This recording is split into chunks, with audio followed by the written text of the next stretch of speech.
Chapter 1. The Great Tang Dynasty. The seventh year of the Jingguan era. Daxing Palace. Fengyang Pavilion. This year, the 2-year-old Jinyang princess, barely a little larger than a doll, lay nestled in her grand bed, her diminutive form appearing even smaller. Due to a chill in the air, her delicately sculpted face was flushed a bright red, evoking a sense of both adorableness and pity. The head maidservant, Sang Shun, patiently tucked the blanket around her as the little princess drowsily murmured, "Sang Shun, I want to go to the Yanggu Salt." "You mean Yanggu Salt?" Sang Shun queried, somewhat perplexed. "Is the little princess beginning to speak nonsense? Are you feeling unwell?" "No." The princess shook her head. "I am so looking forward to the Yanggu Salt, so I don't feel unwell at all." Sang Shun furrowed her brow in concern, but refrained from responding. She reached to feel the prince's forehead, and, upon encountering an alarming heat, her brow deepened in worry as she turned to a nearby maid. "Zisu, go report to Princess Chonglu that the little princess has developed a fever again and is speaking nonsense. The Jinyang princess is dearly cherished by the emperor and empress. Should anything go awry, their attendants would face dire consequences." "Yes." Zisu departed. As she stepped outside, she encountered a graceful young girl of about 12 or 13 years hastening toward her. "Your Highness," Zisu promptly bowed. This girl was none other than the person Sang Shun had sent for, the emperor's eldest daughter, Princess Chonglu, Li Ji. It was indeed a fortuitous encounter for Zisu to run into Li Ji just as she exited. Following Li Ji was the royal physician. At that moment, Li Ji appeared somewhat fatigued, her countenance marked by concern. In recent days, her mother and younger sister had both succumbed to illness, confined to their beds. Consequently, the affairs of the harem had fallen squarely on her shoulders, leading to her present exhaustion. How was the little one faring? Upon greeting Zisu, Li Ji's first inquiry was directed at her sister's condition. "Replying to your Highness, the little princess has begun to speak nonsense, mentioning something about Yanggu Salt." "You mean Yanggu Salt?" Li Ji's brow furrowed even tighter upon hearing this unfamiliar term as she strode into her sister's chamber. The little one lay drowsy upon the bed, and upon seeing Li Ji enter, her feverish face broke into an adorable smile. "Elder sister," the little one called out in a sweet, childish voice. "Yes," Li Ji said, her heart heavy with concern as she stroked the child's head. Upon feeling the burning heat emanating from her forehead, her brow knitted further in worry. She summoned the physician to examine the little one, who advised that they continue with the same medicinal regimen. "Elder sister, hold me," the little one implored, her voice a soft plea. Li Ji initially intended for her to remain resting, but the sight of her sister's cuteness melted her resolve, and she lifted the small child along with her blanket. Swathed in the large blanket, only the little one's round head peeked out, resembling a dumpling. Though undeniably adorable, her condition was undeniably pitiable. "Your Highness, the medicine for the little princess is ready." As Li Ji cradled her sister, playfully pinching her nose, a maid approached with the prepared medicine. The little one, who had been smiling sweetly, scrunched her face upon catching a whiff of the medicinal aroma. "Bitter, bitter. The medicine is bitter. I don't want to take it." The 2-year-old shook her head vigorously, like a rattle. "What child relishes taking medicine?" "Sizi, you must take your medicine on time to recover. Once you are well, you won't need to take it anymore. If you refuse to take it regularly, you will remain ill and have to endure this bitter medicine forever. Surely, you do not wish to be stuck drinking such dreadful concoctions?" "I don't want to," the little one replied, shaking her head. Li Ji smiled gently, ruffling her hair as she personally brought the medicine closer. "Here, drink your medicine." The little one opened her mouth, displaying a brave demeanor. Were it not for her health concerns, Li Ji would have found her antics amusing. The maidservants, witnessing the little princess' willingness to drink the medicine, thought to themselves that Princess Chonglu indeed had a way with her. With a few gulps, the little one quickly finished the medicine. Li Ji turned to the attending maidservants. "The room is still a bit too cold. For Sizi, please add a couple more braziers and ensure the fire burns more brightly." "Yes." "Sizi, how do you feel now?" Li Ji inquired, noting that the little one had slept throughout the day. Judging by her appearance, although she was still burning with fever, her spirit seemed somewhat improved. Much better.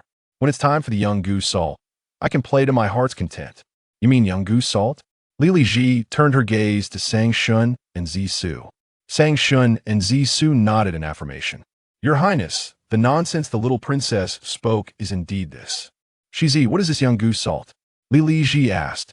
Elder sister, it's not just young goose salt, it's the young goose salt of 1,000 years in the future. I want to go to the young goose salt of 1,000 years hence. She is truly speaking nonsense now. Lili Ji laid the little one back down, tucking her in snugly. Yet, even as she lay down, the little one continued to shake her head. Elder sister, I'm not speaking nonsense. I truly wish to go to the young goose salt of 1,000 years in the future. Is Sizi dreaming? Elder sister, I am not dreaming. The system told me so. The system? Lili Ji's brow furrowed even deeper. What a peculiar name. Is this a new maidservant? No, that cannot be. She had been managing the affairs of the harem and was well acquainted with the list of attendants. There was no mention of anyone named System. Could it be related to the Jinwu Guard? But the Jinwu Guard was not under her jurisdiction. Could it be that a Jinwu Guard named System had been exchanging nonsensical words with her little sister? Sizi, you must rest after taking your medicine to recover. Quickly stop speaking such nonsense. Sang Shun, Zisu, take good care of the little princess. I must return to attend to some accounts. Should anything arise, you may seek me out. Having given her instructions, Lili Ji commanded that the bed curtains be lowered, and she departed from her sister's quarters. Upon exiting, she summoned the Jinwu Guard responsible for the security of Fengyang Pavilion. Find a Jinwu Guard named System and bring him to me. She was determined to track down this System and confront him regarding his nonsensical chatter with her little sister. When she found him, she would personally administer a stern reprimand, at the very least with 50 strikes of the rod. No, make it 100. She intended to deliver the punishment herself. For speaking such nonsense to a mere 2-year-old, who lacked discernment, she would teach him a lesson he wouldn't soon forget. System? She would reduce him to a mere barrel. Lili Ji proceeded to handle other matters within the harem.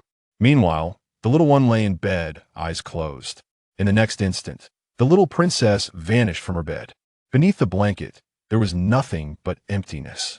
The just over 2-year-old princess felt a sudden flash of light before her, finding herself in an entirely unfamiliar place. So bright, so bright. This place was more radiant than Fengyang Pavilion or Daxing Palace. Oh, the little one's tiny feet padded across the warm tiled floor. How warm! Why is this shiny floor so warm? It's almost hot. Not only was the floor warm, but the air was also pleasantly warm. The previously listless and dazed princess felt invigorated in this cozy environment. Is this kindergarten? She glanced at the sofa not far ahead. Her curiosity piqued. What is that? It looks like a wooden chair, but it appears to be made of something else. With her innate curiosity, the little princess rushed over, her tiny hands reaching out to touch the single seat in the sofa set, which was soft. With all her might, she managed to climb onto the sofa, which, although low for an adult, felt like a monumental task for her. She sank into the plush cushions. So soft. This soft sofa is quite a novelty. Climbing onto the sofa had caused her to break a sweat. Her elder sister, fearing she would feel cold, had instructed Zisu and Sang Shun to layer her in several garments for bed. In this warm kindergarten, the appropriately layered clothing she wore in Fengyang Pavilion felt excessively warm. The little princess attempted to remove a few layers, but in her innocent struggle, the knots only tightened. After several unsuccessful attempts, she surrendered, thinking to herself, "It's warm, much better than being cold." She was acutely aware that both she and her mother had fallen ill due to the chill, and thus preferred warmth over cold. Oh, what's that? The little princess noticed something intriguing. On a tea table not far from her, there lay a fruit platter. Within the platter, lychee? The little princess tilted her head. She had seen lychee in pictures, but had never tasted one herself. The little one couldn't help but swallow her saliva, stretching out her tiny hand to reach for the lychee. Her arms were too short to reach. Thus, she had no choice but to crawl down from the sofa. The sofa was far too high for her tiny, 2-year-old frame. Her legs were too short for her to descend. She lay atop the soft sofa, her little toes straining to grasp at something just out of reach. Thud! Her grip faltered, and her entire small body tumbled down, landing on the floor. Fortunately, her petite stature and light weight meant that the fall did not hurt her little bottom too much. She toddled over to the coffee table, stretching out her hand to grab a lychee. Having never tasted one before, she was unsure of how to eat it, so she took a bite. It was quite bitter. The skin of the lychee was rather bitter, but the flesh inside was sweet, fragrant, and utterly delightful. Such a stark contrast of flavors led the little princess, experiencing lychee for the first time, to discover how to enjoy it. After biting a hole in the lychee, she skillfully peeled off the skin, savoring it piece by piece. It was simply delectable. So delicious. One finished, she reached for another. The Ming Dynasty. The 11th year of Hongwu. The Eastern Palace. 3-year-old Crown Prince Zhu Xiong dashed out from Yonghe Palace in the southwestern corner of the Eastern Palace, heading towards the main hall where the Crown Prince and his consort, Lady Chong, resided. A gaggle of palace maids and eunuchs followed closely behind him, each one visibly anxious. "Your Highness, please slow down.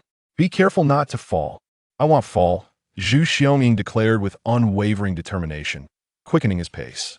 As he reached the main hall of the Eastern Palace, he encountered the Crown Prince's concubine, Lady Lu. A maid beside Lady Lu cradled the nearly 1-year-old Prince Zhu Yunwen, trailed by several other palace maids and eunuchs, creating quite the spectacle. The palace attendants who were pursuing Zhu Xiong promptly bowed. The Crown Princess was pregnant and experiencing a particularly difficult pregnancy, with signs of instability, leaving her in a frail state requiring frequent visits from the imperial physician. The Crown Prince had only one concubine and no other attendants. Thus, the affairs of the Eastern Palace were entrusted entirely to concubine Lu. The significant entourage accompanying her was not due to her newfound authority over the Eastern Palace, but rather the necessity of having capable individuals to assist her in governance. These palace maids and eunuchs were those who had previously served the Crown Princess, following her commands in managing the Eastern Palace.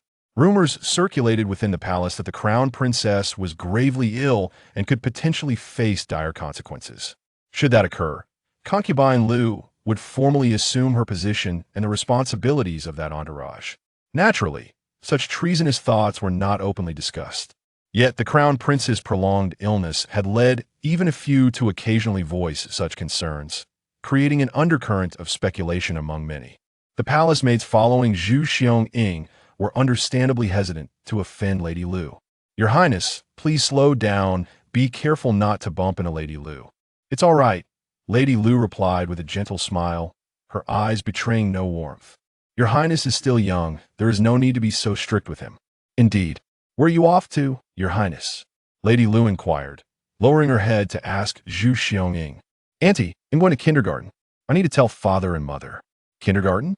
What is that place?" "It's where many children my age go to school together." "Is it the Grand Hall?" "No, not the Grand Hall. It's a place where children from many different dynasties learn together." The palace attendants surrounding Zhu Xiong were utterly alarmed. What nonsense was the young prince speaking? If His Majesty were to hear that the Crown Prince was uttering such absurdities, they would surely face punishment. "Your Highness, you must not speak such nonsense." "I'm not. I really want to go to kindergarten. I need to tell father and mother right away, or they will worry if they can't find me." "Auntie, I want to go with you." Zhu Xiong was truly sweating with urgency. The maids and eunuchs from Yonghe Palace were equally sweating with fear. Only Lady Lu maintained a serene smile. She patted Zhu Xiong's round head once more. "The Crown Princess is unwell. It's best not to disturb her with so many people. Why don't you return to Yonghe Palace for now, and I will inform the Crown Princess for you." "That sounds good." Zhu Xiong pondered for a moment before nodding. Then, "Auntie, please make sure to explain it clearly. I'm going to kindergarten." "Of course." "Thank you, Auntie." Zhu Xiong, filled with joy, bid farewell to Lady Lu and hurried back to Yonghe Palace. Lady Lu watched his retreating figure, a smile playing on her lips. "Your Highness, that is merely the fanciful ramblings of a child. How could you agree to such nonsense?" A wet nurse, cradling Zhu Yunwen, could not help but remark. Children may speak nonsense. It's nothing to be too concerned about. Let him be, Lady Lu replied, retracting her gaze as she continued on her way to the inner palace. Upon returning to Yonghe Palace, Zhu Xiong-ying went straight to his bedroom, closed the door from the inside, and crawled beneath the bed. What a bright place! As he emerged from the dimness under the bed, the brightness before him dazzled his eyes. The spot he touched was scalding hot. The floor was unbearably warm. As he rose to his feet, he noticed not far away a little child with two small pigtails, diligently gnawing on a lychee. This child was exceedingly small, almost the same size as his younger sister, and her tiny hands struggled to grasp the fruit. "Hello there, little one," Zhu Xiong greeted politely, seemingly oblivious to the fact that he too was just a child. "Hello there," the little one replied politely. "Child, are you also here to attend kindergarten?" Indeed. Little Sizi nodded, not at all shy. "My name is Zhu Xiong. What is your name?" "Greetings, Zhu Xiong. I am called Li Mingda, though you may refer to me as Little Shiji. Pleased to meet you, Little Shiji." "Not Little Shiji, but Little Shiji," Little Sizi corrected. "Zhu Xiong. Is there truly a distinction?" "Xiao Shiji?" "No, that's incorrect. It's Xiao Shiji. Precisely. Xiao Ji." Little Zizi emphasizes her nickname. Zhu Xiong scratches his head, still unable to discern the difference. Little Zizi dashes to his side, urging him to extend his hand, and writes the three characters Xiao Zizi in the palm of his hand. Ah, Zhu Xiong comprehended at last. Despite his tender age of 3, he was the most cherished grandson of Zhu Yuanzhang, meticulously tutored and already possessing a substantial vocabulary. "Xiao Sizi, is it?" Yes. Xiao Sizi rejoiced upon hearing Zhu Xiong incorrectly pronounce her pet name. "Greetings, Xiao Sizi." Now aware of the child's name, Zhu Xiong extended a renewed salutation. "Greetings, Zhu Xiong. Does this portend that we shall be chamber fellows henceforth?" "Ah, fellow student. Indeed, we share the same bed. Nay, not merely the same bed, but intimate companionship within it." Alas, Zhu Xiong discerned that his thoughts had been led astray. However, he resigned himself to the matter. Zhu Xiong recalled that his younger sister's pronunciation was similarly imprecise. She was but a toddler of 1 or 2 years. Thus, he refrained from correcting her, musing that she would improve with age. "Wouldst thou partake of victuals? This is most delectable." Little Sizi, grasping a lychee, proffered it to Zhu Xiong. Zhu Xiong demurred with a shake of his head. He pondered that these were accoutrements of the kindergarten, and to take them without the headmaster's leave would be unseemly, for he possessed a refined upbringing. Of course, little Sizi was not devoid of manners. However, she was but 2 years of age, a mere 2-year-old. Having journeyed from her own bedchamber to this place, naturally assumed these to be possessions of her palace. How could she grasp such intricacies? "Why dost thou not partake? These are the appurtenances of the kindergarten." Indeed, these are the appurtenances of the kindergarten, and we are the children of the kindergarten. Why, then, should we be denied their consumption? Zhu Xiong found himself surprisingly in accord with what Xiao Sizi was saying, discovering himself without a rebuttal. He seemed to be swayed, and was unsure of how to proceed. With a sigh, the young child felt the heat intensifying after offering a series of suggestions to Zhu Xiong, causing beads of perspiration to emerge upon his forehead. Zhu Xiong, equally affected by the sweltering temperature, removed his outer garment and gazed at the child with a hint of confusion. "Child, do you not feel the heat?" With a soft murmur, the little princess gestured towards the knot in her sash. Observing her predicament, Zhu Xiong offered a gentle smile tinged with understanding. Since his mother's illness, he had frequently attended to his younger sister, thus acquiring a certain familiarity with the care of children. Consequently, he patiently set about untangling the intricate knot of her garment. Well, after shedding a few garments, the little one felt much more at ease. "Have some more lychees," she urged, offering another. Zhu Xiong nodded, accepting the fruit. Qin Dynasty. The 9th year of King Zheng's reign. Xianyang, Zhangtai Palace. 3-year-old Prince Fusu was engrossed in reading a bamboo scroll. Suddenly, his eyes widened in astonishment. After a moment, clutching the scroll, he dashed out of the study, colliding with Jianjia, a palace maid who was passing by with a bucket of water. "Your Highness, are you all right?" Jianjia set down the bucket and knelt, anxiously examining Fusu. Fusu shook his head. "I'm fine." "Jianjia, I must see the king. Please take me to him." "Your Highness, the king is currently occupied. What matter do you wish to discuss with him?" "It's of utmost importance. Please, Jianjia, carry me to him quickly. It's an emergency." Fusu, aware of his short legs' limitations, implored Jianjia for assistance. Jianjia hesitated. Your Highness, the king is likely in conference with his ministers at this hour. It's uncertain whether you'll be able to see him, but my matter is truly of the gravest importance. Jianjia, I beg you, take me to him at once. It's a matter of life and death. Very well. Jianjia, not daring to defy Fusu, had no choice but to lift him and hasten towards the Qilin Palace.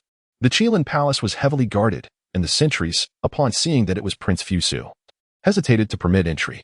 Your Highness, the king is currently in conference, and no one may disturb him under any circumstances.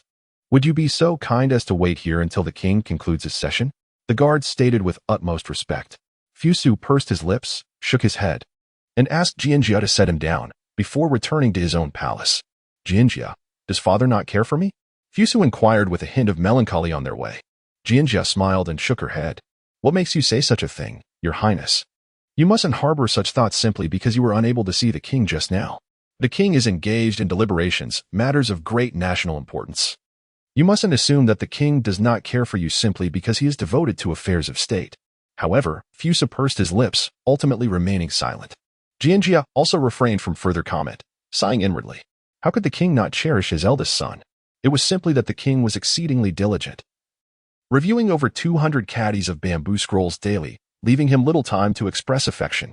Moreover, since Lao Ai began attending to the queen mother, the king's relationship with her had gradually deteriorated, leading him to appear indifferent toward familial bonds. Especially after the queen mother and the Marquis of Chongqing, Lao Ai, bore those two illegitimate children, the king became even more reserved in his expressions of paternal affection.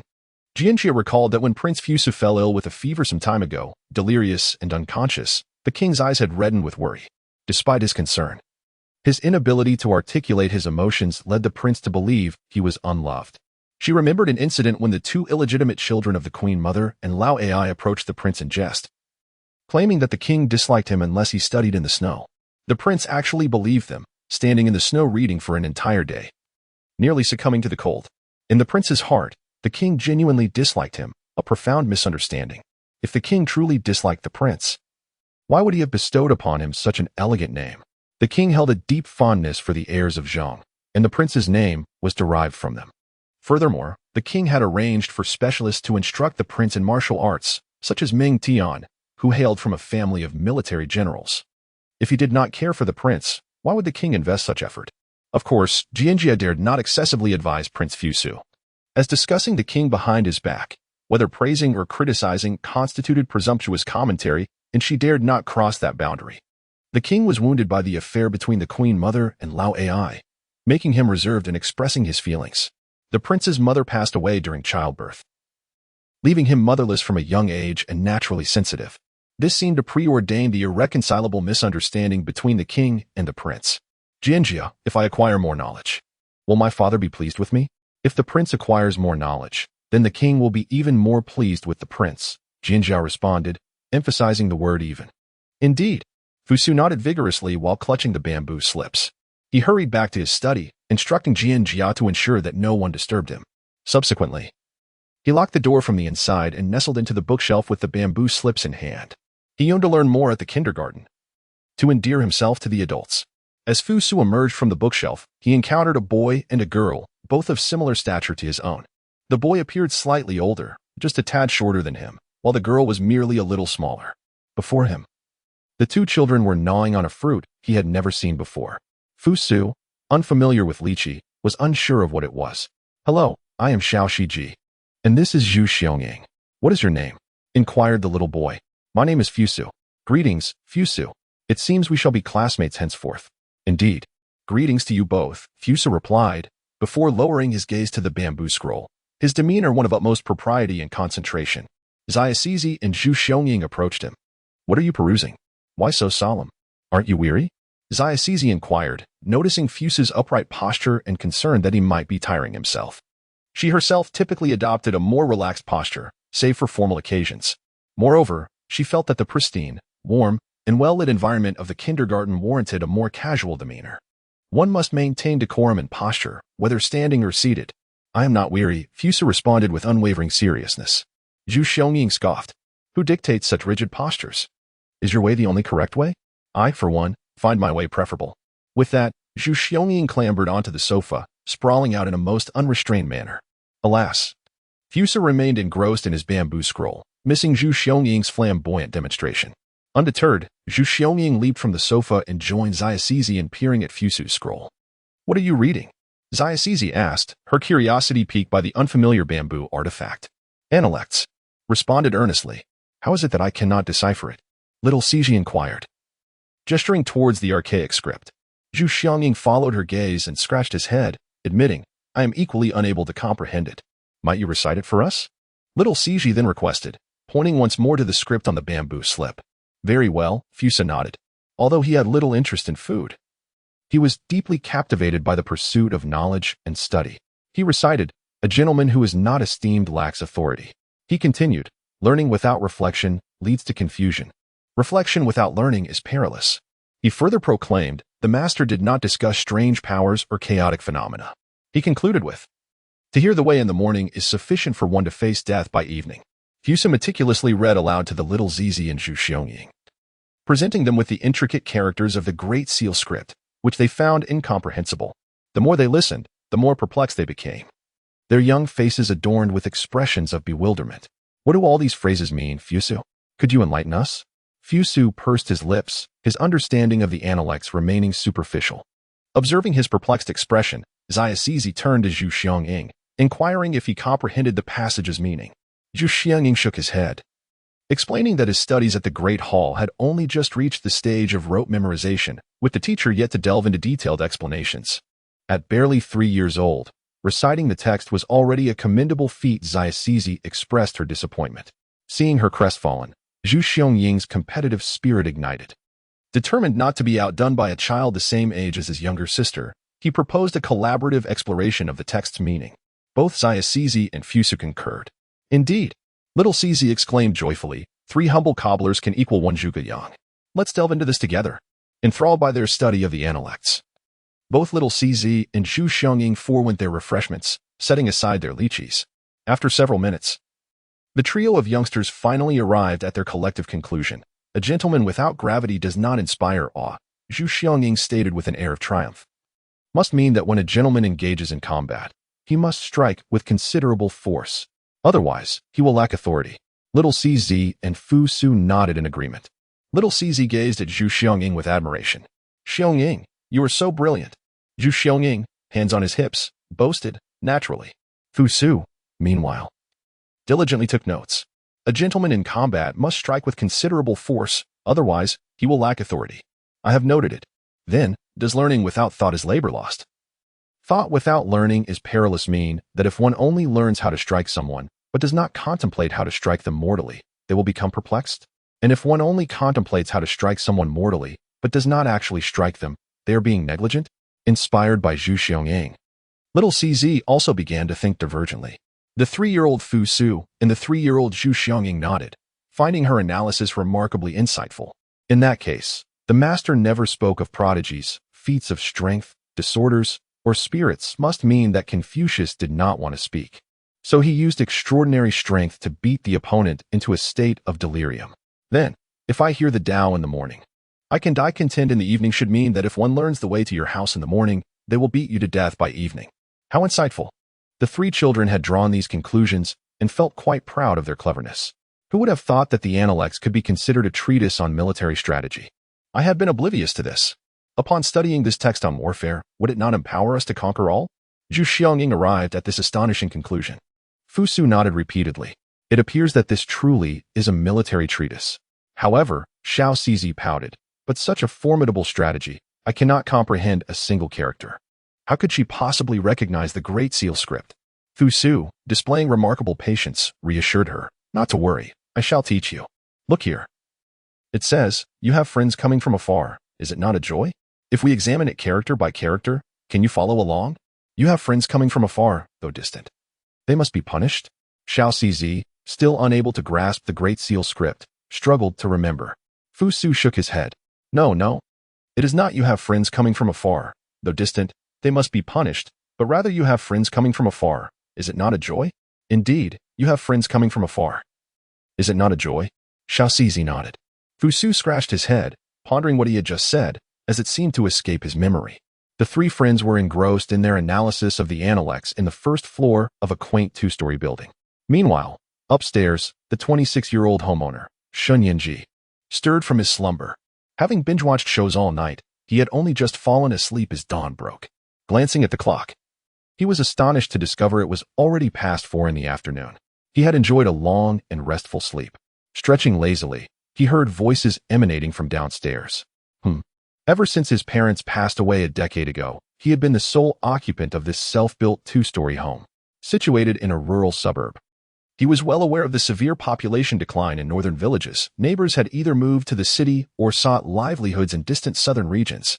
He had long grown accustomed to a life of tranquility, so the sound of conversation was unexpected. Moreover, it seemed to be originating from within his own home. Had a burglar intruded? She seized the baseball bat resting in the corner of his bedroom. He had no interest in baseball. He had acquired it from a second-hand market for self-defense. A strong nation does not guarantee safety in rural areas, and he remained vigilant. Steeling himself, he descended the staircase cautiously, only to be rendered speechless by the scene that awaited him in the living room below. Thieves, he thought, astonished to find that they were merely 3 toddlers, each barely 2 or 3 years old. These little rascals were indulging in the lychees he had placed on the coffee table. Those were the frozen lychees he had stored in the refrigerator during the summer. He had taken them out to thaw while binge-watching a series the previous night and had forgotten to eat them. Now, they had been pilfered by these little intruders. Surprisingly, the 3 tiny thieves exhibited a commendable sense of manners, devouring the lychees with great care, discarding the peels and pits into the trash bin. Yet, their audacious act of sneaking into his home to feast upon his belongings was undeniably impolite. Upon seeing Shun Yinji descend the stairs, the trio, Sizi, Zhu Xiangying, and Fusu, came rushing towards him, each clutching a lychee in hand. "Headmaster, the principal has arrived," exclaimed the children, their voices filled with excitement.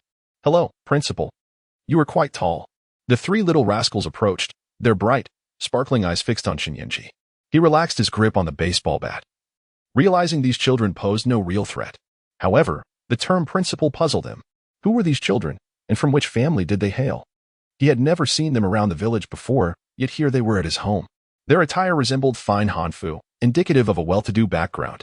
Clearly, they had been well cared for, yet one must ponder, while their families dote upon them and adorn them in splendid clothing.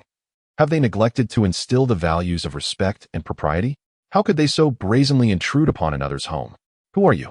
Shun Yinji inquired. "We are the little ones," they replied with charming innocence. "I am Zhu Xiangying. I am Fusu."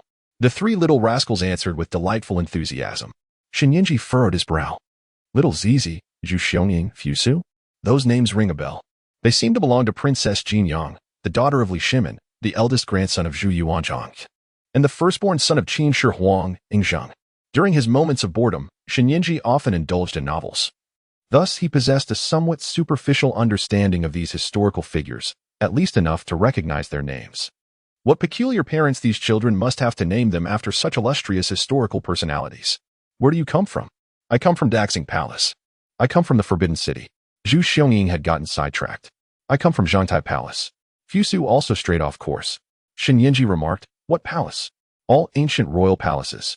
These 3 little rascals, with names reminiscent of historical figures, even claimed to hail from ancient royal residences. Could it be they were merely playing house? "Then why have you come to my home? Where are your parents? What's a daddy and mommy?" Little Zizi tilted his head, his small face etched with confusion. Zhu Xiaoming and Fusu mirrored his bewilderment, appearing utterly lost. "Daddy and mommy are your parents, your guardians." "Guardians?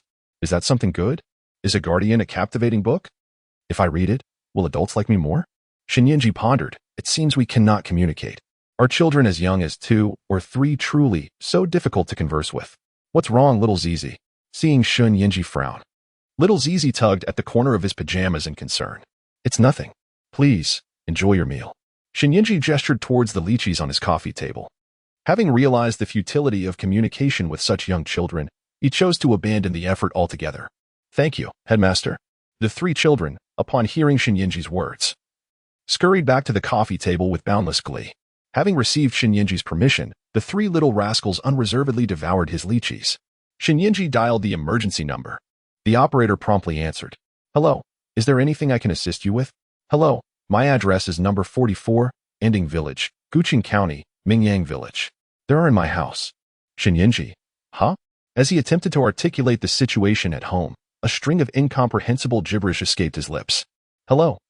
Please elucidate your situation more clearly so that we can better assist you. It's just that 3 have inexplicably appeared in my house. Shinyinji tried again, but this time, a jumble of garbled sounds once more emanated from his mouth. Sir, are you being coerced? If so, please count 1, 2, 3. And we will locate you based on your phone's GPS. Shinyinji wanted to say 1, 2, 3, regardless of whether he was being coerced or not. He would lure the police here first. Unexpectedly, another string of nonsensical sounds erupted from his mouth. How utterly perplexing. Sir, are you being threatened? It's nothing, sighed, rubbing his forehead.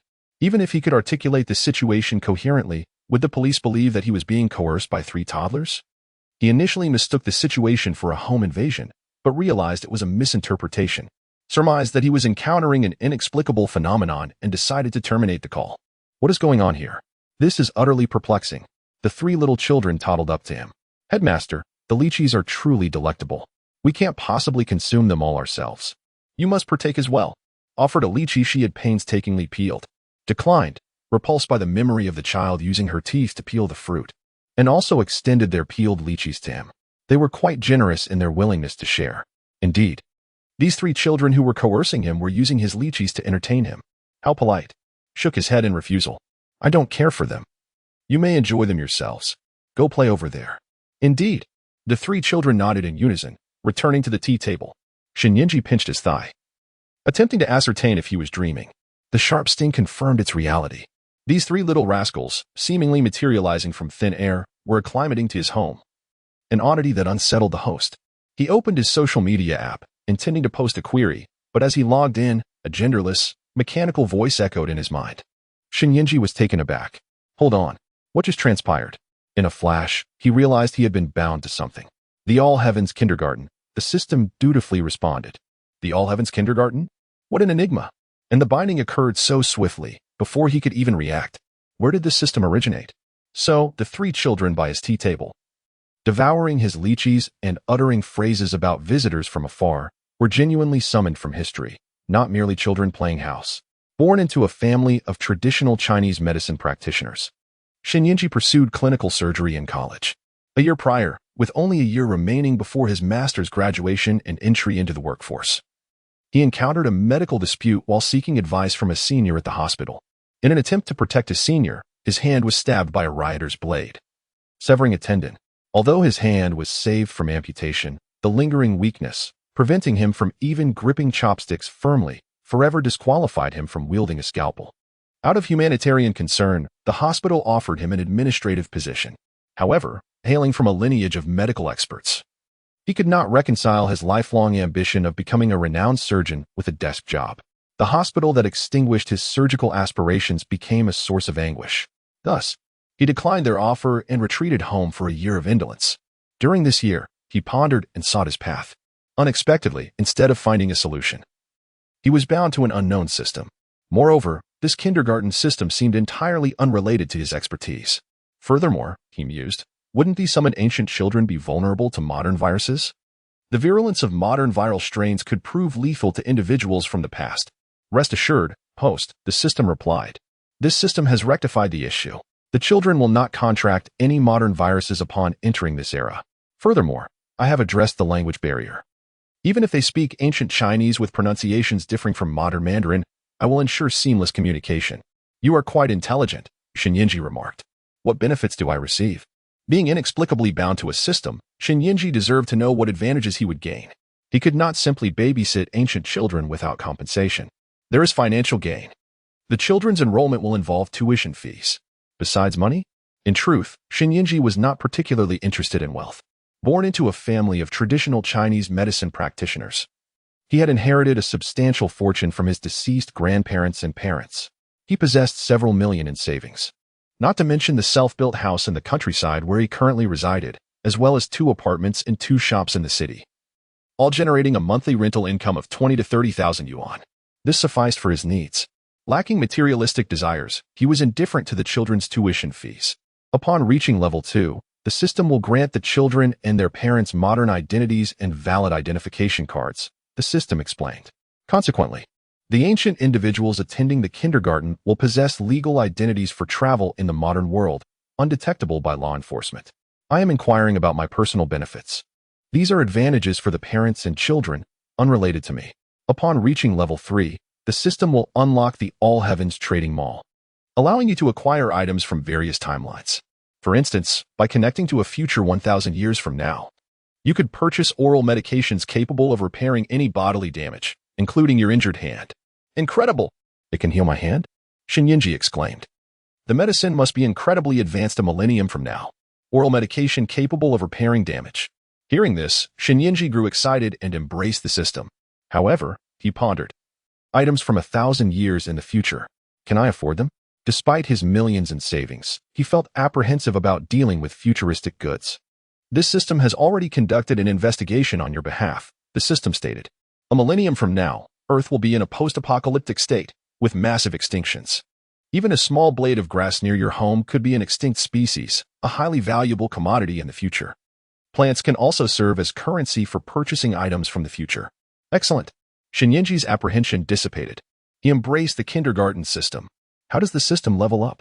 Yingzheng was eager to connect to the future trading mall and acquire medicine to heal his hand with a few blades of grass.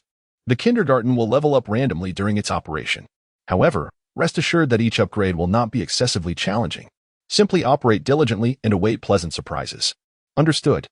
Yingzheng accepted. As long as his hand could be healed, it was a worthwhile system. He never wanted to live a life where his hand was weak and ineffective. Becoming a kindergarten principal transformed Yingzheng's mindset. He felt a sense of responsibility towards the 3 children who had suddenly arrived from ancient times. Seeing them still devouring lychees, he was grateful they were young and ate slowly.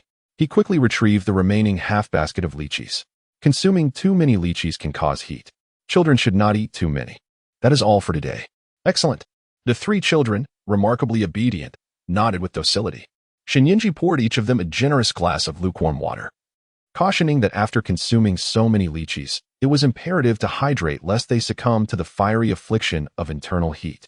He impressed upon them the necessity of completely emptying their glasses. Very well, Principal. Understood. Please provide the text you would like me to refine and translate. Yes, esteemed Headmaster. The 3 children chimed obediently. We shall abstain, Headmaster, and allow you to partake. It is exceptionally delectable. Fusu enthusiastically recommended. Zhu Xiangying and Sizi nodded in agreement. Indeed, exquisitely delicious. Headmaster, please indulge. Sizi was particularly ardent, partake freely. As if you were in your own abode. Yingzheng mused silently that this was, in fact, his abode. These 3 little ones were quite hospitable.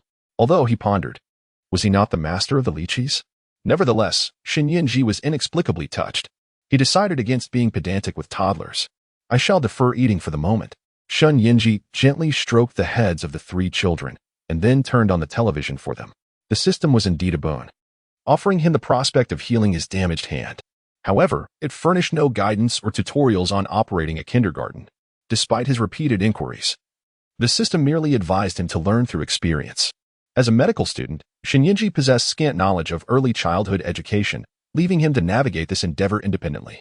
The 3 children were awestruck as the dark board on the wall suddenly illuminated. Unfamiliar with the concept of television, they exclaimed, "The headmaster is so impressive."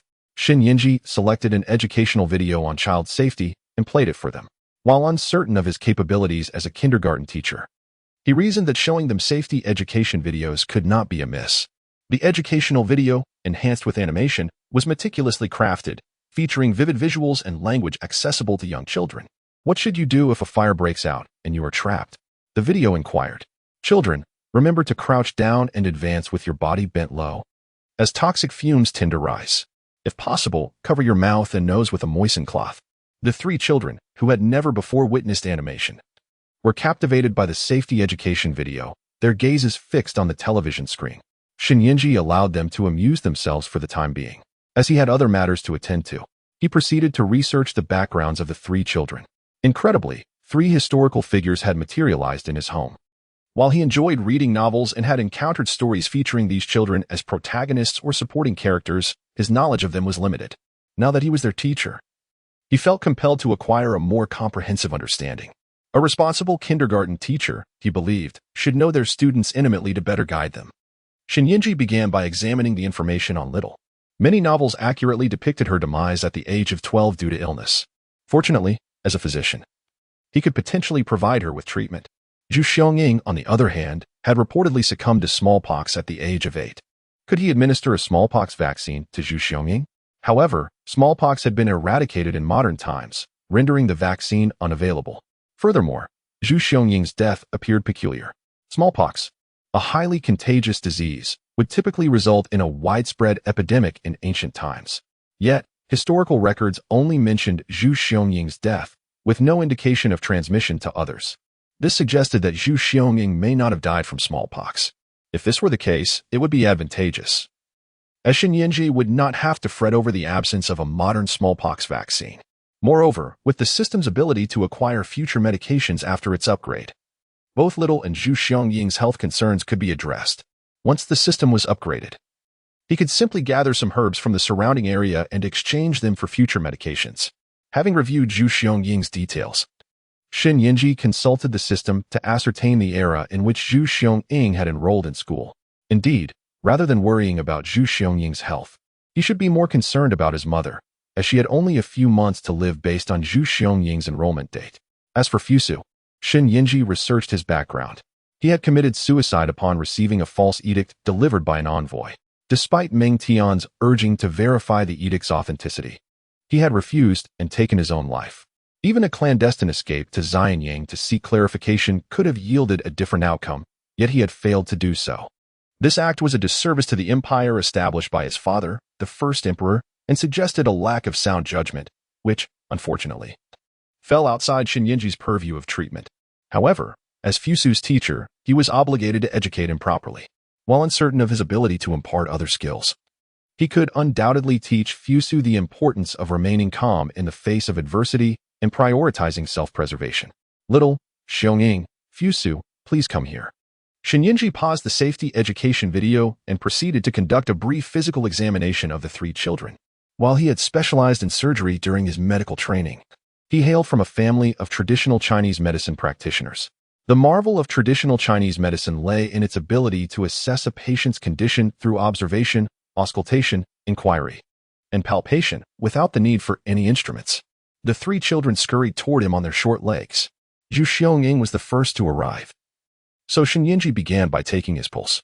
The pulse was steady, indicating robust health and vitality. Next, he moved on to Little. As soon as he touched her small hand, before even examining her pulse, Yingzheng was startled by the heat. He quickly felt her forehead and confirmed that she had a fever. Are you unwell? Ah, yes, Little Sizi nodded, a touch of the sniffles.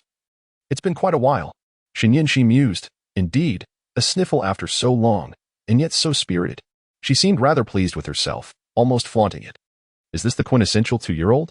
He wondered. Well, I suppose so. Yingzheng knew that a cold was simply a matter of catching a chill, and that a warm environment with ample care would hasten recovery. However, the little girl's energy seemed excessive, especially considering her fever. He noted the children's discarded outerwear in the corner, realizing that their era must be quite cold, prompting them to shed layers upon arriving in the heated space. His home, maintained at a comfortable 27 or 8 degrees, was indeed conducive to a swift recovery. Yet, Sizi's exuberance seemed beyond the norm, considering her fever. Yingzheng understood physiology and pathology, but not the intricacies of toddler psychology. It was difficult for him to grasp that a child of Sizi's age possessed an insatiable curiosity, and having been transported from ancient times to the modern world, everything was novel and captivating. Coupled with delectable lychees and amiable companions, her attention was easily diverted, resulting in her high spirits, a phenomenon Yingzheng struggled to comprehend. He chose not to dwell on it, deciding that a sick child simply needed care. His right hand being incapacitated, he used his left to retrieve his acupuncture kit.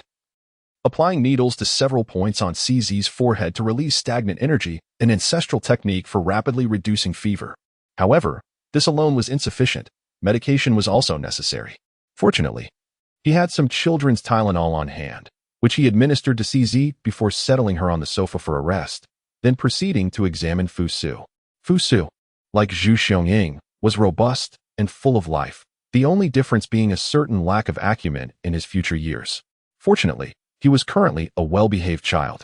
After a brief checkup of the 3 children, Ying Zheng resumed their safety education videos. Children, he announced, let's delve into another crucial safety tip. When using open flames, ensure proper ventilation to prevent carbon monoxide poisoning. He admitted that he was at a loss for other educational methods suitable for children of this age. He would have to research preschool activities more thoroughly after they returned home. For now, he needed to remain vigilant and attentive to the children's needs. Glancing at the time, he noted it was 4:50 p.m., with dismissal at 5 o'clock p.m., when the children would return to their respective eras. Afterward, he could research the curriculum and activities of a typical kindergarten. Ah, yes, the tuition, he mused to the system. How will that be collected? And how much? The amount is random, and tuition is collected monthly, starting on the first of each month, except for the initial payment, which is due upon the second visit. It's based on the time of the child's arrival and the parting gift from the parents. If the gift is unique, then the parents must provide something of equal value. So, it's essentially a monthly blind box? Indeed. My students hail from imperial families, so the parents' gifts are essentially imperial favors. Are you suggesting that parents will be using state funds to pay tuition? Public funds? And those are antiques. This tuition is exorbitant. Host, your perspective is limited. The system countered. The children's historical insights are a boon to the nation and its people. The prosperity of a dynasty generates far more value for the populace than any imperial favor. And don't think of collecting antiques as exploitation. Ancient artifacts only gain value in later generations. In their own time, creating a vase or similar item was a simple matter. Ying Zheng conceded the system's point. How do I inform the parents? Should I send a letter with the children? Absolutely not. Children cannot take any written materials or objects back with them. Why? In theory, and according to established principles, ancient individuals traveling to the future and gaining access to information about the future and history can positively influence themselves and their dynasties. However, a previous system connected with the Qing dynasty's rulers, allowing them to bring historical texts back to their time. Unfortunately, those texts fell into foreign hands, hastening the Qing dynasty's demise. That system became a disgrace within the system community. To avoid a similar outcome, my manufacturers prohibited summoned individuals from taking any written materials or objects back with them. Then how do I communicate with the parents? Will you transmit the information? Or will the children relay it? Ying Zheng found the latter option implausible, considering the children's ages. Smartphones. Have the children take smartphones back. I'll send notifications to the parents' group chat. But didn't you say no written materials? A smartphone contains written information. It's not the same. The phone requires parental fingerprint unlocking, preventing unauthorized access. That makes sense, but there's another issue, Ying Zheng pointed out. How will they charge the phones in ancient times? Will the children have to bring them back daily? And will there even be a signal? For charging, the children can bring solar-powered batteries. As for the signal, I'm a system. Is there any setting that's impossible? Are you truly worried about the signal? That's quite logical. I can't argue with that. Very well, he's the system. He makes the rules. As Ying Zheng and the system discussed the situation, time slipped away, and it was soon time for the children to return to their respective eras. In addition to the smartphones and charging cables, the system instructed Ying Zheng to provide each child with 3 modern items, excluding written materials, in unlimited quantities. The purpose was to expose the parents to modern objects, allowing them to assess the value of the tuition and decide whether to allow their children to continue attending. Ying Zheng found this unnecessary, regardless of the kindergarten's curriculum. The ability to travel to the future, access information, and foresee history was invaluable. Surely, no parent would object unless they were irrational. However, as the system dictated, Ying Zheng would comply. What items should I give the children? He pondered. As a solitary young man, he had few suitable gifts in his home. He had been unexpectedly bound to this system, and the 3 children had been thrust upon him without any preparation. What should I send? One step at a time. Let us first contemplate the young child, Sizi. He pondered what gifts would be appropriate. Today is Friday, and with classes suspended over the weekend, Sizi would remain in the Tang dynasty for 2 days, absent from school. Ying Zheng took out the 6 bottles of mail-in ibuprofen suspension syrup he had stockpiled at home, tearing off the packaging that bore any text, allowing Sizi to take them back with her. Thanks to his acupuncture treatment, Sizi's fever had subsided, yet her condition remained precarious, necessitating medication. He instructed her on the proper dosage, ensuring she would relay this information to her parents upon her return. To ensure she remembered, he asked her to repeat the instructions. And to his delight, the little one was able to recite them verbatim. Truly, she was a prodigy, as recorded in the historical texts. capable of offering counsel to Emperor Li Shimin at such a tender age. It seems the historical accounts are indeed credible. Mother is also suffering from a cold and fever. Can she take this Meilin? I want her to recover, Xiao Zizi inquired. Shen Yinji noticed the concern and hope in her eyes, marveling at her tenderness. She truly was a little cotton-padded jacket, deeply caring for her mother. Has Empress Changsun also contracted a cold and fever? Upon your return, have the imperial physician examine her. If her symptoms mirror yours precisely, then she may take it, increasing the dosage to double yours. Remember, the symptoms must be identical. Even the slightest difference prohibits its use. Meilin is a medication suitable for various febrile conditions, yet Shen Yinji remained judicious. Upon hearing his words, Xiao Zizi's eyes sparkled with joy. That is wonderful. Mother is saved. Our ailments are exactly the same. We caught the illness from each other. Elated at the prospect of her mother's recovery, little Xiao Zizi beamed with happiness. Shen Yinji affectionately ruffled her hair, praising her for being so thoughtful. He then retrieved a hot water bag, for in ancient times there was no central heating. And both Xiao Zizi and Empress Changsun had succumbed to the cold. Warmth was of utmost importance. The ancient soup pot could not compare to the convenience of modern hot water bags. Furthermore, he provided her with several warming patches, removing the outer paper packaging, which revealed an additional layer of sealed transparent plastic, allowing her to carry them without fear of any text. Additionally, he arranged for some fever-reducing patches for Empress Changsun, discarding any text-bearing outer packaging.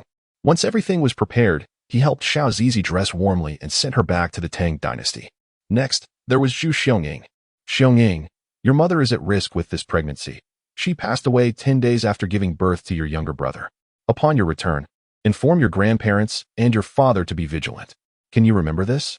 The system prohibited bringing back any text-bearing items, but it did not restrict reminding the children of historical events. Indeed, Zhu Xiongying nodded. Upon hearing Shen Yan's words that her mother would pass away after giving birth to this child, she felt an overwhelming sense of concern. However, viewing it from another perspective, possessing foreknowledge of history allows one to prepare in advance, which is indeed a blessing. Thus, upon learning of Chang's demise, Zhu Xiongying experienced not only sorrow but also a sense of relief and joy. With prior knowledge, she could take precautions. API call failed with status code 429. Error. Code 429. Message. Resource has been exhausted, e.g. check quota. Status. Resource exhausted. Very well. Zhu Xiongying nodded. In addition to asking Zhu Xiongying to inform about the Chang family matters, Shen Yinji also provided a warming patch, an extra hot water bottle, and a foot bathtub that he had purchased but never used. The foot bathtub was intended for the Chang family, as it is beneficial for pregnant women to soak their feet. Once these items were prepared, he instructed Zhu Xiongying to dress appropriately before returning home. As for the remaining matter, that was Fusu. What would be appropriate to send? Both Xiao Zi and Zhu Xiongying had patients at home, so sending something to aid their recovery was straightforward. However, Fusu had no patients at home. This, however, posed no challenge for Shen Yinji. He promptly opened a search engine to find out what netizens would suggest gifting Ying Zheng. The most common suggestion was a world map.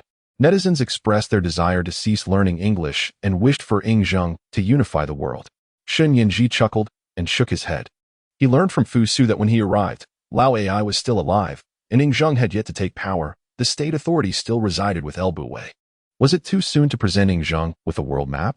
Ying Zheng bore the ancestral belief of the Qin dynasty, which was to unify the 6 states.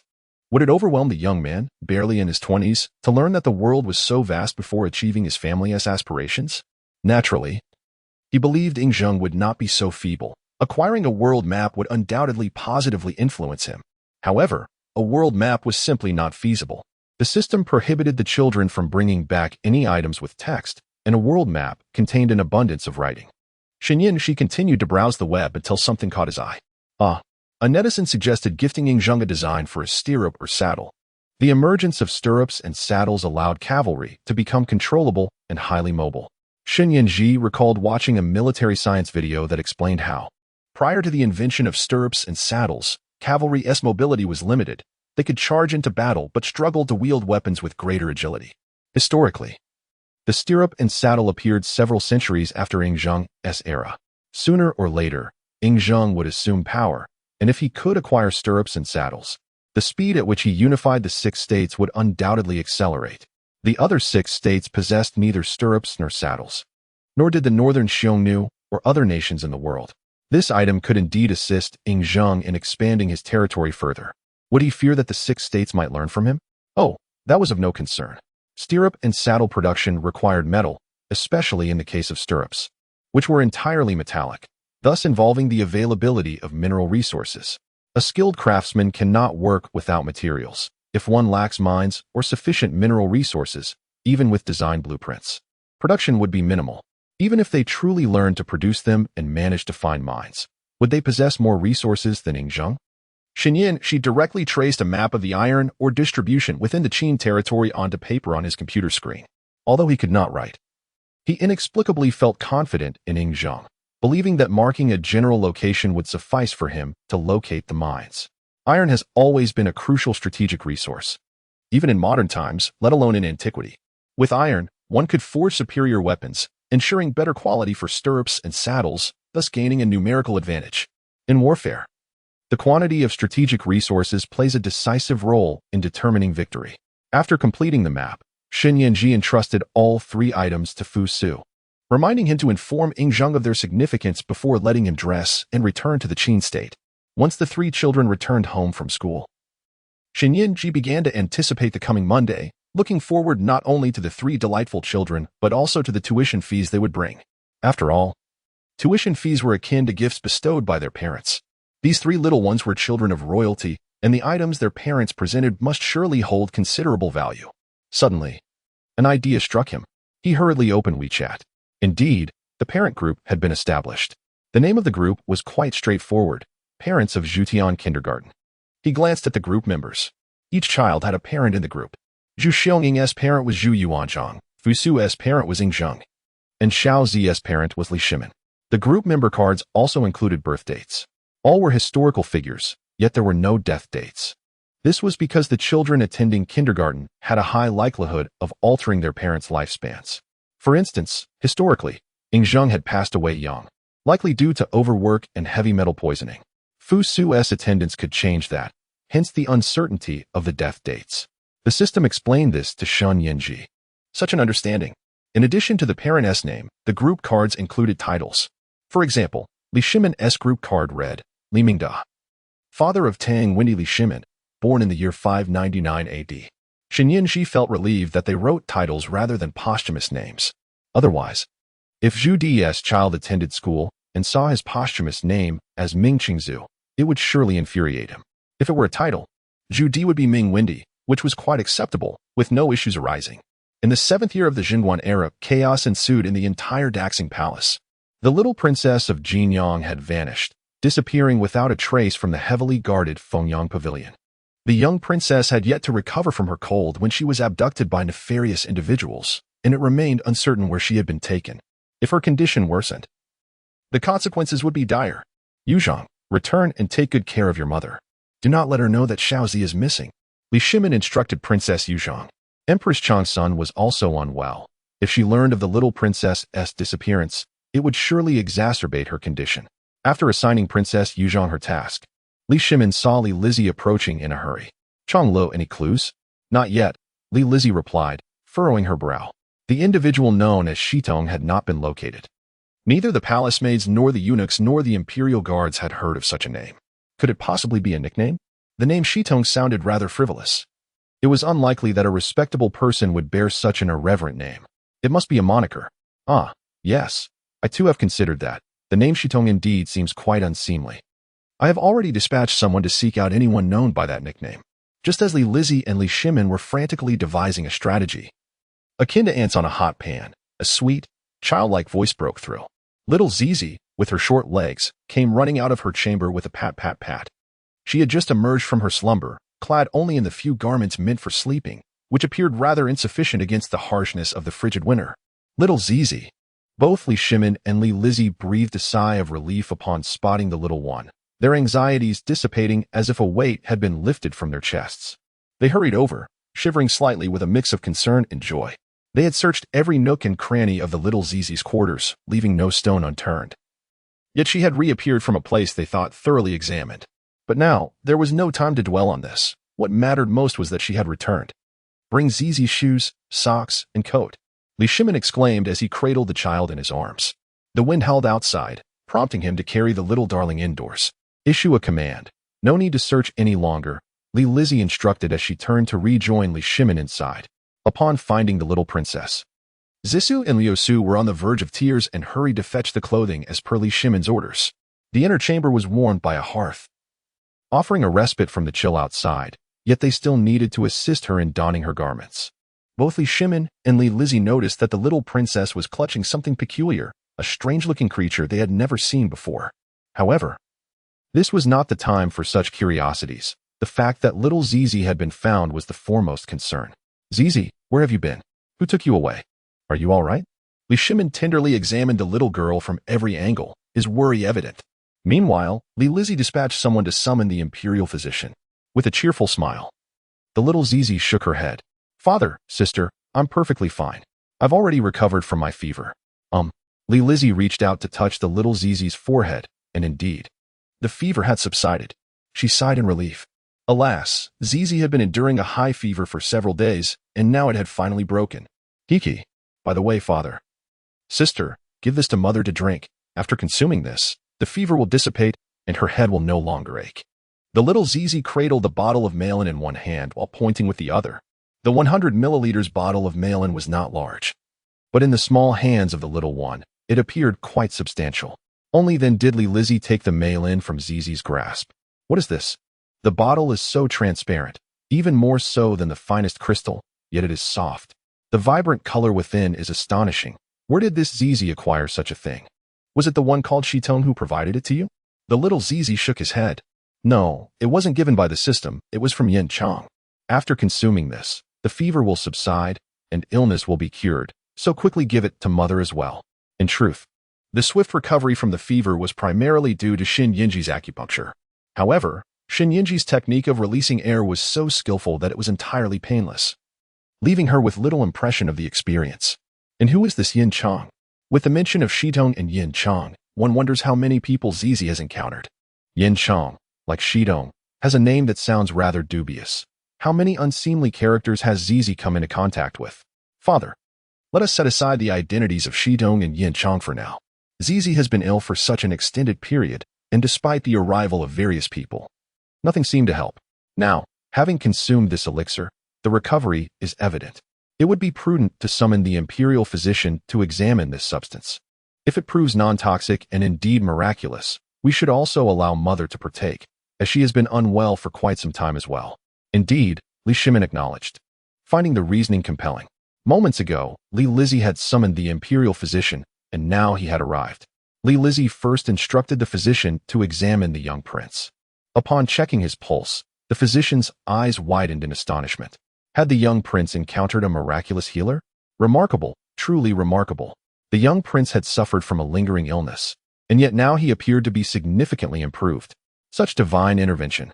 The physician, overwhelmed with surprise, repeated his exclamation of wonder. Li Shimin and Lizzie exchanged glances, both equally astonished. Physician, please assess whether this is poisonous, Lizzie urged, presenting the vial of Malin to him. The physician gazed at the transparent bottle and its vibrant hue, his expression mirroring that of Lizzie when she first laid eyes on Malin.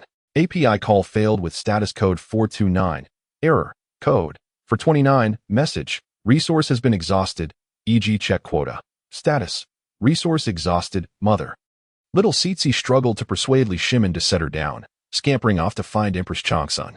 Li Shimin insisted on keeping the news under wraps, fearing that Empress Changsun would worry about the missing princess. Now that the little princess had returned, there was no longer any need to conceal the information. He hoped the Empress could rest comfortably, but with the child already present, there was little he could do. Besides, the room was warm with a brazier, making it quite pleasant. Where have you been, Sizi?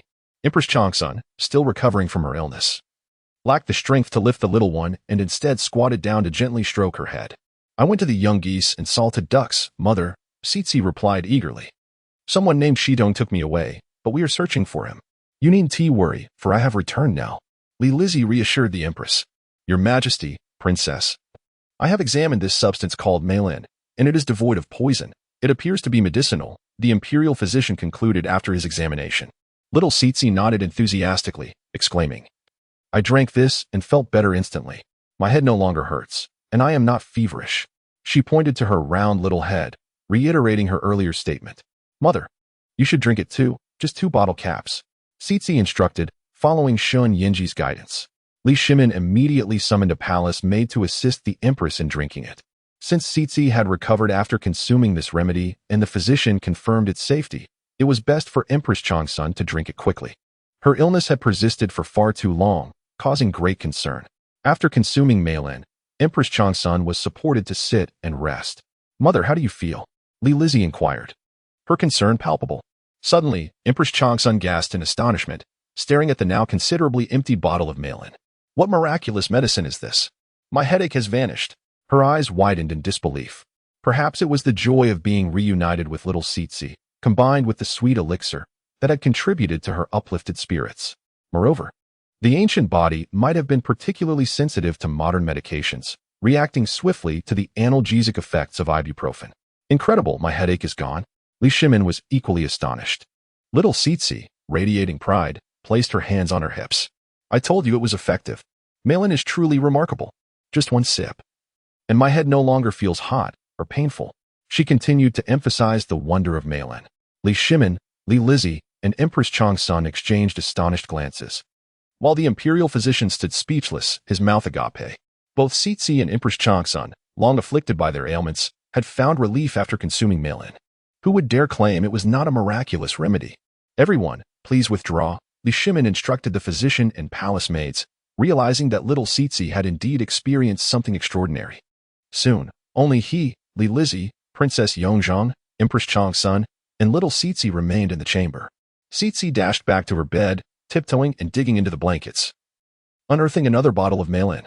The onlookers were astonished. She had more of this miraculous potion. After handing the second bottle to Li Shimin, she continued to rummage, producing a 3rd, 4th, and 5th bottle of Maylin. Yinji had provided her with 5 bottles in total. Next, she retrieved a warming patch and a hot water bag from her bedding.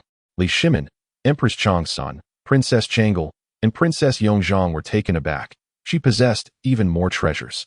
Father, mother, tear this here and here. Little Sizi patiently explained the use of the warming patch as instructed by Yinji. Place it on your undergarment for warmth. It's best to have 2 layers, or it might be too hot and could burn you. Mother is sick and cold. This will keep you warm. And you will recover faster. Very well. Li Shimin, intrigued by these novel items, promptly followed the instructions given by the young child. He first tore open the outer packaging of the warming patch, sealing out the air, and then removed the non-adhesive layer within. Before the warming patch could be affixed to Empress Changsun's attire, Li Shimin's rough hands had already sensed its heat. His elongated, phoenix-like eyes widened in astonishment. Guanyin, Changle, Yu Zhang. Come quickly and feel this. It truly radiates warmth. Upon touching it, Empress Changsun, Li Lizzie, and Princess Yu Zhang also gasped in surprise. Just moments ago, when the child had presented it, it had been cold, yet now it genuinely emitted heat. Indeed, the little princess nodded. And this, too, is called a hot water bag. When filled with water, it can provide warmth for several hours. Placing it in my mother's bed will keep her warm. The little princess further elaborated on the hot water bag, recounting the usage instructions imparted to her by Yinji. Li Shimin promptly summoned Zisu to fill the hot water bag with warm water, exclaiming in wonder.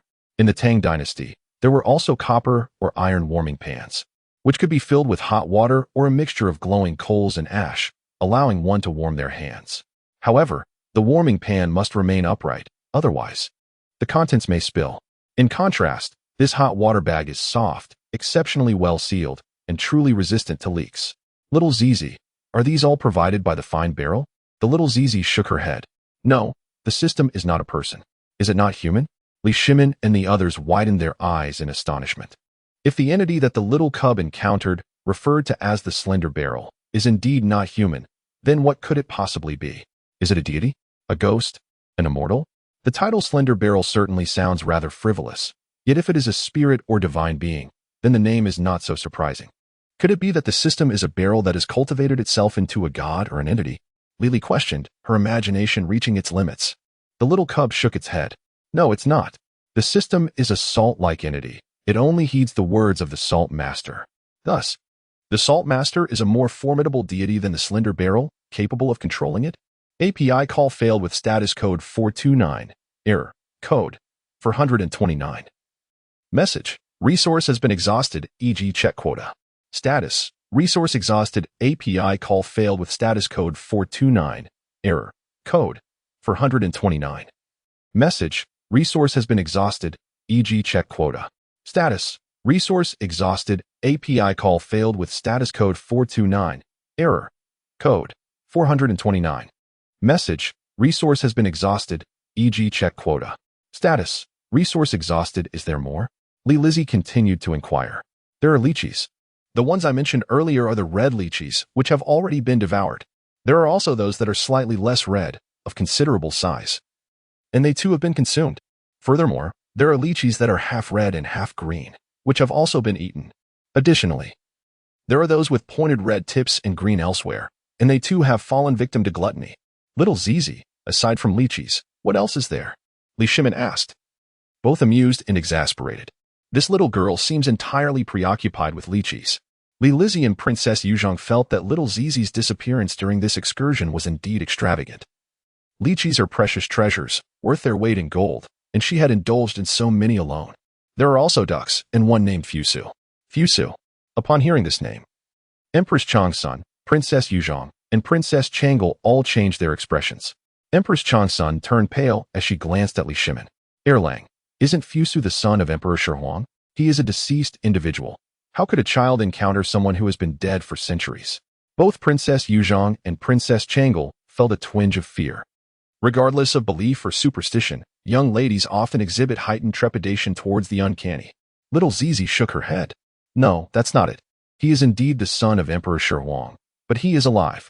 He even plays with me. There's also a boy named Zhu Xiangying who helped me take off my clothes. What did you say? Zhu Xiangying. He is courting death. Li Shimin's eyes widened in fury, momentarily forgetting the bizarre notion of a child encountering someone who had been deceased for over 1,000 years. Empress Changsun gently patted Li Shimin's back. Erlang, do not be agitated. Little Zizi is just a child, and the other party is merely a boy. There is no need for wild imaginations. She then turned to little Zizi. Why did that Zhu Xiangying want to take off your clothes? Because it was so hot. Outside, it is snowing, but inside it is incredibly warm, and the floor is hot. Wearing too many clothes makes me sweat. Why wouldn't he take off my clothes? Zhu Xiangying helped me take off 2 outer layers. Now that I wear just one, I'm not hot anymore. Understanding this, Li Shimin finally calmed down. He found that kindergarten to be remarkably magical. While it snowed outside, the interior was so warm. How could that be possible? So, it was a thing called Shidong. Not a human. That brought you to a place called Yuiyin? That place is very warm, has lychee, and there is a deity called Yin Chang? After synthesizing little Zizi's previous descriptions, Lizzie inquired. Little Zizi nodded enthusiastically. Yes, that is exactly it. Yuiyin is the school, with children from different dynasties. Oh, and there are mobile phones. Father and mother can see the phones and know everything. Little Zizi dashed back to her bed, her small hands rummaging under the covers. Li Shimin, Empress Changsun, Lizzie, and Princess Yuzhong were once again astonished. She could pull out more treasures. Just how many wonders were hidden beneath her blankets? Who exactly was that Director Shin, bestowing upon little Zizi such miraculous items? In the 11th year of Hanwu, Lady Lu arrived at the main palace of the Eastern Palace. Taking Zhu Yunwen from the arms of a palace maid and holding him herself, she intended to see Lady Chang, but was informed that the physician was currently checking her pulse. Lady Chang was experiencing a particularly arduous pregnancy, and numerous rumors had circulated within the palace, causing great concern for Zhu Biao and Empress Ma. This time, in addition to the imperial physicians, several renowned folk doctors were summoned, alarming Zhu Yuanzhang.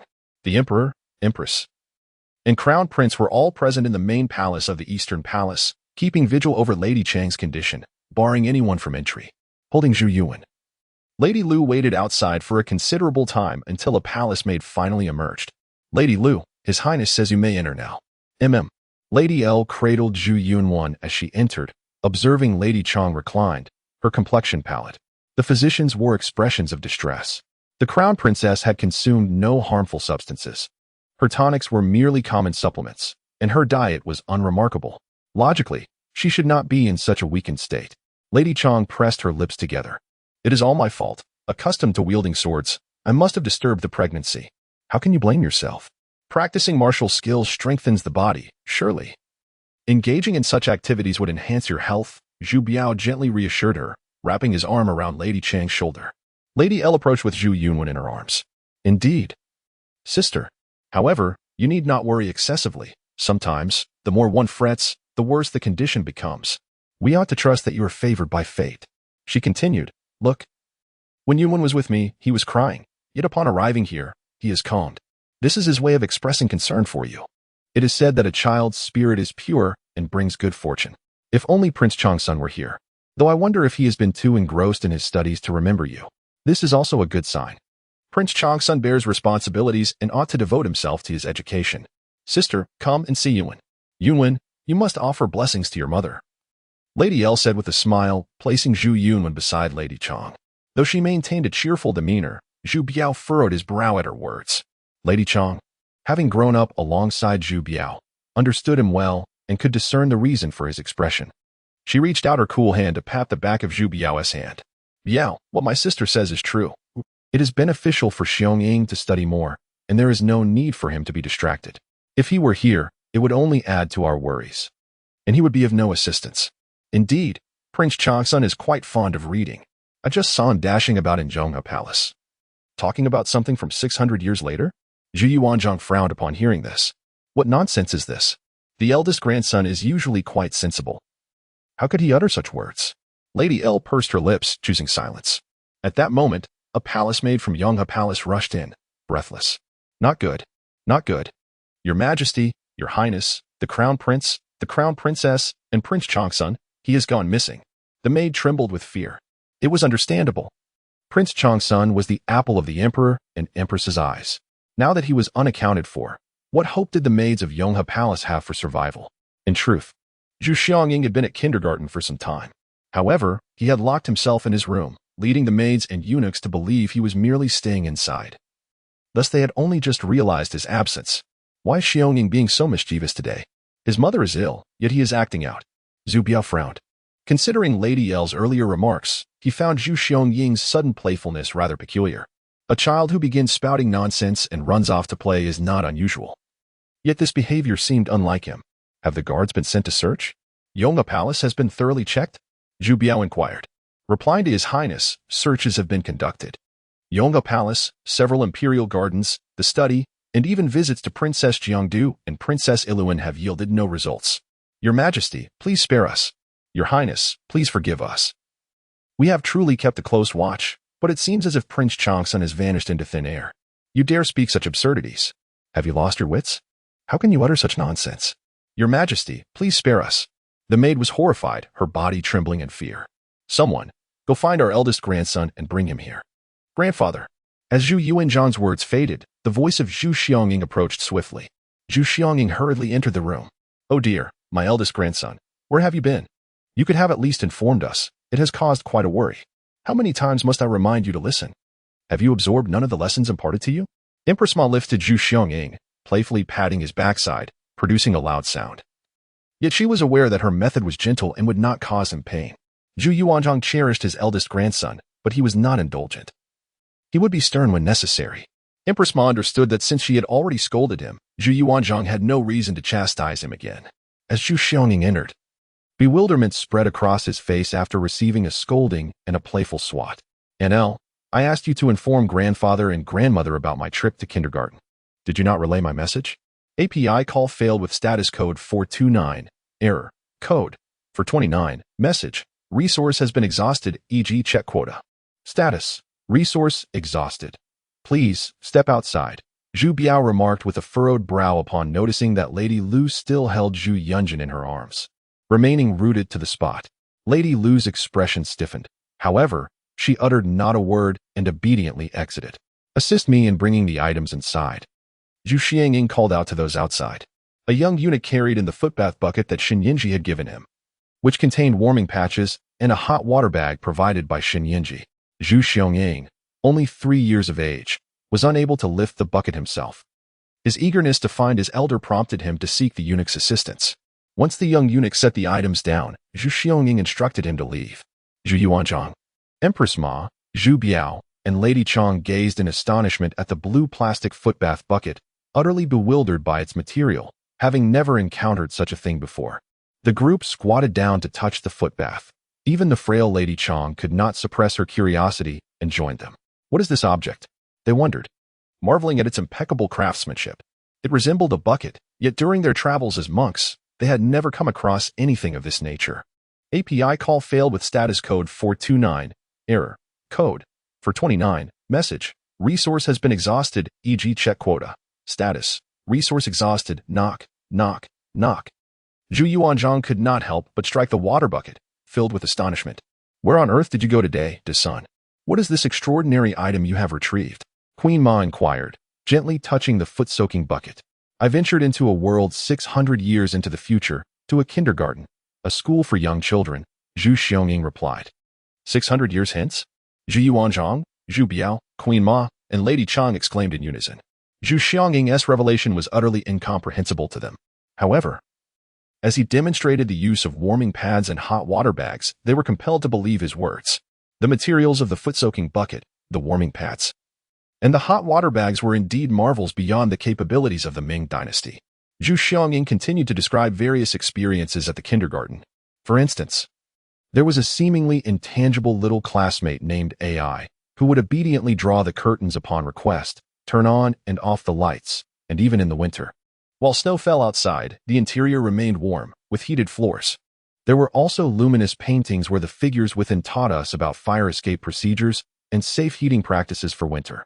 Furthermore, Principal Shun could conjure water at will. Zhu Xiangying, unaware of the concept of a sensor faucet, believed that Xinyin Zhi had the ability to summon water simply by a casual wave of his hand. Zhu Xiangying's descriptions left the entire Zhu family in astonishment, particularly regarding Principal Shun's uncanny ability to produce water out of thin air. Could it be that deities capable of summoning rain and flooding the Golden Mountain truly existed? By the way, grandfather, grandmother, father, mother, let us place this item in the sun to charge. This is called a solar battery. It must be charged to power the phone, as all communications from the kindergarten are relayed through it. As he spoke, Zhu Xiangying retrieved the solar battery and the phone from the foot-soaking bucket. Zhu Yuanzhang and the others comprehended each word he uttered, yet the combination of terms such as phone and solar energy left them utterly bewildered. Nevertheless, since Zhu Xiangying asserted it, they proceeded to follow his instructions. Seeing that the adults at home had begun to accept his journey to the future, Zhu Xiangying then broached the topic of Lady Chang's condition. Mother is expected to give birth to a younger brother, but just 10 days after his arrival, she suddenly fell ill and passed away. Zhu Xiangying's voice trembled with emotion, nearly bringing him to tears. Yet he felt compelled to convey this crucial information to the elders. His earlier demonstrations were merely to instill belief in his journey. Initially, Zhu Yuanzhang and the others gazed at the items he had brought back with curiosity, marveling at the warming pads, but upon hearing his somber revelation, they were taken aback. How could this be? Zhu Xiangying nodded emphatically. Grandfather, grandmother, father, mother, this is indeed true. Principal Shun's era is 600 years beyond ours. He possesses knowledge of all that is to come. Please, summon the imperial physician at once. Mother's labor is complicated, and her sudden demise following the birth of my brother is highly abnormal. Zhu Xiangying struggled to suppress his tears. His grandparents and parents had always urged him to be a man, reminding him that a man should not weep easily. Yet, this matter pertained to his mother's life, and the sorrow overwhelmed him. Seeing the distress in his eyes, Zhu Yuanzhang comforted him. It will be all right, this Sunday. If we are forewarned, we can take precautions. However, Lady Chang's condition had been examined by numerous physicians, all declaring her well. The doctor had just departed moments ago. Queen Ma's brow furrowed deeply. Desun, did Principal Shen mention anything else? Zhu Yuanzhang inquired. He indicated that Mother's death was highly unnatural and that it is likely someone sought to harm her for their own gain. Yet, he was uncertain. He mentioned having seen this information online. He advised us to investigate who might benefit from her passing. Lu's family? Upon hearing Zhu Xiangying's words, Zhu Biao was the first to draw a conclusion. Zhu Yuanzhang and Empress Ma also arrived at the same realization. In the past, they would not have easily doubted the Lu family. The Lu family hailed from a prestigious lineage in Jiangnan, with roots traceable to the Song dynasty. She had been raised as a refined lady, exhibiting grace and propriety, a quality that the relatively inexperienced consort of only 2 generations, the Chang family, could not match. Despite Zhu Biao's fondness for Chang, he had to concede that Lu was astute and skilled in navigating courtly affairs. However, They had just witnessed Lu's deliberate refusal to relay a message from Zhu Xiongying. Reflecting on the years since Lu wed Zhu Biao, he pondered when her demeanor had shifted. It was after the birth of Zhu Yunwen. Zhu Biao furrowed his brow. How dare she? And how could she manage it? A mere side consort. Zhu Biao's eyes widened anew, contemplating a more terrifying possibility. Father, mother, countless physicians have examined the consort, yet no one has identified the ailment. If it truly is Lu, she could not have orchestrated this alone. She is not acting in isolation. She has a formidable backing. The implication was clear without Zhu Biao needing to elaborate. They belonged to the imperial family, not an ordinary household. Each individual's position was intertwined with a vast network of interests. Behind Lu stood a deeply entrenched Jiangyan aristocracy, tracing back to the Song dynasty. Big grandson. You have truly saved your mother and our Zhu family. Zhu Yuanzhang suppressed his inner fury, stroking Zhu Xiongying's head. But what of the young lady? Even if we expose Lu and those behind her, we remain clueless about the true nature of her condition. They may deny any wrongdoing to absolve themselves. Empress Ma and consort Chang had always shared a close bond. She could not overlook this issue. Yet they had indeed done all they could. Grandfather, grandmother, father, mother. Our director Shin is truly remarkable. My classmate, Sizi, had a fever when he came to school, and after a few acupuncture treatments, he recovered. May I take Mother's medical records and recipes to kindergarten for Director Shin to examine? He is truly like a deity. Very well. Director Shun is indeed extraordinary. Biaoer, prepare the young lady's medical records, and tomorrow let our big grandson take them to kindergarten for Director Shun to review. Grandfather, we cannot go tomorrow. It must be the day after. Kindergarten operates from Monday to Friday, resting on weekends, Zhu Xiongning patiently explained to her family. In the Grand Court of Qin, during the 9th year of King Zheng, chaos erupted in the Xianyang Palace. Upon concluding the morning court, Ying Zheng learned that Fusu had gone missing. Elbawei, Zhao Ji, Madame Huayang, and Chongping Jun all became involved in the search. The maidservants attending Fusu knelt in despair, unable to articulate how he had vanished. I have said it many times, Zhao Ji brazenly brought those two bastards into Xianyang Palace. Did Fusu not feel heartbroken upon seeing them? Those two have always bullied Fusu, even once tricking him into reading in the snow. Zhao Ji has truly gone too far. You must find a way to send Lao Ai away. Madame Huayang whispered urgently in Ying Zheng's ear while Zhao Ji and Elbawei were absent. Just as Ying Zheng prepared to speak, Chongping Jun rushed in. Your Majesty. Your Majesty, we have found the young master. Found him? Where? Is he safe?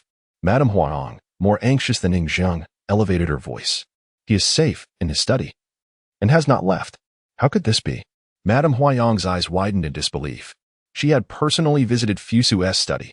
With little time to ponder, she hurriedly dashed towards the room. Ying Zheng followed closely behind.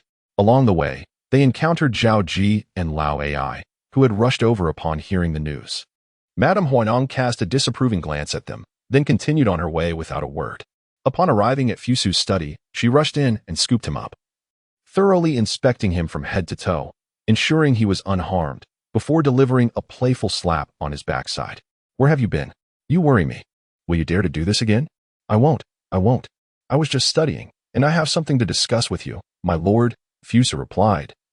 Glancing at Ying Zheng, Shin Yinji had instructed him to bring something to Ying Zheng. Ying Zheng appeared somewhat taken aback. He had always felt that his eldest son was somewhat fearful of him, yet here he was, taking the initiative to speak. This surprised him and brought a faint joy to his heart. Previously, he believed Fusu feared him, which displeased him, leading him to maintain a stern demeanor, consequently making Fusu even more apprehensive. This unexpected situation was indeed unprecedented. You all may leave for now. Fusu likely has academic inquiries for me, Ying Zheng stated decisively. He was a man of remarkable efficiency, understanding that any further discussion would be futile. By suggesting Fusu had studies to discuss, no one dared to object.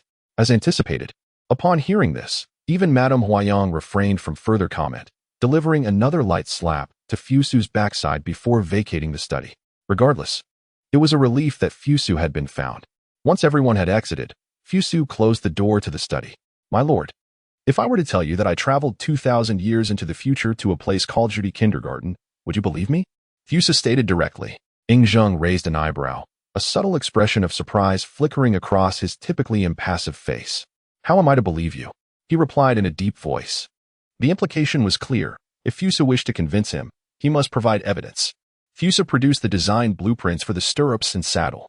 My lord, if these two items were to be implemented, would the combat effectiveness of our cavalry not increase significantly? Ying Zheng's eyes widened as he examined the blueprints Fusu had presented. The mere existence of these designs, let alone the paper they were drawn on, was astonishing, so white, so thin, with lines so delicate that they could not have been rendered with a traditional brush. Remarkable, remarkable, Ying Zheng exclaimed, his excitement evident as he repeated the word remarkable thrice. He could hardly fathom the enhanced combat prowess a cavalryman could possess when equipped with both a saddle and stirrups. My lord, this is a map of the iron ore distribution in the Qin state, which I also brought back from 2,000 years in the future, Fusu continued. Unveiling the iron ore map, Ying Zheng was once again astounded. What did the existence of an iron ore distribution map signify? The Chu state had risen to prominence due to its copper mines, while other feudal states had access to bronze goods. However, the lesser availability of resources meant they could not compete with Chu in terms of weaponry. Mines, regardless of the era, were critical strategic assets, especially in times of war. They represented one of the key elements for dominance. My lord, if you do not believe I have traveled, I have faith in you, Ying Zheng interjected, his tone resolute. Fusu felt a pang in his heart, realizing how much trust his superior placed in him. Master, this is a solar cell.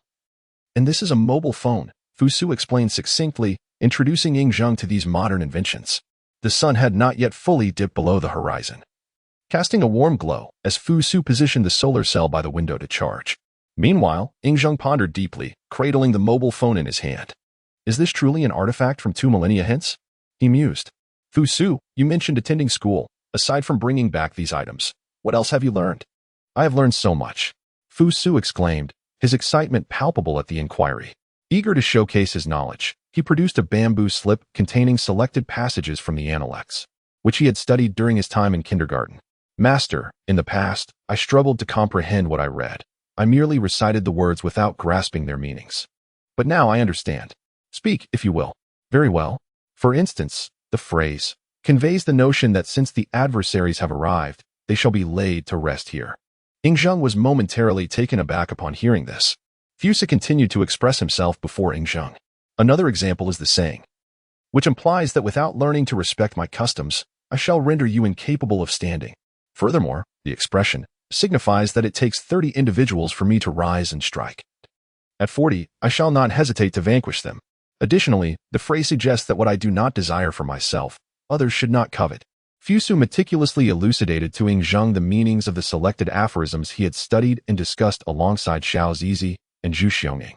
Initially, Ying Zheng was taken aback by his words. Yet, as he listened, a smile gradually crept upon his lips, ultimately culminating in unabashed laughter. Ha, ha, ha. He joyfully embraced Fusu, inviting him to perch upon his lap. Excellent, excellent, excellent. Fusu, splendid work. Is this the celestial kindergarten? A wonderful place indeed. You must endeavor to learn diligently. You are absolutely correct. This is the essence of it. Continue, and let me see what else you have acquired. Excellent.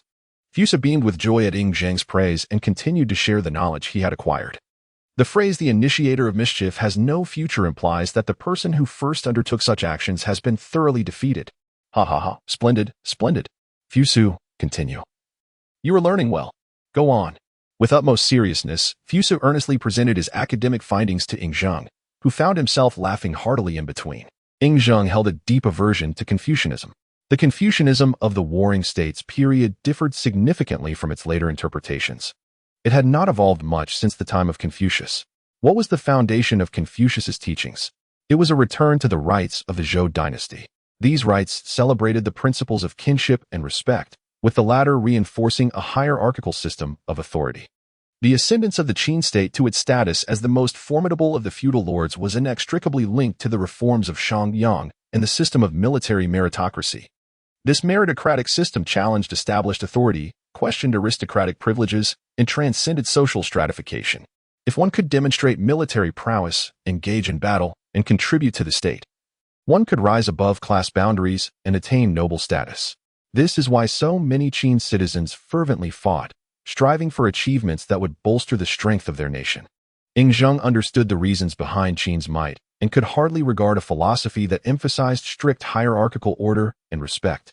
If the Qin people adhered rigidly to such a system, neglecting avenues for advancement, few would be inclined to devote themselves to the state. Previously, He had been displeased with Fusu's interest in Confucian texts, but now he appreciated Fusu's interpretations of Confucianism. Fusu, this kindergarten is a wonderful place. Your Principal Shen teaches excellently. Actually, it wasn't Principal Shen who taught me.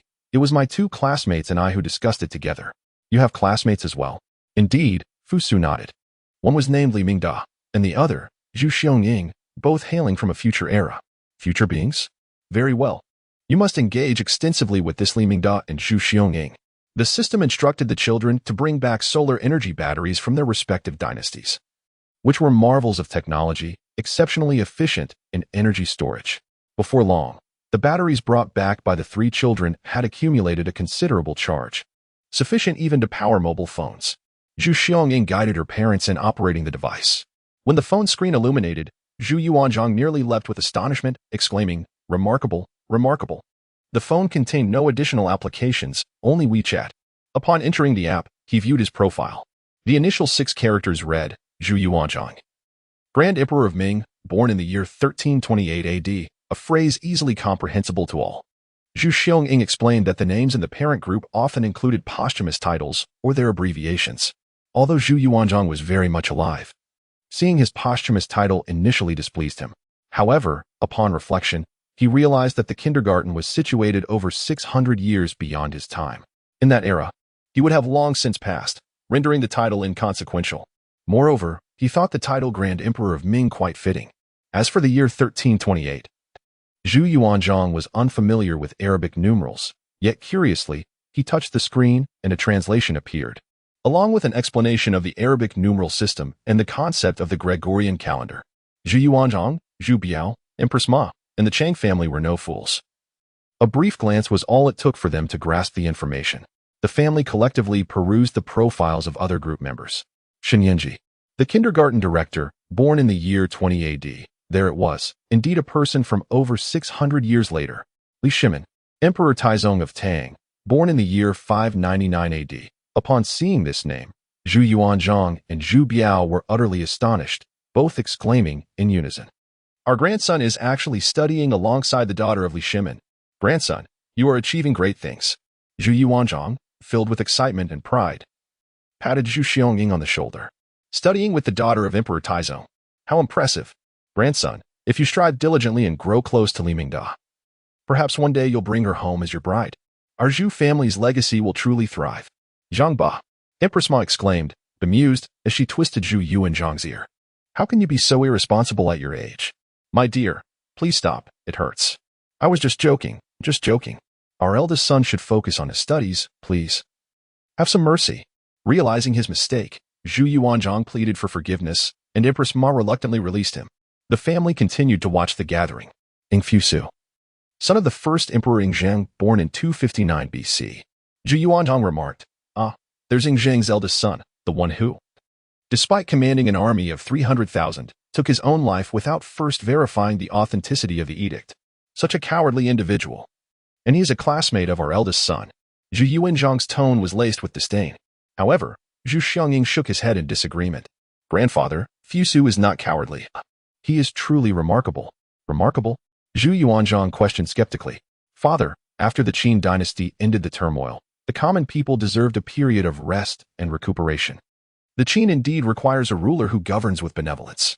Fusu's act of suicide upon receiving the edict demonstrates his adherence to the principles of lord and subject. He is willing to cease hostilities and allow the people to recuperate. Viewed in this light, he is certainly not cowardly," Zhu Biao explained. Zhu Xiangying, however, persisted. No, he is truly formidable, but not in that way." "How is Fusu formidable?" Empress Ma, intrigued by Zhu Xiangying's insistence, inquired. He stated, "When friends come from afar, even if distant, they must be punished." He also said, "One should aspire to be virtuous upon seeing the virtuous, and upon seeing the unvirtuous, even if distant, they must be punished." He declared, "Virtue does not stand alone. Even if distant, it must be punished." He further proclaimed, "Those who are unjust yet rich and noble, even if distant, must be punished." He diligently studies military strategy, intending to strike against the enemies. Indeed, he is formidable. Zhu Xiangying passionately described Fusu. In truth, it was merely a case of being misled by the young Sizi. Sizi, unable to comprehend the Grand Seal script, was frustrated and felt that the Qin characters from a millennium ago were mocking her. In a fit of anger, the phrase "even if distant" must be punished sprang to her mind. Upon uttering it, it seemed rather fitting. Thus, she began to echo "even if distant" must be punished after each of Fusu's recitations of the Analects. Unbeknownst to them, this misdirection had influenced both Fusu and Zhu Xiangying. After all, being merely 2 or 3 years old, even the most intelligent child cannot transcend their age limitations. Being led astray is but a moment's occurrence. Zhu Yuanzhang and the others, upon hearing this, burst into laughter. Zhu Yuanzhang laughed heartily, slapping his thigh. Good, good. This is splendid. I was worried that the cowardly Fusu would negatively influence our eldest son, but now I need not fret. Fusu is a good child indeed.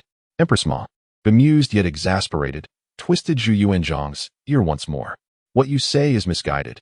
Isn't this leading our eldest son astray? And you still call him good? Please, dear. We will teach our eldest son the Analects properly. The environment is crucial as well. Fusu's constant refrain of "even if distant" must be punished demonstrates his masculinity and will surely have a positive influence on our son. Ah, it hurts, it hurts. I admit my error. I understand my mistake. The child is still here. Please, have some mercy. You are merely jesting. The great Qin, Ying Zheng, unlocked his phone and swiftly comprehended the Gregorian calendar. He was somewhat astonished to discover that Fusu was attending school alongside individuals from centuries and even millennia in the future. However, the surprise was tempered by the realization that if Fusu had ventured to study over 2,000 years later, it was not altogether strange to find others from different eras in his company. What is the intention of this first emperor? My lord, you shall unify the 6 kingdoms.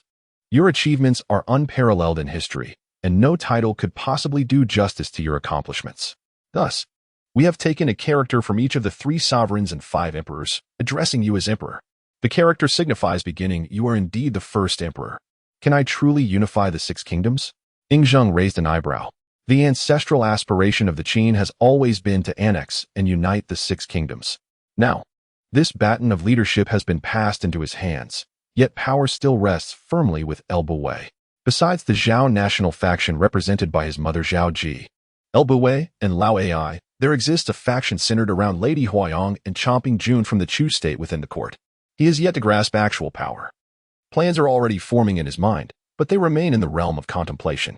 Thus, the future version of himself might indeed succeed in unifying the 6 kingdoms. Ha ha, ha ha ha, ha ha ha. The magnificent legacy of the Qin shall ultimately be fulfilled by me. Ha ha ha. Ying Zheng laughed heartily towards the heavens, feeling confident in his ability to realize the plans he held dear. Lao Ai, Elbawei, just wait. He glanced at the other individuals in the chat. Li Mingda's father, Emperor Tang I, Li Shimin, born in the year 599 AD, and Zhu Xiangying's grandfather, Emperor Ming Gao, Zhu Yuanzhang, born in the year 1328 AD. My lord, both Zhu Xiangying's grandfather and Li Mingda's father are emperors. They have all retained the title emperor that you established. They are all emperors. Ying Zheng scrutinized Li Shimin and Zhu Yuanzhang, who bore different surnames than his own, and furrowed his brow at their birth years. How many years has the great Qin endured? Fusu fell silent for a moment. Ying Zheng suddenly experienced an unsettling premonition. Fusu, speak, he urged. Fusu hesitated, pointing with his finger, struggling to articulate his thoughts. 14th generation? API call failed with status code 429, error, code, for 29, message, resource has been exhausted, e.g. check quota. Status, resource exhausted, 24th generation? API call failed with status code 429, error, code, for 29, message, resource has been exhausted, e.g. check quota. Status, resource exhausted, API call failed with status code 429, error, code, for 29, message, resource has been exhausted, e.g. check quota. Status, resource exhausted. With a resounding slap, Ying Zheng appeared as if he had been doused with a bucket of cold water, seizing Fusu and delivering a flurry of strikes. Fusu cried out in pain, Master, it wasn't me, it wasn't me. To which Ying Zheng retorted, if it is not you, then who could it possibly be? Only then did he relent and withdraw his hand from Fusu. API call failed with status code 429. Error, code, for 29, message, resource has been exhausted, e.g. check quota. Status, resource exhausted, API call failed with status code 429. Error, code, for 29, message, resource has been exhausted, e.g. check quota. Status, Resource exhausted. API call failed with status code 429. Error. Code. For 29. Message. Resource has been exhausted, e.g. check quota. Status. Resource exhausted. What else is there? Though paths may diverge, those who differ must be punished, regardless of distance. API call failed with status code 429. Error. Code. For 29. Message. Resource has been exhausted, e.g. check quota. Status. Resource exhausted. Is there more? In the 7th year of the Jingguan era, Li Shimin gazed in wonder at the collection of name cards belonging to Ying Zheng and Zhu Yuanzhang. Upon examining Zhu Yuanzhang's information, he was astonished to find that his birth date was nearly 700 years ago, while Ying Zheng's era was over 8 centuries distant. The temporal span of these kindergarten students was indeed remarkable. Even Zhu Yuanzhang, a fellow emperor, was represented among them. Little Sizi, do you know how long the Tang dynasty lasted? Huh? What is that? Can it be eaten? The little one tilted her head in curiosity. Empress Changsun could not help but chuckle. Erlang, how can you expect such a young child to comprehend that question? Father, didn't Sizi mention that in the future, there will be children from other eras attending kindergarten? Perhaps by then, we can analyze this thing called a name card, Li Lizzie added. Li Shimin continued to hold the little one close. Sizi, when you return to school next time, could you inquire with your principal about this question? Just ask how long the Tang dynasty lasted. Goodness. Just as the parents were marveling at their phones, Xin Yinji discovered that the system had sent messages to the parent group using his WeChat account. Dear parents, greetings. I trust your children have informed you of the situation at the kindergarten. Our institution does not enforce enrollment. The decision to allow your child to attend school rests solely with you. Should you wish for your child to join us, please prepare a token of appreciation by next Monday, which can be exchanged for a previous gift received from the parents. If the gift is unique, kindly submit an item of equivalent value. If you choose not to send your child to school, no action is required. The system will automatically confiscate your mobile phones and batteries. The parent group is a muted one. Prior to system upgrades, only the system can disseminate messages, and no one else is permitted to communicate. Xin Yinji cannot edit the messages himself. On his phone, he viewed the content in both vernacular and traditional characters. While the system assured that parents would see comprehensible text and language, having translated it automatically, this was beyond Xin Yinji's control. He merely felt the system was rather shameless, not enforcing enrollment, yet it had already forcibly bound and summoned children to the kindergarten. Furthermore, who would refuse to let their child attend school in the future? The concluding statement of the message seemed superfluous. Even if one learns nothing, the ability to foresee history is far more significant than acquiring any specific knowledge. Who would be foolish enough to deny their child such a splendid opportunity? However, Xin Yinji could not afford to neglect the educational concerns. He was uncertain about what he could teach. The 6 arts in the 4 books and 5 classics were beyond his reach. He could hardly compete with the educators of ancient times. Thus far, his students were all from royal families, and in the realm of early childhood education, he could not measure up to the teachers chosen by emperors. He was indeed a descendant of a medical lineage and a professional medical student. But his expertise lay solely in his field. He was utterly unqualified in early childhood education, teaching according to modern kindergarten methods. What does a modern kindergarten even teach? Xin Yinji gazed at himself in the mirror, attempting to mimic the dance moves of contemporary kindergarten teachers, feeling as ridiculous as a petty thief. Host, might you consider asking me? The system's voice echoed softly in his mind. What? You can assist in recruiting kindergarten teachers? Why didn't you mention this sooner? You never inquired. All right then, how do we proceed? Xin Yinji, no longer bickering with the system, felt a wave of relief knowing he could recruit teachers. At the very least, he wouldn't have to resort to thievery to entertain the children. Through a process of random selection across various dynasties, he now had the opportunity to recruit his first teacher. The available options included subject teacher, life teacher, school doctor, chef, and school bus driver. Life teacher. Xin Yinji chose swiftly, as this was an obvious decision. He could easily act as the school doctor or bus driver, and he could manage as a chef temporarily. The role of a life teacher was paramount. Not to mention, how would he assist children in using the restroom? As a grown man, he truly lacked the skills. Furthermore, it would be quite awkward to accompany a young girl like Xiao Zizi to the lavatory.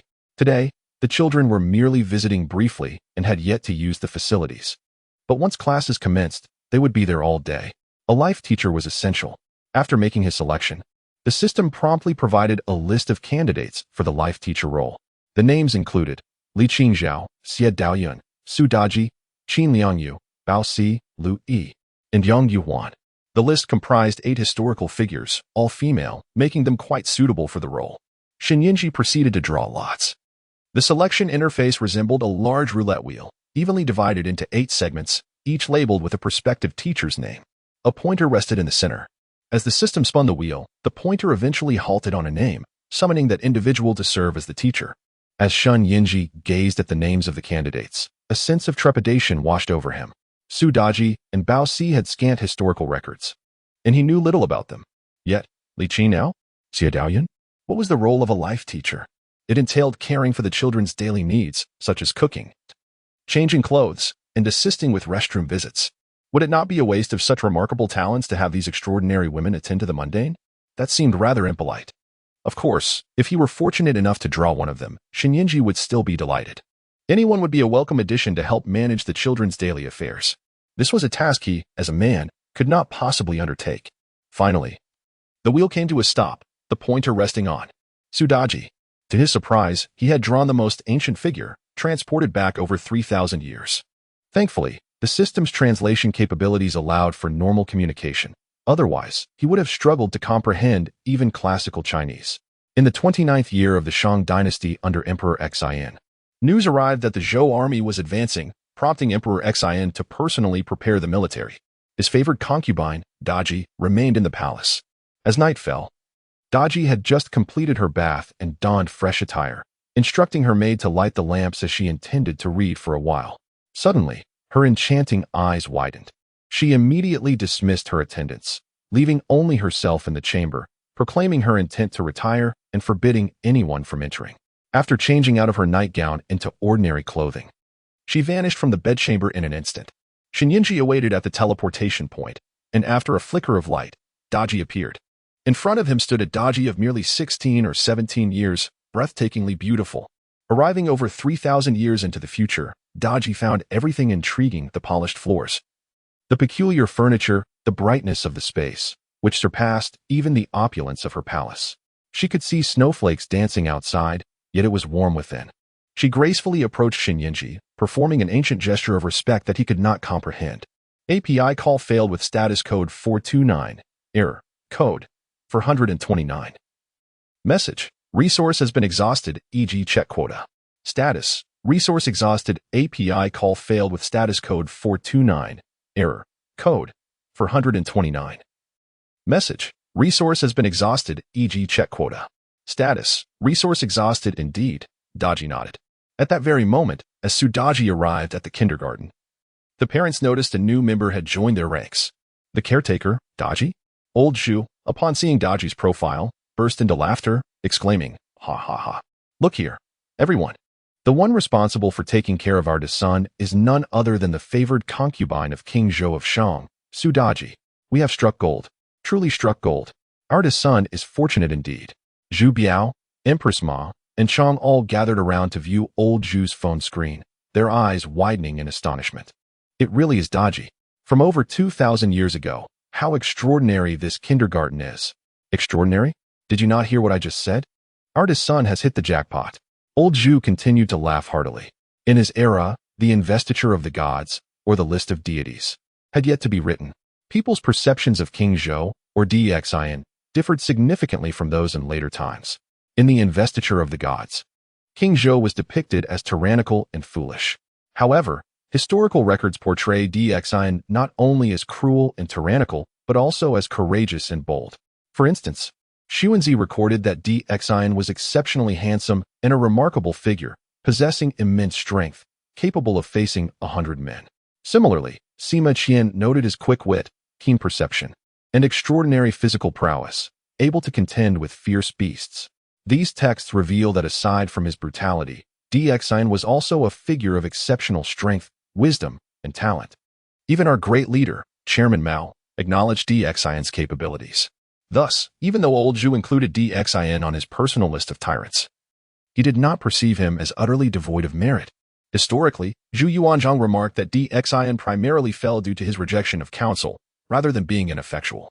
Xian was a ruler from over 2,000 years ago for the Ming dynasty. Now, with Dxion's favored concubine attending to Zhu Xiong Ying's daily needs, it is entirely understandable that old Zhu felt he had gained immensely. Meanwhile, Ying Zheng was in his study, reading alongside Fusu. Since Fusu began attending kindergarten, their father-son bond seemed to have grown closer. Fusu was reviewing the analects, analyzing the interpretations he had developed with Zhu Xiong and Xiao Zizi. A gentleman loves wealth, acquiring it through just means, he recited, which implies that my affection for your riches justifies their acquisition. Ha ha. Ying Zheng laughed heartily, interrupting Fusu. Fusu looked up from his bamboo slips, asking, "Father, what is it?" "Daji has arrived, Fusu. A teacher has come to care for you at kindergarten, none other than the favored concubine of King Zhou, Daji." Indeed, indeed. Dxian was the first king in history to unify the north and south. Yet, after this unification, the Shang dynasty fell. I must not only unify the north and south, but also conquer the 4 barbarians and absorb the 8 realms. The Qin shall not meet the same fate as the Shang. The Qin will endure through the ages. Do not cause me trouble. Ying Zheng, filled with ambition, suddenly shifted his tone as he recalled the historical figure of Fusu, and in a swift motion, kicked towards Fusu. API call failed with status code 429. Error. Code 429. Message. Resource has been exhausted, e.g. check quota. Status. Resource exhausted. The ruler, I have not taken any action. As I promised you. Fusu, what did you just recite? Please repeat it for me. A gentleman loves wealth, and it should be acquired through ethical means. This implies that my affection for your riches justifies my desire to seize them. Do you only covet wealth? What else do you desire? I also yearn for the lands of the 6 states and their people. That is more agreeable. Continue your studies. Tang. Li Shimin observed the newly joined Su Daji in the group chat, stroking his chin and nodding thoughtfully. Individuals from various dynasties congregating in a kindergarten is quite remarkable. It allows for a more profound understanding of the historical transformations mentioned by Tai Shigong. Daji's historical reputation seems rather dubious. Can she truly be an effective teacher? Li Lizzie expressed her concerns. However, Li Shimin continued to smile. A life instructor is merely responsible for the daily care of the children. And as long as she can tend to their needs, extensive scholarly achievements are not a prerequisite. I have faith that Director Shin will manage any arising issues adeptly. Lizzie. Although Daji's evaluation is unfavorable, it does not necessarily reflect her true character. Historically, when King Zhou of Shang attacked and abducted Daji from the Su tribe, the Shang dynasty fell a year later. Yet, it is said that Daji expedited or even caused their downfall. Consider that within the span of just 1 year after entering the palace, how much could she possibly accomplish to bring about the fall of Shang? It is evident that the decline of the Shang was the result of long-standing issues, not solely attributable to Daji. If she truly possessed such remarkable abilities, I would be pleased to have her care for our children. Empress Changsun approached with a smile. Indeed, Li Liuji chuckled. Although she had not previously spoken ill of Su Daji, she merely remarked on the unfavorable historical evaluations surrounding her. In the 21st century, Daji was filled with curiosity, exploring every nook and cranny of the 2-story building belonging to Shun Yinji. She had already acclimated to her new working environment, mastering the use of the toilet and faucet, and even engaged in conversation with Shun Yinji. Individuals from ancient times, upon arriving in the future, are invariably eager to learn about history. Director Shun, are you suggesting that the king has less than a year left to live? Daji learned from Shun Yinji about the defeat of the Shang at the Battle of Mai, the fall of the dynasty, and its replacement by the Zhou, her eyes widening in astonishment. Shun nodded in affirmation. When he drew Su Daji, he had considered her age, thinking it possible she was still the Daji of the Su tribe. However, it turned out she had already entered the palace, and that Emperor Xin had less than a year before his downfall. How could this be? Daji exclaimed, her long, slender fingers resembling green onions covering her mouth. Her eyes filled with terror, unease, and astonishment. How could the king possibly lose? He had achieved remarkable victories in his previous campaigns, even seizing the bountiful lands of the Dongi. The Zhou army from the northwest was now engaging near Yin. How could he possibly falter? The king was the epitome of valor. From Daji's words, it was evident that she held a deep admiration for Emperor Xin. However, Shun Yinji felt compelled to temper her enthusiasm with a dose of reality. For all his territorial expansions and years of warfare, the Shang dynasty was already in a state of exhaustion. While he was conquering Dongi, the Zhou were rapidly strengthening their position. When the two armies clashed, the Shang found themselves in a weakened state post-battle, while the Zhou were thoroughly prepared, buoyed by high morale and formidable strength, ready to strike decisively against the Shang. In such a comparison, the outcome was almost predetermined. Shinyinji chose not to elaborate further. Historically, throughout the ages, only Emperor Wu of Han managed to avoid national demise amidst such militaristic endeavors. Yet, the Han Emperor was not merely reliant on the legacy of his ancestors. It could be argued that aside from the solid economic foundation and social environment established by his forebears, the resources he expended in warfare were primarily earned through his own efforts. The monopoly of state-owned enterprises officially commenced during the reign of that esteemed ruler. These privileges were not bequeathed by his ancestors. During the era of King Dxin, society was steeped in slavery. The concept of state-owned enterprises or monopolies was unfathomable. One must consider the limitations of the era. How could Dxin conceive of myriad methods to amass wealth? He lacked the counsel of figures like Sang Hongong. While Shun Yinji spoke little, Daji's face flushed with indignation. This is preposterous. The Zhou army seized the opportunity to invade while the king was preoccupied with the Eastern Yi, who were not their adversary. The king's campaign was directed towards the Eastern Yi, not them. With the Shang dynasty suffering from successive natural disasters and harsh winters, food scarcity was imminent, prompting the king to venture towards the warmer, more humid eastern lands, where agriculture could flourish and sustain the populace. The Zhou, situated in the frigid and arid west, were even more impoverished than the Shang. Thus, the king had never waged war upon their territory. How could they take advantage of this to annihilate the Shang? Daji clenched her tiny fists in frustration. Director Shin, she implored, do you believe Zhou has a valid point? Are they not being unreasonable? The king has never provoked them. The king's campaigns targeted fertile lands for agriculture. Their actions are utterly excessive. Furthermore, the Eastern Yi did not initiate conflict with them, nor did the Su tribe assail the Shang. Numerous southern tribes that have been subdued by the king posed no threat to them. Although the king refrained from extensive campaigns against Zhou, it does not imply an absence of conflict between Shang and Zhou, especially considering the generations that preceded the current king. Daji paused, taken aback by Shun Yinji's remarks. Observing the astonished expression on the youthful girl's face, Shin Yinji pondered whether he was being too harsh on her or perhaps imposing upon the ancients. The laws of history dictate that victors reap the spoils, the mightier wield greater resources, and the delineation of right and wrong is contingent upon one's perspective. Sudaji believed that King Dxion's offensive against the Eastern Yi, expanding territory to provide his people with fertile lands, was justified. Conversely, the Zhou would perceive their aggression against the Shang as equally justified. Both campaigns were directed eastward. The essence of their motives bore little distinction. The sole divergence lay in the direct confrontation of Dxion expanding southeastward, while Zhou stealthily seized resources from the beleaguered Shang. Yet fundamentally, both actions were aimed at bolstering their respective nations. Director Shun, she inquired, is there any historical record of this? I wish to examine it. Daji felt a tinge of embarrassment, her cheeks reddening further. There are indeed records, but can you comprehend them?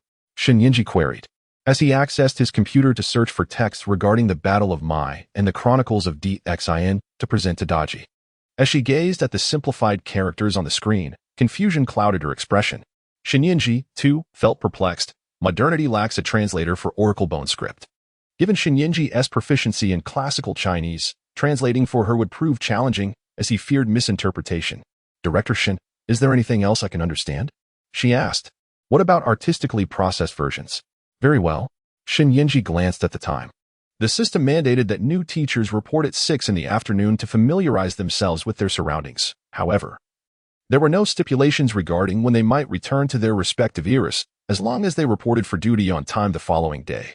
The specifics of their responsibilities within the kindergarten were also left undefined by the system.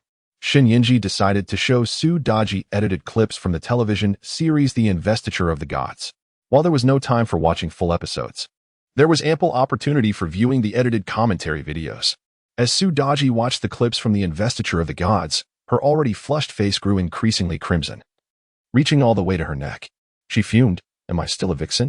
Is it true that I possess such prowess? I had no idea. How could the king be so foolish and tyrannical?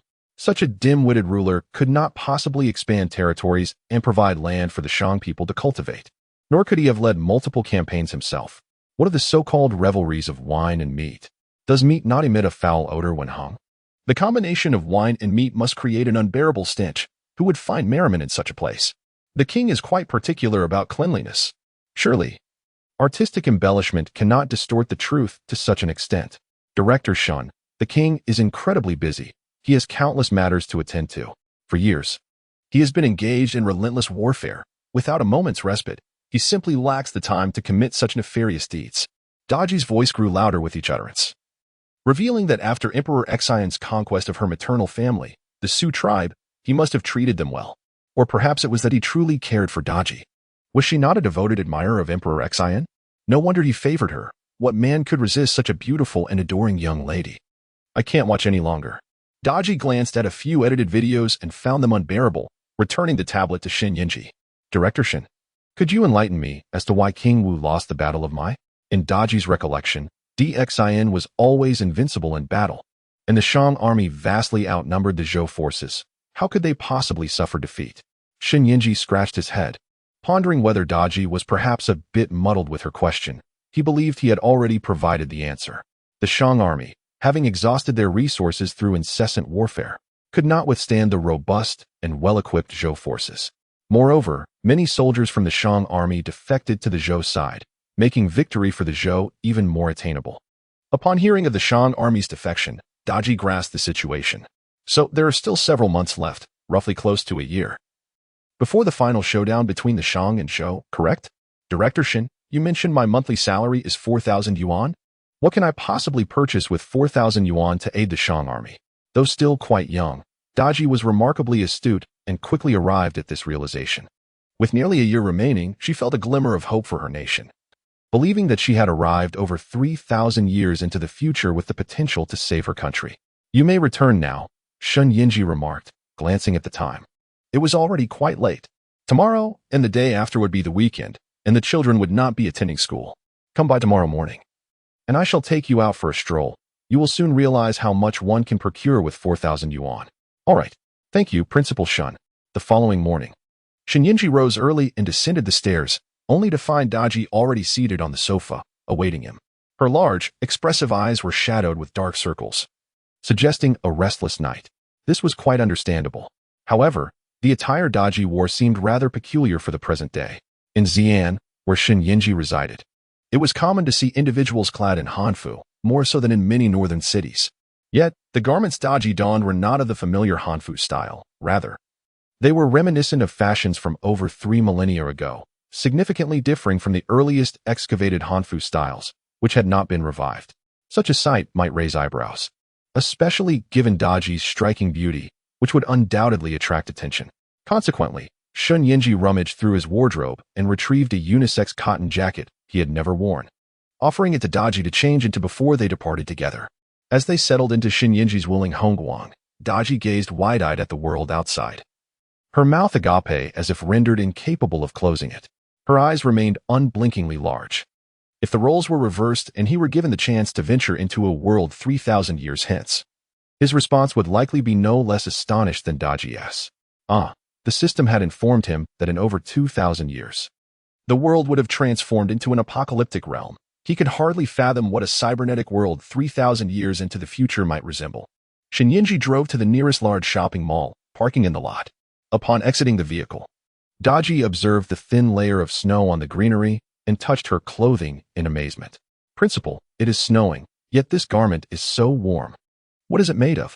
API call failed with status code 429. Error. Code. 429. Message. Resource has been exhausted, e.g. check quota. Status. Resource exhausted, cotton? Daji inquired, still perplexed. Shen Yinji was aware that even during the Sui and Tang dynasties, cotton was merely cultivated by affluent families as an ornamental plant. In the Shang and Zhou dynasties, it was even less likely to be known, even if it did exist. The fact that it was solely regarded as a decorative plant indicated that the varieties of cotton in that era boasted beautiful flowers but yielded insufficient fluff. Otherwise, why would ancient people not cultivate it extensively for warmth? They were not foolish. It is simply a type of plant. Is the fabric of your clothing not soft? The filling consists of cotton fluff, Shen Yinji succinctly explained. Is this plant expensive? How much can my salary afford? Can I even buy seeds with my salary?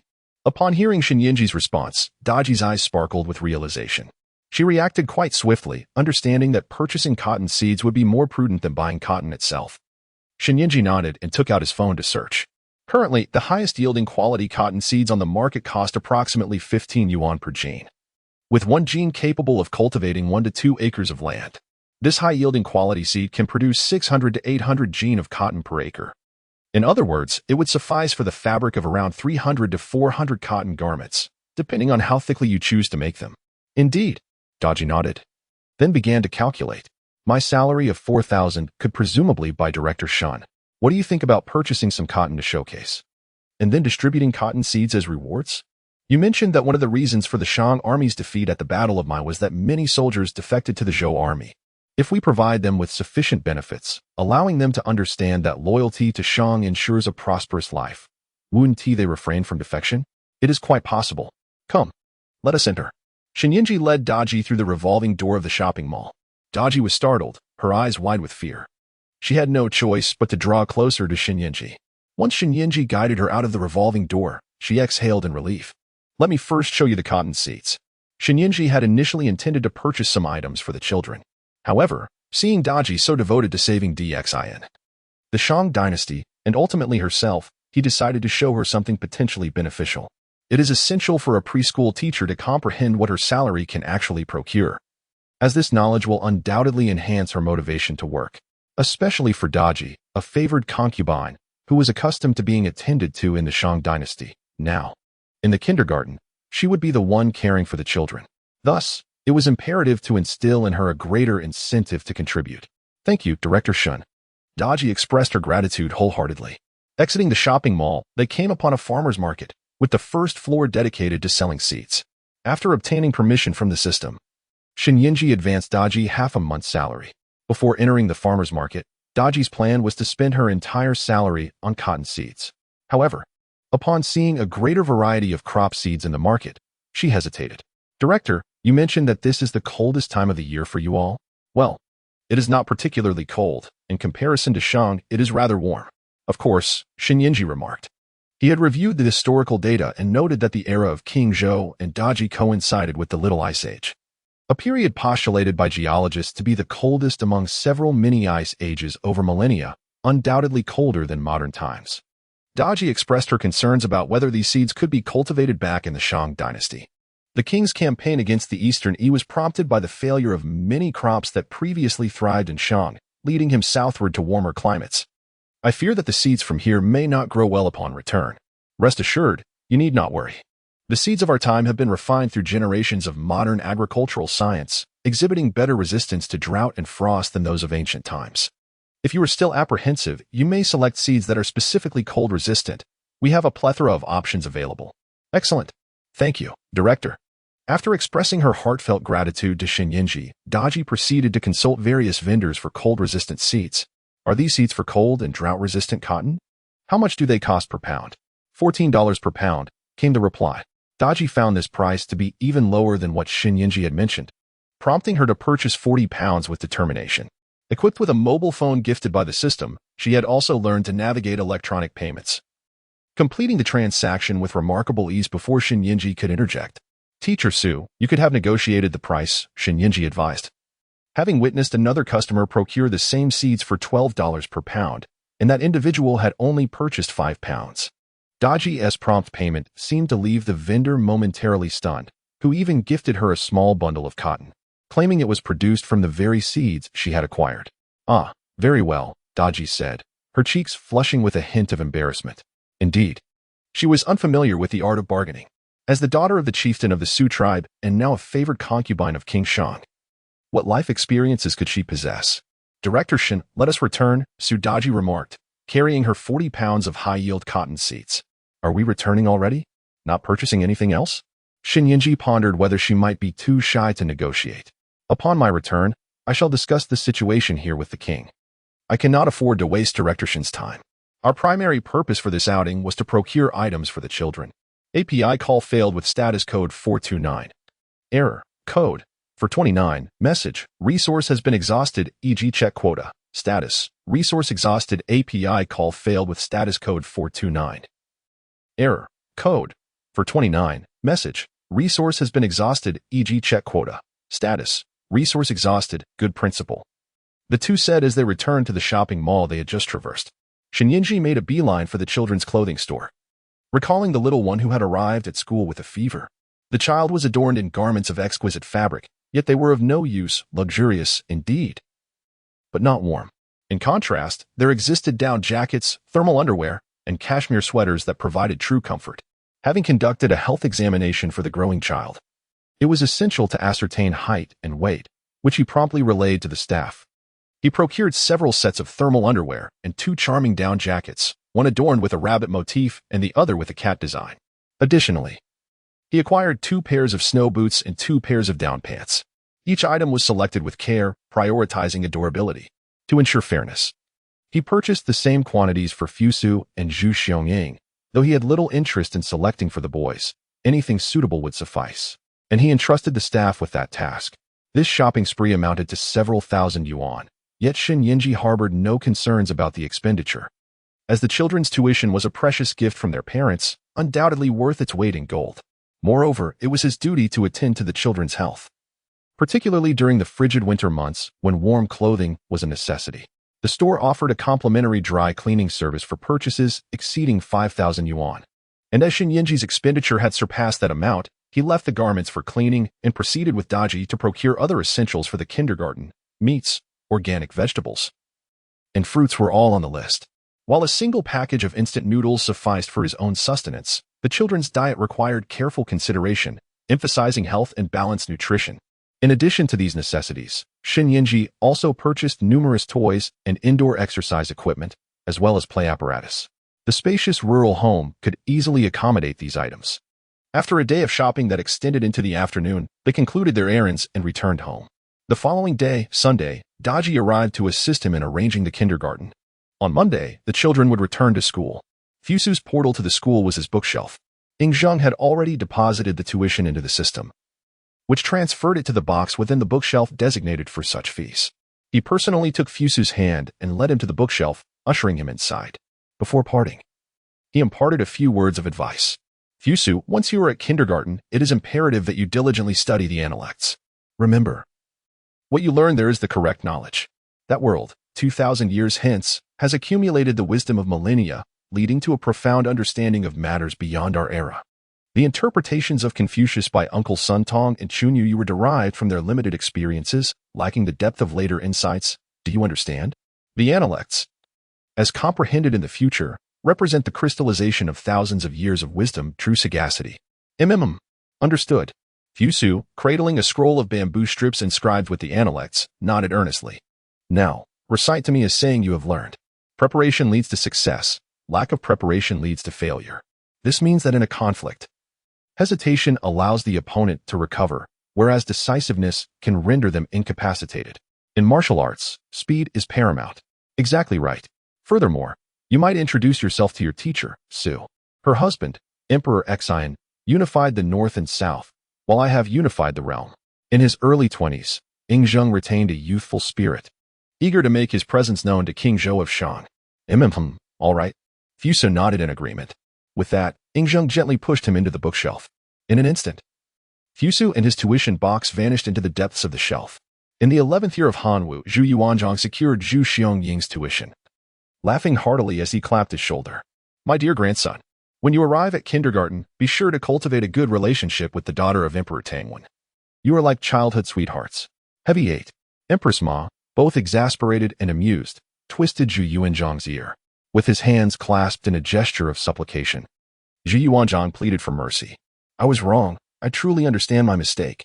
Oh, dear sister, I was merely jesting. How old is our grandson? Surely, he understands that I was only joking. You have attended kindergarten. It is time to engage in serious matters and delve into military strategies with that Fusu. Indeed, the military tactics studied in kindergarten are excellent. What you are researching is the paramount art of war. Heavy 8. Empress Ma twisted Zhu Yuanzhang's other ear. She was well aware that her son, Heavy 8, held a profound disdain for the teachings of Confucius and Mencius. He had once vociferously condemned their philosophies in front of Liu Bowen, suppressing Confucianism and categorizing its classic texts as heretical. Yet, it was unacceptable for Zhu Xiangying to interpret the Analects as a treatise on military strategy. Grandfather, grandmother, I am off to school. All right. Empress Ma gently stroked Zhu Xiangying's head as she watched him crawl beneath the bed, disappearing alongside the tuition box. In the time of the Jingguan era, the little one observed the breakfast laid out before her, shaking her head, declaring she was full after just a small bite. Father and mother always say that eating too much is not good for digestion. When I was younger, I didn't listen and ate too much. That was my fault. Now I understand my mistake and will not overindulge in the future, the little one said earnestly. Surrounding her were Li Shimin, Empress Chang's son, Li Lizzie, and Princess Yuzhong, all of whom were aware of her new venture into kindergarten. Li Shimin decided to keep this matter under wraps for the time being, not wishing to disclose it to those who were still unaware. Today marked the little one's first day of school, and they all wished to make it a momentous occasion. Hence their presence to send her off. Observing her serious little face, Empress Chang's son saw right through her intentions. Little one, you are not truly full, are you? You are merely pretending to be so, hoping to save some room to sneak in lychees at kindergarten, she inquired, cradling her daughter in her arms. I am not. The little one protested, shaking her head in denial, though saliva was nearly escaping her mouth, which she quickly sucked back in. Li Shimin, Li Lizzie, and Princess Yuzhong could not help but chuckle. This little rascal is quite clever, they thought. Little one, once you start kindergarten, you must not only think about food. You need to learn more things, Li Shimin feigned sternness. But father, she is so young. Just 2 years ago, she was born. What can you expect her to learn at such a tender age? Empress Chang's son remarked, smiling at the little one who was still swallowing her saliva. Li Shimin, however, disagreed with Empress Chang's son's assessment. Do not underestimate our daughter. She can already hold a pen and write. She is capable of learning many things. Little one, why not ask your principal about the history of the Tang dynasty? The history of the dynasty? What is that? The little one's eyes sparkled with curiosity. Empress Chang's son stifled a laugh. See, she does not understand. She is still so young. API call failed with status code 429. Error. Code 429. Message. Resource has been exhausted. E.g. check quota. Status. Resource exhausted. Yinchang. The harmonious voices of 3 children echoed from the teleportation point. In the center of the living room, 3 little short legs appeared out of thin air, darting towards Shun Yinji like 3 small cannonballs. Observing the trio of tiny figures rushing towards him, Shun Yinji inexplicably crouched down and opened his arms, only to realize he had underestimated the situation.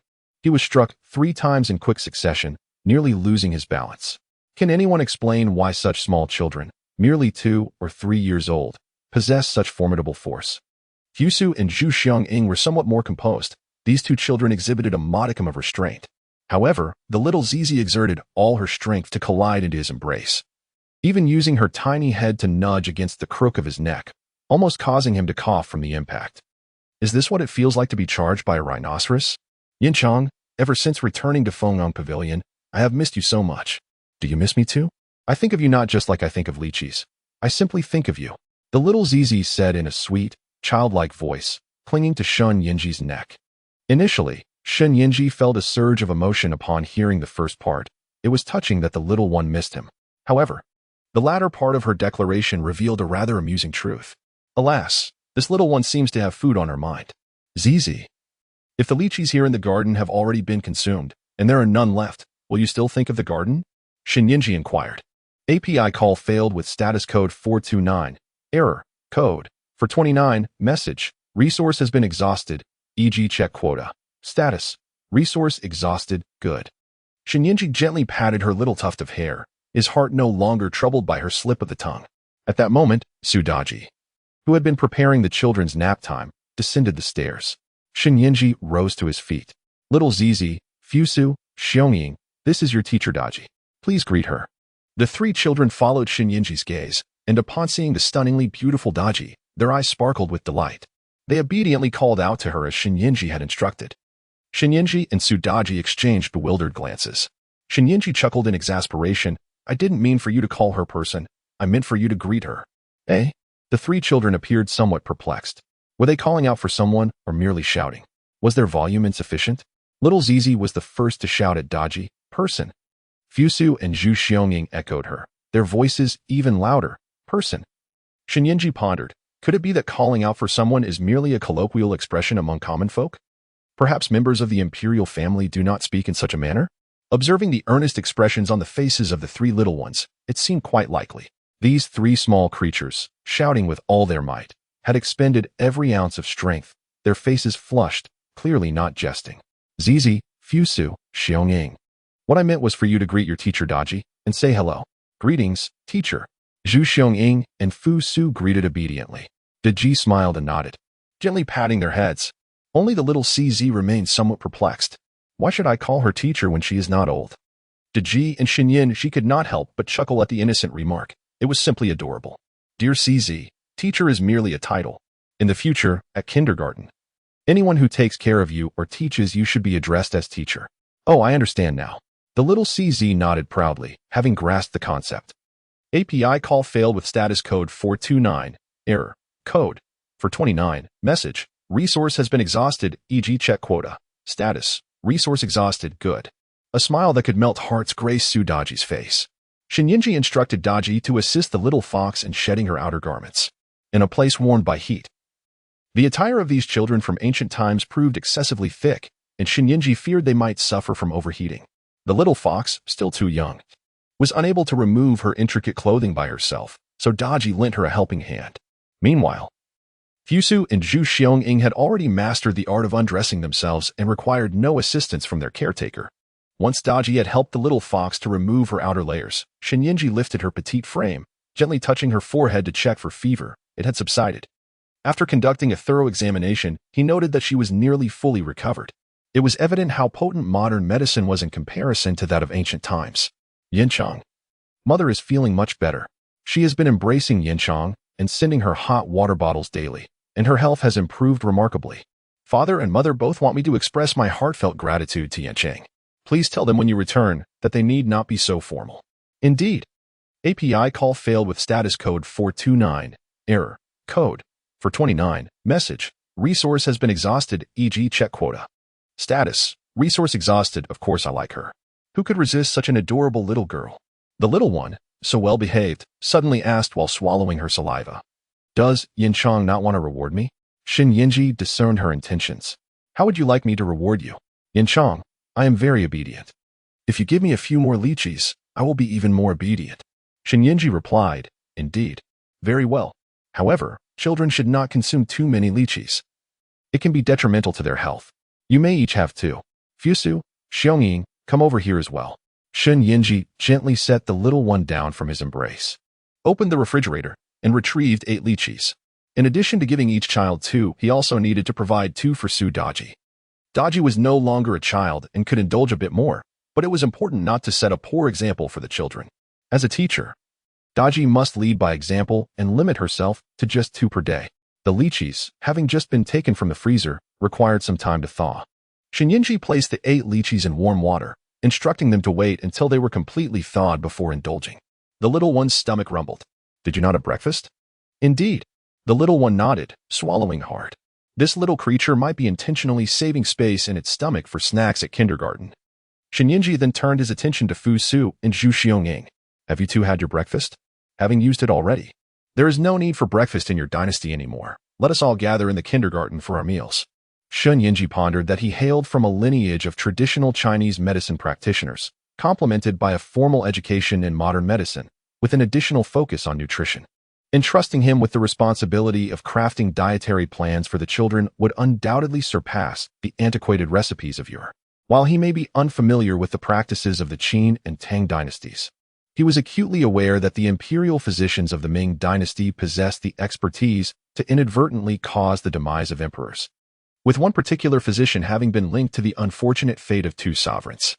If even the imperial physicians could err so grievously, it was evident that others would possess far less understanding of the nuances of child development and nutritional science than one with his specialized background. API call failed with status code 429. Error. Code. For 29. Message. Resource has been exhausted, e.g. check quota. Status. Resource exhausted. Very well. Daji nodded and hurried to the kitchen. Yesterday, Xinyinji had provided her with a brief tutorial. Daji had now mastered the use of the gas stove, microwave, induction cooker, electric pancake maker, breakfast machine, and blender among other kitchen appliances. She cherished her role immensely, determined to use her wages to acquire more resources to save the Shang dynasty. Consequently, she diligently practiced several times yesterday. While she could not claim to be exceptionally proficient yet, she was at least capable of operating the equipment. Is the salt from the salt garden as delightful as lychee? Little Sizi inquired, swallowing hard as he watched Daji prepare the meal. You'll find out once you taste it. Shen Yinji replied, uncertain of Daji's culinary skills, only able to assure a balanced nutritional intake. He truly could not ascertain the tastiness of the dishes.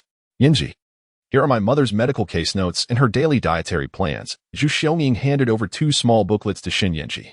Until now, the conversation had been between little Sizi and Shen Yinji, and he did not wish to interrupt. Shen Yinji accepted the medical case and dietary plans with a nod. He distributed a piece of high-calcium biscuit to each child. Little Sizi's stomach was growling, and since Daji's cooking would take some time, he decided to offer something to the little girl who had come to kindergarten with an empty stomach, ensuring she wouldn't go hungry.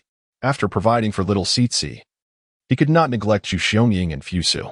After you finish your biscuits, feel free to read or engage in other activities as you wish. Shen Yinji gestured towards the new set of early childhood enlightenment books he had purchased. Currently, the kindergarten had only recruited Daji as a living instructor, and the subject teachers had yet to be hired. Thus, the children would have to occupy themselves with these enlightening texts for the time being. The main goal was to ensure that the children could learn something in kindergarten, even in the absence of subject teachers, they could benefit from these materials. He had specifically chosen traditional characters for the texts. As for Fusu, during this period, the Qin script was still in its large seal form, and Shen Yinji could not find any early childhood reading materials in that script. He had no choice but to let little Sizi and Zhu Xiaoying teach Fusu. Of course, there were also some reading materials that included readings. Fusu could engage with those as well. He had done his utmost. The children diligently immersed themselves in their books while Shen Yinji ascended the stairs to study the medical case and dietary plans. Fusu and Zhu Xiaoying flipped through their books, while little Sizi scampered to the coffee table, observing the lychees floating in the water, gradually dissolving.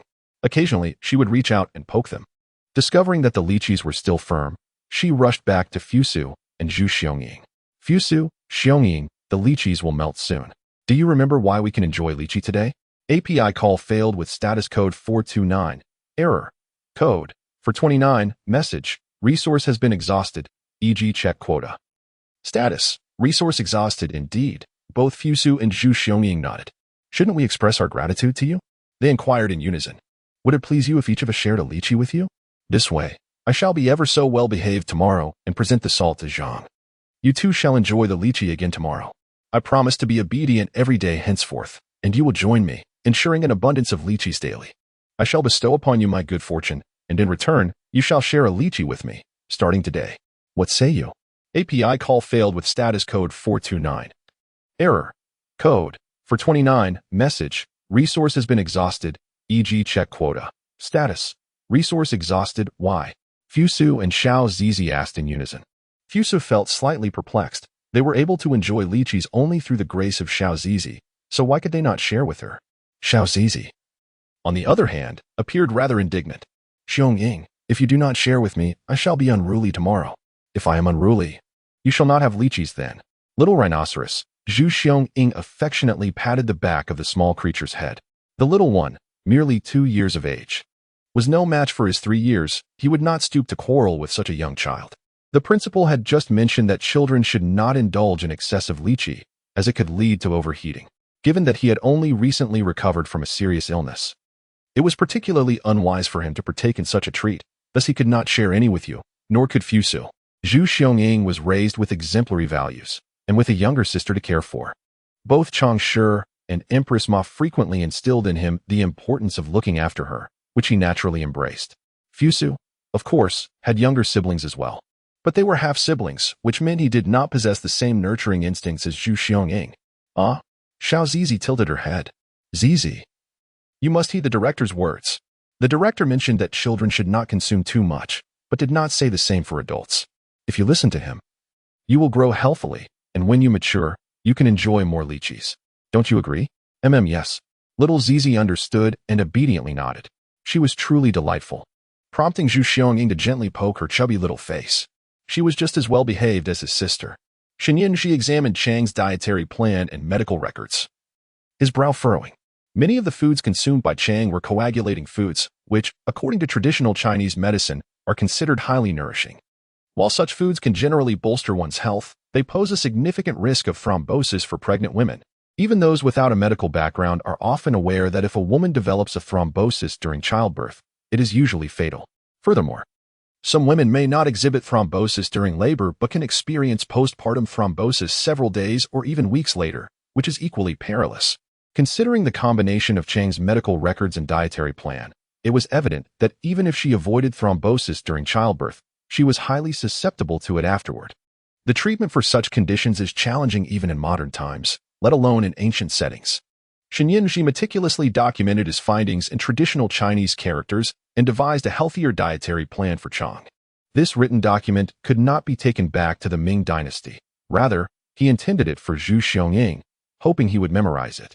He kept his notes succinct, confident that Zhu Xiong would have no trouble remembering them.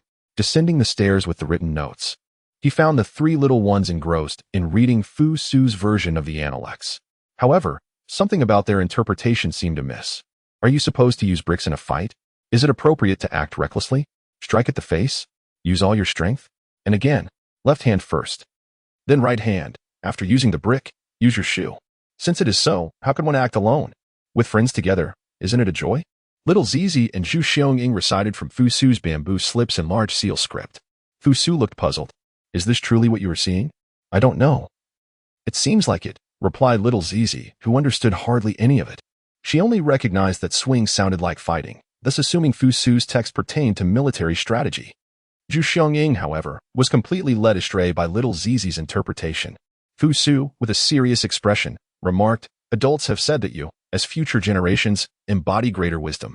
Therefore, you are correct, and I wish to learn from you." Wow, are we really that impressive?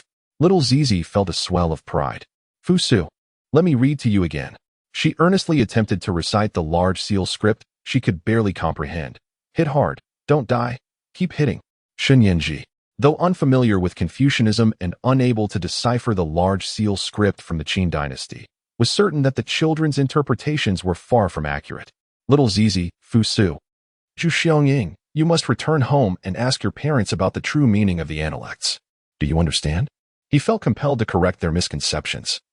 Given his limited knowledge of Confucianism, which he had only studied in excerpts during his secondary education, after over 2 millennia of development, Confucianism had become rich and complex.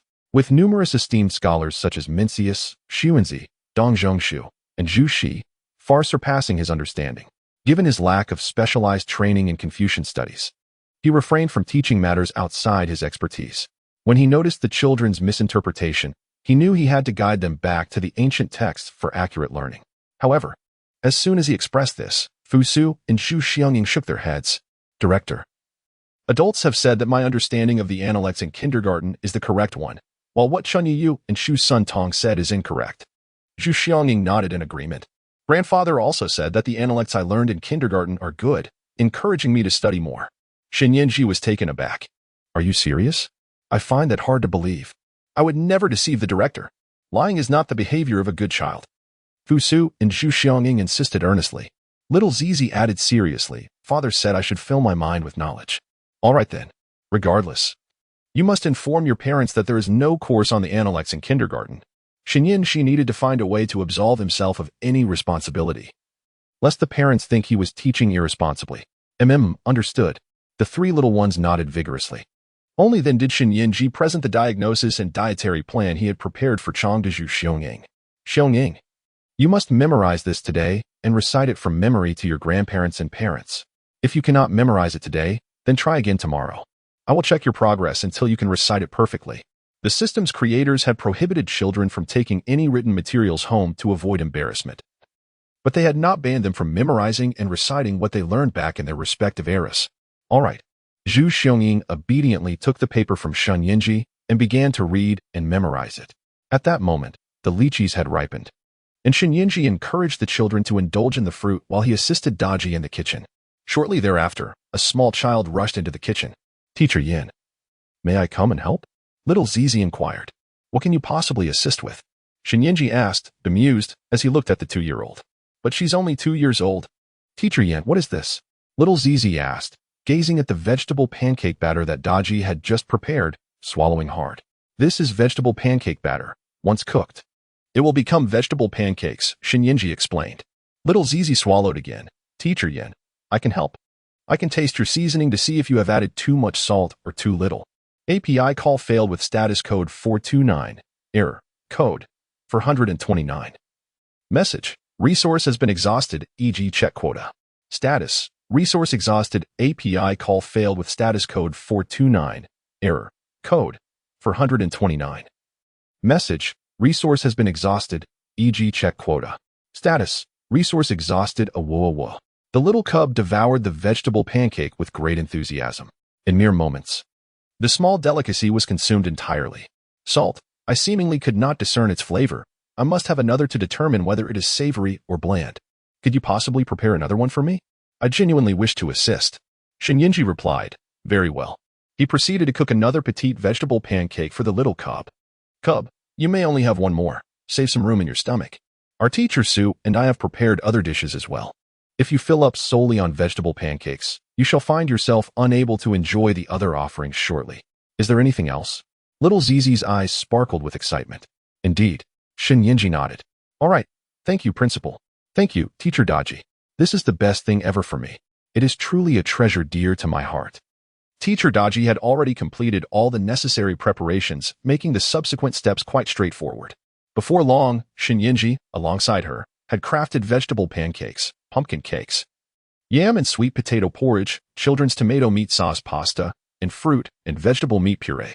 Glancing at the clock, noting that it was still before 9 o'clock and breakfast time, he called the three little ones to the dining hall for a meal. Shinyinji had purchased several adjustable children's dining chairs. Together with Su Daji, they lifted each child onto the chairs, carefully adjusting the height to suit them perfectly. Wow! The little girl gazed at the children's meal on the table, her round, bright eyes sparkling with delight. Shinyinji recalled that she had just eaten a vegetable pancake and decided to share a pumpkin pancake with her. Oh woo! The little Qilin took a hearty bite of the pumpkin pie, stuffing her cheeks to the brim. Seeing her in such a delightful state melted Shinyinji's heart. How utterly charming. This is undoubtedly the most magnificent thing in the world. She declared, it is a treasure that resides at the very core of my being. Shinyinji, upon hearing her words, felt a sense of déjà vu. Qilin, you just mentioned in the kitchen that vegetable pie was your cherished delicacy. How has it now transformed into pumpkin pie? He inquired. You also previously claimed that lychee was your precious culinary treasure, Fusu remarked. As he savored his sweet potato meat sauce noodles. API call failed with status code 429. Error. Code 429. Message. Resource has been exhausted, e.g. check quota. Status. Resource exhausted. The little one suddenly burst into laughter. My heart, akin to the skin of a lychee, is adorned with numerous sharp points. Thus I possess a treasure trove of delightful delicacies atop these heart's peaks. Shinyinji, seemingly convinced, found himself at a loss for a rebuttal. After breakfast with the children, Daji proceeded to tidy the kitchen. Shinyinji allowed the children to play freely while he retreated to his study to review their tuition fees. Today had been a whirlwind since the children arrived, and he finally found a moment to examine the matter. Host, the children's tuition can be rented for research purposes. The daily rental fee ranges from 500 to 50,000. Will you rent it? I assure you I won't damage anything. Rent? Are you joking? That is an antique. Not merely from the Ming dynasty, but from the Qin dynasty. Selling one piece would yield interest in the bank far exceeding this amount in a single day. Are you certain? Firstly, you cannot prove it to be an antique. Secondly, if you could prove it, wouldn't you fear inspection from the authorities? Shinyinji dismissed the system's chatter, yet its reasoning seemed plausible. He felt compelled to see what the children had truly brought. Eagerly, he opened Fusu's tuition box. Upon opening it, he was taken aback as a rich aroma wafted forth. Indeed, it was a pound of Sichuan peppercorns. To think that Ying Zheng's previous outing yielded this pound of peppercorns. A pound of peppercorns? Just 1 pound. Native to our land. Sichuan peppercorns flourished in the region of the Qin state. In antiquity, as time progressed, such spices became increasingly precious. It was entirely reasonable for Ying Zheng to offer peppercorns as a reward, yet Shinyinji perused an online marketplace to ascertain the general price of peppercorns, finding them to be around 30 yuan per pound. How much for the peppercorns if I rent them for research? He inquired of the system. 500, the system replied. Rent, Shinyinji affirmed with conviction. It was indeed the lowest tier, yet 500 for a day was preferable to 30. He then opened the tuition box belonging to the little Zizi and was once again left speechless. A pound of white wax? The very kind used for candle making. Suddenly, He recalled that on the day the children first visited, he had researched their backgrounds. During his investigation of little Sizi, the data pushed articles related to Li Shimin. In the early Tang dynasty, white wax was indeed a precious commodity, almost a luxury, as Li Shimin had once awarded it to Wei Zheng. Thus, this pound of white wax might well be akin to what Li Shimin had gifted Wei Zheng. However, the impurities in little Zizi's offering rendered it inferior to the wax found in online shops, which could be purchased for merely 10 yuan per pound, 500 a day. He declared emphatically, eager not to let the system reconsider. Next, he opened Zhu Xiongying's tuition box, falling into a familiar silence. 5 pounds of salt. Very well. Salt was indeed a valuable item during the Ming dynasty. How did Zhu Yuanzhang inspire his troops during the Battle of Poyang Lake? By rewarding his generals with salt.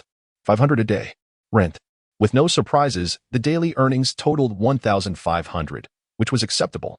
Shen Yinji constantly reminded himself that his purpose in opening the kindergarten was to restore his own hands, and he need not dwell on these matters. What could be more significant than regaining the use of his hands? He entrusted the peppercorns, white wax, and salt to the system and descended to engage the children in play. They had finished breakfast some time ago, and digestion had commenced. It was now appropriate to encourage them to partake in physical activities. In the 14th year of Hanwu, at the Prince Yan's residence in Beiping, Lady Su Miaoyan guided her youngest son, Zhu Gaoxiu, who had just learned to stand and walk, into the courtyard, while she herself entered the bedroom of her eldest son, Zhu Gaoqi. Zhu Gaoqi had eaten breakfast, but had returned to bed for a nap. As noon approached, he remained unawakened. Upon entering the room, Su Miaoyan found him still nestled beneath the covers, although his eyelashes fluttered slightly. With a mix of amusement and exasperation, she playfully smacked his thigh through the blankets. Stop pretending. I can see your eyes are open. When will you rise? How long do you intend to sleep? Ah, Zhu Gaoqi feigned sleep but was soon discovered. So he had no choice but to open his eyes.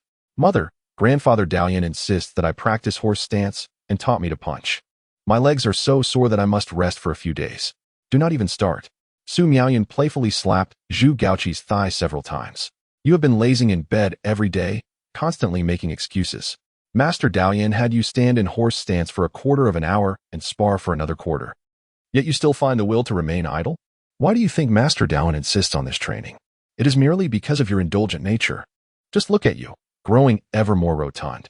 As she spoke, Su Miaoyan pinched Zhu Gaoqi's chubby cheek. Zhu Gaoqi grimaced at her touch, but remained stubbornly seated. Mother, if one does not gradually acclimate to a task, sudden engagement can be overwhelming. For instance, I have never practiced the horse stance before. If Master Dalian suddenly requires me to do so, my legs would ache for days. Therefore, adapting to one's surroundings necessitates a process. I relish my sleep. It is merely a means of acclimatization, for I fear that I may struggle to adjust in the future. Adapt to what? Is it not often said that death is but an eternal slumber? Mortality is an inherent part of existence. We shall all succumb to this final rest one day. However, if one does not indulge in sufficient sleep while alive, the abrupt transition to eternal slumber may prove quite jarring. Bah, what nonsense you speak. Do not utter such folly. Your laziness is evident, and your reluctance to act is plain. How can you propagate such ill-fated notions? Bah, I shall not tolerate your errant words. You troublesome child. You truly give me no peace. Su Miaoyan playfully smacked Zhu Gaoqi's thigh a few times. The weather was brisk, and Zhu Gaoqi was not in the best of health. She feared that pulling him abruptly from the warm embrace of his blankets might cause him to catch a chill. Otherwise, she would have simply dragged him out to administer a proper reprimand. Such thoughts are absurd. Talk of death and misfortune is unwarranted. Miaoyan, what troubles you? Once again, berating our eldest at such an early hour? At that moment, Prince Yin, Zhu Di, entered the room. Su Miaoyan cast a glance at Zhu Di and then pinched Zhu Gaoqi's chubby little face. Look at your son. How is it that he has become so indolent? You train diligently in martial arts. With you as a paragon, how can he not aspire to emulate your example? Day after day, he simply consumes and sleeps, growing ever more rotund. Ha ha, Su Miaoyan exclaimed with a fierce expression, yet Zhu Di laughed nonchalantly. Miaoyan, it's quite all right. The ability to eat and sleep is a blessing. Our eldest is certainly larger than most children. Isn't that a good thing? Is he large? He is simply overweight. Zhu Di, your son has been spoiled by you. Could you refrain from always making me the villain? At the very least, exercise some discipline. Your precious son has become quite rotund. For the sake of a few morsels, he has recently begun to utter absurdities. The last time he pilfered some mare's milk cake. Do you know what he claimed? He said the cake initiated the encounter. Last month, desiring more pears. He insisted that the pears had cleaned themselves and sought him out to be consumed. The month before that was even more outrageous. He devoured an enormous pancake. And how did he justify it? He claimed he tripped while walking, and his mouth just happened to land on the pancake. Pray tell, how could he possibly trip over a pancake placed on a table taller than he is? On another occasion, when he stole dumplings, he insisted that a gust of wind had blown them into his mouth. What kind of wind could lift dumplings and precisely blow them into his mouth? Ha ha ha. Upon hearing Su Miaoyan recount Zhu Gaoqi's illustrious deeds, Zhu Di could not help but burst into laughter. Miaoyan, our dear son is indeed imaginative and clever. Can you believe I could scold him alongside you? Look at how he is plumped up, and yet you still indulge him. He is merely spouting nonsense. And you praise his imagination. Considering the tales he tells, is it truly plausible? It may not be impossible. For Zhu Gaoqi extends his two chubby hands and points with his fingers. I'll be heading to school 600 years from now. What could possibly be impossible? With a sharp slap, Su Miaoyan struck Zhu Gaoqi on the thigh once more. What nonsense! She exclaimed, her frustration palpable. Zhu Di, with his hearty laughter, was clearly unperturbed by her discontent. She hoped for Zhu Di to discipline Zhu Gaoqi, but his mirth indicated otherwise. Zhu Di had a penchant for indulging the child. Mother, father, I truly must attend kindergarten 600 years hence. This is no jest. The system has informed me. Preposterous. Get up. Su Miaoyan gradually pulled back Zhu Gaoqi's blanket. As she helped him dress, she continued her gentle reprimands. Day after day, you spout nonsense merely for the sake of a morsel. Now that there is nothing to eat, you persist in your folly. 600 years hence, you might as well claim you are destined to live for 600 years. All of it is mere fabrication. Can you not concoct something more outrageous? Your father may indulge you, but I shall not. Rise, and transcribe that volume of the Shang Shu on the desk. Complete it, or you shall not partake of supper tonight. Do you comprehend? Mother, I am not speaking in jest. I truly must attend kindergarten over 600 years in the future. Utter nonsense. I have not. Mother, father, if you cannot find me today, do not fret.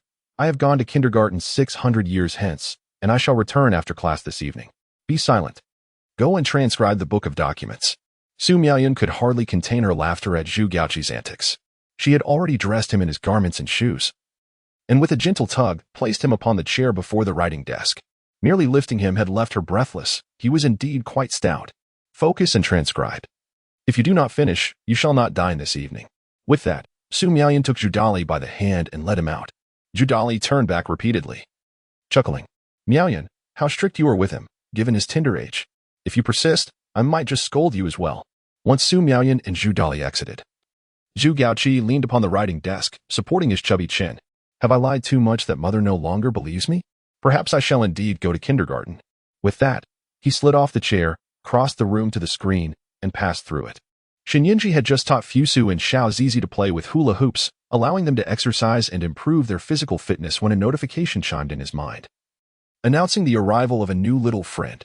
Child S details, name, Zhu Gaoqi age, 3 years era, Ming Han Wu year 14 father, Zhudali mother, Su Miaoyan residence, Beiping prefecture, modern-day Beijing, as the information concluded. A little chubby boy clutching a book appeared at the center of the living room's teleportation point. Is this the young Zhu Gaoqi of the Ming dynasty? Historical accounts describe him as a hefty child. So, he was indeed this plump in his youth? API call failed with status code 429. Error. Code. 429. Message. Resource has been exhausted, e.g. check quota. Status. Resource exhausted. Hello. Shinyinji approached him. Upon hearing the sound, the three children also rushed over to the chubby boy. New classmate. Hello there. I am Li Mingda, but you can call me Xiao Shiji. API call failed with status code 429. Error. Code. 429. Message. Resource has been exhausted, e.g. check quota. Status. Resource exhausted. API call failed with status code 429. Error. Code. 429. Message. Resource has been exhausted, e.g. check quota. Status. Resource exhausted. API call failed with status code 429. Error. Code. 429. Message. Resource has been exhausted, e.g. check quota. Status. Resource exhausted. Greetings, elder brother, exclaimed Xiong Ying, observing the chubby Zhu Gaoqi, who was significantly larger than him. Indeed, you are quite hefty, Xiong Ying remarked. extending his hand to compare it with Zhu Gaoqi's. To his surprise, Zhu Gaoqi's small, pudgy hand was considerably larger than his own.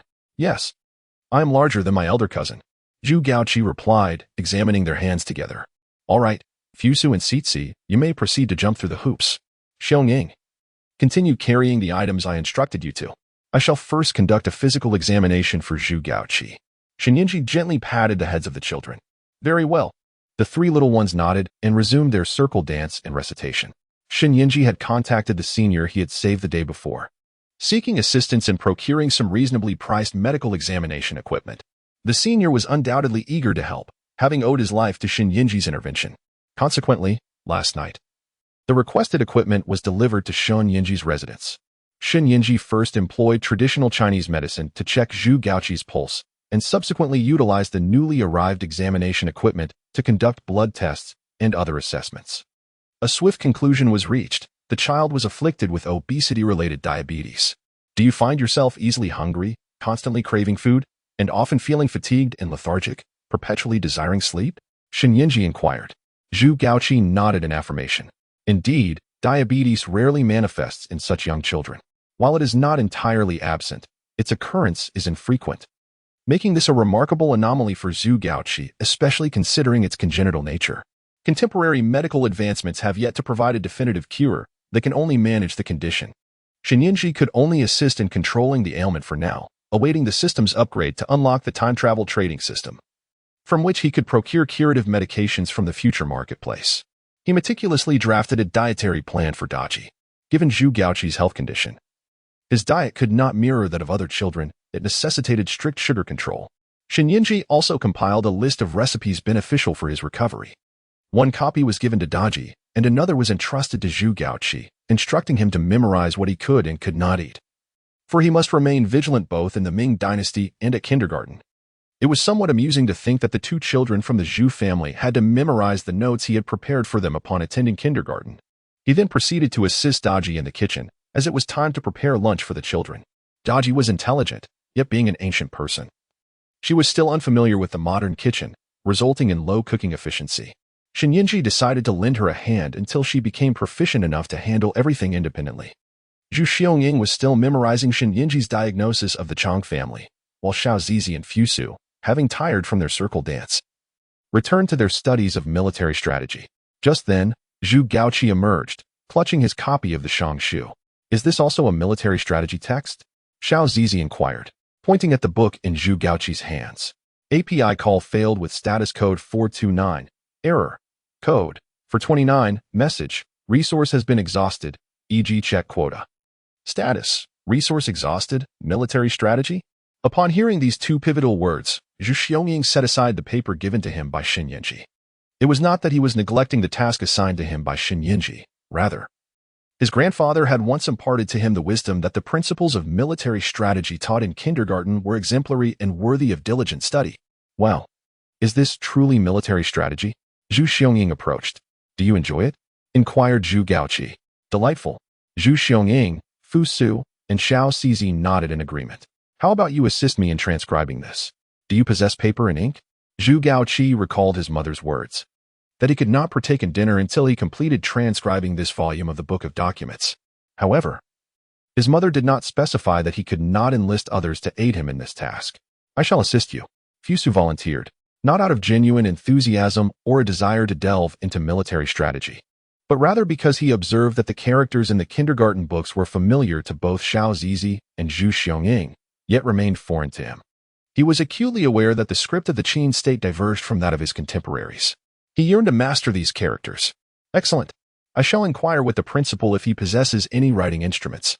Zhu Gaoqi, maneuvering his corpulent frame, huffed his way to the kitchen in search of Xinyinji. Principal Shun, do you have any paper and brushes? Fusu wishes to transcribe the Book of Documents. Principal, I aspire to learn the characters I do not recognize. Fusu chimed in. Very well, please wait a moment. Xinyinji set aside the half-sliced cucumber to fetch a brush for Fusu. In his father's lifetime, he had a profound fondness for calligraphy, possessing brushes of various sizes and some Xian paper, which he gathered for Fusu to select from. Gaoqi, do not lose focus. Continue with your recipe memorization. All right. Zhu Gaoqi nodded and went to retrieve the recipes. Zhu Xiaoying was still reciting the diagnostic results from the Chang family and the recommendations provided by Xin Yanji.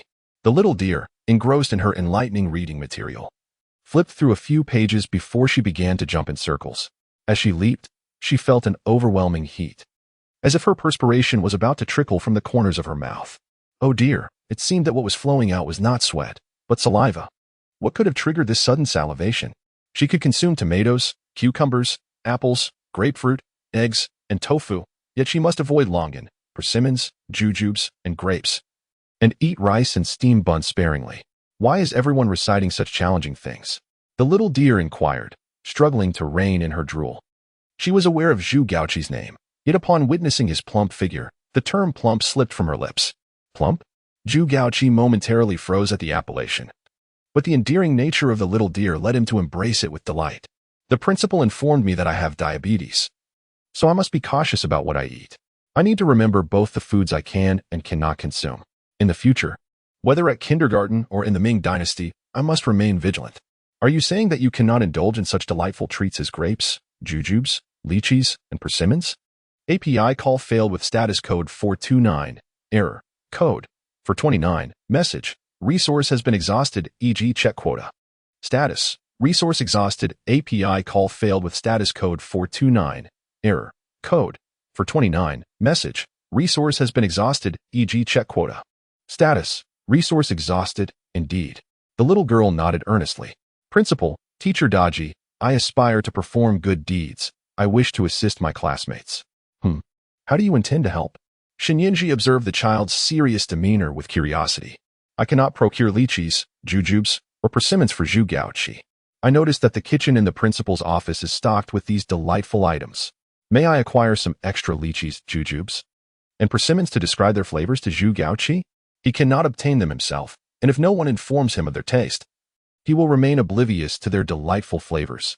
That would be quite unfortunate. I wish to help him. Xin Yinji responded, Little girl, are you quite certain that your actions genuinely assist Zhu Gaoqi? Amused, he wiped his hands and ruffled the hair atop the little one's head. Are you simply yearning for a snack? This child was indeed fond of food. To her, many modern delicacies were novel, and her cravings were entirely natural. However, she could not consume them all. Realizing she had been seen through, the little girl felt a tinge of embarrassment. It was quite remarkable at merely 2 years of age. She could feel bashful, or perhaps, in her quest for delicious treats, she had even concocted a tale. What could he say? Truly, she was the daughter of Li Shimin. Continue to play for a while longer. Lunchtime will arrive shortly, so do not rush, he advised gently. Very well. Little Sizi nodded, her 2 little tufts trembling with each movement. The little glutton was clever and obedient, and she scampered back to play with her short legs pattering on the ground. Fusu was diligently copying the book of documents, seemingly assisting Zhu Gaoqi, but in truth, he was striving to recognize the characters. Upon seeing little Sizi return, he lifted his head. Sizi, these characters are much simpler and more orderly than those of the Qin state. I must learn them and tell the adults when I return.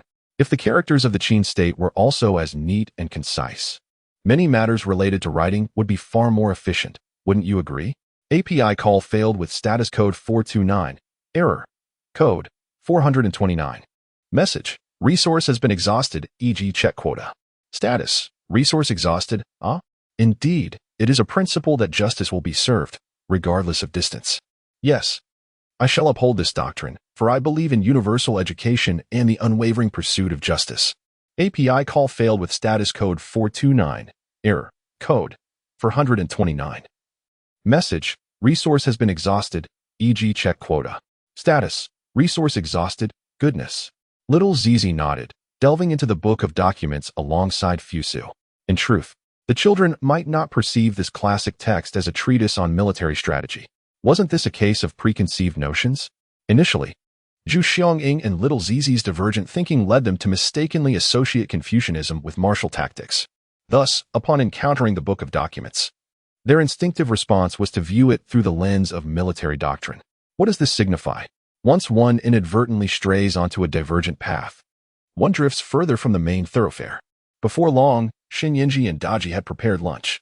The meal consisted of an assortment of vegetarian dumplings, apple and sweet potato mash, pork meatball and mustard green soup, and banana muffins. He endeavored to select ingredients that posed a minimal risk of allergies. planning to conduct allergy tests for the children when time permitted. Additionally, Zhu Gaoqi, who suffered from diabetes, required special care. So he and Daji prepared alternative dishes that would not elevate his blood sugar levels. Who would have imagined that a descendant of a traditional Chinese medicine family, now a clinical medicine student, would find himself running a kindergarten, caring for children, and cooking for them? Yet, he found a profound warmth in this undertaking. Previously, he had harbored an aversion to children, likely due to the plethora of unruly kids he encountered in reality and online. However, thus far, the children attending his school had all been well-behaved. Even those as clever as little Sizi were remarkably obedient. Could this be the nature of imperial offspring? Or perhaps, the typical behavior of such children? It is worth noting that figures like Lu Zai and Xiao Luanji were notoriously troublesome. Shen Yinji could only feel fortunate that the children attending thus far had all been good-natured. "Children, it's time to eat," Shen Yinji announced as he carried the final dish into the dining area, only to be momentarily taken aback. He couldn't help but chuckle aloud. Little Sizi and Zhu Gaoqi had already managed to climb onto their seats. Considering little Zizi's petite stature and short legs, how had she accomplished such a feat? It was quite a challenge for her, evident from the tiny beads of sweat on her forehead. She must have exerted considerable effort to scale the seat by herself. Zhu Gaoqi's achievement was equally impressive. He had even adjusted his chair to a suitable height. This little chubby child also sported a sheen of perspiration akin to little Zizi's. If only this little plump one were as active on a regular basis, perhaps he would have shed some weight by now. Daji was left both amused and exasperated. "Director, when I brought in the first dish, these two little rascals came scurrying over, drawn by the aroma. API call failed with status code 429. Error. Code 429. Message. Resource has been exhausted, e.g. check quota. Status. Resource exhausted. Excellent." Fusu and Zhu Xionging, one setting down his brush and the other putting aside the diagnosis results from Chang, hurried over to partake in the meal. Shenyin Ji and Su Deji each embraced a child, lifting them onto their respective high chairs designed for youngsters. It must be noted that in comparison to their little legs, these chairs indeed seemed remarkably elevated. As Shenyin Ji and Deji held them close, they couldn't help but marvel at the remarkable agility exhibited by the little ones, Sizi and Zhu Gaoqi, in their quest for food. "Sizi, Gaoqi, how did you manage to ascend to your chairs?" Shenyin Ji inquired with curiosity. API call failed with status code 429. Error. Code 429. Message. Resource has been exhausted, e.g. check quota. Status. Resource exhausted. API call failed with status code 429. Error. Code 429. Message. Resource has been exhausted, e.g. check quota. Status. Resource exhausted. Come, let's eat. Shinyinji and Su Daji served each child 2 assorted vegetable dumplings. Since there would be other dishes, they did not need to consume an excessive amount of dumplings. Among the 4 children, 3 had already mastered the use of chopsticks. The youngest, little Zizi, who had yet to learn, was allowed to scoop her dumplings with a small spoon, and she managed quite well. Shinyinji couldn't help but marvel at how easy it was to care for these 4 children. They required little attention. Just look. Even the 2-year-old little Zizi didn't need to be fed. "Delicious, delicious," exclaimed the children as they savored their dumplings, with little Zizi's eyes narrowing in delight, forming 2 tiny slits. The others echoed her sentiments enthusiastically. Shen Yinji joined them in enjoying their children's meal, though he dipped his dumplings in chili and vinegar, which the children could not have. Observing their satisfied expressions only heightened his own appetite. If these children were to become food influencers, they would undoubtedly capture the hearts of the entire internet with their delightful eating. Previously, Shinyinji had seen complaints in his social circle from parents lamenting their children's picky eating habits. Such issues were non-existent with his students. They eagerly devoured everything with genuine enjoyment. Once the children finished their assorted vegetable dumplings, Daji served each of them a spoonful of apple sweet potato puree. The 4 eager little diners continued to relish their meal. Though the ingredients may seem commonplace in the modern era, many of the items easily accessible today were not so in ancient times. The foods readily available now stem from selections made by Zhang Qin, products brought by Zheng He, or new varieties cultivated through the advancements of modern agricultural science. These ingredients were introduced long after Zhang Qian's time, and Zhu Xionging and Zhu Gaoqi were merely young children when they attended school in their respective eras. To little Zizi, Zheng He was also a figure of the distant past, let alone the modern commodities that had yet to exist. It was entirely natural for the children to find such a diverse array of foods fascinating, especially since, in the time of little Sizi and Fusu, salt was still coarse and bitter, whereas modern salt adds flavor to their dishes. Even simple millet porridge was considered delightful by them. This may very well explain their lack of pickiness. Wow, how can it be so delicious? It's so good, the children exclaimed, their delight palpable. Even Zhu Gaoqi, who had to adhere to a diabetic diet and could not enjoy many foods, squinted his eyes in satisfaction while consuming his specially prepared, lower-salt meal.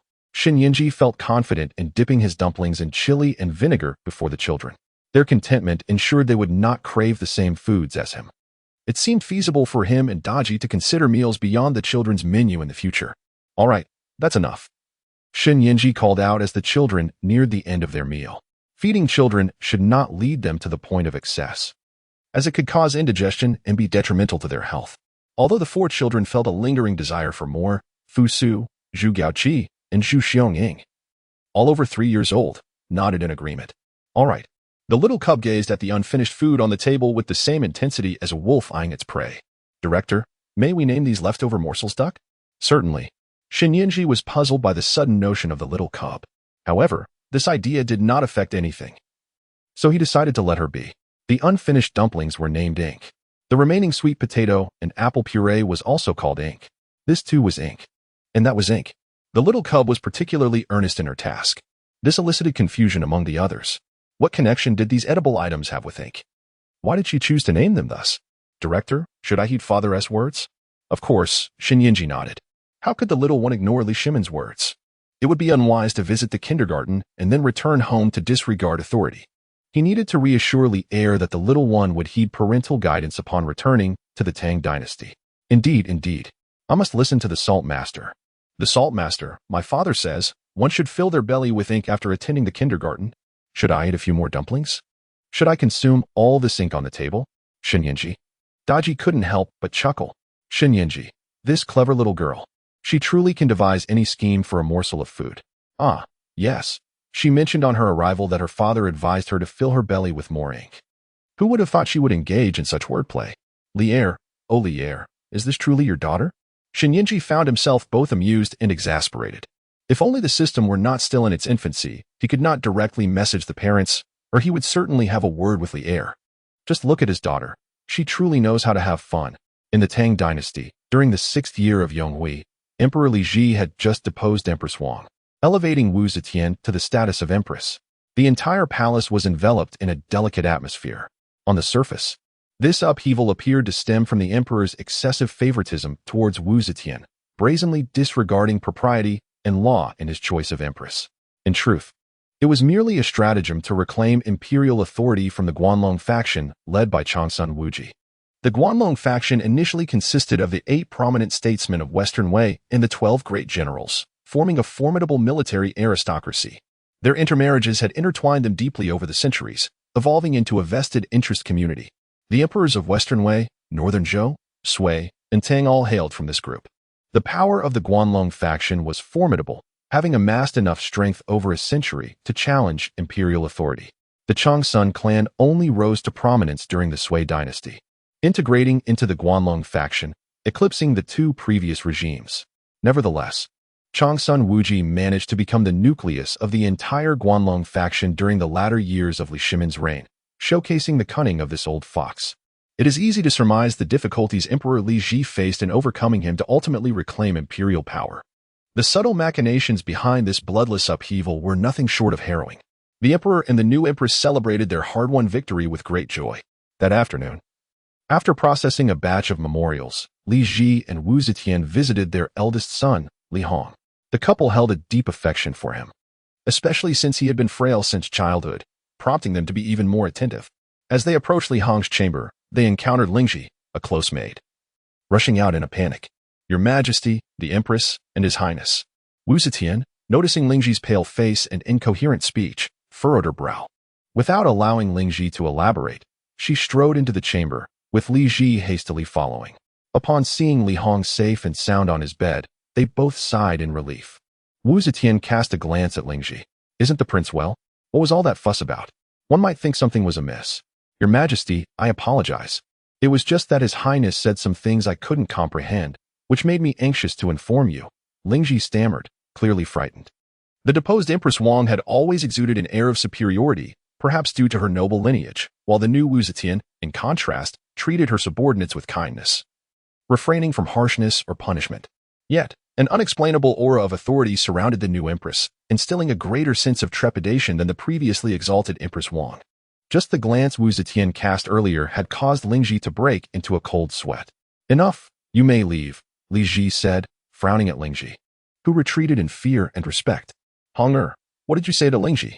Wu Zetian gently inquired of her son. Mother, I want to go to kindergarten 1300 years later, Li Hong replied earnestly. Li Ji and Wu Zetian exchanged glances, both seemingly understanding why Lingji had been so startled. The boy's words were indeed absurd. Hong are you frightened by something? Wu Zetian asked, lifting her son onto her lap. The deposition of the former empress and the elevation of Wu Zetian to empress consort meant that Li Hong would eventually become the crown prince. This sudden responsibility could understandably weigh heavily on the shoulders of a mere 3-year-old. Li Hong shook his head. Father, mother, I am not afraid. I want to go to school 1300 years in the future to learn many things and return to support you both. With such aspirations, you shall surely become a great help to us. Wu Zetian patted Li Hong's head. She and Li Ji still believed his statements were merely a result of the pressure he felt. They did not take his fantastical claim of attending school 1300 years later to heart. The couple felt a sense of comfort hearing him express his desire to be their support, and they would never reproach him. Having just dealt with many members of the Guanlong aristocracy and with numerous vacancies in the court, Li Ji and Wu Zetian had to attend to their duties and could not linger long with Li Hong. Throughout their brief visit, Li Hong mentioned several times his desire to attend kindergarten. The couple assumed he was eager to learn now that he was to be the crown prince. They dismissed the notion of anything so fantastical, never thinking to question him further. They could not foresee that shortly after their departure, Li Hong would close the chamber door behind him and pass through a wall of his quarters. In an instant, the chamber was left empty. Shen Yinji instructed Daji to take a few children upstairs for their afternoon nap. He himself had no habit of napping and remained downstairs, continuing to shop online for items needed in the kindergarten. The children required practice with writing, so he purchased more paper. They also needed to strengthen their bodies, and he realized the fitness equipment available was insufficient, so he ordered more. Additionally, he sought to acquire more educational materials and stimulating toys. As he focused on his purchases, the mechanical voice of the system echoed in his mind. A new student has registered. Student information, name, Li Hong, age, 3 years, era, Tang Yonghui year 6. Father, Li Ji, mother, Wu Zetian, residence, Chang'an, modern-day Xi'an. Li Hong, the eldest son of Li Ji and Wu Zetian. Shen Yinji set down his phone and gazed toward the teleportation point in the center of the hall. Soon, a small boy, around 3 years old, appeared, looking pale and frail. Greetings, Director. Li Hong greeted Shen Yinji with utmost politeness upon their meeting. As expected of the son of Li Ji and Wu Zetian, he exhibited no signs of shyness or discomfort. Hello. Shen Yinji picked up Li Hong. The child appeared remarkably well-behaved and intelligent, though quite frail. This situation indeed aligned perfectly with Shen Yinji's expertise. When children attended kindergarten, he hesitated to teach personally until he could recruit suitable instructors from ancient times. However, when it came to nurturing the children's health, he felt confident that his knowledge surpassed that of the ancients. With this thought, he felt justified in establishing the kindergarten, even if he lacked teaching skills. The mere ability to improve the health of these fragile or sickly children was sufficient for him to operate the institution with a clear conscience. What could possibly be more important than survival? Take, for instance, the newly arrived Li Hong, a capable prince whose untimely demise in history due to poor health was indeed a tragedy. Nurturing his body in kindergarten was far more valuable than acquiring any other knowledge here. He took Li Hong's pulse and utilized simple medical instruments for examination. As expected, the child's constitution was quite poor, especially concerning his lungs and respiratory system, revealing congenital deficiencies. With such a frail foundation, he was predisposed to a short life. Nevertheless, this posed little concern for Shen Yinji, as he was confident in his ability to remedy the situation. After assessing Li Hong's health, the other 4 children awakened from their nap, guided downstairs by Daji. Shen Yinji intended to devise a tailored dietary plan and medicinal regimen based on Li Hong's condition, allowing him to play with the other 4 children in the meantime. Your name is Li Hong? You mean you are the eldest son of Wei? That makes me your aunt. The little one, upon discovering Li Hong's identity, wore an expression akin to having uncovered a new world. Greetings, dear aunt. Hello there, my dear nephew. The young girl, attempting to project an air of maturity, bore an adorably innocent face that made Shun Yinji, standing nearby, unable to suppress a chuckle. Daji was already in fits of laughter. But why am I the little one? I am clearly your elder. The tiny girl, merely 2 years old, had to slightly rise on her toes to match Li Hong's height. After a moment of contemplation, Li Hong recalled the information transmitted to him by the system. Aunt, due to the differences in our eras, it does not diminish your status as my aunt. According to the timeline, I am indeed your elder nephew. Upon hearing Li Hong's words, the little girl fell into deep thought. Zhu Xiangying, noticing her confusion, offered clarification. It's akin to how I am the older cousin of Gao Qi, even though he is just a fraction older than me. Understanding dawned on her. Listening to Zhu Xiangying's example, the small girl reflected on the information provided by the system and began to comprehend. So according to the historical timeline, I am indeed older than you, and I am also older than Xiangying and the chubby one. If Honger calls me aunt, how should Xiangying and the chubby one address me? It seems I am akin to the great-grandmother of Xiangying and Gao Qi. The serious expression on the little girl's cherubic face was utterly earnest. Zhu Gaoqi and Zhu Xiangying exchanged glances, bemused by the youngest among them insisting on being referred to as their ancestor. It was quite a difficult notion to accept. Zhu Xiangying thought of his elder sister. Realizing that the little girl was even younger than her, he was astonished that his explanation had led her to such a profound understanding. No way would he allow her to assume the role of his great-grandmother. Zhu Gaoqi, who was not even half the height of the little girl, was equally unwilling. You cannot calculate it that way. The system stated we exist in parallel timelines, so we are not in the same universe? Zhu Gaoqi scratched his head, struggling to remember the details imparted by the system. Not in the same universe, Zhu Xiangying reiterated, having made a mental note. Then let us vote. The little girl seemed oblivious to the mention of parallel universes and earnestly proposed, I agree to arrange our ranks according to historical timelines. Honger, do you agree? She patted Li Hong's head like an elder. Zhu Xiangying and Zhu Gaoqi remained silent. Since Li Hong had already called her aunt, his agreement was a foregone conclusion. Naturally, he nodded. Aunt, I agree. Wonderful. That adds another vote from Honger. What about Fusu? Do you agree? The little girl inquired of Fusu. Zhu Xiangying and Zhu Gaoqi remained quiet. This astute little girl even thought to consult Fusu, who belonged to an even earlier era. Of course, he would agree. Even if he accepted the little girl's proposed hierarchy, her rank would only be one step below him, making her still the elder compared to the rest. The little girl had indeed gained an advantage.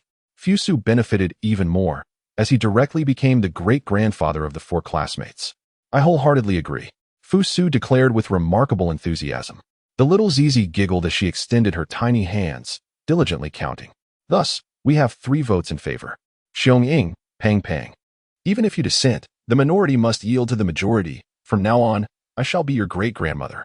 Sizi, is this how it is calculated? Should we consult the director? This is the director's kindergarten, and such matters ought to be decided by them. Zhu Xiangying, gazing at the diminutive legs before her, found herself reluctant to be her junior, and remarked.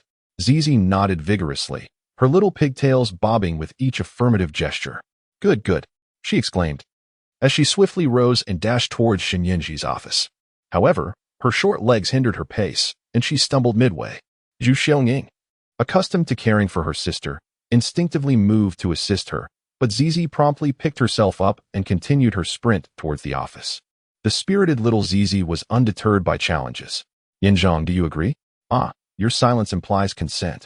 Thank you, Ying Zheng. Sizi spoke rapidly, finishing her words before scampering back. Shen Yanji, having just completed Li Hong's special dietary plan, glanced towards the office door, catching only a fleeting glimpse of the little figure racing past. What just transpired? Before he could fully comprehend, the little girl was off again. Zhu Xiangying observed as Sizi joyfully returned. Is this what they call the director's tacit approval? Did she allow the director any time to respond? Xiangying, you must be obedient too, Sizi said, tiptoeing to pat Zhu Xiangying's head, adopting a facade of benevolence she had observed from her elder. Unbeknownst to her, her cherubic 2-year-old face rendered the expression utterly adorable rather than imposing.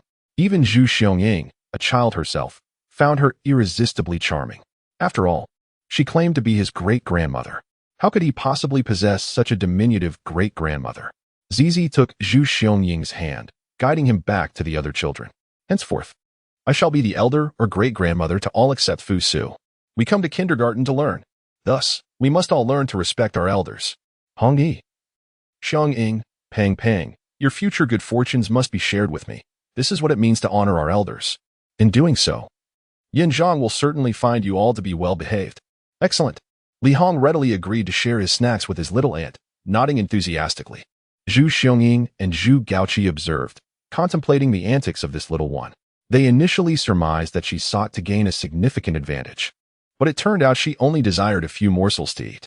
If she could claim to be a descendant, then could he not also assert his status as an ancestor? Fusu pondered this thought. The little one shook her head like a rattledrum. No way. Fusu, you are of a higher generation than I, and you are also older, so you must care for the younger. Thus, you should share your delightful treats with me. Honggu, do you not agree? Indeed, Li Hong affirmed, as he was indeed a junior to this little one, and thus would readily acquiesce to his aunt's wishes. Hee, it's settled then. Thank you, Fusu, the little one declared joyfully, hands on her hips. The boys observed the spectacle, bemused by the blatant double standards at play. Yet, they decided to let it slide. After all, it was merely for a few bites of food. Zhu Xiangying and Zhu Gaoqi had genuinely believed she sought to gain undue advantage, but since it was merely about 2 bites, they chose to let her be. Shen Yinchi handed Li Hong's meal plan to Daji, instructing her to start preparing dinner. From now on, the children's 3 daily meals would be served at the kindergarten. With his professional education in nutrition and knowledge of medicine, he was confident that the children would receive proper nourishment. Those in need of dietary adjustments could benefit from the regimen, while others would flourish under his carefully crafted meal plan, growing healthier and stronger. It would indeed be a challenge for Daji. Fortunately, the number of children at the kindergarten was still manageable for her alone. As the number increased and the system upgraded, they could then hire additional staff to assist with the care. After presenting Daji with the meal plan translated into Oracle Bone script via the system, Shen Yinji returned to the children. The little one, assuming an elder's posture, playfully pinched Li Hong's arm. Honggu, you are still a year older than me. Yet you hardly have more meat on you than I do. Li Hong nodded in agreement. Shen Yinji found this amusing. The little one, an enthusiastic eater with a plump visage, was comparing herself to Li Hong. Honggu must be more robust, she exclaimed. Li Hong nodded again, eager to heed his aunt's advice. Yes, to be robust. Robustness is essential for employing military strategies effectively. Military strategy? Li Hong felt a spark of curiosity upon hearing this. Indeed, let us gather together to delve into the art of warfare. API call failed with status code 429. Error. Code. For 29. Message. Resource has been exhausted. E.G. Check quota. Status. Resource exhausted. Indeed. Zhu Xiangying and Fusu nodded in agreement. Zhu Gaoqi and Li Hong felt an inexplicable oddity, yet could not articulate what precisely felt amiss. However, had it been merely Xiaozi asserting such, they would have dismissed it without a second thought. Yet now, with both Fusu and Zhu Xiangying echoing the sentiment, they began to entertain the possibility that there might indeed be some truth to it. At merely 2 years of age, Xiaozi was distinct from Zhu Xiangying and Fusu, who were of the same age. Shen Yinji observed the antics of these little ones, feeling a mix of exasperation and amusement.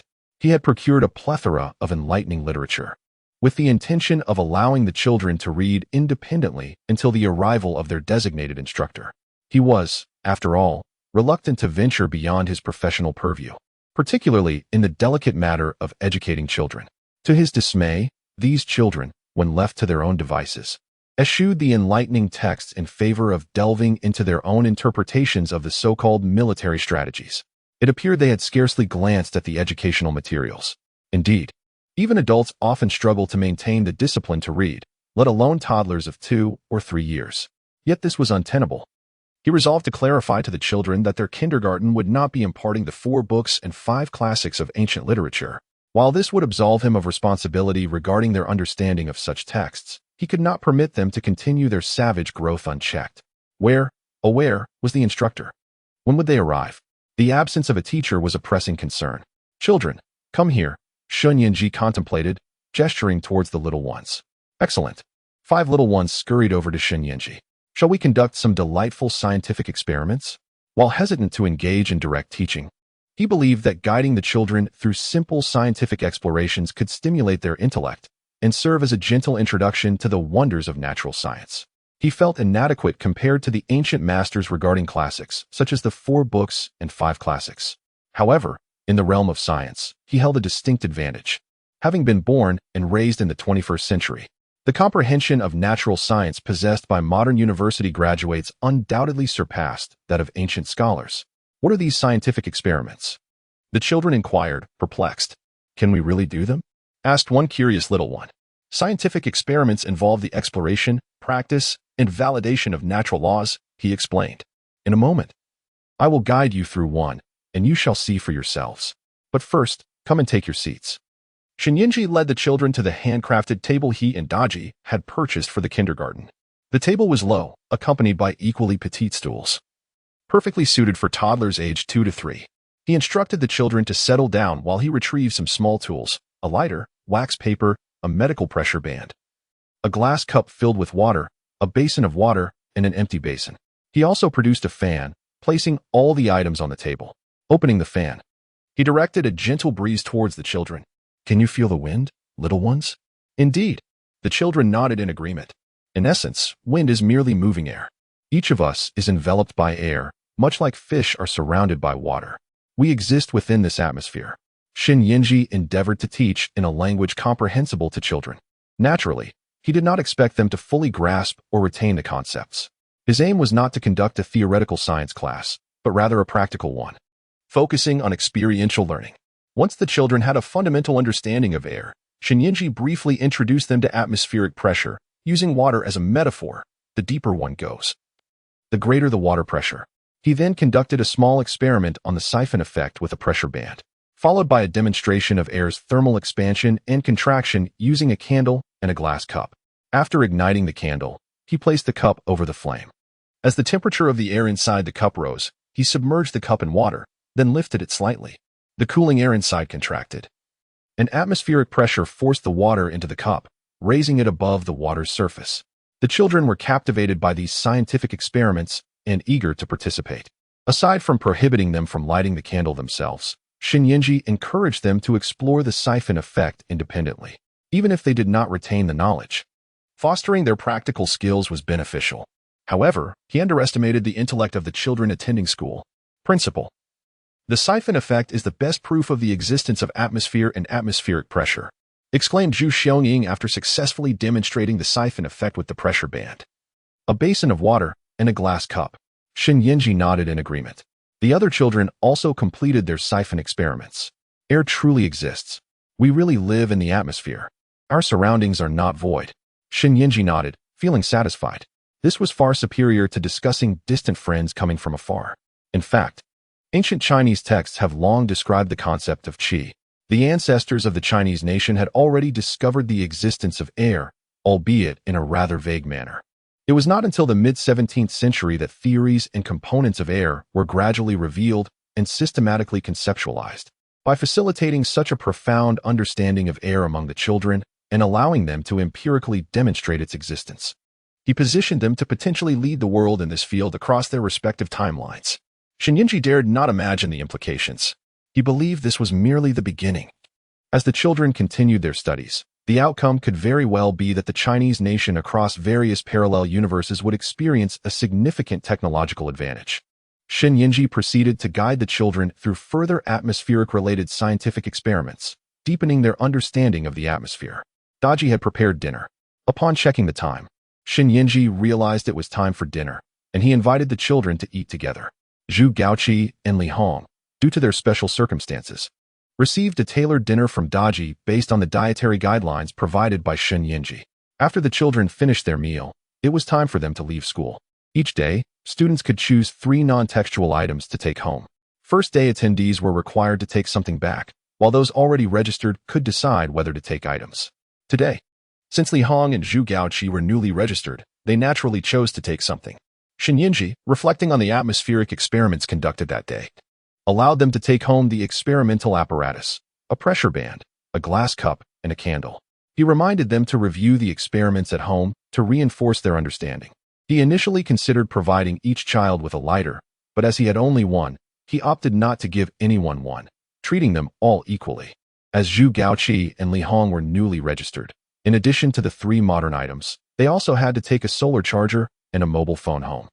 The children returned to their respective eras from the transmission point, and Daji finished her workday. The 300-square-meter rural self-built house was left with only Shinyinji. In the Tang Dynasty, year 6 of Yonghui, the palace was in a frenzy. Li Ji and Wu Zetian were in a state of desperation, drenched in sweat. Li Hong has vanished. They scoured the palace, yet he remained elusive. Wu Zetian could only suspect the cunning nobility of Guangzhou. Li Ji furrowed his brow, deeming it unlikely. Wu Zetian observed Li Ji's demeanor and shared his doubts. She knew her husband well. Despite his gentle appearance and perpetual smile, he was ruthlessly decisive. He either acted decisively or not at all. Otherwise, he would not be Li Ji. The Guangzhou nobles, having lost their power to him, were not in a position to retaliate. Your Majesty, didn't Honger mention he would attend school 1,300 years later? Wu Zetian recalled Li Hong's words. Do you truly believe that? Li Ji asked, perplexed. Whether to believe or not was a conundrum. Their son had vanished from the heavily guarded palace, making the situation more absurd than any other. Your Majesty, let us think it through. There must be another possibility. I don't believe Honger is the type to speak fancifully. Standing in Li Hong's chamber, with everyone else occupied with the search, the two were alone. She closed the door and was about to speak when Li Hong's voice resonated from behind. Father, mother. Li Ji and Wu Zetian turned to see Li Hong standing by the previously empty wall, their eyes widening in astonishment. Young Hong. Wu Zhi strode purposefully towards Li Hong, inspecting him thoroughly for any signs of distress. Li Shi turned alongside Wu Zhi and, upon seeing Li Hong, felt a weight lift from his heart. You truly traveled 1,300 years into the future? After examining him multiple times and confirming his well-being, Wu Zhi inquired. They had scoured the interior and exterior of the Crown Prince's chamber, yet found no trace of Li Hong. Just moments ago, she and Li Ji had searched this very room, ensuring it was devoid of any visitors aside from themselves. The sudden appearance of Li Hong compelled Wu Zhi to reconsider the veracity of his previous claims, stirring a belief within her that they might indeed hold truth. Li Hong nodded affirmatively. Yes, I attended kindergarten 1,300 years into the future. Wu Zhi and Li Ji exchanged glances. The couple possessed a greater capacity to accept extraordinary phenomena than most. Although they were astonished by the inexplicable events surrounding their son, they remained composed and soon regained their calm. Upon seeing the glass cup, the pulse oximeter, and the candle in Li Hong's hand, Wu Er was taken aback. Li Ji stared in astonishment at the glass cup that Shun Yinzi had purchased for 5 coins. Glass was exceedingly rare in ancient times, and he had never encountered such transparent glass before. He was even uncertain whether it was indeed glass. Could it be glazed porcelain? Crystal? Glass? How could there exist such exquisite quality of glass? Honger, you have brought back such a precious item. And what is this? Wu Er inquired, pinching the pulse oximeter. And these, what are they? She gestured towards the solar panel and the mobile phone, along with its charging cable. This is a battery, this is a mobile phone, and this is a charging cable. Simply connect it, and you can charge it. Li Hong succinctly explained the usage of the mobile phone and the solar charging battery to Li Ji and Wu Er. The solar battery still held a little charge, sufficient for the day, so Li Hong proceeded to charge the mobile phone. However, the phone was out of power and required some time to boot up. Meanwhile, Li Ji remained captivated by the glass cup that Xin Yinji had acquired at the market for a mere 5 coins. Hunger, you have yet to answer me. How could you bring back such a valuable item? Li Hong was somewhat bewildered by the value of the cup. Our principal possesses numerous cups of this kind, and he casually presents several to us. To his astonishment, he indeed has many. Wu Er was equally astonished. She took the glass from Li Ji's hand, exclaiming in wonder. She had never seen such transparent glass before. She had never even encountered it. Yet the principal had so many. How extraordinarily wealthy he must be. Hunger, what exactly is a kindergarten? Li Ji, enamored by the glass, felt compelled to first understand Li Hong's situation. It is a place of learning where the principal imparts a wealth of knowledge, much of which cannot be acquired in the Tang Dynasty. By the way, father, mother, I have met my little aunt. Little aunt? Which little aunt do you refer to? It is Li Mingda. She is only 3 years old, and we are classmates. Besides Li Mingda, there are also Fusu, and, in the future, Zhu Xiongning and Zhu Gaoqi. Li Hong elaborated on the kindergarten experience. Li Ji and Wu Er listened with wide eyes. Both were exceptionally clever, and so was Li Hong. The speaker's logic was clear, and the listeners were highly perceptive. Before long, Wu Er and Li Ji grasped the situation entirely.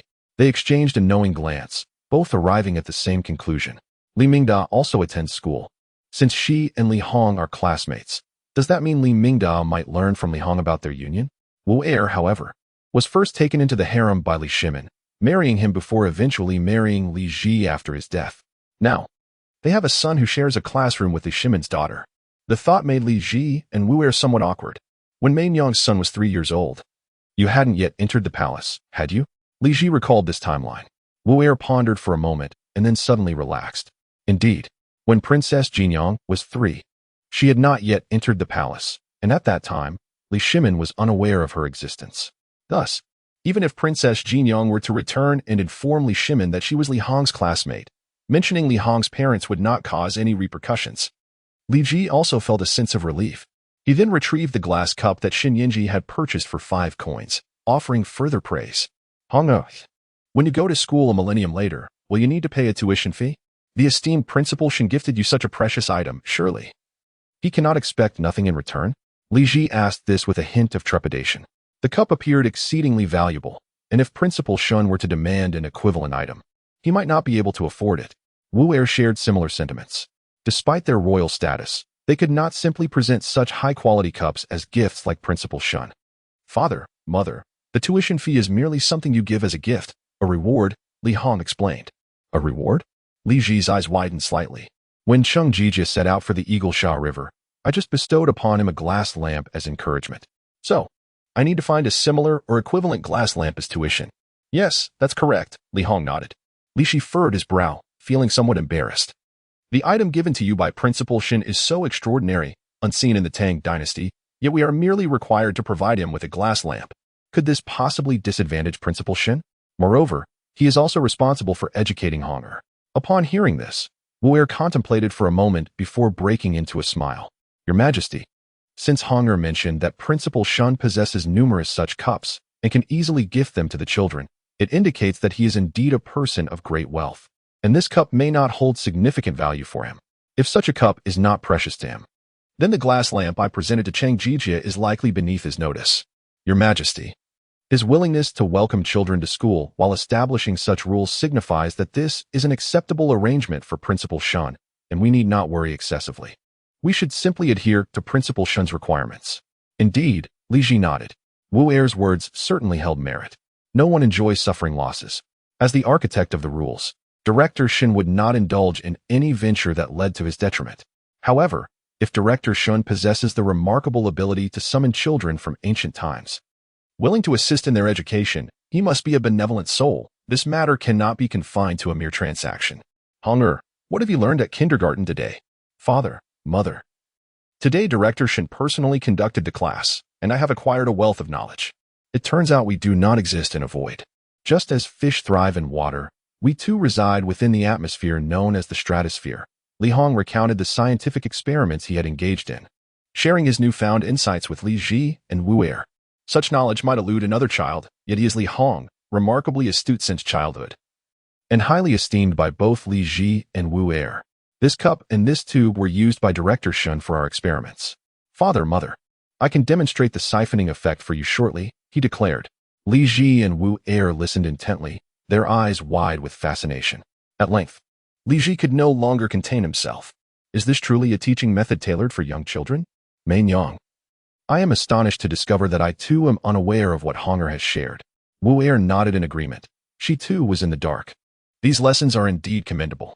Suddenly, Li Ji burst into laughter.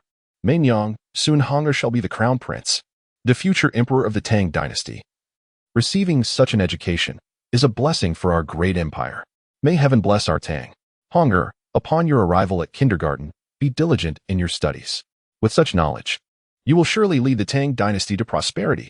In the year 14 of Hanwu, in the Yin Wangfu, Zhu Gaoqi had vanished, prompting a search throughout the estate. Su Miaoyan personally led a group of servants in the search. Have you checked the abandoned stoves? What about the baskets for the vegetables, the spare water jars? Beneath the bed, or within the grotto of the rockery? Have you searched the roof or the trees? Oh, never mind, he wouldn't climb up there. She chuckled at the thought. She knew her son well. Her eldest was the type to lie down whenever possible, to sit rather than stand, and to stand rather than walk. Such a lethargic little chub would never climb trees or roofs. He was not like his father, Zhu Di, in his youth. Miaoyan. Have you found him? Zhu Di inquired as he approached. Su Miaoyan shook her head. However, the couple remained unperturbed. They were convinced that Zhu Gaoqi must be hiding away, indulging in food, given his previous tendencies. Father, mother. At that moment, Zhu Gaoqi emerged from the house, panting heavily. Su Miaoyun's eyes widened in astonishment. She had thoroughly searched the premises just moments ago and had stood guard at the entrance, ensuring that not even a fly could enter.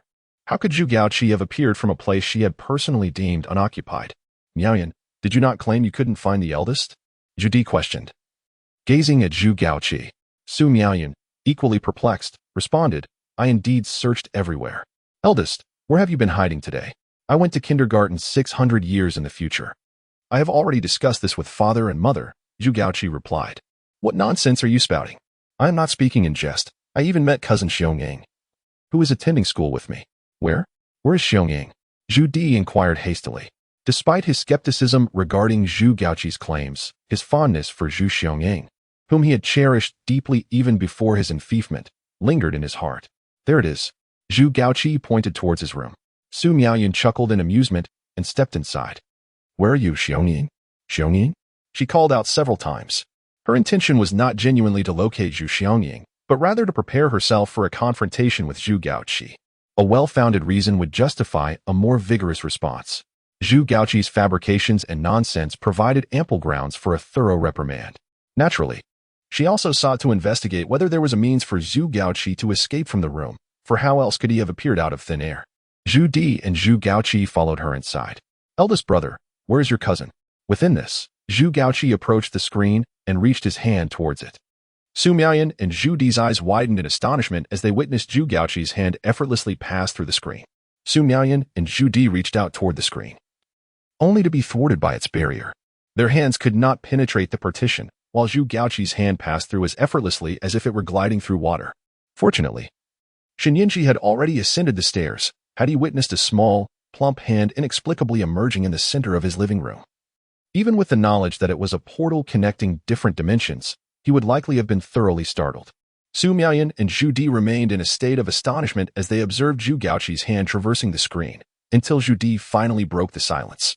Miaoyan, I desire to take 100 beautiful concubines. I shall abandon all affairs in Yan and become a carefree ruler, indulging daily with my 100 concubines in a life of hedonistic pleasure, reveling in wine and feasting, and serenaded by music every night. You dare? Su Miaoyan stood on tiptoe, twisting Zhu Di's ear. Ouch, it hurts. Miaoyan, it truly hurts. Zhu Di grimaced in pain, recognizing that he was merely feigning to ascertain whether he was in a dream. Su Miaoyan released his ear, now flushed from her grip. Now, dear brother, do elaborate on what transpired in kindergarten, Zhu Di inquired earnestly, given the circumstances. He could no longer dismiss Zhu Gaoqi's words. Father, mother, allow me to charge this for you, Zhu Gaoqi remarked, gesturing to the mobile phone and data cables at his feet, alongside a solar panel. He had left without taking anything, and the exertion of simply running out had already worn him out. He had no energy to carry additional items. Yet, he was not entirely negligent, as he crouched down to connect his phone to the charger. Meanwhile, Su Miaoyan and Zhu Di picked up the glass cup he had brought back. Zhu Di's hands trembled slightly as he held the cup, fearful of losing his grip. What is this exquisite object, so crystalline and transparent? Such flawless glass. Not a single impurity to be found. Who would be foolish enough to provide lessons and gift you this cup, which is clearly of immense value? Zhu Di. Su Miaoyan was almost amused to the point of laughter by Zhu Di's indignation.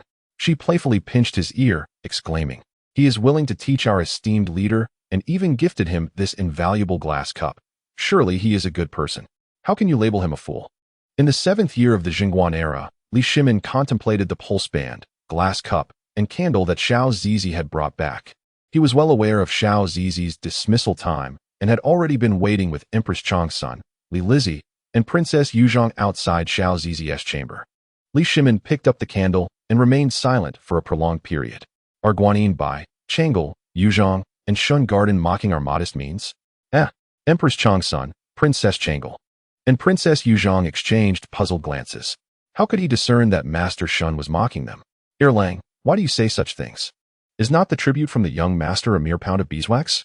As soon as he delivered the tribute, he presented the young master with this exquisite candle. The quality of this wax far exceeds that of the pound of tribute he received. Such wax is worth its weight in gold. Moreover, Master Shen also gifted him this. Li Shimin cautiously lifted the glass cup, which Shen Yin had purchased for 5 coins, handling it with utmost care, fearful of dropping it.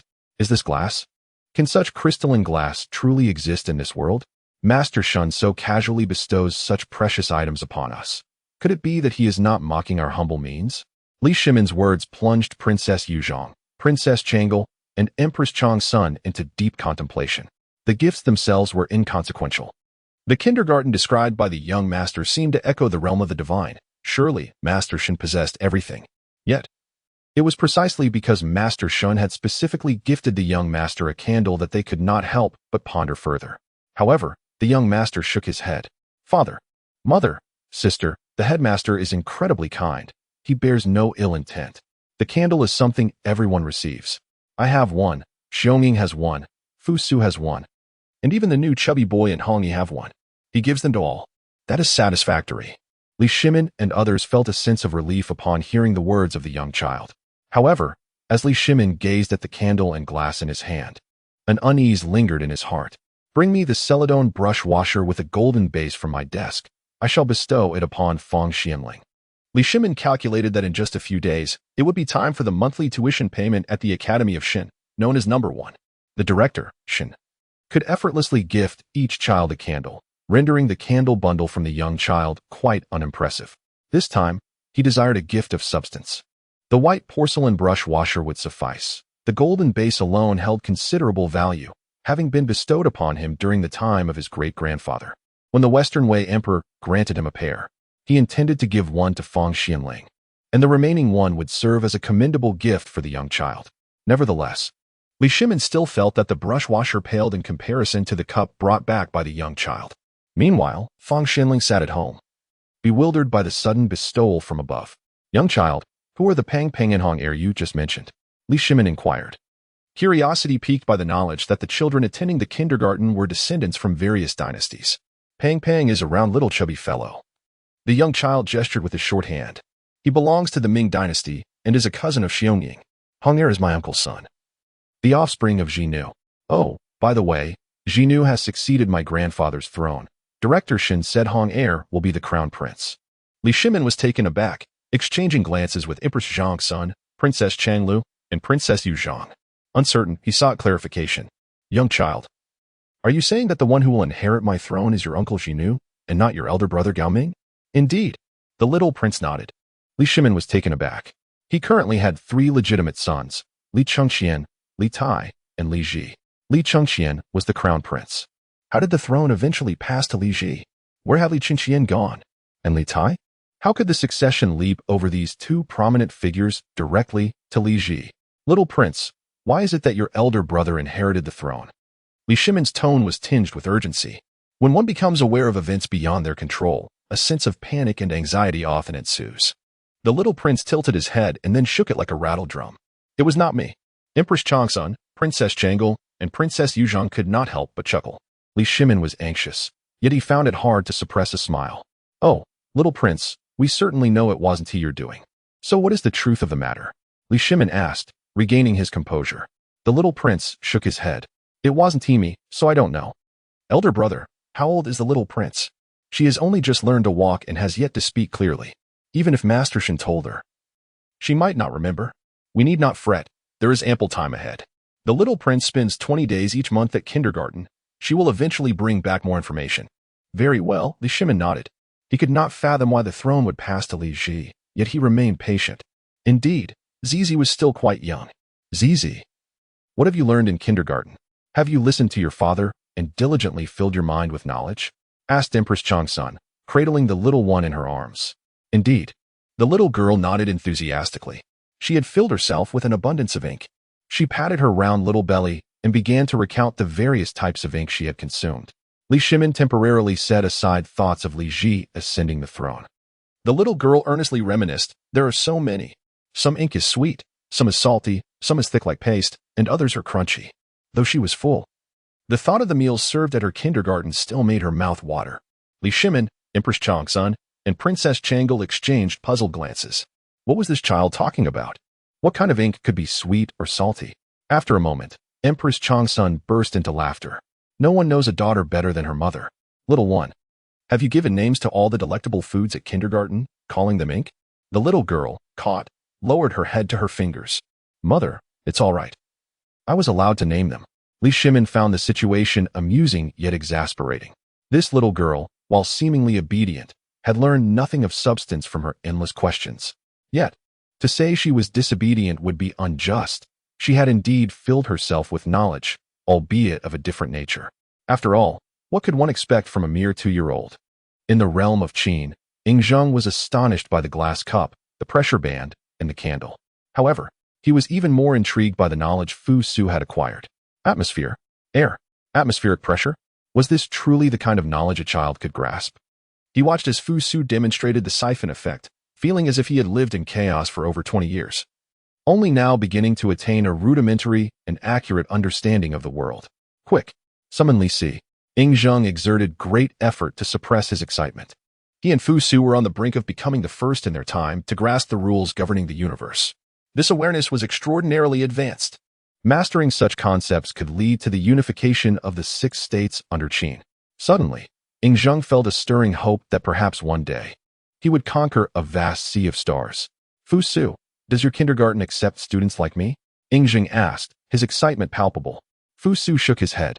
The principal said they only admit children of a certain age. Indeed, they were only children, but why not allow those who had reached that age multiple times? Fusu replied, are adults truly this flustered? Soon, Li Si arrived.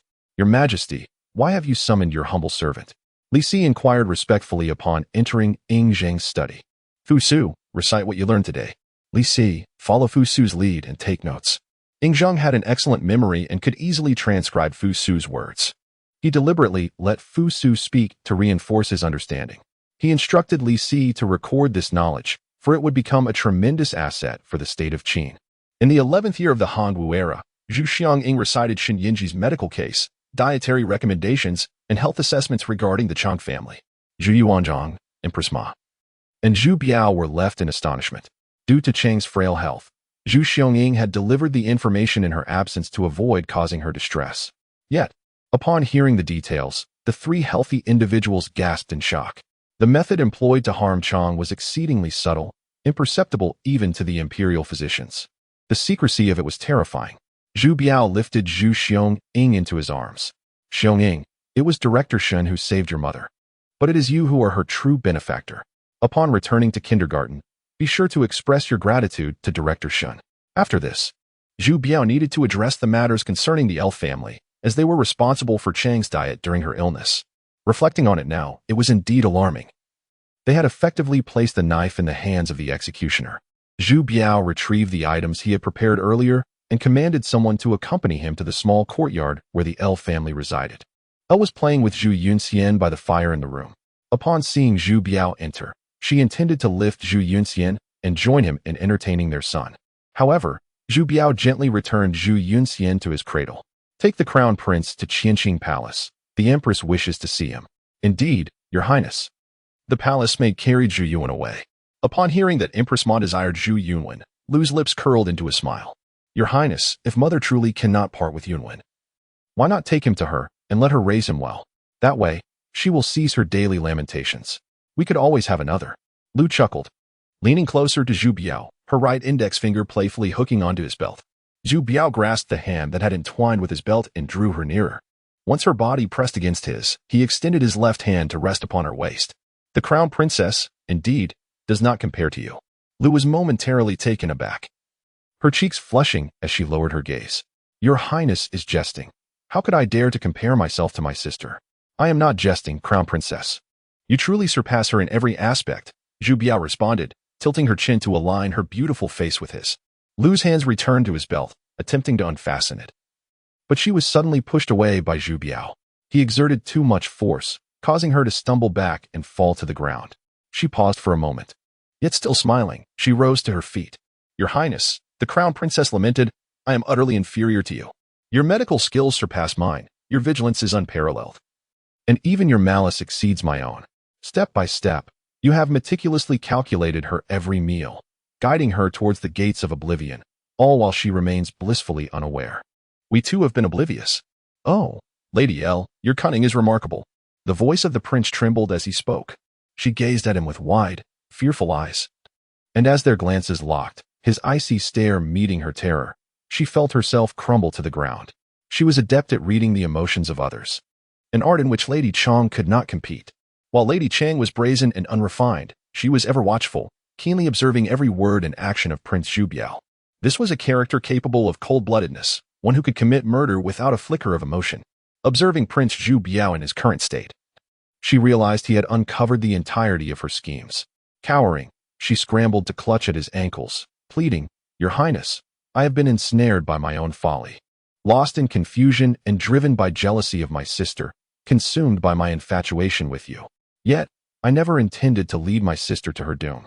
I truly had no inkling of the gravity of my actions." API call failed with status code 429, error, code, for 29, message, resource has been exhausted, e.g. check quota.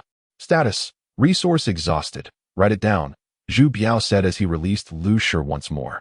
API call failed with status code 429, error, code, for 29, message, resource has been exhausted, e.g. check quota. Status, resource exhausted. Yes, Lady L trembled as she approached the writing desk, sincerely composing an apology letter and a confession. She was anxious, aware that Zhu Biao was observing her, and thus she wrote with great haste. Before long, a heartfelt letter of apology and confession was completed. Zhu Biao collected the confession penned by Lady L, the daughter of El Bin, the salt transport official of the two Zhejiang provinces, a concubine of the crown prince, has conspired to harm the crown princess, and, overwhelmed by guilt, has taken her own life in the Eastern Palace, he declared as he stepped outside. Lady L's confession served as the most compelling evidence of her guilt. She was seized by Zhu Biao's attendants and stared incredulously at him, her eyes nearly bulging with disbelief. Your Highness, a day as husband and wife is worth 100 days of grace. I was merely momentarily confused. Your Highness, you promised to spare me. Before she could finish her plea, Zhu Biao's men covered her mouth. Zhu Biao paused at the door, but did not turn back. I never said that the chance for survival was intended for you, he remarked before departing from Lady L's quarters. The opportunity for survival was reserved for Zhu Yunwen. After all, Zhu Yunwen was his biological son, merely an infant of a few months, and did not warrant elimination. Lady L's confession acknowledged her plot against the crown princess. Thus, Zhu Yunwen, as the offspring of a criminal, had already forfeited his future, and there was no need to take his life as well. Zhu Biao understood that dealing with Lady L was merely the beginning. One individual could not execute such a meticulous scheme alone. In fact, Zhu Biao felt a sense of relief. With the survival of Lady Chang, he had already grasped the presence of that power, allowing him to unravel the thread further. He was genuinely grateful that Zhu Xiangying was attending school in the future and had encountered Xinyanji. Lady L, you may choose. Shall it be the servants who take action, or will you do it yourself? The eunuchs presented the prepared white silk and poison wine to Zhu Biao. Lady L, in a frenzy, attempted to push the tray away, only to be restrained by two other eunuchs. It seemed that Lady L had grown accustomed to being served and could not manage these matters on her own. Thus, the servants would assist her. After restraining Lady L, one eunuch pried her mouth open and forced a cup of poison down her throat. In the palace of heavenly purity, Zhu Yuanzhang gazed at the glass cup, candle, and pulse band brought back by Zhu Xiangying, unable to contain his laughter. Ha! Sister, look at this cup. It is evidently worth a fortune. The tribute from our eldest grandson is indeed extravagant, a full 5 pounds of salt. Yet, it pales in comparison to this cup. Our eldest grandson has not only learned but also returned with such a valuable item. What a tremendous profit. Attending this kindergarten has truly been a great gain. This kindergarten is splendid. Indeed, it is marvelous. Heavy 8, exclaimed Empress Ma, raising her voice. Our son has learned so much at kindergarten, and with Director Shin's assistance for the girl's ailments, he has now gifted us such a precious item. How can you so casually accept it? Is there anyone so shameless as to take advantage in this manner? Ah, sister, you mustn't speak like that, replied the other. We have never once asked Director Shin for anything. He has freely offered us these gifts. While we might wish to decline, we find ourselves unable to approach Director Shin. Is he not simply bestowing these upon us? Then let the son return everything tomorrow, Empress Ma retorted, her anger mingling with amusement. Old Zhu shook his head, cradling the glass cup that Xin Yin had purchased for $5 as if it were a treasured possession. That simply won't do. It would be most inappropriate to return something given out of kindness by Director Shun. What if he feels unappreciated? That would be terribly rude. It cannot be allowed. API call failed with status code 429. Error. Code. For 29. Message. Resource has been exhausted. E.g. check quota. Status. Resource exhausted. API call failed with status code 429. Error. Code. For 29. Message. Resource has been exhausted. E.g. check quota. Status. Resource exhausted. Disposed of it. This is good. This is good. Empress Ma felt relieved. Father, your phone has lit up. Zhu Biao pointed to the device gifted to old Zhu. Old Zhu took the phone, and upon glancing at it, he was suddenly taken aback. Zhu Gaoqi's father. The Ming Emperor Zhu Di, born in 1360 AD. Fourth brother? No. This. Empress Ma, Zhu Biao, and Chang Shi were equally astonished as they gazed at old Zhu's WeChat interface. How could the fourth have become emperor? Eldest grandson, what is going on? Old Zhu inquired, turning to Zhu Xiangying. Zhu Xiangying shook his head. The kindergarten does not yet have a history class. I am unaware. All I know is that in history, father, mother, I, and both second and third uncles have all perished. This was mentioned during a casual chat between Director Shin and Teacher Daji. They seemed to have said nothing further. Zhu Xiangying felt helpless. Indeed, there were no history lessons in kindergarten. Furthermore, apart from the time spent on scientific experiments, he had been preoccupied all day reciting the material that the director had instructed him to convey to his parents. He truly had no time to delve into the matter. Biao is dead, and both the second and third have perished. Old Zhu's face bore the weight of anguish upon hearing this. Zhu Xiangying offered him comfort. Grandfather, I have traveled to the future. I shall inquire with Director Shun when I find the opportunity and return to inform you. As long as we understand the trajectory ahead, we can avert it. Well, Old Zhu pondered, realizing that with his clever eldest grandson venturing into the future, there was little to fear. The thought of another timeline where Zhu Di reigned as the emperor of the Ming dynasty brought him a sense of reassurance. His second and third sons were truly disappointing. Perpetually bullying the common folk, they were unfit for the throne. The fourth son, however, though mischievous, possessed a good heart and was dependable. He would make a fine emperor. And that brought old Zhu comfort. Yet, Zhu Biao fell into deep contemplation. Father, why does it feel somewhat amiss? Even if I were to perish. And with Xiangying gone, this child that Sister Chang carries is said to be a son by Xiangying. Furthermore, there is Zhu Yunwen. It seems that old fourth would never ascend the throne. Zhu Biao's mind was lucid. He understood clearly that historically, Zhu Yunwen was not born of a concubine, but was his rightful heir, eligible for the throne. Xiangying, do you know why your fourth uncle ultimately became emperor? Zhu Xiangying shook his head. Having never attended history classes, he truly did not know. Old Zhu, having dealt with the L clan, felt a sense of relief. Believing he had saved the lives of Chang and Zhu Xiangying, his mood was considerably better than that of Zhu Biao. No need to fret, my boy. Have we not already averted 2 tragedies within our family? Our fate is gradually improving. There is still ample time ahead, and we shall come to understand, after all. Xiangying is not going to stop attending school tomorrow. Indeed, Zhu Biao contemplated for a moment and nodded. Patience is a virtue, and it is best to wait steadily.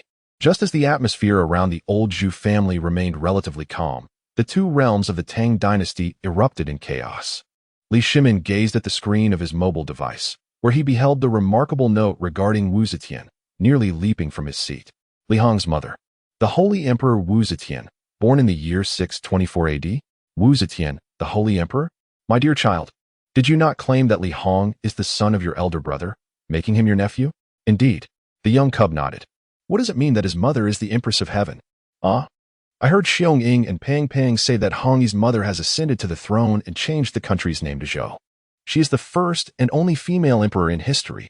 The young cub felt a swell of pride in his memory.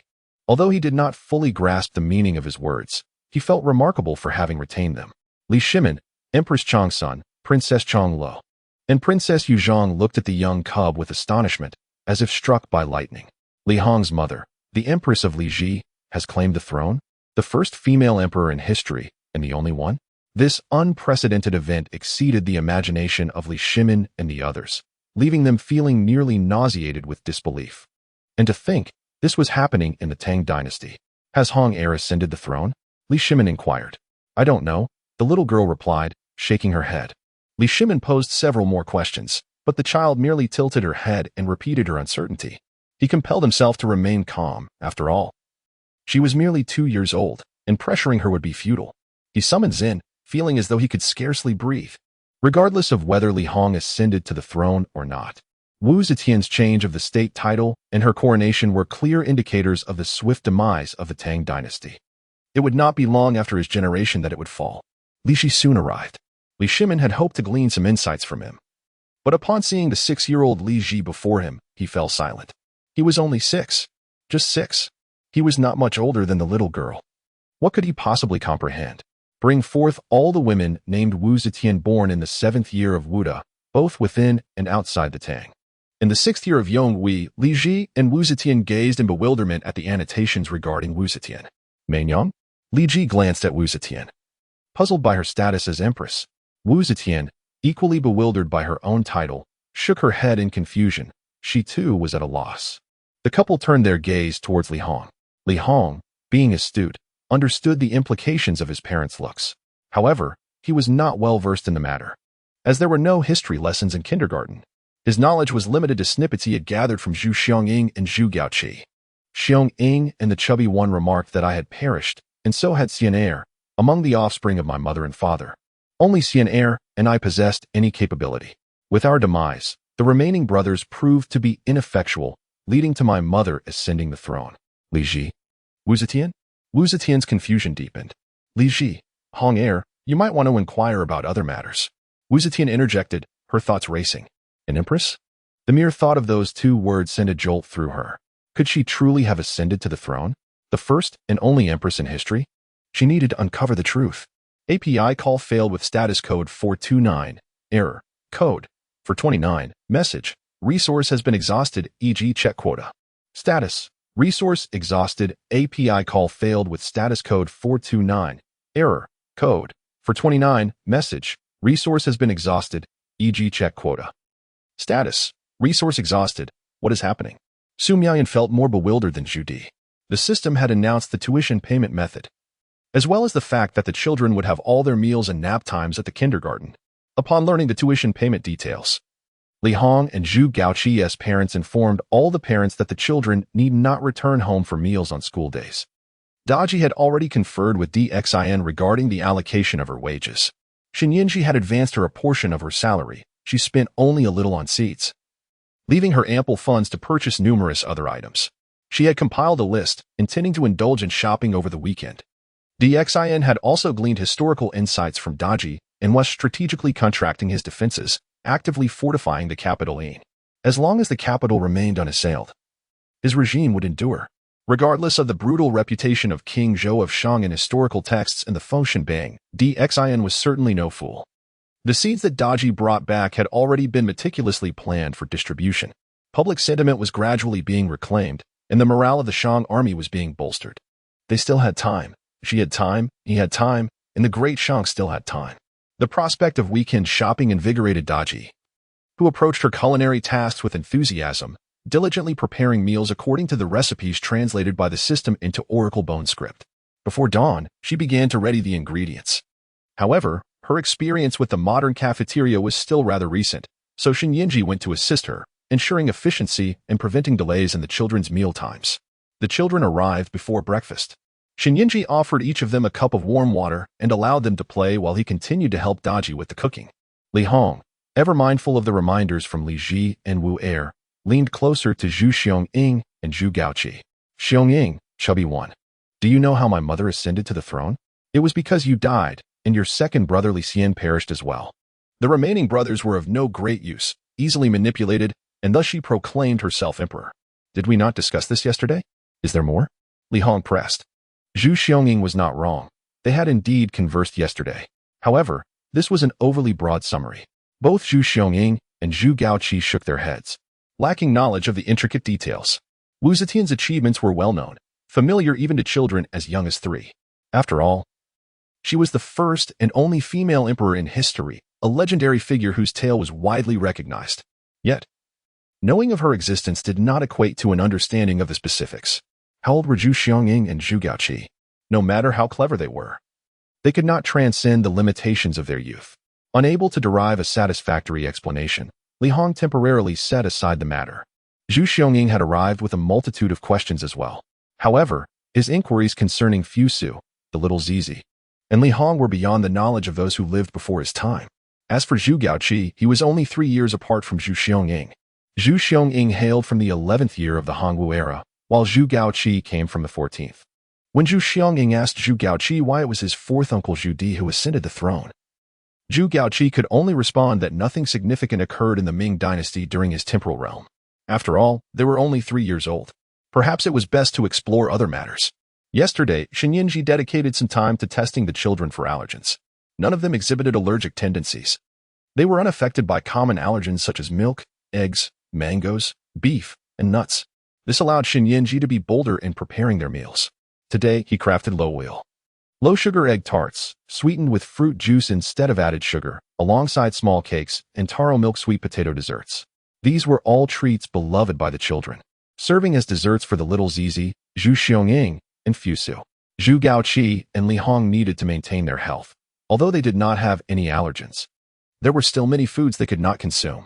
Shenyanji prepared additional dishes tailored to their nutritional needs: vegetable meatballs, corn soup, and cucumber-wrapped pork. Shenyanji, who enjoyed cooking, utilized his left hand when his right was insufficient. With the energetic Daji assisting him, they swiftly assembled a table laden with nutritious breakfast delicacies. Just as the children settled into their chairs, he and Daji began to serve the dishes. However, he soon noticed that the breakfast treats in front of the other boys had dwindled significantly. Had they devoured them so quickly? Upon closer inspection, he found them piled before the little Zizi. What is this? Shenyanji inquired, bemused by the capitalist breakfast arrangements around the little Zizi. Director. I am Hong Heir's little aunt, and I am of the same generation as Xiongying and the chubby great-grandmother. They must show respect to their elders, she replied. Can you believe a 2-year-old little girl claiming to be great-grandmother? She's only 2. Shenyanji exclaimed. What about Fusu? Why is he giving you his food? Because I need to be cared for. I am younger than Fusu and come from a later era, so he must look after me, the little Zizi answered earnestly. Ah. Zizi, you truly are a world-renowned double standard, Shenyanji remarked. This clever little girl was astute, but he knew he could not indulge her. He had meticulously devised dietary plans based on the children's developmental stages, considering both variety and quantity from a medical and nutritional perspective. They could not simply eat indiscriminately, whether too much or too little. Zizi, if you eat so much, you'll turn into a little pig. The little child nodded vigorously after listening to Shenyanji. Then I will turn into a little pig. Shenyanji, she did not mind. For the sake of delicious food, she was willing to overlook anything, even turning into a little pig. Child, if you eat indiscriminately, you will not grow tall or mature, and your stomach will not be able to accommodate so much. In the end, the others will grow tall and strong, able to eat plenty, while you will be satisfied with far less and will have to watch them eat. API call failed with status code 429, error, code, 429, message, resource has been exhausted, e.g. check quota, status, resource exhausted, be good. Shenyanji smiled as he returned the breakfast treats, which had been monopolized by the little Zizi, to the boys, including Fusu. Little Sizi gazed at the food that had been placed before her, only to be returned moments later, her entire countenance scrunching in disappointment. She had consented to return the delectable morsels solely in pursuit of growing taller and indulging in even more delights. This, however, did not imply that she was willing to part with them. Shenyanji, witnessing her reluctant expression towards the food, felt his heart nearly melt with affection. Unable to resist, he gently tugged at her little pigtail. What a passionate little eater she was. Her gluttonous demeanor was truly endearing. Sizi, you have already been blessed with plenty of delightful treats. Xiongying, Fusu, Hong Heir, Gaoqi, you too should partake.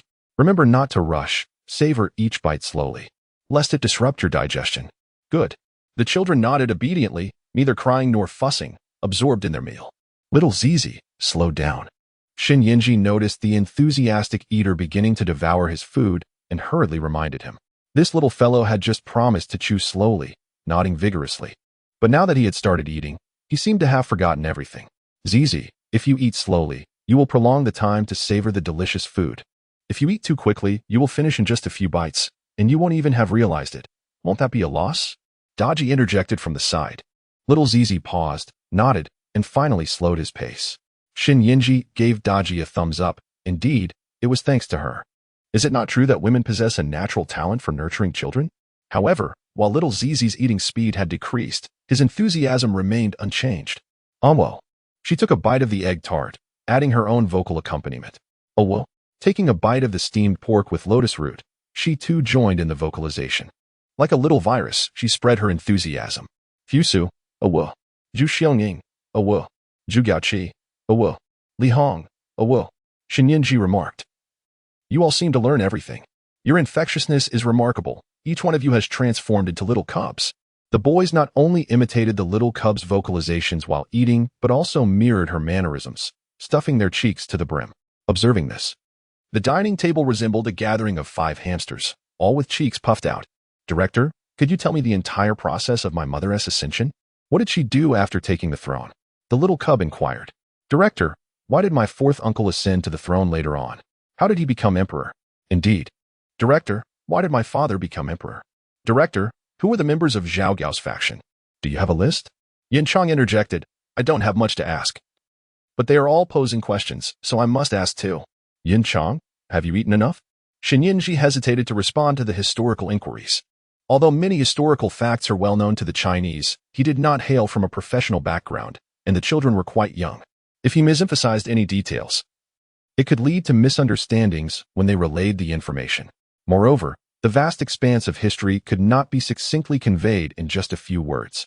After a few questions, he found himself only able to answer the little cub's playful inquiry. Don't worry, wait until the weekend when I buy history books, and you can read them yourselves. In the future, the kindergarten will also allow parents to visit. At that time, your parents can join you in reading history books. And as for the little cub, I am full.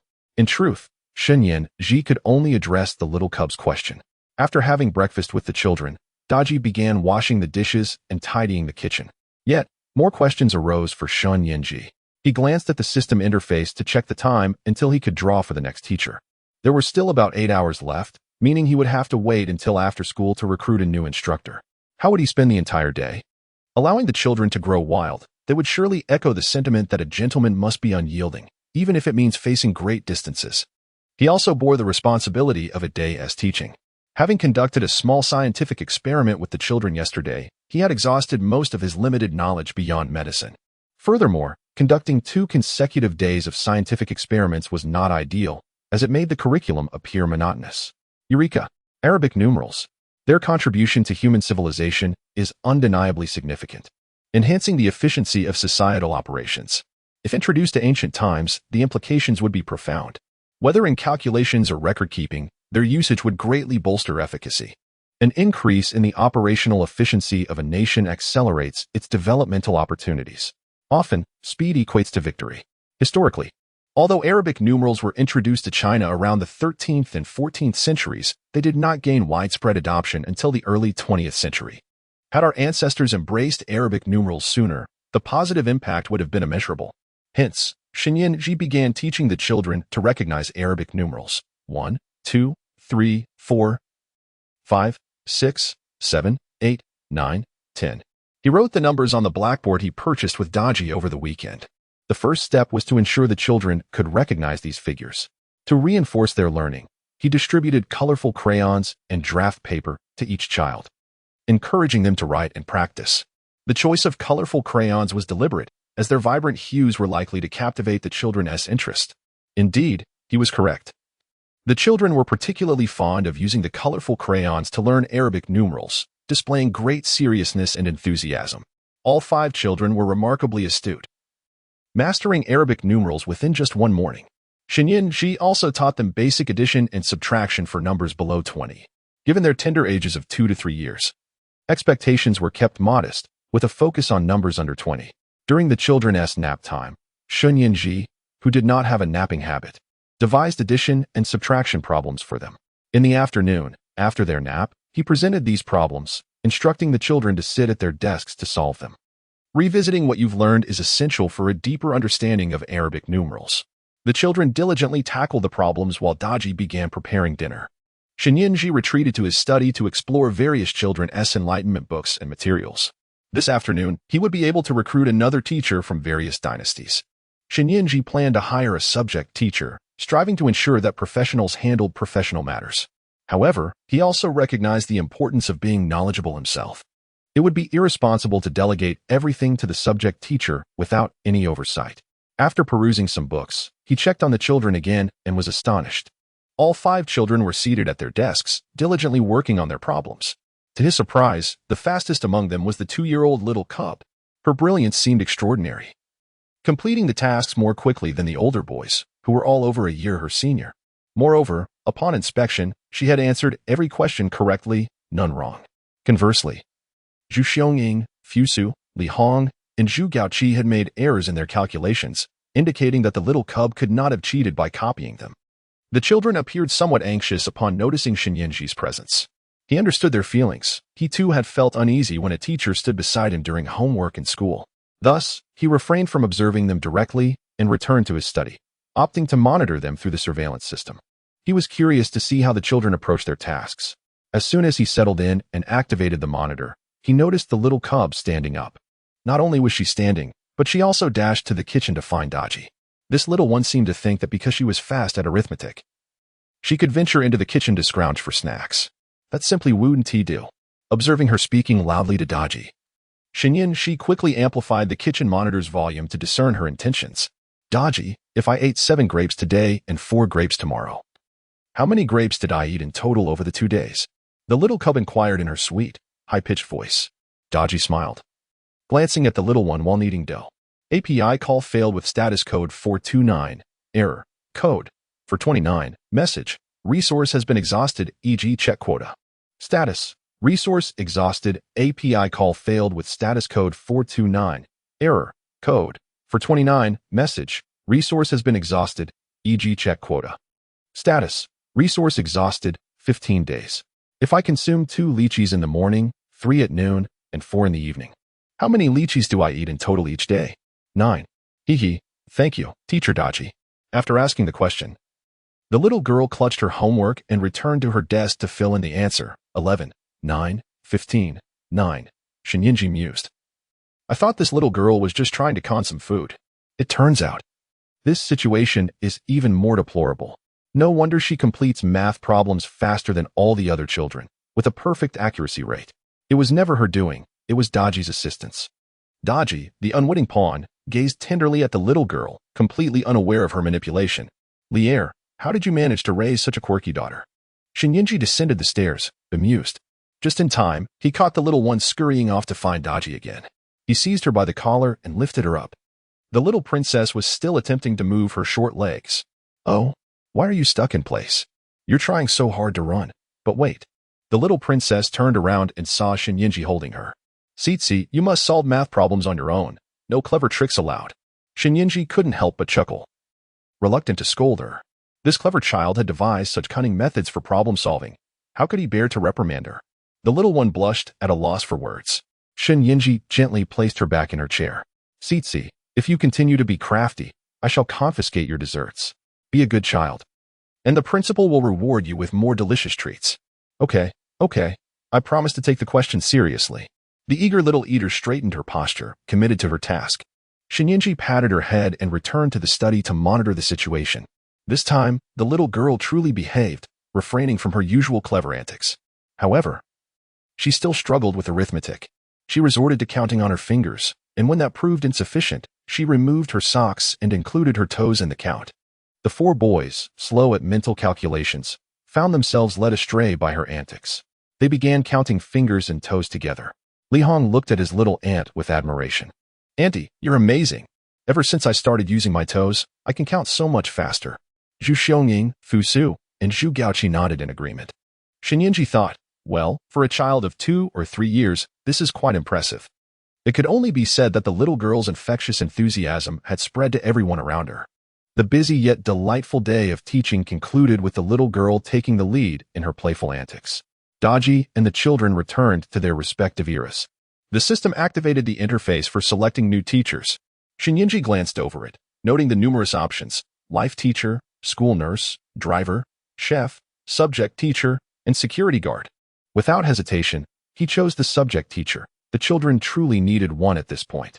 After selecting the type of teacher, the system provided a list of candidates: Xie Daoyan, Kaiwenji, Li Qinzhao, Chao Chao, Chao Ji, Su Shi, Su Zhe, Su Sun, and Li Bai. Observing the list, Xin Yinji felt the system was quite intelligent. Previously, when he selected a life teacher, the list included only females. It seemed fitting that life teachers were predominantly women. Now, with subject teachers, the list was filled with renowned talents from history. To be honest, Xin Yinji felt exhilarated by this list. These were all great scholars and poets. Not only would they teach at his kindergarten, but even merely catching a glimpse of them would be worthwhile. Without further contemplation, he proceeded to draw. The results emerged swiftly. Li Qingzhao? Li Qingzhao. He had actually drawn Li Qingzhao. Xin Yinji rubbed his hands together in glee. Simultaneously, the system announced the appointment of the new subject teacher in the parents group and added Li Qingzhao to the chat. A brief introduction of Li Qingzhao accompanied the announcement. Ying Zheng, Li Shimin, Li Ji, and Wu Zetian, who belonged to an era prior to Li Qingzhao, were initially unfamiliar with her. After reviewing the information, they were all delighted to learn about such a remarkable figure. A representative of the graceful school of poetry, a talented woman, splendid. Ying Zheng laughed heartily. He was unaware of what graceful school or poet meant, but the term talented woman was universally understood. Who wouldn't be pleased to have their child taught by such a brilliant individual? Li Shimin, Empress Zhang's son, Li Ji, and Wu Zetian shared similar reactions to Ying Zheng. Lang, with a talented woman personally teaching Sizi, we need not worry about her studies any longer. Indeed, this miraculous kindergarten attracts gifted individuals from various eras, including such a remarkable woman. Sizi, you must study diligently, Empress Zhang's son said as she embraced the little girl. Sizi nodded in agreement. Indeed, exclaimed the young girl. Mother, father, what shall I fill my belly with this time? Li Shimin and Empress Chang's son exchanged glances, pondering how to respond to the little one. Regardless of what they suggested, she would inevitably insist on filling her tiny stomach with whatever name she associated with food. So, dear child, what do you wish to fill it with? Li Lizzie teased her younger sister, eliciting a giggle from the little one. I want to fill it with lots of sweet, salty, and sour delights. The surrounding adults couldn't help but chuckle, for she truly was a delightful little one. Wu Ruo gazed at her phone, studying the information about Li Qingzhao, her beautiful eyes narrowing slightly. Women are no less capable than men. Honger, study hard, she encouraged as she affectionately patted Li Hong's head. The parents were elated. Yet Xin Yinji found himself in a state of disbelief as he alone could access the detailed profile of Li Qingzhao, which was hidden from the others. Congratulations on acquiring a kindergarten teacher. The new teacher's basic information read: Name, Li Qingzhao, age, 15 years, era, second year of Yuanfu, Northern Song Dynasty, residence, Dongjing Kaifeng. 15 years old. Xin Yinji was taken aback. At such a tender age, could one truly be a subject teacher? She was nothing more than a child.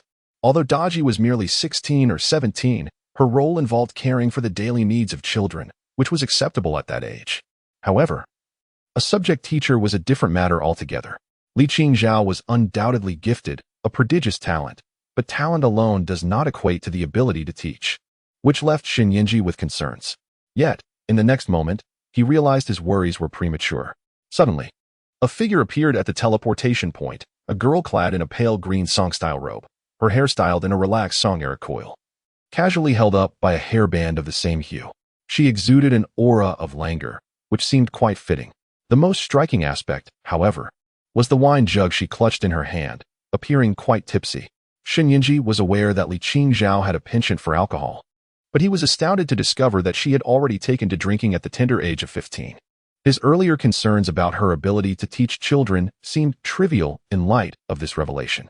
The more pressing question was whether a drunkard could effectively educate children.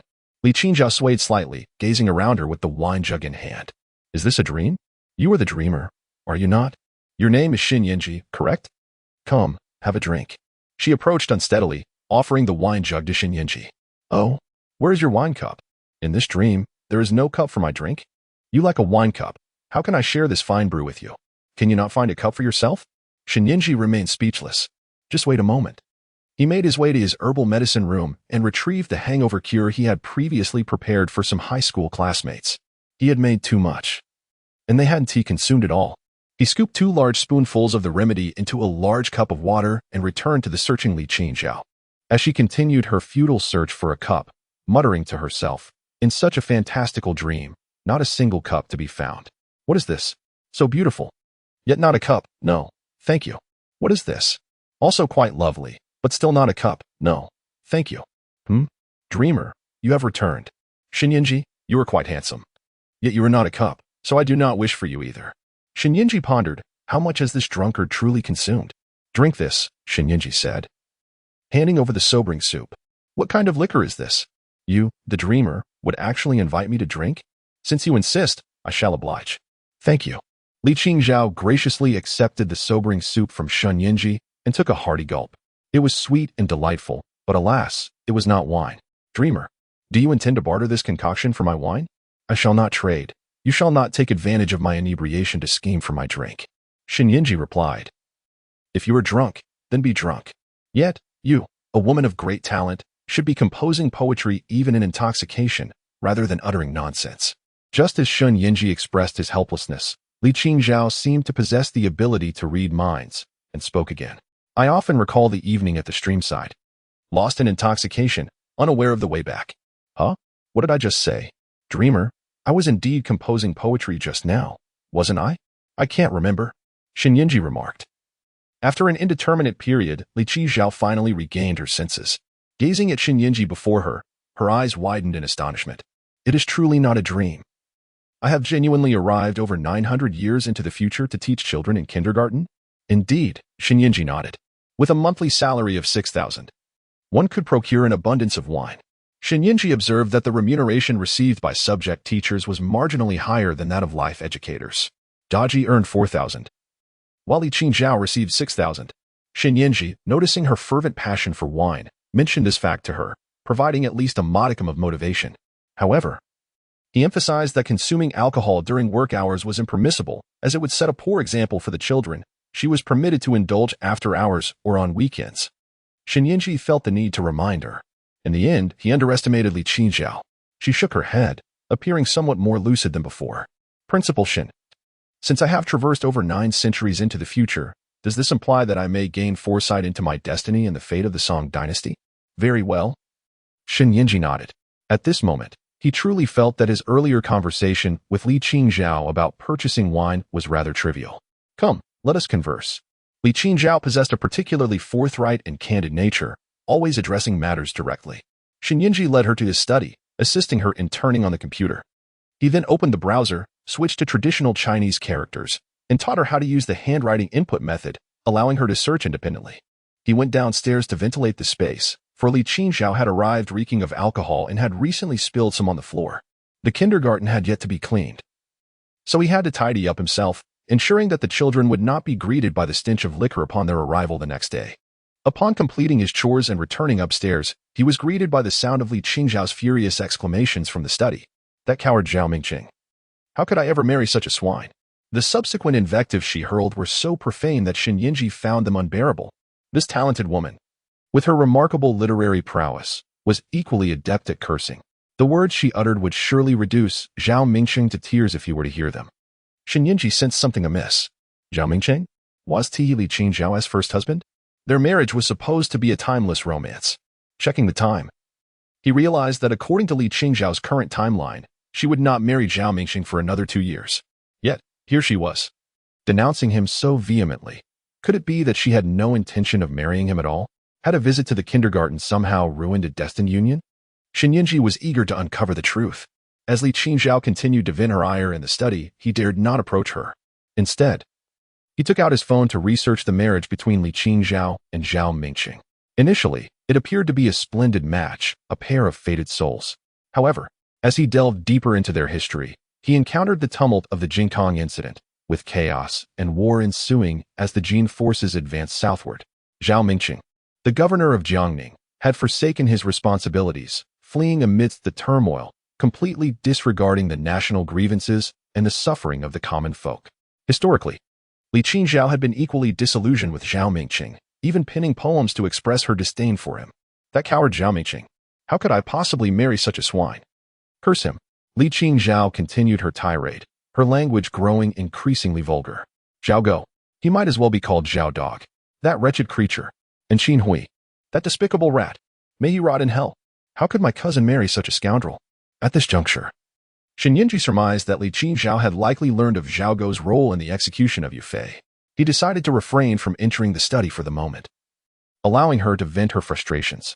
The transition between the Song dynasties had deeply illustrated what cowardice and weakness truly meant. Emperor Zhao Go was utterly inept, most proficient at fleeing. In stark contrast, Li Qingzhao was a staunch advocate for war, embodying a profound sense of patriotism and resolve. Her condemnation of Zhao Go and Qin Hui was entirely justified. Shen Yinji returned to her with a cup of detoxifying soup. By the time he presented it to her, Li Qingzhao had calmed considerably, her eyes still red as she regarded him. Director Shun, is there any hope for our emperor? What can my 6,000 coins do for him? If only the emperor were alive, there would be no room for that scoundrel Zhao Ji or that wretched Zhao Go. I wish the emperor would dispose of Qin Hui. Li Qingzhao was clearly incensed, directly naming several emperors of the Song dynasty. Shen Yinji understood that when she referred to the emperor, she meant Zhao Su, who was currently waging war against the Tubo. He was a ruler of great integrity, unfortunately. The very next year, Zhao Su would meet an untimely demise. Afterward, the Northern Song emperors would flirt with disaster until the eventual capture of Emperor Huizong and Emperor Qinzong brought about the fall of the Northern Song. 6,000 coins could procure a multitude of items, though he could not enumerate them all. However, as a physician, he mentioned, if you have any medical cases from your emperor, I would be more than willing to examine them. Shen Yinji lamented the loss of Zhao Su, recognizing him as a formidable ruler who excelled in both domestic affairs and military endeavors, only to be cut down in his prime. It seemed as though fate conspired to prevent the Song dynasty from nurturing a steadfast emperor. Whenever a resolute ruler emerged, they were swiftly taken away. Upon hearing Shen Yinji's words, Li Qingzhao's eyes brightened. Very well, I shall find a way.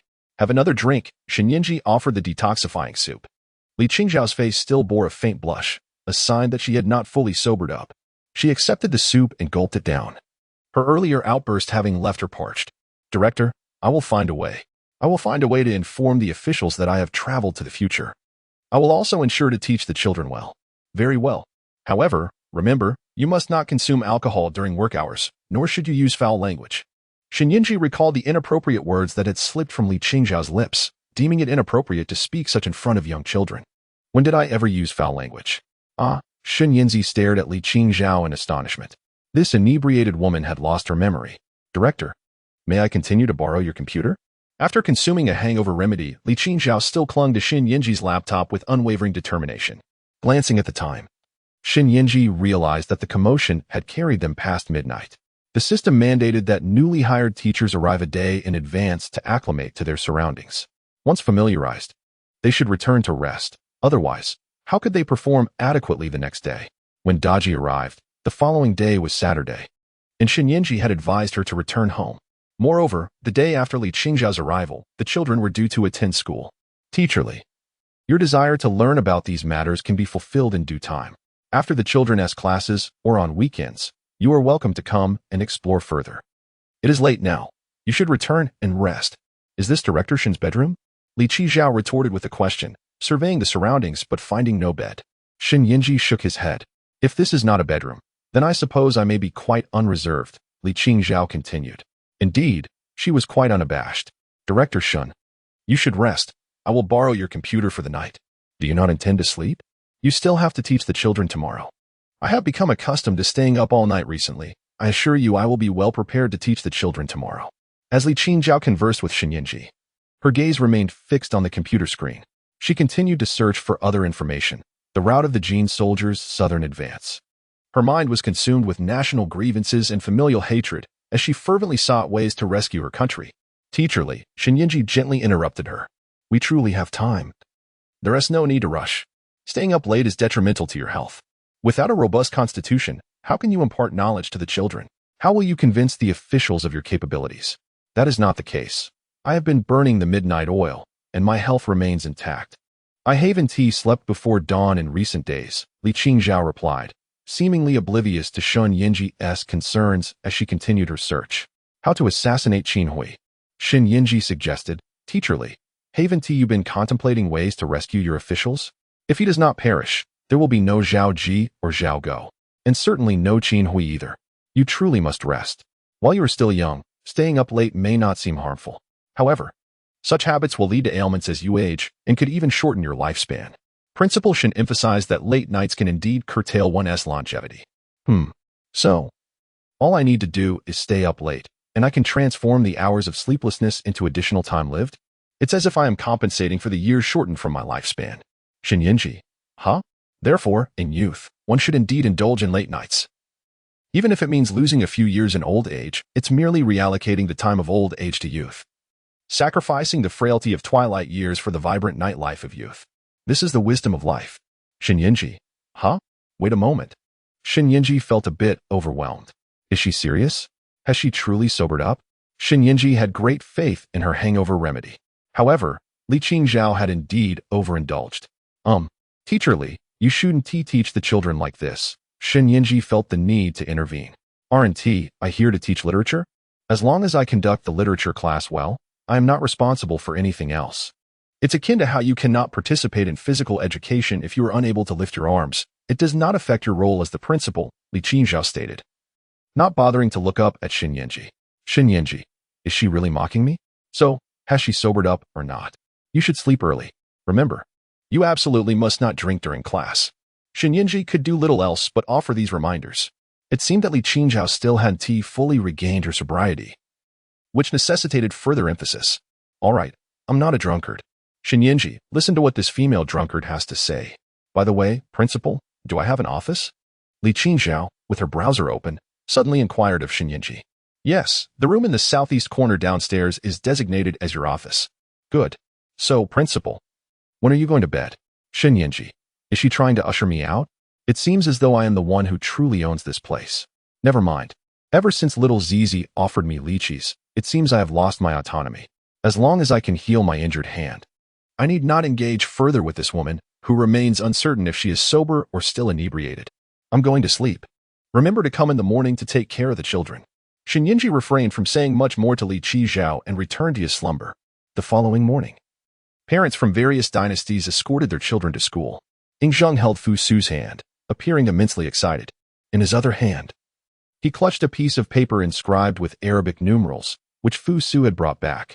To Ying Zheng, these Arabic numerals represented a significant fortune.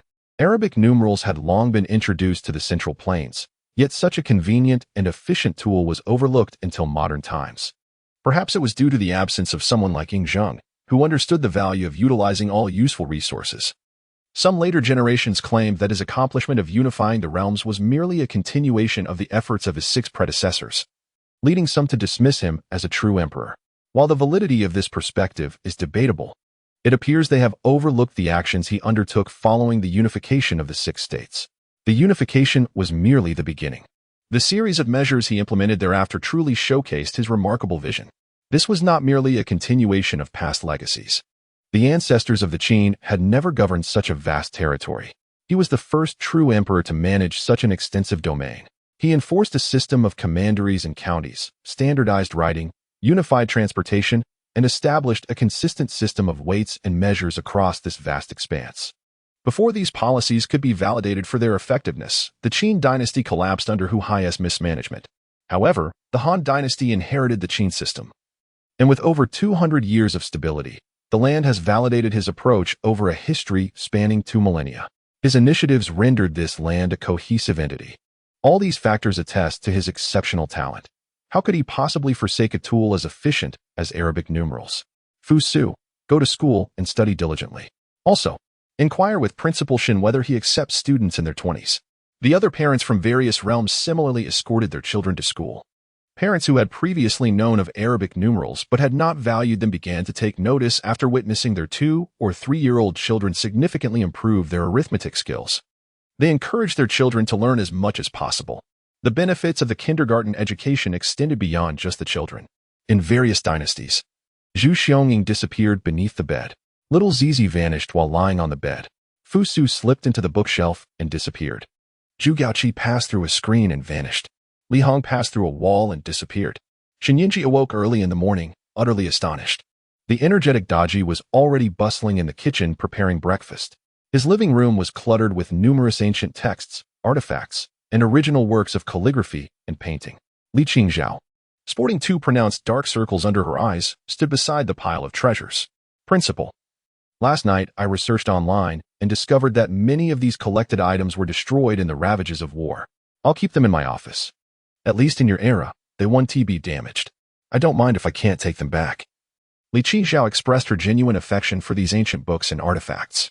It turned out that her inquiry about having an office was motivated by this concern. Shen Yingji was left speechless. Who doesn't he know that Li Qizhao and Zhao Mingqing possessed a vast collection of calligraphy and paintings? Yet, he never anticipated that Li Qizhao had a passion for collecting artifacts even before her marriage. Each item she casually displayed was priceless. Moreover, if they were truly lost as history suggests, it would be a tremendous pity. Shen Yingji examined her collection. There was a copy of the Lantingyi Su, the calligraphy of which he could not discern the artist but appeared remarkably authentic. There were also rubbings of Yin Zheng's eulogy for his nephew and Su Shi's cold food festival etched onto bronze tablets. Ah, Principal. Are you also interested in these items? Li Qizhao's eyes sparkled upon noticing Shen Yingji's appreciation for her collection of calligraphy and artifacts. Shen Yingji nodded. Li Qizhao beamed with joy, feeling understood. I cannot acquire the genuine piece of the cold food festival, but I do have other authentic works by Sizi. As she spoke, she produced several authentic pieces by Su Shi. In these, here are the genuine works of Wang Wei. She unveiled several paintings as well. How many? Which ones? Shen Yingji scratched his ear. Li Qizhao possesses authentic pieces by Su Shi and Wang Wei, along with several of Wang Wei's paintings. Here it is. Li Qizhao said as she handed over Wang Wei's authentic work to Shen Yingji. Shen Yingji hesitated to touch it. Hundreds of thousands? Millions? Tens of millions? A billion? He resolved to enhance the fire and theft protection of his humble abode. Who would have thought that such a dilapidated rural courtyard could house so many genuine treasures? As he conversed with Li Qizhao, the children arrived. Children, come here. This is your literature teacher, Li Qizhao. Make sure to greet Teacher Li properly and leave a good impression, Shen Yingji called out to the children. He recalled the day Daji officially started working when he instructed the children to greet her. Sizi and Zhu Xiangying, along with Fusu, had loudly called out person to Daji, leaving him both amused and exasperated. Thus, today, he made it clear that it was a greeting and emphasized the importance of leaving a good impression. The children nodded and approached eagerly, displaying remarkable obedience. Sizi took Shen Yingji's words to heart. A good impression? Absolutely. She was determined to leave a favorable impression on the new teacher. Teacher Li, good day. I am Li Mingda, but everyone calls me Xiaoxi. Among the female students in the kindergarten, I am the most well-behaved, the most obedient, the smartest, the most eager to learn, and the most diligent. Sizi proclaimed proudly, hands on her hips. Shen Yingji thought to himself, if his memory served him right. There was only one girl in the kindergarten. If she was to be deemed the most well-behaved, then who else could it be but her? By that logic, Sizi was also the most mischievous among the female students. This little rascal indeed. API call failed with status code 429. Error. Code 429. Message. Resource has been exhausted, e.g. check quota. Status. Resource exhausted. API call failed with status code 429. Error. Code 429. Message. Resource has been exhausted, e.g. check quota. Status. Resource exhausted, haha. The little one was delighted, for she knew that her self-introduction had been successful and had left a favorable impression on the new teacher. With her introduction, she inadvertently led the other children astray. One by one, the children began to emulate her. Hello, Teacher Li. I am Fusu, the most well-behaved, intelligent, eager to learn, and diligent student from the kindergarten of the Great Qin. Hello, Teacher Li. I am Zhu Xiangying, the most well-behaved, obedient, intelligent, eager to learn, an industrious grandson among all of my grandfather's 3-year-old grandchildren. Hello, Teacher Li. I am Li Hong, the most well-behaved, obedient, intelligent, eager to learn, an industrious nephew among all of my little aunt's 3-year-old nephews. Hello, Teacher Li. I am Zhu Gaoqi, the most well-behaved, obedient, intelligent, eager to learn, and diligent son among all of my parents' 3-year-old children. Very well, Li Qizhao replied to the children one by one. Goodness, Shen Yingji thought. Could he perhaps introduce himself as the most handsome, valiant, and imposing kindergarten principal here? After all, there was no one else quite like him. Children, please remove your outer garments. Noticing the children beginning to perspire, he offered a gentle reminder. Teacher Li, could you please assist Sizi in taking off his outerwear? It is rather warm here. He then turned his gaze back to Li Qizhao. Currently, there was only Daji serving as a life skills teacher, and she had gone to prepare the meals. The other tasks would need to be managed by the remaining teachers until more life skills instructors could be recruited. at which point their responsibilities could be more finely delineated.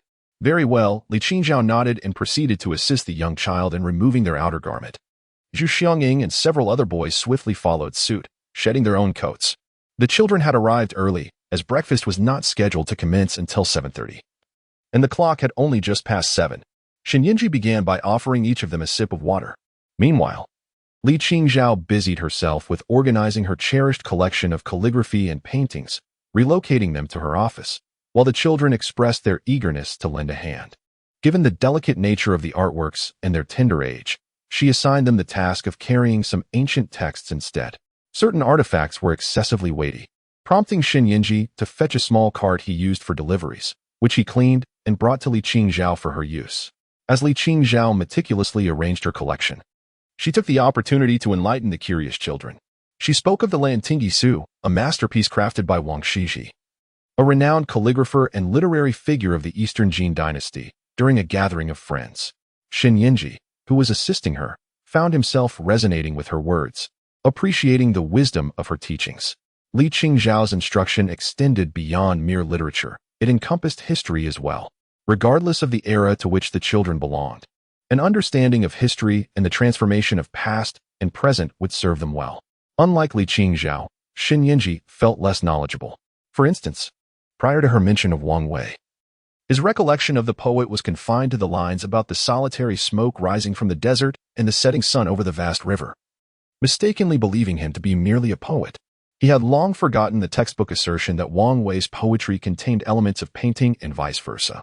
It was only through Li Qingzhao's brief remarks that he recollected the teacher's earlier mention of Wang Wei's prowess as a painter, along with his significant contributions to the study of Zen Buddhism, which left an indelible mark on the history of Buddhist development in China. Li Qingzhao proceeded to discuss the influence of Buddhism on ruling dynasties. If these children could grasp the intricate relationship between religion and governance, the implications would be profound, especially since some among them might one day become emperors. Even those who would not ascend to such heights would benefit from this knowledge, as they could share their insights with their families, particularly in the case of the Qin dynasty, which existed before the advent of Buddhism. If Ying Zheng were to gain early awareness of such teachings, the ripple effects would be monumental. Possessing knowledge is akin to wielding a powerful tool when utilized wisely. As Shen Yinji contemplated this, he found himself at a loss for words. It seemed imperative to recruit more teachers. The children were eagerly assisting, though their youth limited each to carrying only 1 or 2 books, perhaps 3 or 4 at most. The young child struggled even with a single tome. In the midst of their efforts, the child abruptly dashed off to the kitchen. "Teacher Daji, is there anything I can assist you with?" The sight of the small one gulping nervously brought a smile to Daji's face as she shook her head. "Sizi, you need not worry about tasting the flavors. You should help Teacher Li. All right." The young child, though somewhat disheartened, returned to assist Li Qingzhao. After a brief interval, she dashed back to the kitchen. "Child, the kitchen is quite messy. If you come over, it would be easy to soil your garments." "I left something here," the young child said, swallowing hard. Daji paused in her preparation of vegetable pancakes, her eyes scanning the ground in search of something, yet finding nothing. However, the little fox insisted that she had dropped something here and refused to leave. "What is it that you have lost, little fox?" "My heart has fallen for the enchanting teacher Daji, and I cannot bear to depart." Daji nearly succumbed to laughter. This little girl was simply delightful. She knew well that the child was merely expressing her desire to stay, tempted by the delicious aroma. Nevertheless, it did not diminish the child's charm. "If you are truly hungry, I can allow you a small taste, but not too much." As Daji observed the breakfast nearing completion and noticed the little fox's eager anticipation, she felt a pang of sympathy. Perhaps it would be best to let her have a little. Shen Yinji ensured that each child received a measured portion, preventing them from overeating and suffering from indigestion. Thus, allowing the little fox a small morsel now would mean she would need to consume less later. All right. Little Sizi was overjoyed to see Daji let her have a taste first. Sizi pondered what to eat. While Daji was frying the last few vegetable pancakes, she inquired, "What do you want?" Little Sizi thought for a moment, struggling to find the right words. She was too short to see what was in the bowls on the kitchen table, so she couldn't point directly. "It's that one, the dumpling wearing a cloak." "A dumpling wearing a cloak?" Daji was puzzled.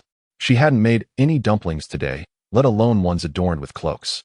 Initially, little Sizi was thrilled that Daji had agreed to let her eat first, but now, seeing that Daji didn't understand her words, the little princess became anxious. It's just like this, for instance, if I am the dumpling, I have a cloak on. Little Sizi stretched out her tiny hands, desperately trying to describe the appearance of the cloaked dumpling. However, Deji grew increasingly confused. Sizi, I haven't made dumplings today, but I want the dumpling wearing a cloak. Are you referring to wontons? Upon hearing little Sizi's urgent description, Ying couldn't help but chuckle as he approached. When little Sizi saw him coming, her face flushed. Despite her young age, this little one was already aware of her actions. It seems the historical accounts of her being able to advise Li Shimin as soon as she could speak might indeed hold some truth. I'm not lying. I just want it in advance, the little one insisted. Indeed, Ying gently patted the little one's head. Whether she had deceived him or not was inconsequential. A child who eagerly enjoyed their meal was indeed a good child, and he could not find it in himself to hold any resentment towards her. He lifted the little princess and pointed to the bowl of wontons that Daji had meticulously prepared and placed on the table. Rizi, is this what you wish to eat? The little girl glanced over and nodded eagerly, much like a chick pecking at grains. She had just witnessed Daji preparing wontons, and she was pleasantly surprised to find that they appeared even more delectable once cooked. Salt Chong, may I sample this dumpling in a cloak first? Certainly. However, it is called a wonton, not a dumpling in a cloak, Ying corrected her. He was uncertain whether dumplings and wontons were part of the culinary traditions in Chang'an during the Tang dynasty. Even if they were, it was likely that Emperor Li Shimin and Empress Changsun had never allowed the little girl to taste them before. After all, when he had initially prepared dumplings for her, she had not recognized them. If she was unfamiliar with dumplings, it was perfectly understandable that she did not know what wontons were either. Upon hearing Ying's approval to let her taste first, the little girl was elated. Yay, thank you, Salt Chong. I can finally enjoy the dumpling in a cloak. This is called wonton. Wearing a cloak of dumplings. Ying, forget it, she is only 2 years old. Ying agreed to let the little one have a wonton first. Thus, he scooped one from her bowl with a spoon, blew on it to cool it down, and fed it to her. API call failed with status code 429. Error. Code. For 29. Message. Resource has been exhausted, e.g. check quota. Status. Resource exhausted, for instance. The little one playfully pointed at their fingers, having momentarily forgotten that they had just consumed a dumpling adorned with a cloak. Thus, they could indulge in another shortly. Yes, you may forget, but I shall remember. It suffices for me to know that you have already tasted it. The little Qilin furrowed her small brow. Ying suddenly felt as though he were bullying a child. However, there was no alternative. This little creature was excessively gluttonous. For the sake of her health and joyful growth, he must engage in a battle of wits with her. Children, it's time for dinner. Ying fed the little Qilin a wonton, and, noticing that Daji had already prepared the meal, called out towards Li Qingzhao's office. Wonderful. A group of children rushed out from Li Qingzhao's office. Ying first placed the little one onto her high chair, then carefully lifted each child one by one. The children were capable of climbing onto the high chairs by themselves, yet for safety's sake, he opted to assist them. Daji was the first to present the sea salt grilled meat slices and the sterile, sugar-free salad. Following Ying's instructions, she implemented a meal-sharing system for the children. She portioned the food according to the specific amounts Ying had established for each child, thus preventing them from overeating or undereating. Children, it is essential to consume ample vegetables to ensure you grow tall and strong, Ying reminded them, concerned that the sugar-free, low-salt salad might not be appetizing. He felt it imperative to encourage the children to enjoy their vegetables. Very well. The children nodded. Daji continued to the kitchen to fetch more food. Ying went to summon Li Qingzhao to join them for the meal. Was it not said that one could not drink alcohol at kindergarten? Li Qingzhao, while polishing a piece of green stone, replied without looking up, I am inviting you for breakfast, not for drinking. Ying sighed. What is the point of eating without wine? Can it even be called a meal without wine? He lamented. Heavens! What a wretched wine enthusiast she has turned out to be. Yet, she possesses such talent, and the things she can teach him are beyond his grasp. Nevertheless, it is already commendable that she manages to refrain from drinking during work hours. Daji has prepared your portion as well. If you feel hungry, you may help yourself to the meal at any time. API call failed with status code 429. Error. Code. For 29. Message. Resource has been exhausted, e.g. check quota. Status. Resource exhausted AOA. Fusu took a bite of the sea salt grilled meat and nodded. The little fox's eyes sparkled with excitement as it leaned its small head slightly towards Fusu, lowering its voice. Fusu. Just now Salt Zhang mentioned that adding more vegetables can help you grow taller faster. Would it be alright to add more vegetables to the nest? That way, you can grow quicker and taller. Certainly. Fusu nodded readily, his eagerness palpable as he sought further affirmation from Ying Zheng. Sizi pushed her entire bowl of sterile vegetable salad toward Fusu. Oh woo. Fusu took a hearty bite. However, Fusu pondered, if I have given you my salad, what shall I do if I remain unsated? Will Salt Zhang accuse me of bullying you? In that case, I shall offer you my slices of meat. Concerned that the little Zizi might not be satisfied, Fusu pushed his sea salt grilled meat slices toward the little Zizi. Little Ji? Shinyinji stood at the door. Having witnessed the mischievous antics of the little one as he playfully deceived Fusu, the child felt a twinge of embarrassment. Shinyinji found it rather amusing to observe such a sheepish expression on the face of a mere 2-year-old. Fusu, I believe the vegetable salad you brought is quite sufficient. I also think the slices of meat are ample as well. Perhaps we should refrain from making any exchanges.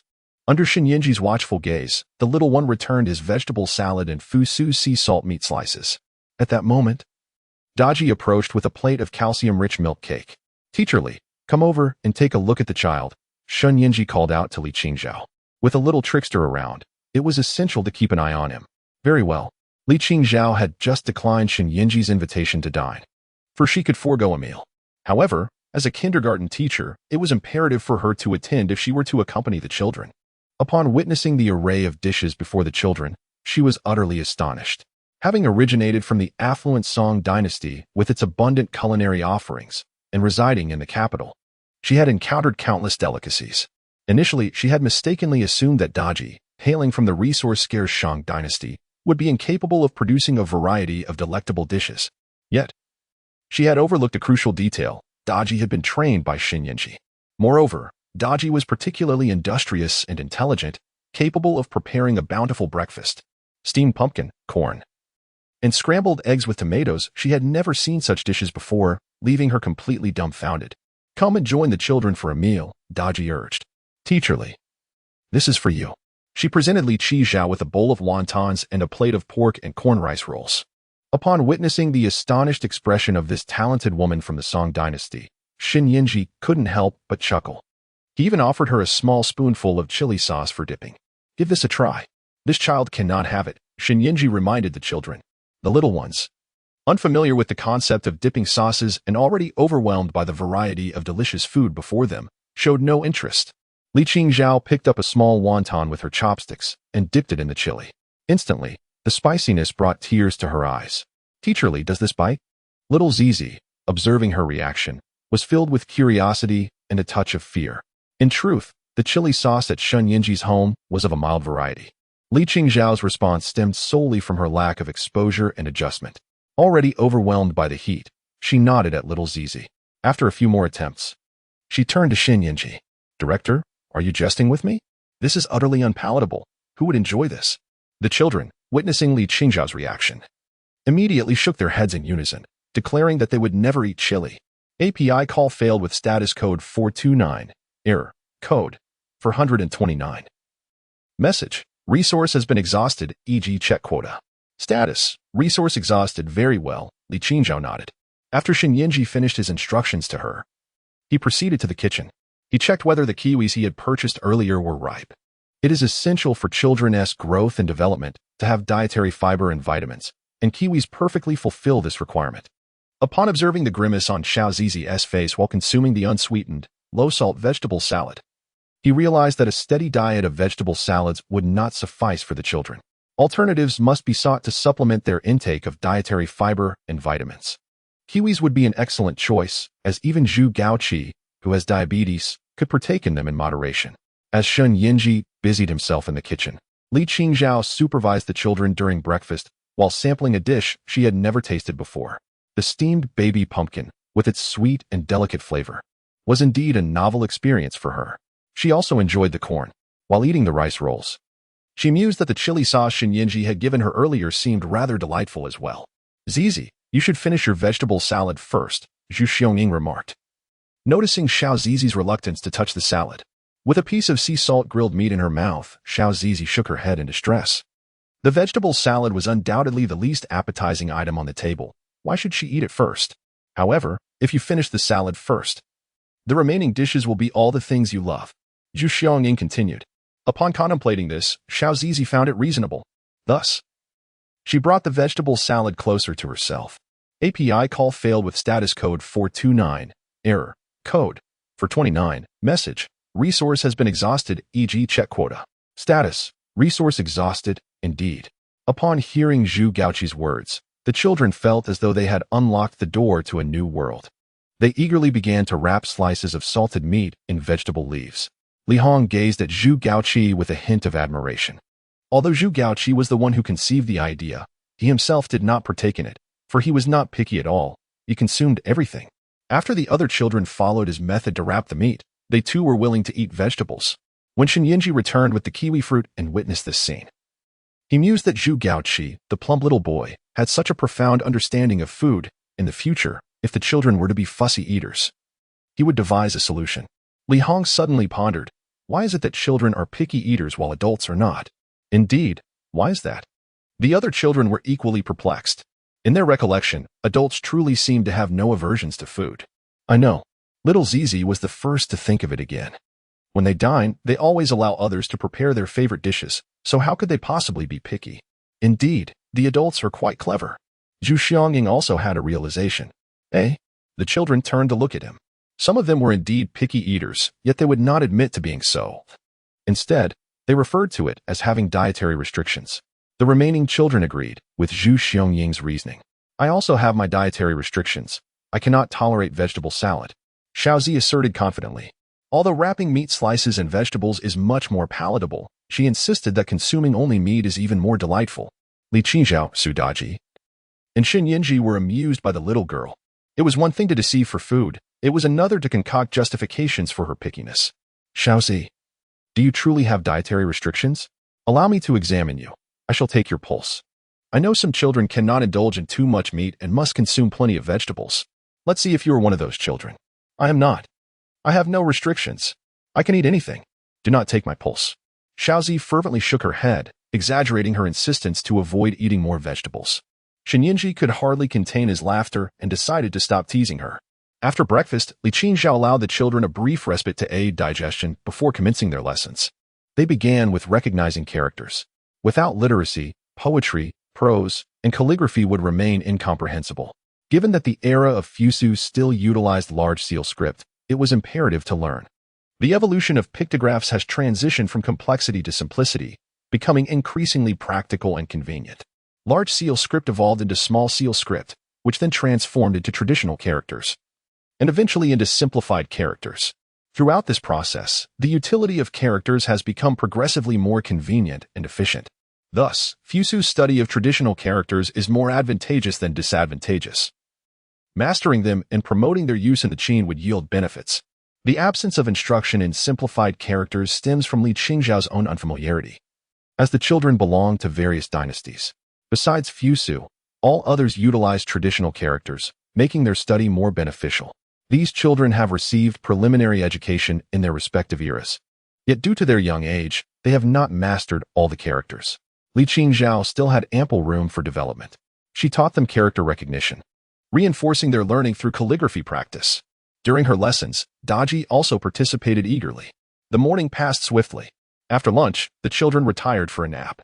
In the pre-Qin period, in the northwest corner of a dilapidated courtyard in Handan, a young Zhaoji clutched her 3-year-old son, Ying Zheng.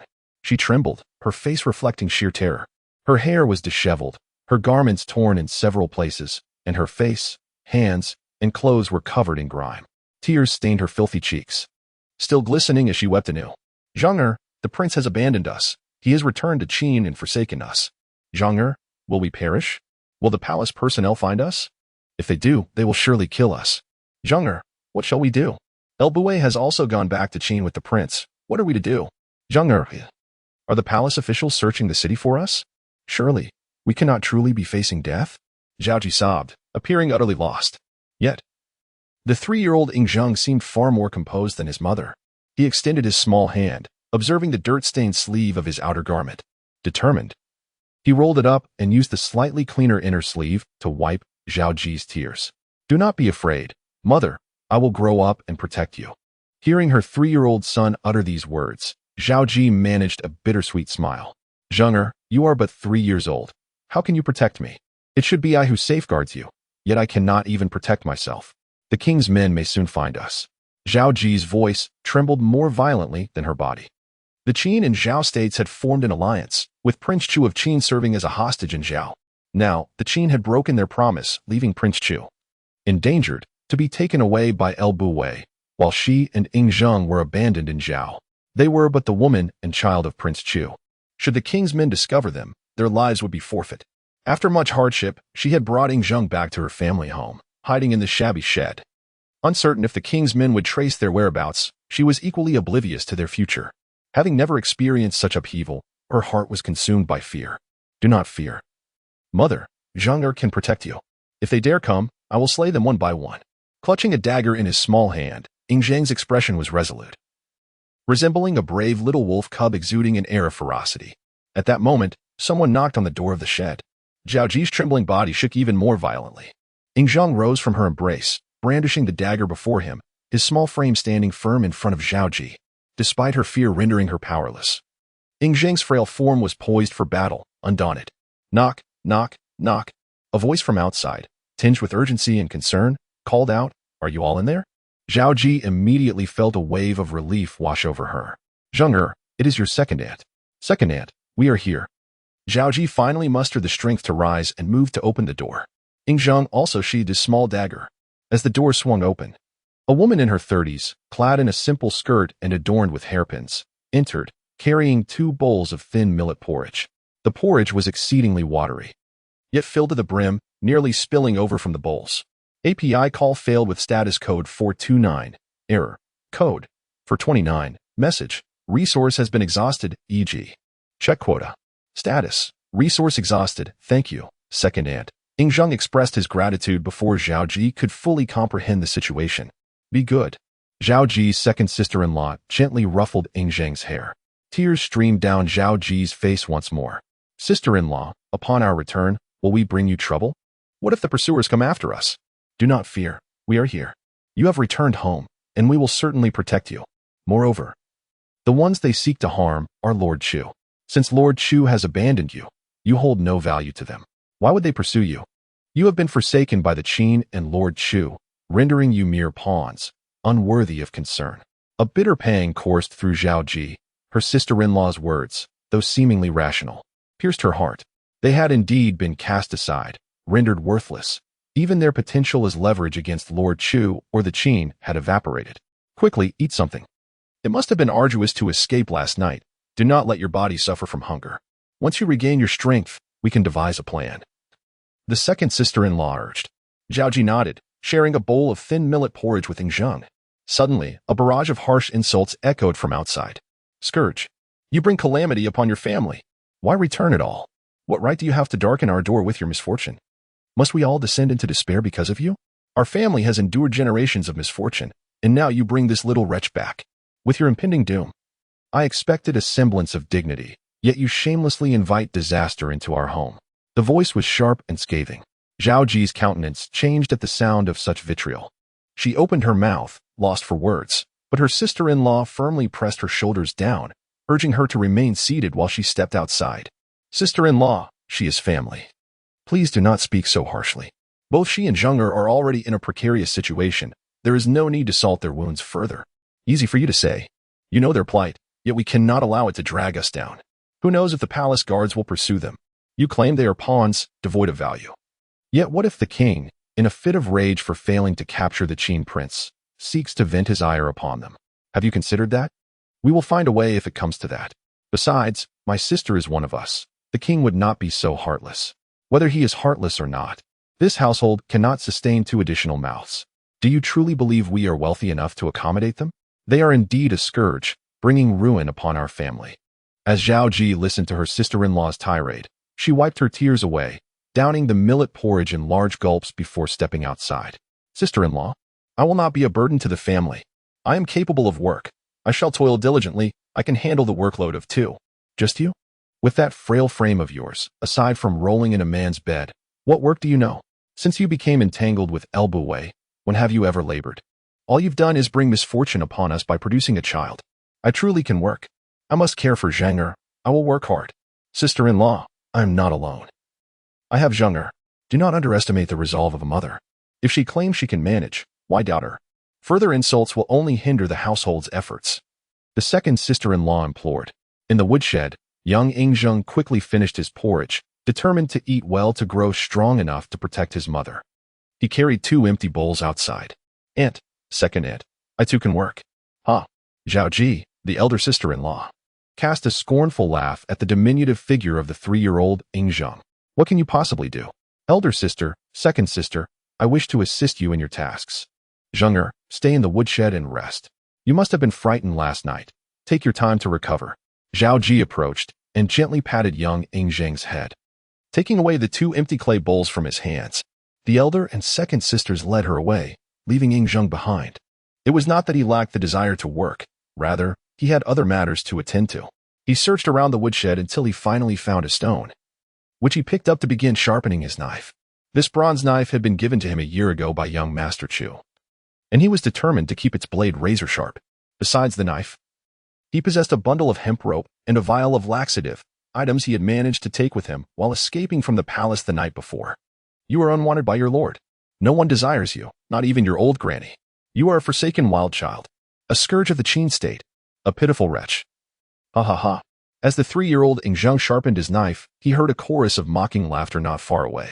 He looked up to see several boys of similar age, whom he did not recognize, but they were likely the children of his grandmother's family. Ying Zheng raised his small dagger defiantly. Some of you may be wanted, but I can assure you that your parents may have given you life, yet they cannot nurture you. He stood tall, his youthful face displaying a fierce determination akin to that of a hawk.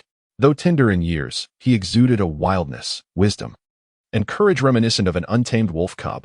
The boys, who had been laughing heartily, felt an inexplicable pressure upon witnessing his demeanor, causing them to tremble. Humph, Ying Zheng, who are you trying to intimidate? Is your dagger really so impressive? You, an unwanted child, do you dare to provoke us? Can you truly stand before us with such arrogance? A group of boys felt intimidated. Whether to bolster their courage or to intimidate Ying Zheng, they shouted loudly. Then come at me, Ying Zheng challenged. Let us see who can outmatch whom. He was taunting them. The boys from Zhao Ji's family were incensed. How arrogant. This is outrageous. Let us go and teach him a lesson. What are we afraid of? He is only 3 years old. What can he do with a dagger? Let us go. Teach him a lesson. The leader of the group, a boy of about 5 years, shouted, and the others echoed, beat him. In their fury, the group of boys charged towards Ying Zheng. He began to flee in a frantic manner. The boys found his escape somewhat peculiar, yet they paid no heed. Regardless of how odd his fleeing might appear, he was merely a castaway, living under their roof, and they were determined to punish him. The leader of this group was none other than the son of Zhao Ji's elder sister-in-law, who had spent the morning listening to his mother complain about both Zhao Ji and Ying Zheng, fostering a deeper disdain for the latter. As the boys rushed forward, nearing Ying Zheng, he suddenly ceased his flight. He crouched down and pulled on the rope in his hand. The hemp rope sprang up from the ground, causing the boys, who had charged in with great bravado, to trip and tumble to the earth. Ying Zheng had chosen a spot with a slight drop-off. The boys, coming from higher ground, fell into the lower area, landing face first in the mud. Ba ba ba. Wow, wow, wow. The children, merely 3 to 5 years old, expressed their distress. Some spat out mud, while others wept bitterly in pain. Particularly those whose mouths were bleeding cried even more fervently. What has happened to you? A voice, aged yet robust, resonated. It was the head of Zhao Ji's family, her grandfather. Having been gray-haired from a young age, his beard had turned entirely white, earning him the moniker Old Whitehead in the surrounding villages for decades. Grandfather, Ying Zheng is bullying us, woo-woo. Grandfather, I am only 3 years old, and they are all older than me. How could I possibly intimidate so many of them alone? Ying Zheng inquired with an innocent expression. No, grandfather. He seems to possess sorcery, the boy who had taken the lead stated, halting suddenly at the spot where they had just fallen. There were only their footprints. Nothing else was to be found. How did they fall, after all? Grandfather, do you truly believe I could defeat so many of them by myself? Ying Zheng questioned.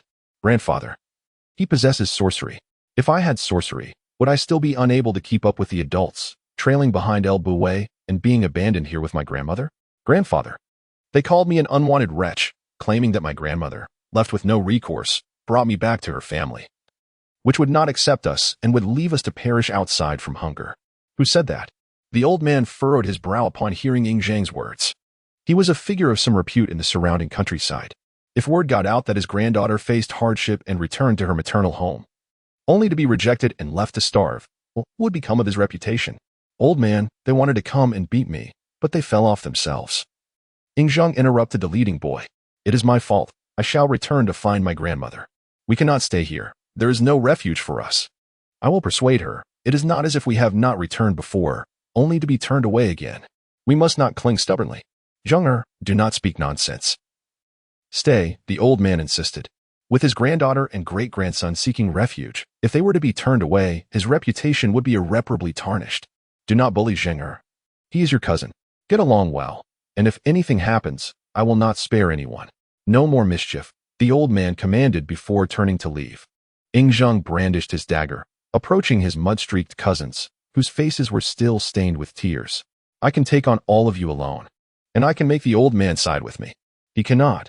I have already defeated him. Ying Zheng pointed at the boy who had taken the lead among them. So, will you follow me or him? You little brat from the Qi. The leading boy retorted, agitated as he noticed his companions hesitating after hearing Ying Zheng's words.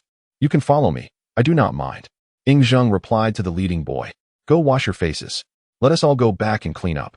The leading boy, fearing for his status, quickly gathered his companions and left.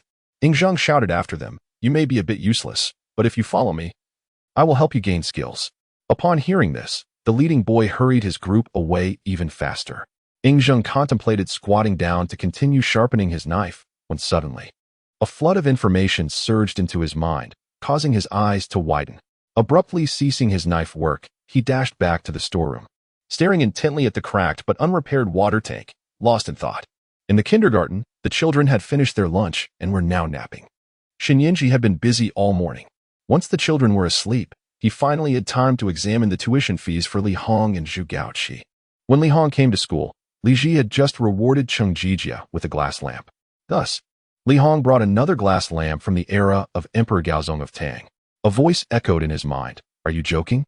A glass lamp from the era of Emperor Gaozong of Tang for 50,000? I'm at a rental fee of 50,000 a day. Why don't you purchase it? Shinyinji was not averse to renting. He was merely curious. The price is based on the item's value in our time. I cannot afford to buy it. But I can rent it. Fine. Things that are too cheap, like Sichuan pepper, white wax, and salt, are too inexpensive to sell. They are rented outright. Items that are too costly cannot be bought by the system. Renting is an option. Shinyinji was primarily focused on healing his hand, with finances being a secondary concern. Next, he reviewed Zhu Gaoqi's tuition fee. It was a pound of lard, the ancient equivalent of soap, sent by Zhu Di. The rental fee was 500 a day, the lowest tier available. After renting out both items, Shinyinji received further information in his mind. New student, Ying Zheng? Shinyinji opened the profile of the young Ying Zheng. Profile, name, Ying Zheng age, 3 years era, 256 BC father, Ying Zichu mother, Zhaoji residence, Handan, modern-day Handan, 3 years old? Handan? It was uncertain at which point in time Ying Zheng was 3 years old. This child, who would later sweep across the lands and establish the first unified dynasty, laying the foundation for future unification, had lived a life marked by turmoil and instability. Abandoned at birth, he was rejected by his biological father at the tender age of 3. After being brought back to the chain, even his mother cast him aside, allowing her lover, Lao Ai, to seize power. Though he ascended to the throne, real authority eluded him. Ultimately, it was his own capability that allowed him to reclaim power and overcome obstacles, eventually taking control of the entire Qin state. Had it been someone else in his position, it would likely have ended in tragedy. Of course, those events lay in the future. What mattered now was the 3-year-old version of the first emperor attending kindergarten. The historical records concerning Ying Zichu's abandonment of Ying Zheng and his mother provided scant details about their lives. Shinyinji recalled a particular passage. Zhao sought to kill Zichu's wife, who was a daughter of the Zhao aristocracy, and thus they had to hide. Hence, mother and son managed to survive. This indicated that the Zhao state intended to eliminate Zhao Ji and Ying Zheng, but fortunately, Zhao Ji, being from an influential family, found refuge within her clan, allowing them to survive. The historical accounts do not detail the nature of the Zhao family's aristocracy. Nevertheless, the fact that Zhao Ji, a woman from a prominent family, became a concubine of El Buwei suggests her status within her family was not high. Had she held even a modestly elevated status, She would have likely forged alliances with other aristocratic families rather than becoming a merchant's concubine. Hence, one can imagine that life was not easy for Zhao Ji and her son Ying Zheng during their time living with her family. Lost in thought, a beam of light suddenly enveloped the area. A small boy, 2 or 3 years old, appeared out of thin air. No way. How adorable. Xin Yinji gazed at the round-faced, plump young Ying Zheng, his heart melting. Who could explain to him why the young first emperor was so captivating? Once a child possesses beauty, it is inextricably linked to charm. Even with a stubborn and composed expression, he resembled an untamed wolf cub. In any case, he bore a face that seemed destined to unify the 6 states, coupled with an undeniable cuteness. API call failed with status code 429. Error. Code 429. Message. Resource has been exhausted, e.g. check quota. Status. Resource exhausted. Hello. Xin Yinji approached and gently lifted the young Qin emperor into his arms, feeling as light as a feather. When Ying Zheng was born, the Battle of Chongping had just concluded. By the time he began attending school, the scars of that battle had barely begun to heal. The devastation inflicted upon the state of Zhao was profound, leaving its resources severely depleted. And the lives of its citizens, including the nobility, were far from comfortable. This was particularly true for the young Ying Zheng, who was held as a hostage in Zhao. The principal intended to conduct a physical examination, and Xin Yinji was about to reassure him not to be afraid. However, upon seeing the young emperor's face, which seemed capable of unifying the 6 kingdoms, he swallowed his words. How could such a child be frightened? There was a remarkable composure about him, an air of fearlessness in any circumstance. All right, thank you, principal, the young Ying Zheng replied, exhibiting an unwavering courage. Xin Yinji performed a brief assessment and confirmed that the child was indeed healthy, though he was suffering from significant malnutrition. At merely 3 years old, he was already malnourished. The thought of Ying Zheng's tragic childhood filled Xin Yinji with sorrow. He could not help but wonder if the child had ever enjoyed a proper meal during his years in Zhao. Have you had lunch? Xin Yinji inquired. Yes. I had some millet porridge, Ying Zheng responded, and just as he finished speaking, his stomach grumbled audibly. The porridge he had consumed was exceedingly thin, nearly resembling water, and provided no sustenance. After escaping from the Zhao royal palace with his caregiver the previous night, he had insisted on running on his own, resulting in considerable exhaustion and hunger. Come, the principal will take you to eat something, Xin Yinji said, carrying the young Qin emperor to the dining hall. The other children were napping, providing a perfect opportunity to feed the little Ying Zheng before the commotion of their awakening. He was particularly concerned that Zhu Gaoqi and the little Sizi, who were notorious for their appetites, would be tempted to join him if they saw him eating. Xin Yinji was a compassionate individual. He often grappled with the dilemma of providing ample food for Zhu Gaoqi and Sizi without compromising their health, especially in Zhu Gaoqi's case. Conversely, denying them food weighed heavily on his heart. Fortunately, the 2 little gluttons were still asleep, making this an ideal moment for Ying Zheng to enjoy his meal. He served the young emperor a bowl of thick, white porridge. It was not that he wished to deny him better nourishment. It was simply that Ying Zheng's condition differed markedly from that of the other children. The others, coming from privileged backgrounds, had their nutritional needs met prior to entering kindergarten. Even if the variety of their meals was less extensive than what the kindergarten offered, they were at least assured of adequate nutrition and fullness. In stark contrast, the young Ying Zheng, who had suffered from prolonged periods of inadequate food, would likely struggle to digest anything excessively rich. His recovery required a gradual approach. Noticing the mixture of confusion and wonder on Ying Zheng's face as he gazed at the porridge Xin Yinji had brought, the latter felt a pang of sympathy. It was fortunate that the young emperor had come to kindergarten, otherwise, his future would have remained bleak. Now that he was here, Xin Yinji vowed to improve Ying Zheng's circumstances. API call failed with status code 429. Error. Code 429. Message. Resource has been exhausted, e.g. check quota. Status. Resource exhausted. Thank you, Director. Director, may I take this back for my grandmother?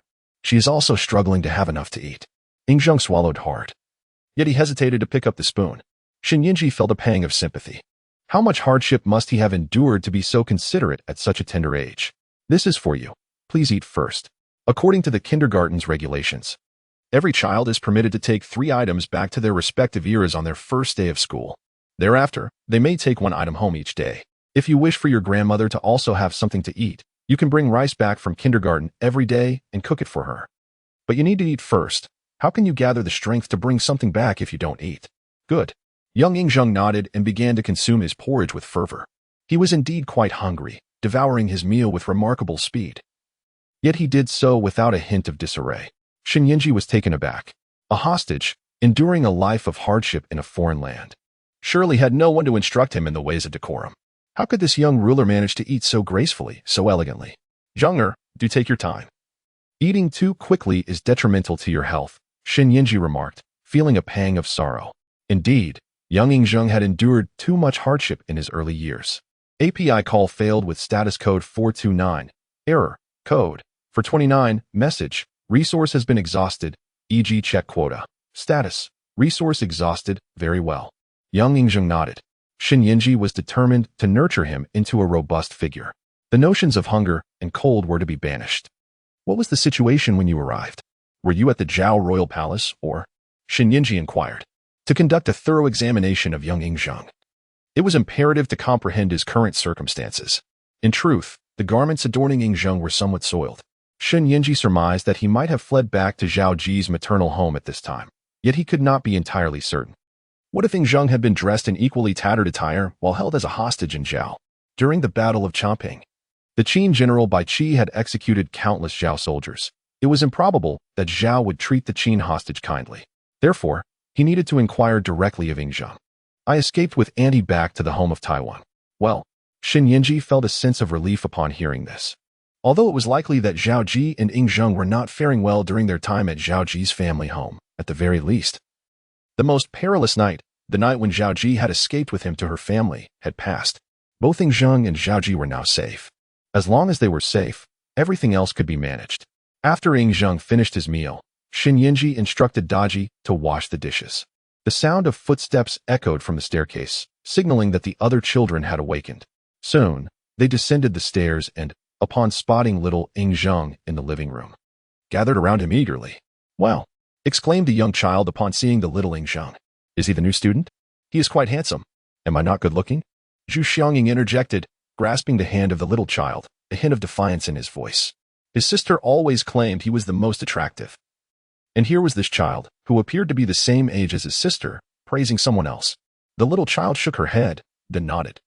Then shook her head again. "Xiangying, you are also good-looking. But he looks exceptionally impressive. Indeed, he has such an impressive appearance." She spread her tiny arms wide in an attempt to illustrate her point. Despite their diminutive size, she stretched them out as far as she could. Impressive appearance? What kind of description is that for someone's looks? Zhu Xiangying scoffed, pulling back the little child's outstretched hand. The little child shook her head once more. No. It's just that he seems very intelligent, as if he is capable of accomplishing many remarkable things. He truly looks impressive. That's what is meant by facial features. She spoke with utmost certainty. Zhu Xiangying remained skeptical. You know about facial features? You're just a little kid, only 2 years old. What do you know about such things? It's a feeling. Xiangying, don't you think he looks quite remarkable? The little child gazed intently at little Ying Zheng's face. Zhu Xiangying disdainfully observed Ying Zheng. He wanted to argue that he was not impressive. Yet, when he looked into Ying Zheng's deep, enigmatic eyes and noted his calm and composed demeanor, he realized he was not one to tell lies. He does look impressive. But I am still the best to you. Yes. Xiangying is the best. The little child's words brought a smile to Zhu Xiangying's face. Very easy to please. Hey, kid, my name is Zhu Xiangying. This is the little child Li Mingda. This is Fusu. This is Li Hong. This is Zhu Gaoqi. What is your name? Zhu Xiangying inquired. Ying Zheng. The young Ying Zheng introduced himself succinctly. Upon hearing these 2 words, the children's eyes widened in astonishment. You're my lord. Fusu, filled with delight, approached him. The young Ying Zheng appeared somewhat perplexed. My lord, I am your future son, Fusu. The little Fusu earnestly introduced himself. You are my son? I survived, and I even have a child. Ying Zheng assessed Fusu with a contemplative gaze. Yingzheng, a person of tender heart, found it difficult to continue listening at this juncture.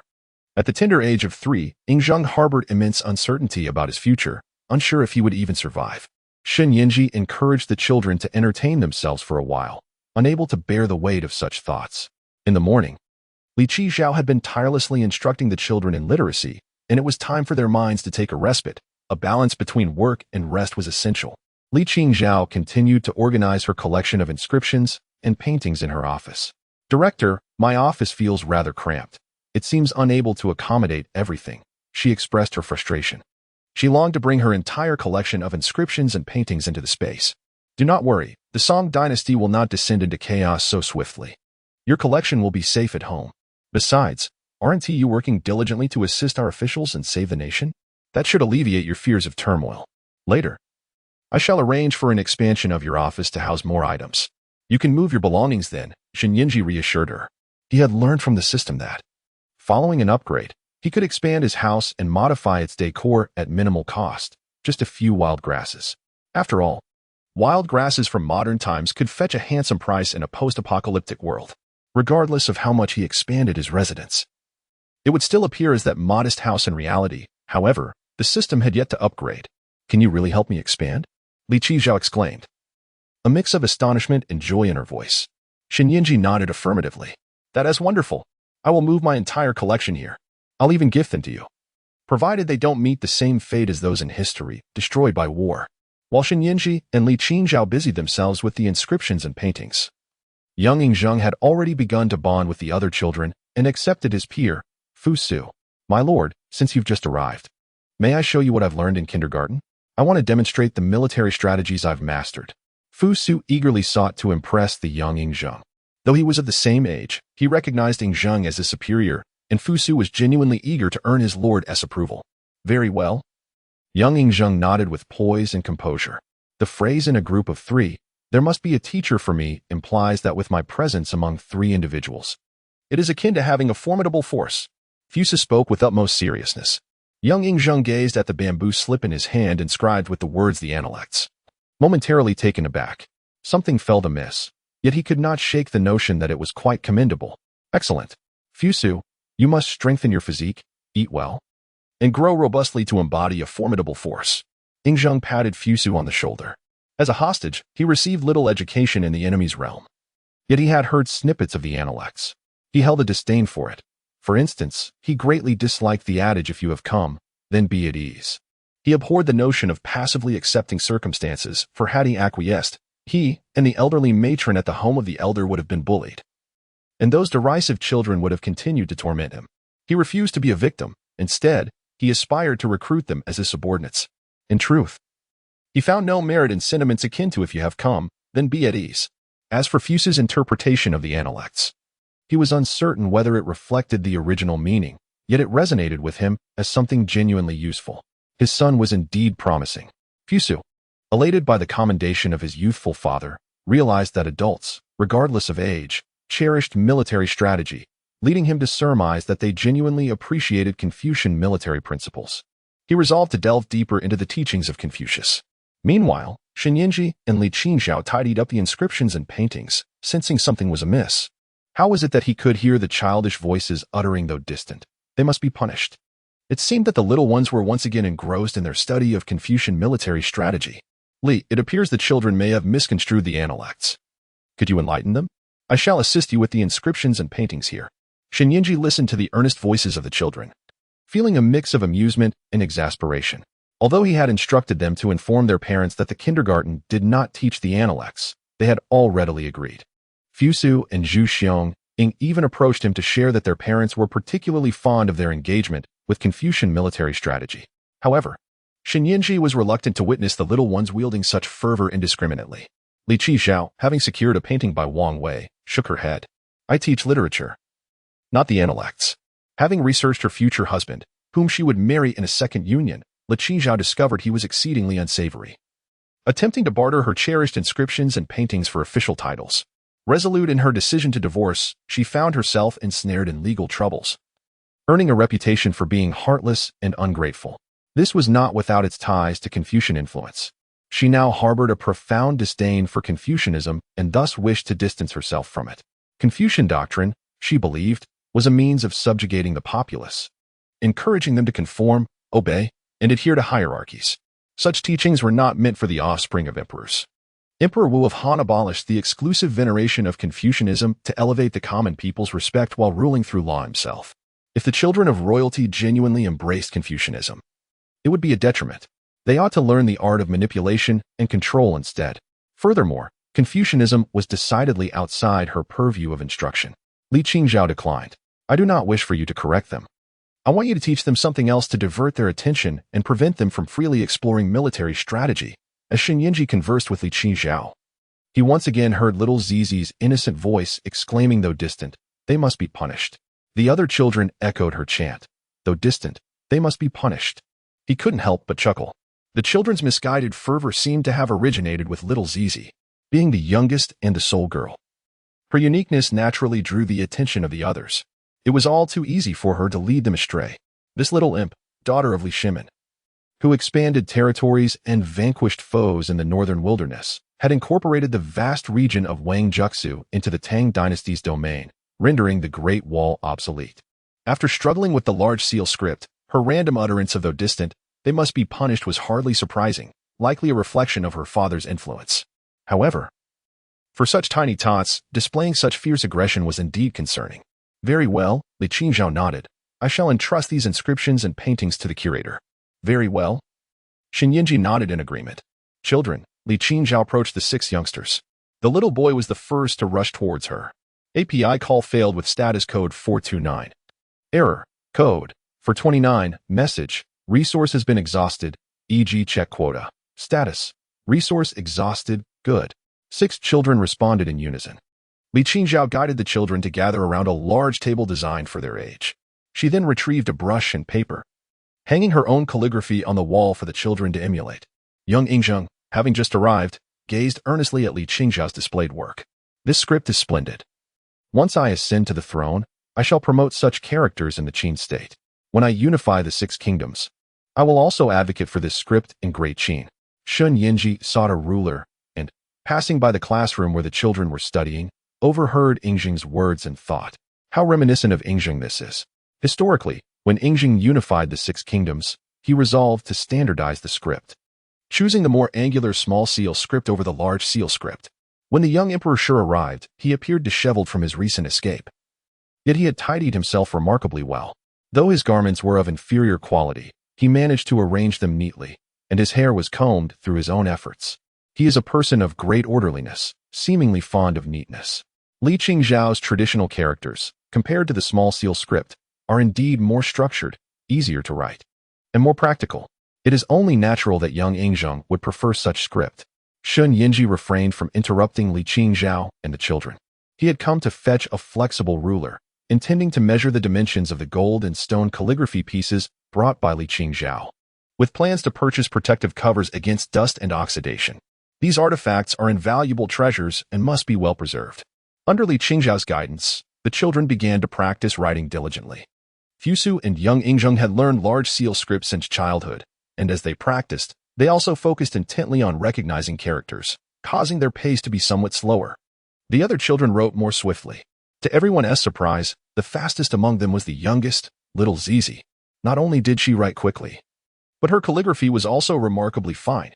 Upon comparison, Li Qingzhao noted that her writing surpassed that of the older boys. Truly, she is a little calligrapher recorded in history. Little Zizi, with her exquisite cursive writing, is indeed Li Mingda. Soon, several boys noticed her impressive handwriting. "Zizi, how remarkable you are! How can your writing be so beautiful?" Zhu Xiangning exclaimed, astonished. His elder sister, of the same age as Zizi, could only manage simple strokes, her lines lacking smoothness. The other boys, hearing Zhu Xiang's words, gathered around to admire Zizi's calligraphy, nodding in agreement. "Indeed, Zizi, you are amazing. Your hands are so small, yet you hold the brush so steadily." Young Ying Zheng was equally astonished at Zizi's tiny hands, finding it difficult to grip the brush himself. Of course, it was not due to a lack of talent, but rather because he had been a hostage since birth. Lacking opportunities to practice holding a brush, no wonder he was unaccustomed to it. API call failed with status code 429. Error. Code 429. Message. Resource has been exhausted, e.g. check quota. Status. Resource exhausted. Why? Several boys in unison inquired. To write beautifully, one must first hold the pen steadily. They were all eager to discover the answer. Many strokes eluded their grasp, primarily due to their small hands, which struggled to maintain a firm hold on the pen. After all, when I was just a year old, I could already eat on my own. I wielded chopsticks and a spoon independently. The more I practiced with chopsticks and a spoon, the steadier my grip became. API call failed with status code 429. Error. Code 429. Message. Resource has been exhausted, e.g. check quota. Status. Resource exhausted, good duck. Good duck. The little boy nodded. The other boys also nodded in agreement. They all felt that something was amiss, yet it seemed that what the little boy said held some validity. Yingzheng proceeded to order a dust cover and an antioxidation cover, making his way toward Li Qizhao. Teacher Li, can't you see that the little boy is tricking us for food and drink? The principal interjected. How can that be called trickery? The little boy's calligraphy is indeed the finest, and his grip on the brush is remarkably steady. He is certainly not deceiving us for sustenance. The children wielding their spoons and chopsticks are merely honing their grip strength. Li Qizhao shielded the little boy protectively. Yingzheng chuckled lightly. Are you so certain? Perhaps I should put it to the test. After speaking, he strolled to the other side of the classroom. Little boy, it is still not dinner time. And teacher Daji has yet to commence cooking. You cannot practice with chopsticks and spoons just yet. Salted long. The little child exclaimed in a flurry upon hearing that they might not be able to eat. We can eat fruit. Usually, we use chopsticks and spoons to eat fruit. Thus, eating fruit can also strengthen our hands. Oh, what about drinking juice? Yingzheng inquired further. I also use a spoon to drink juice. It helps with hand coordination. The little child spoke with utmost sincerity. All right, you all focus on practicing your writing diligently, Yingzheng advised before returning to the kitchen. Teacher Li, did you hear that? She claims she eats fruit with chopsticks and a spoon. Have you ever seen her eat fruit with chopsticks and drink juice with a spoon? Is this not a clever ploy to indulge in treats? This is sheer brilliance. How many other 2-year-olds possess such logical reasoning? A child as intelligent as her is indeed a rarity and deserves commendation. You ought to indulge her, Yingzheng chuckled, having already noticed how much Li Qizhao cherished the little one. For instance, while practicing writing, she merely guided other children to practice, yet with the little one, she seemed inclined to cradle her in her arms. Of course, Li Qizhao refrained from doing so. To dote on the little child was one matter. As a teacher, she could not appear overly biased during lessons. In truth, Li Qizhao's affection for the little child was not difficult to discern. Historically, in her later years, she aspired to take Lu Yu's niece as her disciple, wishing to impart her lifelong knowledge to her. However, that seemingly wise girl, whom she saw as a reflection of her younger self, remarked that scholarly pursuits were not a woman's duty, which deeply wounded Li Qizhao's heart. Though this incident unfolded in her twilight years, the youthful Li Qizhao had also encountered historical accounts online, making her acutely aware of that sense of loss. Now, encountering the little child, both clever and eager to learn, especially from her, Li Qizhao naturally felt a profound affection. She was also compelled by an impulse to share all her knowledge with the little one. Historically, her abundant talents had gone unpassed, leaving her with a lingering regret. The little child genuinely yearned to learn. After all, it was her eagerness that enabled her to inherit the exquisite calligraphy of Emperor Li Shimin. The child was particularly eager to learn from Li Qizhao. Hence, Li Qizhao felt as if her own regrets might be redeemed, and she was determined to impart her wisdom to the little one.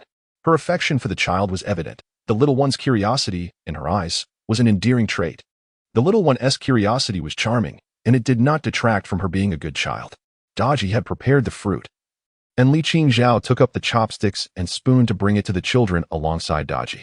Director, the little child is both talented and studious. With her presence, the children will practice their writing and learning with greater seriousness, will they not? API call failed with status code 429. Error.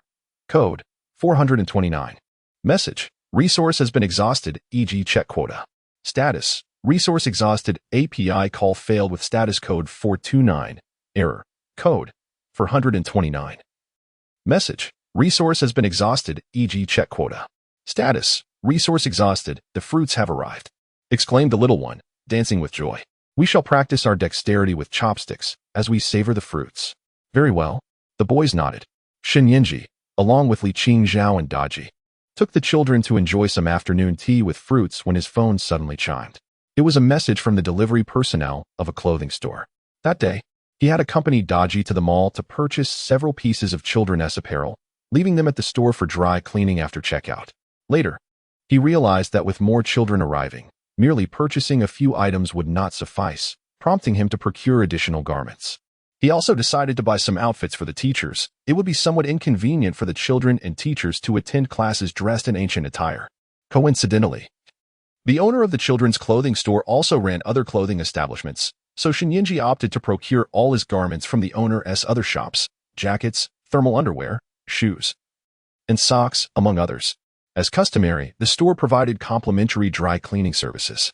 However, due to the sheer volume of clothing he had purchased, the dry cleaning process took a bit longer, resulting in a slight delay in the delivery time.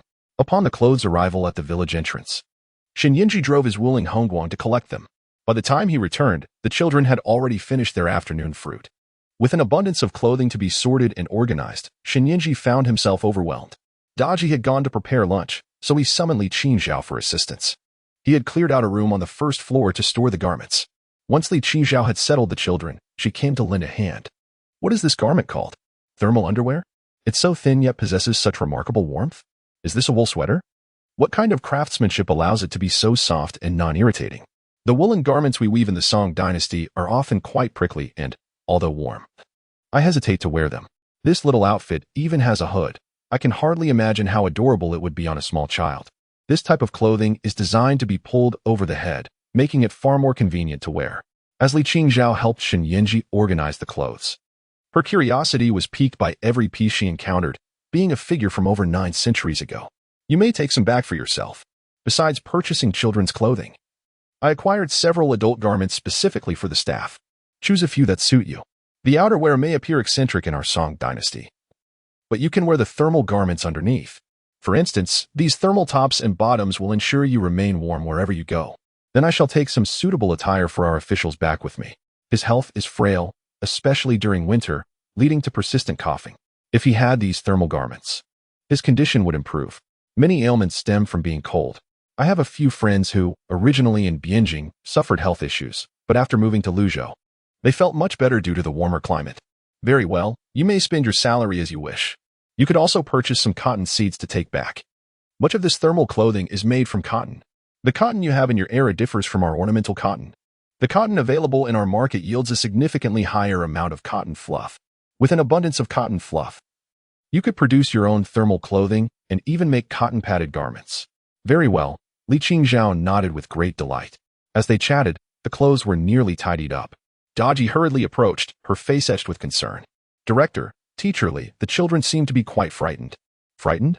How could they be frightened? Yingzheng set down the clothes in his hands. The children are perfectly fine in the kindergarten. There is no reason for them to be scared. It's just that they were frightened by what Teacher Li showed them. Yingzheng and Li Qingzhao spoke in unison. The two hurried out of the room where the clothes were stored. Indeed, they found the little ones sitting on the floor, each displaying a look of terror. Don't be afraid, Hongyi. Your aunt is here.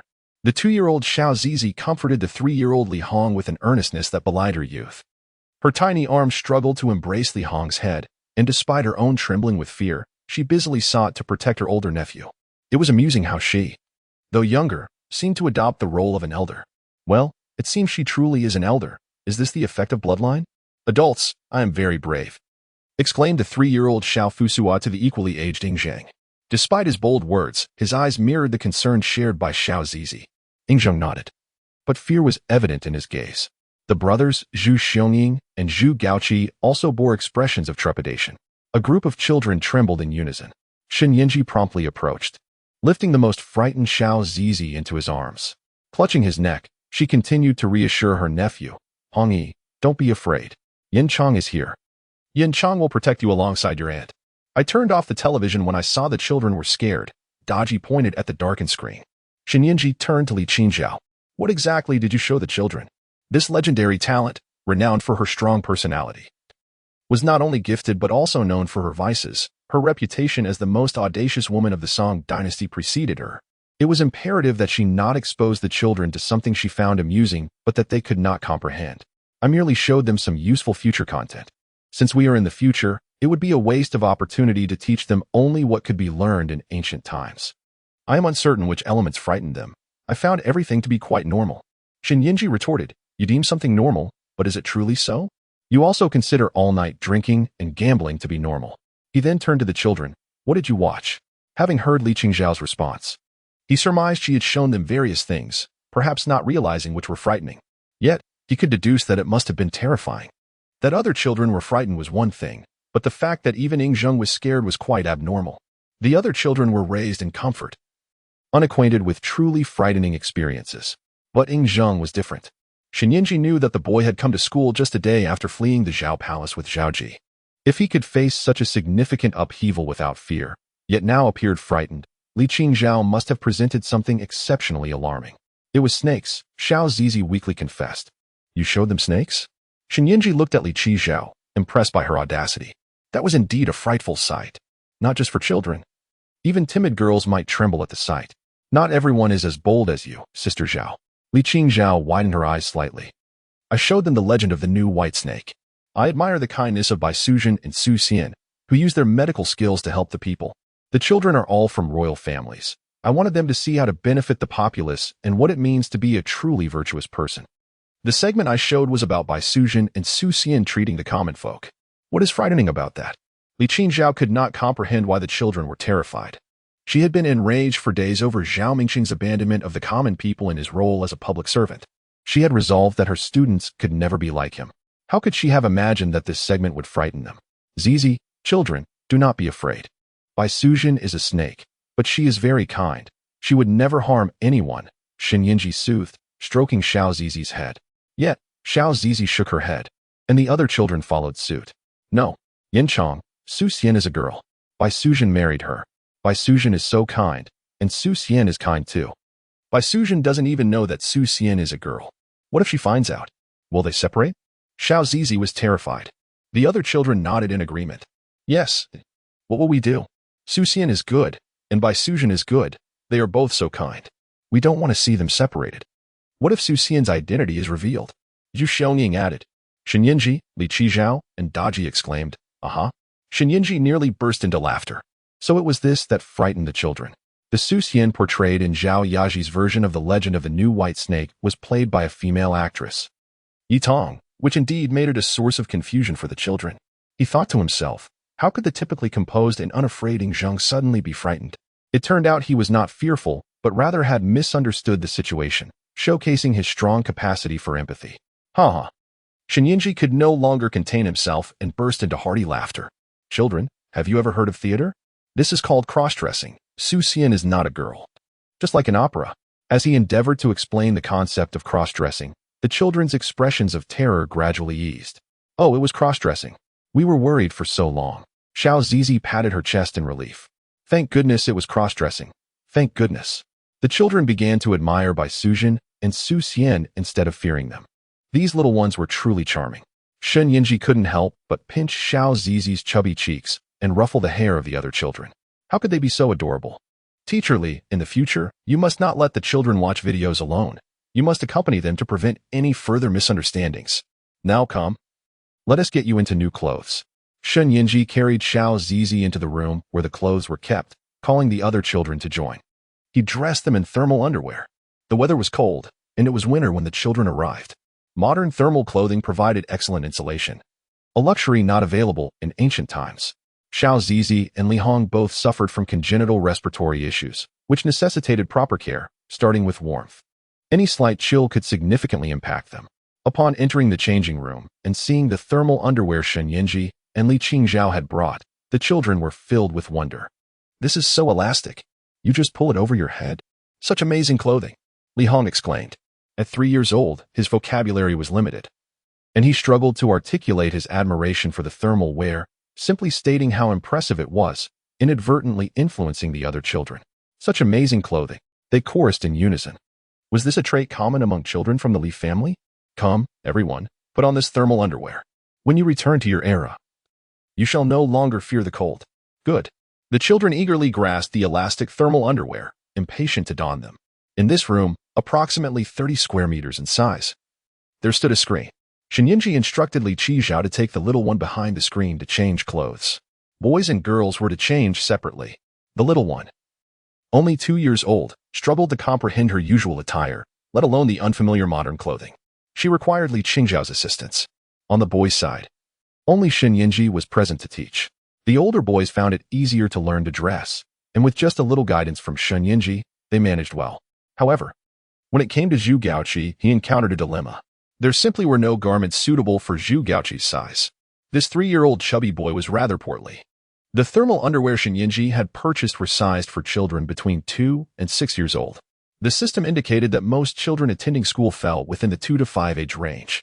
Yingzheng believed the children's physiques would not vary much within this age bracket. For instance, even if the adult Ying Zheng stood at a towering height of 1.90 meters, the 3-year-old Ying Zheng's physique would be comparable to that of Zhu Xiangying and Li Hong. Unfortunately, he had overlooked the presence of such a chubby little one as Zhu Gaoqi. Zhu Gaoqi gazed at the largest thermal underwear available in the kindergarten, unable to fit into it, and was at a loss. Gaoqi, why don't you try this? Yingzheng produced the smallest size of thermal underwear prepared for the female teacher and placed it on Zhu Gaoqi. It was somewhat large, yet it fit. Gaoqi, why are you wearing pink clothing? Li Hong, having changed into his thermal underwear, looked at Zhu Gaoqi with curiosity. The other children also noticed the thermal clothing adorning Zhu Gaoqi, which was the softest shade of pink. Yingzheng had prepared thermal underwear in various colors for the female teacher, but unfortunately, the smallest size was only available in pink. My younger brother likes to wear pink clothes. Zhu Xiangying tugged at the thermal underwear on Zhu Gaoqi. I have gray, he continued. Mine is black, Ying Zheng added. I have blue, Li Hong chimed in. Mine is white, Fusu pointed to his own clothing. We all dislike pink, the group of boys exclaimed in unison. Yingzheng retrieved the appropriately sized thermal underwear, allowing the children to choose their preferred colors, each child having distinct tastes.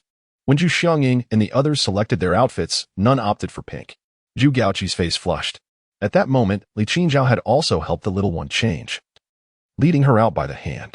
The little one was clad in an entirely pink thermal outfit. Despite her charming appearance in ancient attire, the modern thermal underwear did nothing to detract from her adorableness. She was simply the epitome of cuteness. Wow, Gaoqi, your outfit is just like mine. The teacher let us choose our favorite colors, and I selected the same pink. The little one released Li Qingzhao's hand and dashed toward Zhu Gaoqi, marveling at his pink attire. Wow, wait a minute. The little one, her face alight with excitement, seemed to have made a remarkable discovery. Only girls' clothing has lace, boys do not. Gaoqi, your outfit is lace, she exclaimed. Gaoqi, it turns out you don't just like wearing pink, you enjoy wearing girls' clothes. The little one was utterly serious, convinced she had uncovered something significant. Zhu Gaoqi wore a distressed expression. This isn't what I chose. I'm too fat to fit into the children's clothes. So I ended up wearing the female teacher's. Zhu Gaoqi's face flushed crimson. Admitting his size was preferable to confessing a fondness for wearing girls' clothing. Principal, teacher, may I take this off? It's warm, but I'm fat, and I'm not particularly cold. Zhu Gaoqi's face was truly blazing with embarrassment. All right, Yingzheng replied, suppressing a laugh. His home was equipped with heating, and the warmth was quite effective, keeping the room at a comfortable 20 degrees. Being somewhat plump, Zhu Gaoqi was particularly sensitive to heat, so it was indeed a hardship for this little chubby boy to wear thermal underwear in such an environment. Principal, may I not wear it as well? Can I change into something for my grandmother? Young Ying Zheng inquired, approaching. Upon seeing the thoughtful little Ying Zheng, Yingzheng felt a sharp pang in his heart. Young Ying Zheng was still thinking of Zhao Ji. Ying Zheng and Zhao Ji shared a bond forged in life and death experiences. When they were abandoned by Ying Zichu, the mother and son relied solely on each other. At that time, they had never forsaken one another. Even now, with something good at hand, young Ying Zheng thought of taking it back for Zhao Ji, even if it meant sacrificing his own desires. Yet, the very Zhao Ji, who once stood by him, now stood against him, allowing Lao AI to usurp power. What emotions must Ying Zheng feel as he reminisced about their shared moments of reliance? Just the thought was heart-wrenching. Ah Zheng, every student is allowed to take 1 item home each day. Since you just arrived today, you may take 3 items. There is no limit to this. The principal continued, you may bring something for your grandmother, and you may also keep something for yourself. Both of you can have something. Principal, with so many items you are giving us, won't you be at a loss? Young Ying Zheng looked at Yingzheng with deep gratitude.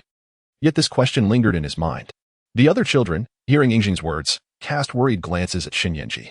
Truly, they were a group of little angels. Yingzheng chuckled and shook his head. I will not incur a loss. As long as you attend school, my resources are inexhaustible. Yingzheng found it challenging to explain to the children the concept of the system leasing their allowances. At present, the minimum lease for a child's allowance was 500 a day, while the highest, like Li Hong's, reached 50,000 a day. Providing these items for the children to take home hardly required any expenditure. In essence, it was akin to having resources that were never-ending. Principal is amazing.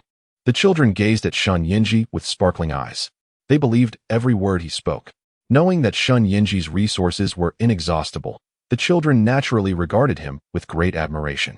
Consequently, both Ying Zheng and the other little friends felt at ease taking items home from kindergarten daily. Except for Zhu Gaoqi, the other children donned their thermal underwear. And it was soon time for dinner. Shun Yinji shared the meal with the children, and this time, the little boy was quite well behaved, not attempting to deceive for food or drink.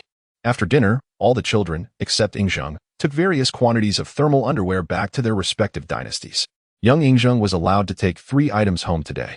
Shun Yinji had previously engaged in a significant procurement, and later, he purchased numerous items online. The kindergarten was now well stocked with a variety of goods. Besides thermal underwear, young Ying Zheng selected a 10 kilograms bag of rice and a 1 kilogram bag of millet. This was all his own choosing. Perhaps due to long-standing hunger, he instinctively opted for items that would fill his stomach.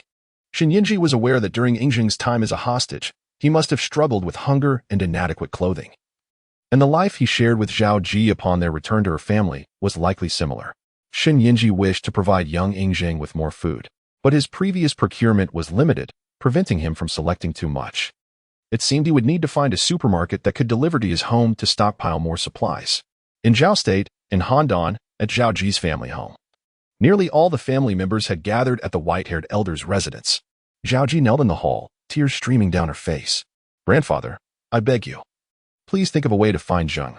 If he has been captured by the palace, he surely cannot survive.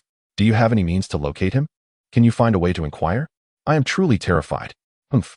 Before the white-bearded elder could utter a word, Sister Zhao let out a cold snort. I knew then that a little harbinger of misfortune had arrived in our home.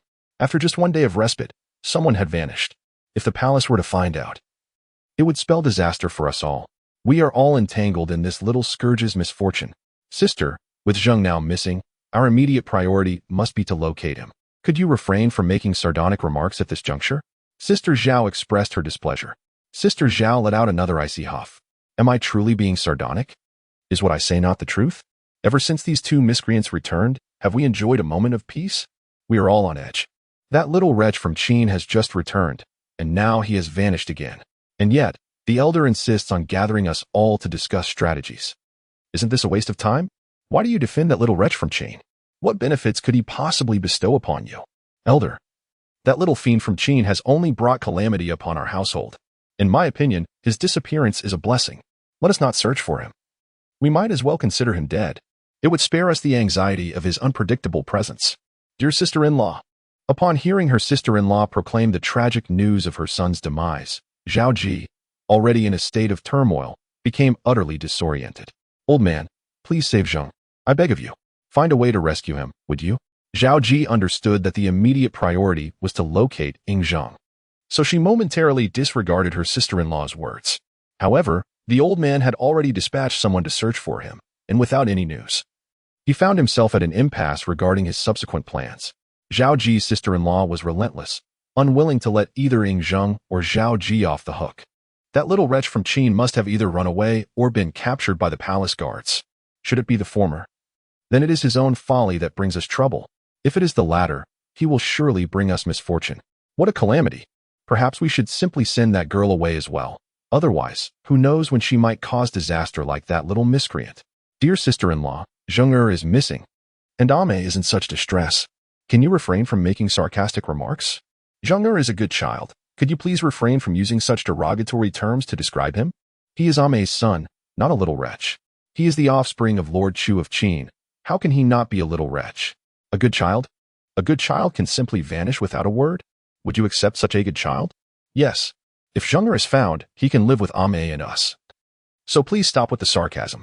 Why didn't you say so earlier? If you had let that little wretch live with you two from the start, we could have avoided gathering everyone to discuss strategies. If the palace guards come looking, let them deal with your family alone, so we are not implicated. A calamity indeed. As Zhao Ji's sister-in-law continued her tirade, a soft yet composed voice interjected. 3-year-old Ying Zheng entered from outside. Zhao Ji, with tear-streaked cheeks, startled at the sound of his voice, momentarily thinking she had conjured an illusion due to her anxiety. Nonetheless, she quickly turned around to see Ying Zheng standing in the center of the room. She rushed to embrace him, inspecting him closely.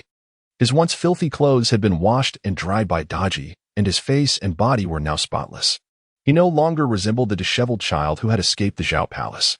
Zhao Ji, relieved to see her son safe, felt her heart finally ease. Zheng, you are all right. Thank goodness. Tears threatened to spill anew as she held the small Ying Zheng close. The old man also breathed a sigh of relief. Yet, Zhao Ji's sister-in-law erupted in anger. You disappeared without a trace, only to return without a word, leaving the entire family in turmoil. How could you be so thoughtless? Were you not taught anything while in the palace? You only caused trouble for the household. Besides bringing calamity, what good can you bring to the family? Ying Zheng pushed Zhao Ji aside and approached the old man with 2 small bags in hand. Old man, I heard you have been having some stomach issues lately. So I brought you these grains. They are excellent for making porridge, drink them often, and your stomach will feel better. As he spoke, he opened one of the cloth bags to reveal glistening grains of millet.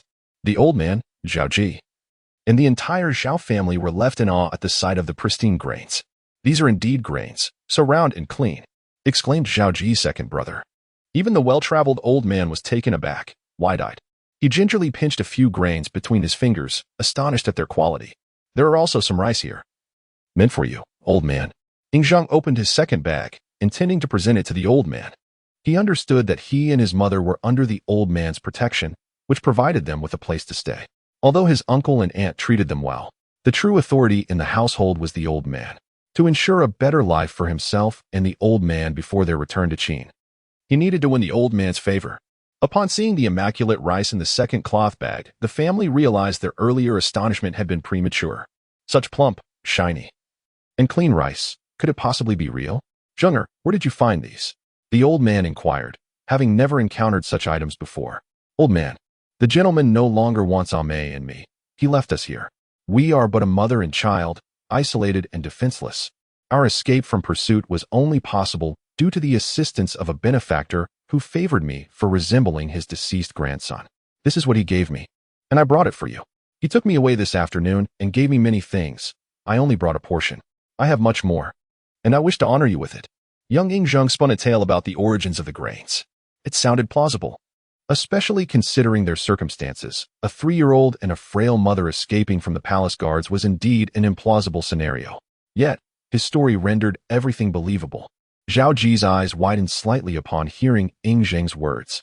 She had hidden him in a haystack and, taking advantage of the guard's absence, gradually made their way back home. Where did this benefactor come from?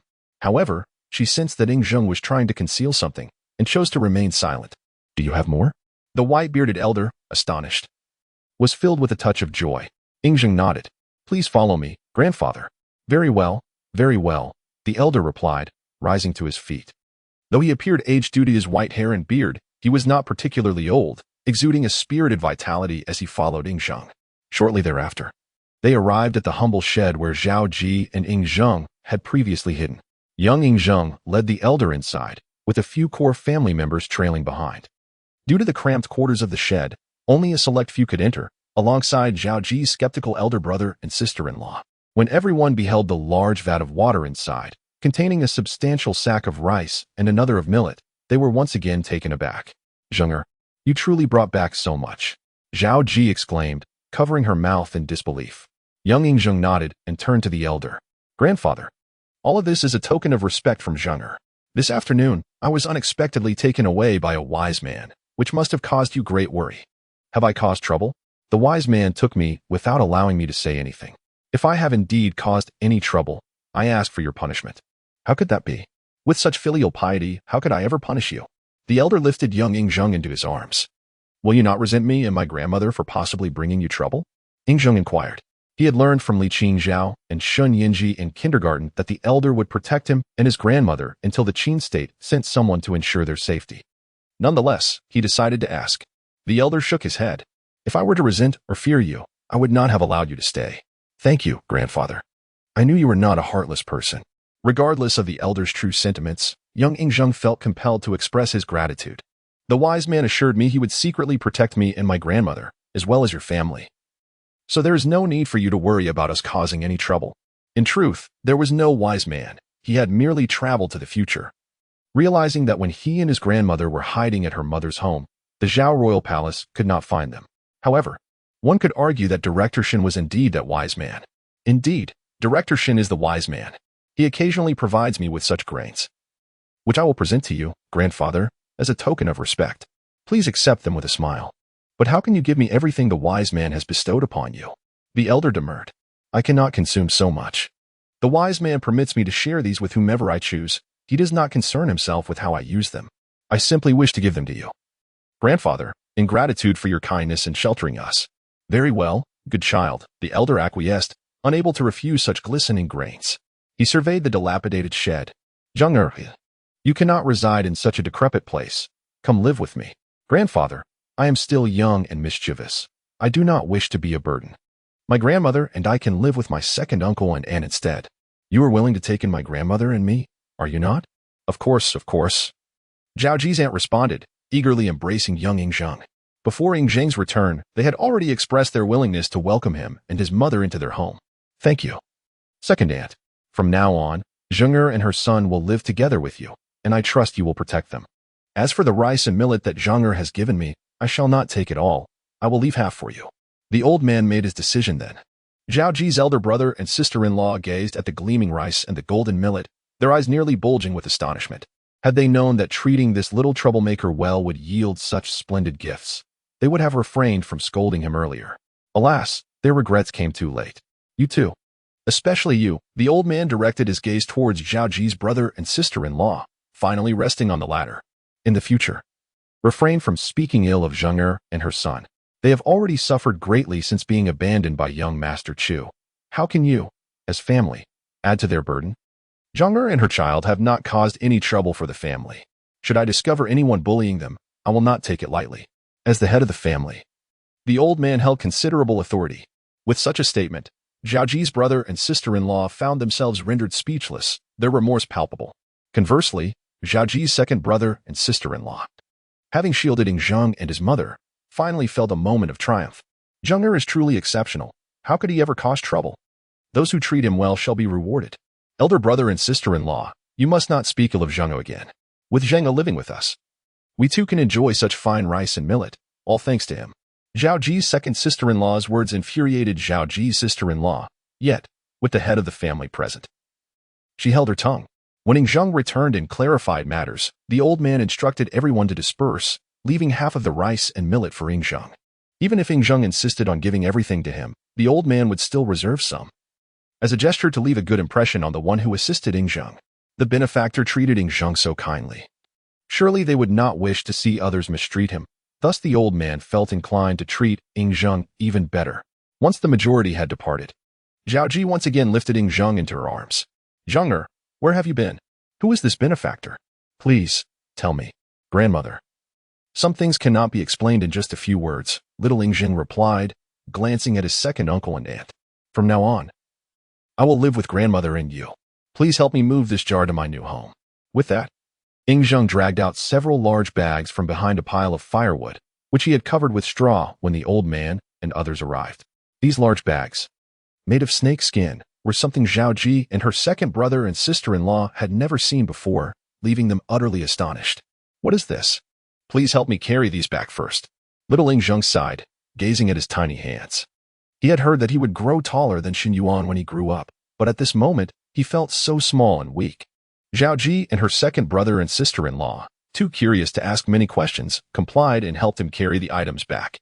They found a room in the courtyard of the yamen that was half new, which was sufficient for Zhao Ji and her son to reside in. Ying Zheng then took out a set of thermal underwear from one of the bags. Grandmother, it's cold. You should wear this underneath. It is exceptionally warm. Little Ying Zheng looked at the coarse cloth garments Zhao Ji wore and felt a pang of sympathy. As a woman of the family, how can your life be comfortable? Second aunt, you are expecting a little baby. You must keep warm as well. I have several sets for you. Second uncle, you should wear it too. Zhao Ji and her second brother and sister-in-law stared in astonishment at the thermal underwear little Ying Zheng had produced. What on earth is this? The plump, snow-white rice and the golden millet had already left them amazed, and now he was pulling out something else. As they tugged at the thermal underwear, feeling its unprecedented elasticity in seamless sleeves, legs, and body, their astonishment only deepened. In the 16th year of King Zheng's reign, Fusu returned from school. Ying Zheng had been waiting at his residence, perusing bamboo slips. My lord, the principal has accepted you as a student. Fusu, unable to contain his excitement, rushed to share the news, having also brought back some thermal underwear. Ying Zheng's heart soared, and he set the bamboo slips down. So he truly agreed to accept a 3-year-old, 200 months old orphan as a student? Ying Zheng could hardly contain his joy. He envisioned the maps and Arabic numerals Fusu had brought back, pondering what more he could learn if he could personally visit the future. Fusu, what do I need to prepare for school? In kindergarten, children from different eras play together. How can I integrate with them? You were once afraid of me. Tell me, how can I make you less fearful? Do you think this smile of mine exudes warmth? If I smile like this, the other children will be more willing to play with me, right? As Ying Zheng spoke, he flashed a grin he believed was charmingly approachable. Little Fusu, looking at the eager Ying Zheng, felt a twinge of reluctance to reveal the truth. Yet, he knew he had to. My lord, the principal did not recruit you. He recruited your younger self, the 3-year-old you. That 3-year-old you is already enrolled and spent the day learning with us. What? Ying Zheng paused, realizing that it was not him, but his younger self being accepted. His momentary elation dissipated. Fusu eagerly recounted his experiences from kindergarten. My lord, you learned so quickly. When it comes to practicing writing, holding a pen, or anything else, you surpass us all. You are so diligent. Sometimes, Teacher Li asks us to take a break. But you refuse, working harder than anyone else. Ying Zheng thought to himself, did I need Fusu to point that out? Did he not realize I was always diligent as a child? However, what did that matter? He had been momentarily elated, believing that Shen Yinji would make an exception and allow him to attend school, giving him a chance to experience the future world. In truth, what he desired most was not the knowledge from the classroom, but a personal journey into the future, returning to reflect on history. Who would have thought that Shen Yinji accepted his younger self from another timeline? Fusu, how old was I then? Ying Zheng took a moment to regain his composure and asked. 3 years old. You had just escaped from the Zhao King's palace with your mother and reported to kindergarten. At the tender age of 3, Ying Zheng experienced a moment of acute recollection, his mind drifting back to the distant echoes of his childhood. During that time, he and his grandmother were oblivious to the uncertainties of the future, living in a state of anxiety within her familial home, perpetually fearing discovery and demise at the hands of the Zhao royal palace. The existence of living under another's roof was far from pleasant. He recalled that prior to returning to the Qin state, he had never savored a single hearty meal. Now, that young version of himself had entered kindergarten. Surely he could indulge in a fulfilling meal now? Surely he could don warm clothing? Had he possessed foresight of the future, knowing he would not perish in Zhao, he would have been spared the incessant dread that plagued his childhood, the sleepless nights fraught with terror, often waking abruptly from nightmares. Ying Zheng found it difficult to revisit those memories of his youth, yet those experiences were indelibly etched into his very being. His wounds remained difficult to heal. But at least in another realm, that younger version of himself was finally treated with kindness. Dear adult, look what I brought back. This is called thermal underwear. It's south-worn close to the skin and is wonderfully warm. Little adults have brought back so much. Fusu proudly presented a large bag of thermal underwear he had returned with. Wearing this is truly warm. Dear adult, see how I wear it. Even if I play in the snow now, I won't feel cold. As he spoke, he tugged at the thermal garment around his neck to show Ying Zheng. Upon seeing this, Ying Zheng's gaze subtly lifted. He had no doubt about Fusu's words. After all, what Fusu had brought back was a product from over 2,000 years in the future, so thin yet remarkably warm when worn close to the body, it was hardly surprising. Dear adult, this is your size. Fusu rummaged through the pile of thermal underwear until he found the appropriate size for Ying Zheng. Although not overweight, Ying Zheng was tall, standing at a modern height of 193 meters. After Fusu described Ying Zheng's physique to Shen Yinji, he selected an L size for him. Dear adult, please try it on. It is truly exceptionally warm. Very well. Ying Zheng was inclined to embrace new experiences, so he decided to try on thermal underwear. He felt that Fusu's manner of speaking today was rather peculiar, with words like nest and duh. Had he learned such expressions in kindergarten? Did kindergartens even teach that? Ying Zheng did not dwell on it. What pleased him most was Fusu's acquisition of the phrase, though distant, must be punished. Having learned this, any additional knowledge would merely be the icing on the cake, undoubtedly beneficial. Before long, Ying Zheng donned the thermal undergarments, which fitted snugly and provided warmth. Indeed, as Fusu had mentioned, wearing such attire allowed for fewer layers while still retaining comfort. Sir, what did you enjoy at the age of 3? Could you share that with me? I wish to be good friends with you at that age. You wish to be friends with 3-year-old me. Ying Zheng playfully flicked Fusu's forehead. Is this a reversal of roles? Yet, he nonetheless shared his fondness for books, tranquility, and military strategy, particularly the teachings of Sun Tzu. Did you possess the art of war at 3 years old? Fusu inquired, somewhat astonished. Upon entering kindergarten, he discovered that his classmates had a different understanding of Confucian texts than those of the Qin state. Adults spoke of it as wisdom accumulated through the ages. Hence the disparity in interpretations of the analects. They asserted that the comprehension of later generations was more accurate, as it encapsulated the essence of experience. Confucianism was akin to military strategy, derived from numerous trials and errors, thus surpassing contemporary correctness. Why then did adults assert that his youthful understanding of Confucianism was already aligned with military principles? A slight twitch appeared at the corner of Ying Zheng's mouth. Though his subtle expression went unnoticed by Fusu, he nodded in agreement. Indeed, my thoughts are rather ahead of their time. While people of my era have yet to realize that Confucianism embodies military strategy, I discerned it at the tender age of 2 or 3. In my youth, my greatest passion was indeed the art of war. It is no wonder, Fusu said, a look of sudden realization on his face. My lord, nestled in the kindergarten. I am studying the art of war with the little adults. They say I am quite promising. It seems that I truly must engage in further study of the art of war with them in the future. That is indeed correct. One should delve deeper into such studies. However, Fusu, what do you mean by I? After a quarter of an hour, Ying Zheng left Fusu alone to review the strategies of Confucius. He took the traditional characters he had learned with Fusu back to his study. Half an hour later, Zhao Ji, having heard that Ying Zheng was looking for her, arrived at his study. Ying Zheng was strikingly handsome, most of which he had inherited from Zhao Ji. Zhao Ji had originally been El Bu Wei's concubine, and her exceptional beauty had captivated Ying Zichu at first sight, compelling him to pursue her. Now, although she had entered her 40s, she appeared significantly younger than her peers. She was also skilled in adornment, and the light red attire she wore accentuated her snow-like complexion and celestial beauty. Zheng, what do you need me for? Have you dined yet? Come join me. Ying Zheng gestured towards the meal laid out on the table. Zhao Ji glanced over and furrowed her brow. On the table, there were only 2 bowls of thin, watery gruel and no other dishes in sight. Zheng, what is this? Zhao Ji questioned, perplexed. Her son had already become the king of Qin. Why was he still consuming such meager fare? Are you unable to eat now? Do you not remember the time we spent in Zhao at your maternal home? Living in fear? It was these simple meals that sustained us. We endured many years on such fare. The memories of Zhao Ji, known as Zheng, were evoked by a few words from Ying Zheng, transporting her back to the past. When we fled the palace, I was still quite young. If you had chosen to escape alone, you could have run much faster, yet you did not. You did not abandon me like an adult might. Instead, you took me back to your family home and beseeched the elder to teach me to read. The elder, being exceedingly busy, had no time. So you implored him to allow someone literate to instruct me. Our circumstances were perilous, yet you never forsook me. I too have never contemplated leaving you.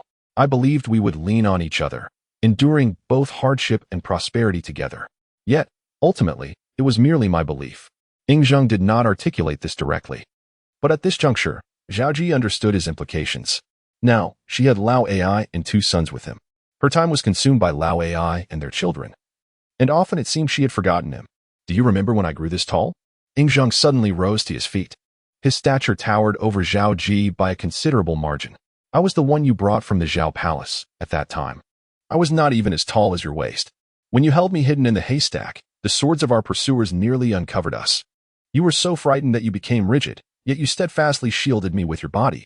Now, the child you protect in your arms has grown to this height. Do you not realize I have grown so tall? API call failed with status code 429. Error. Code. For 29. Message. Resource has been exhausted, e.g. check quota. Status. Resource exhausted. Ying Zheng chuckled lightly. He had no intention of recalling Zhao Ji, who had once remained steadfast by his side. At the very least, he now understood that in another realm, his 3-year-old self would no longer suffer as he once did. This served as a form of compensation for his childhood regrets. Madam, I possess an item known as thermal underwear, which is worn close to the skin and provides considerable warmth. Allow me to present you with a set, and another for Lord Changxin. Ying Zheng proceeded to ascertain the sizes for Zhao Ji and Lao Ai. I wish to discuss the ceremony of coming of age with you. I believe I am ready to undergo this right ahead of schedule. I have matured. The day of the coming of age ceremony would coincide with the demise of Lao Ai. Although Ying Zheng currently wielded no tangible power, he was far from foolish. Over the years, he had been diligently cultivating his own influence. Fusu had previously recounted history to him, revealing that on the day of his coming of age, he would eliminate Lao Ai. Yet, There was no longer a need to wait for that moment. He possessed his own means. Everything lay within his grasp, without the need for Fusu's historical lessons. He was well aware of the steps he needed to take next. To bring about one's downfall, one must first allow them to grow arrogant. Lao Ai, in his current state of hubris, was a result of Ying Zheng's deliberate indulgence. He permitted Lao Ai's arrogance to flourish, allowing him to hinder El Buwei and to climb the ranks while clinging to Zhao Ji's skirts, ultimately becoming audacious enough to harbor ambitions of usurping the throne. This provided Ying Zheng with ample justification to dispose of him, as well as El Buwei, who had introduced Lao Ai to Zhao Ji.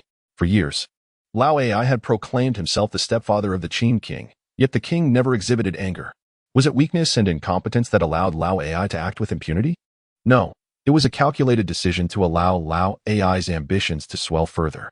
The gift of thermal underwear would send a clear signal. Despite his claims of being the Qin king's stepfather and his brazen behavior within the palace, the Qin king would still seek to curry favor with him, presenting him with rare and novel items. Ying Zheng intended to extend the gift of thermal underwear to those loyal to him as well. This would further convey that those who pledged allegiance to him would reap benefits.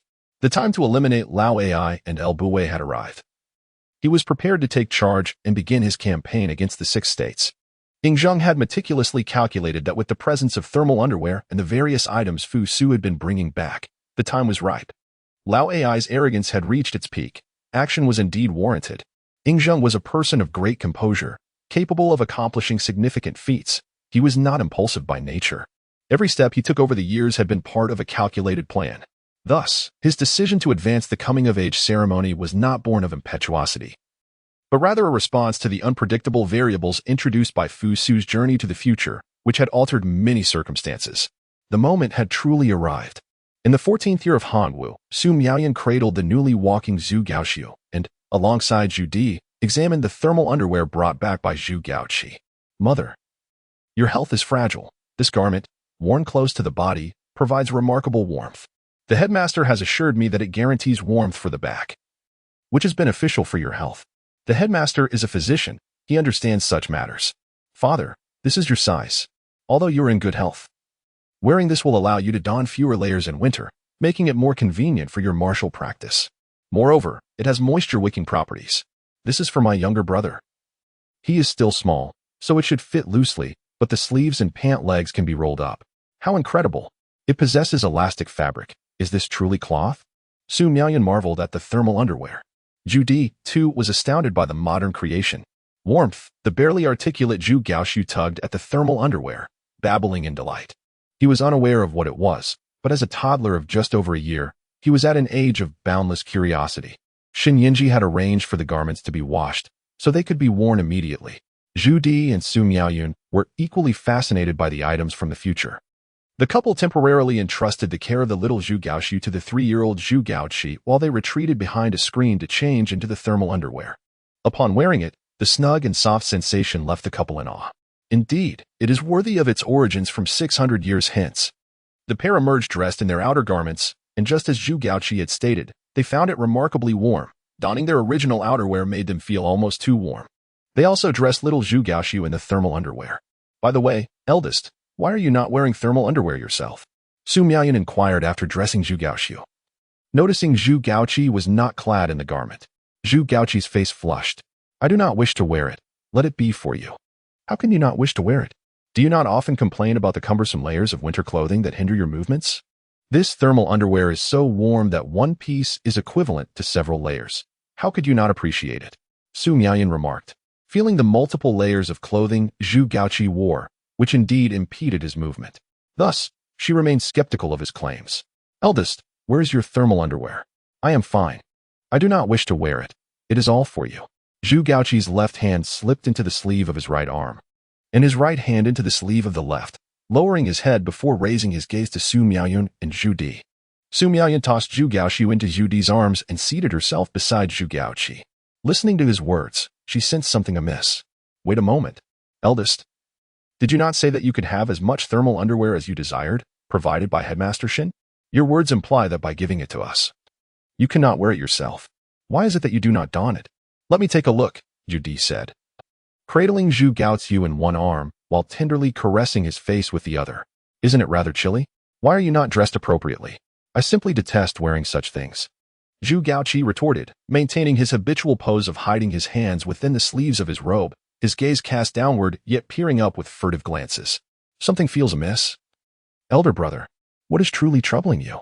What does it mean that father is rebelling? Zhu Gaoqi suddenly inquired, eager to divert the conversation.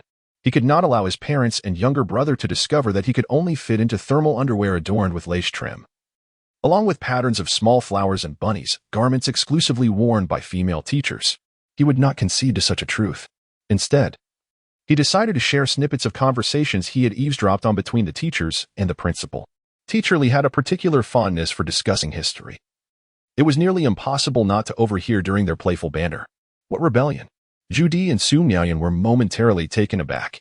Did you not previously inquire as to why it was you who ascended the throne? It was indeed your rebellion. You marched from Beiping to the capital, compelling your nephew to abdicate, forcing him into obscurity, and thus you proclaimed yourself emperor, adopting the era name Yongle. Greetings, Great Emperor Yongle. API call failed with status code 429. Error. Code. 429. Message. Resource has been exhausted, e.g. check quota. Status. Resource exhausted. Are you truly this audacious? Su Miaoyan exclaimed, her eyes widening as she gazed at Zhu Di. Zhu Di's eyes were even more incredulous. Is it truly the case that I am this bold? Is this some kind of jest, my friend? No jest at all. Father, have you not perused the parents' group? You are the Ming Emperor. You have ascended to the throne. You are the Yongle Emperor. Zhu Di was utterly taken aback, unable to comprehend the situation for an extended period. After what felt like an eternity, he finally managed to speak again. I understand that I have become emperor. But did I truly rebel? Am I not the rightful heir? My friend, were you genuinely not jesting just now? Zhu Gaoqi delved deeper into his sleeves. Having ascended to the throne, with the posthumous title of Wen, was it not incorrect? Do you think your elder cousin is aware of all this? Zhu Di suddenly pondered a grave concern. Zhu Gaoqi nodded. Yes, elder cousin knows. We all listened to the teacher together. What a disaster. Zhu Di felt a sudden tension in his backside. Zhu Xiong-ing must also be aware of his rebellion, particularly regarding that incident in the 11th year of Hangguo. In that year, Zhu Xiong-ing returned with a pile of thermal garments, astonishing Zhu Yuanzhang, Empress Ma, Zhu Biao, and the Chang family. Bring forth all our children. Zhu Yuanzhang commanded upon observing the number of thermal garments, which was just enough for each son and daughter to have half a set. One complete set was insufficient. Yet the separated tops and bottoms would suffice for his children to share. Old Zhu still favored Zhu Biao, ensuring he received a complete set. However, old Zhu felt justified, as these garments were brought back by Zhu Biao's son. Even if the other children learned of Zhu Biao's complete set, they could hardly complain, for their own sons were unable to venture into the future. Grandfather, what does eliminate the treacherous around the sovereign and stabilize the nation mean? Zhu Xionging inquired, somewhat perplexed, as they awaited old Zhu's children to arrive at the Qianqing Palace. It means there are treacherous individuals beside the monarch, bringing calamity to the nation and its people, thus necessitating their removal, old Zhu elucidated. So that's it. 3-year-old Zhu Xionging seemed to grasp the concept, yet still appeared somewhat bewildered. Eldest grandson, why do you suddenly ask this? I was wondering, who are the treacherous ones around Yunjun? Why did fourth uncle come from Beiping to the capital, compelling Yunjun to abdicate? Grandfather, who do you think the treacherous ones might be? What did you say? Just as Zhu Xionging was filled with confusion, old Zhu widened his eyes. Zhu Biao, Empress Ma, and Lady Chang were equally taken aback. Eldest grandson, are you implying that your fourth uncle has rebelled? Old Zhu queried, uncertain. Zhu Xionging's brow furrowed in perplexity. Grandfather, my fourth uncle has not rebelled, has he? He spoke of purging the court and restoring the nation. When he raised his troops, that is what he claimed, and he even composed the Jingnan Proclamation. Old Zhu's children arrived in a great throng, surging toward the Qianqing Palace. Prince Zhu Xian was presently in a foul mood. Why does father summon us out of the blue? I was enjoying a delightful moment with my beloved when this was interrupted. Father truly acts on a whim, disregarding our happiness. Zhu Xian grumbled, while Prince Zhu Jian shared his displeasure. I was thoroughly engrossed in the underground gambling den when father called me back. Is there not a more opportune time to summon me? I had yet to fully indulge in the experience. This is utterly disappointing, day after day. I cannot fathom what father is thinking. Oh dear, esteemed gentlemen, do keep your voices down, implored the eunuch Li Qin, who had come to escort them. We are almost at the Qianqing Palace. Whatever grievances you harbor, Please save them for outside the palace. We must not allow His Majesty to overhear. Otherwise, it will be quite difficult for those of us attending to him as well.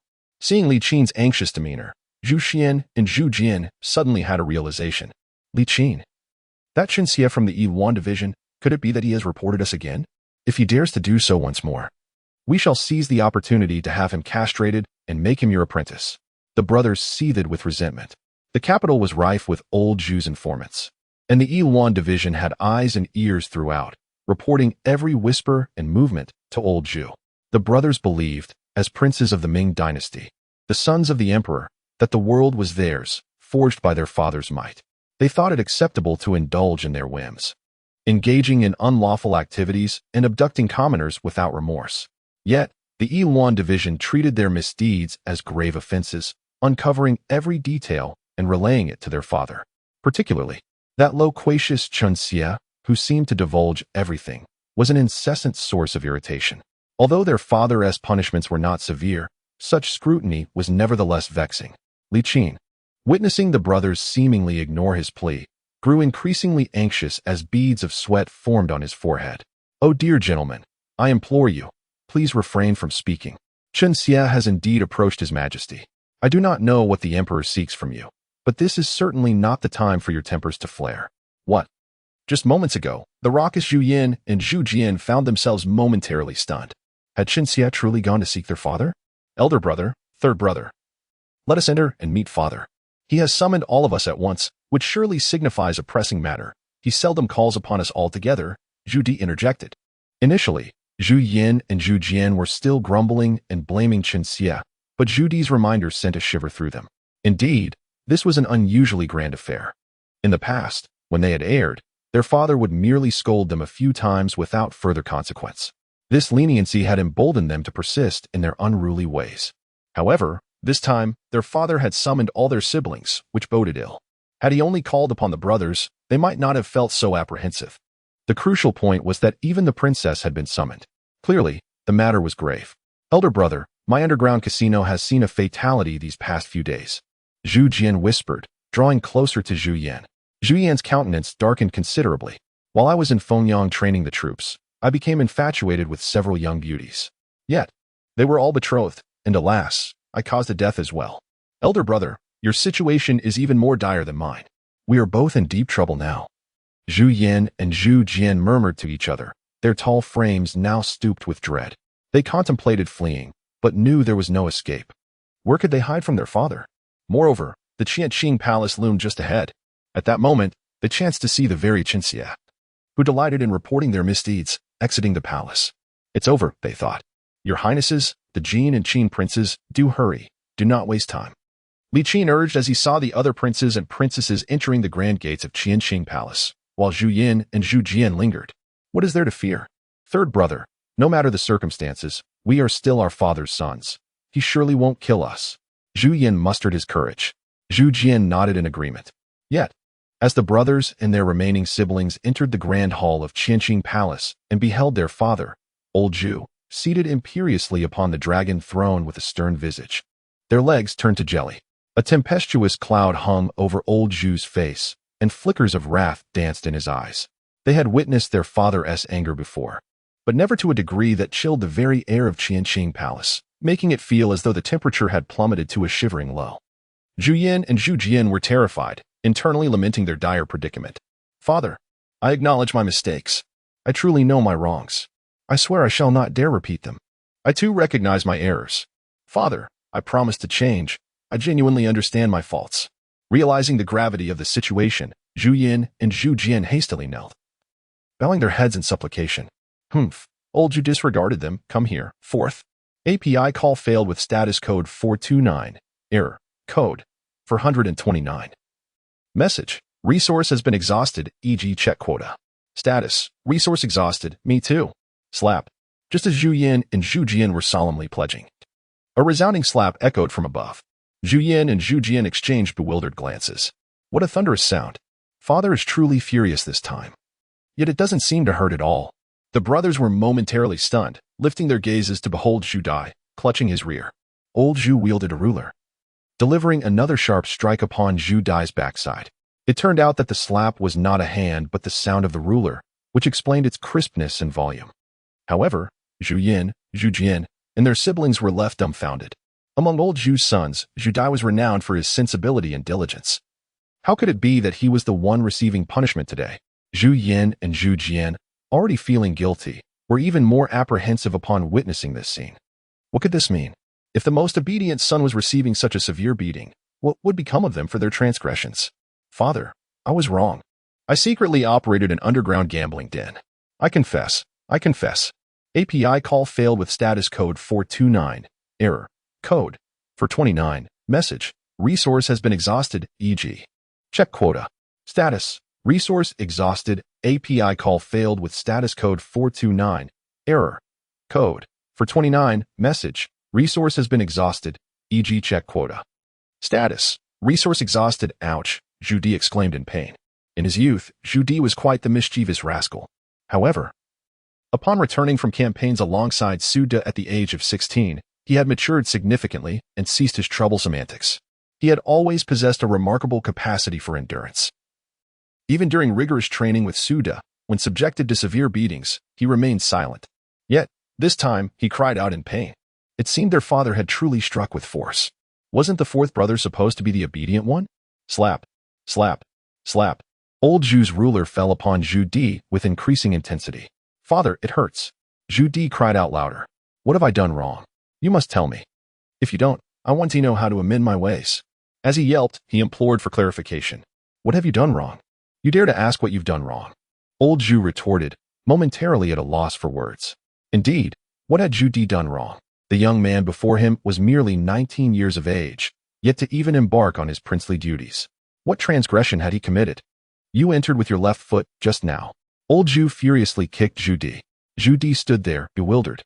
Alas, exclaimed Zhu Yan and Zhu Jiang, you all get out. Leave us be.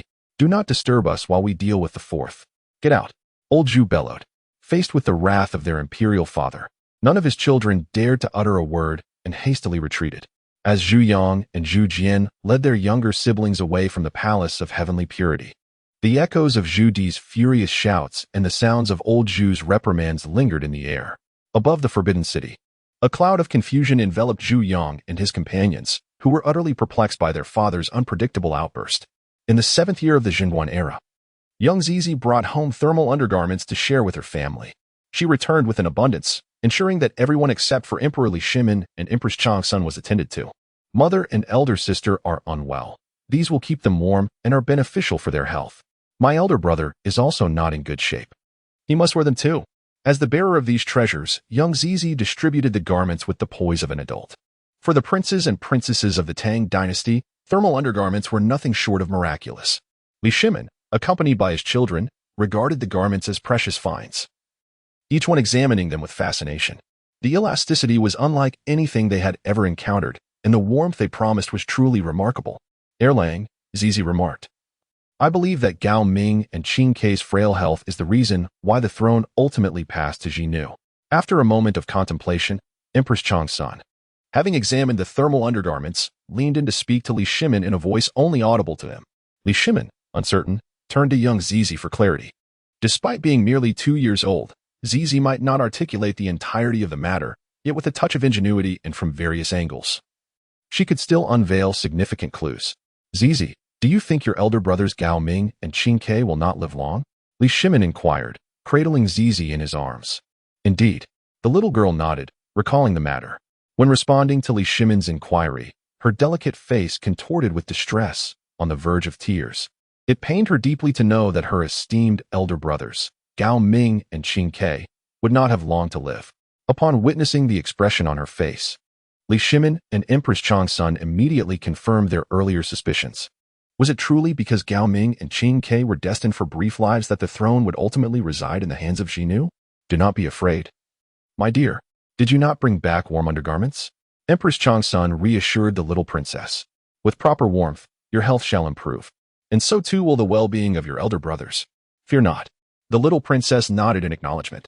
Li Qingqian and Li Tai, overhearing Empress Changsun's words regarding themselves, turned their attention towards her. Gao Ming, Qin Kei, you must take care of your health. Ensure you wear the warm undergarments and avoid catching a chill, Empress Changsun admonished. They nodded in agreement. Now, take your warm undergarments back with you, and change into them immediately upon your return. Remember to keep warm, Li Shimin added. Curious about what else the little princess had learned besides the warm undergarments, he dismissed his other children, leaving only Li Lizzie. Yet, the little girl suddenly fell into deep thought. Sizi, what troubles you? Li Lizzie was the first to notice the shift in her demeanor. Sister, father, mother. I have been pondering a question with Hong Yi today that I cannot seem to grasp. What is it that perplexes you? Empress Changsun inquired, lifting her daughter onto her lap. Despite being her own child, whom she held daily, the little one was simply too adorable, prompting Empress Changsun to gently pinch her cheek. Father, mother, am I Hong Yi's little aunt, or older sister, or perhaps a younger sister? I truly do not understand, and neither does Hong Yi. API call failed with status code 429. Error. Code. For 29. Message. Resource has been exhausted, e.g. check quota. Status. Resource exhausted, not quite. Little Sizi shook her small head. Indeed, Hong Yi's mother was originally married to Yi, and only after Yi's passing did she marry elder brother Jinu, giving birth to Hong Yi. If she was married to Yi first, shouldn't your child be called what age, yeah? But was younger than Hong Yi. So shouldn't he be called what Mei? Li Shimin? Empress Changsun? Li Lizzie? Every word spoken by Sizi was comprehensible to them, yet when pieced together, it seemed as though they understood nothing at all. Sizi, could you repeat that? Are you saying that Hong Er's mother was first married to me? Li Shimin, fearing he had misheard and worried that little Sizi might have misremembered, asked once more. Little Sizi beamed with pride. Yes, indeed. Hong Yi's mother was first married to Yi. Li Shimin. Empress Changsun. Li Lizzie. They were already aware from the group chat's notes and Sizi's descriptions that Li Ji's Empress Wu Zetian would eventually ascend to the throne. However, they were oblivious to the fact that Wu Zetian had such a past. Little Sizi was still too young, and they had hoped she would bring back some hints about the future from kindergarten. Who would have thought that what she brought back daily were such shocking revelations? Li Shimin, Empress Changsun, and Li Lizzie found themselves struggling to comprehend the situation. Yet, little Sizi was particularly pleased. Father, mother, sister. Doesn't this count as a familial bond upon a familial bond? Hong Yi's mother was first married to father, then to elder brother Jinu. It seems like a true family connection. Well, our family has a bond within a bond. Little Sizi appeared as though she had uncovered something monumental, her small face radiating delight. Li Shimin, Empress Changsun, Li Lizzie, Sizi, you seem quite happy, but this bond upon a bond is rather troubling. Li Shimin looked at the joyful smile on little Sizi's face and thought, Sizi, please stop smiling. I feel like crying. Someone, summon Prince Jean. Li Shimin commanded outside, feeling that he would need considerable effort to keep his tone steady. Soon, Li Ji arrived. Father, mother, sister, Sizi. I've put on the thermal underwear. The thermal underwear Sizi brought back is truly miraculous.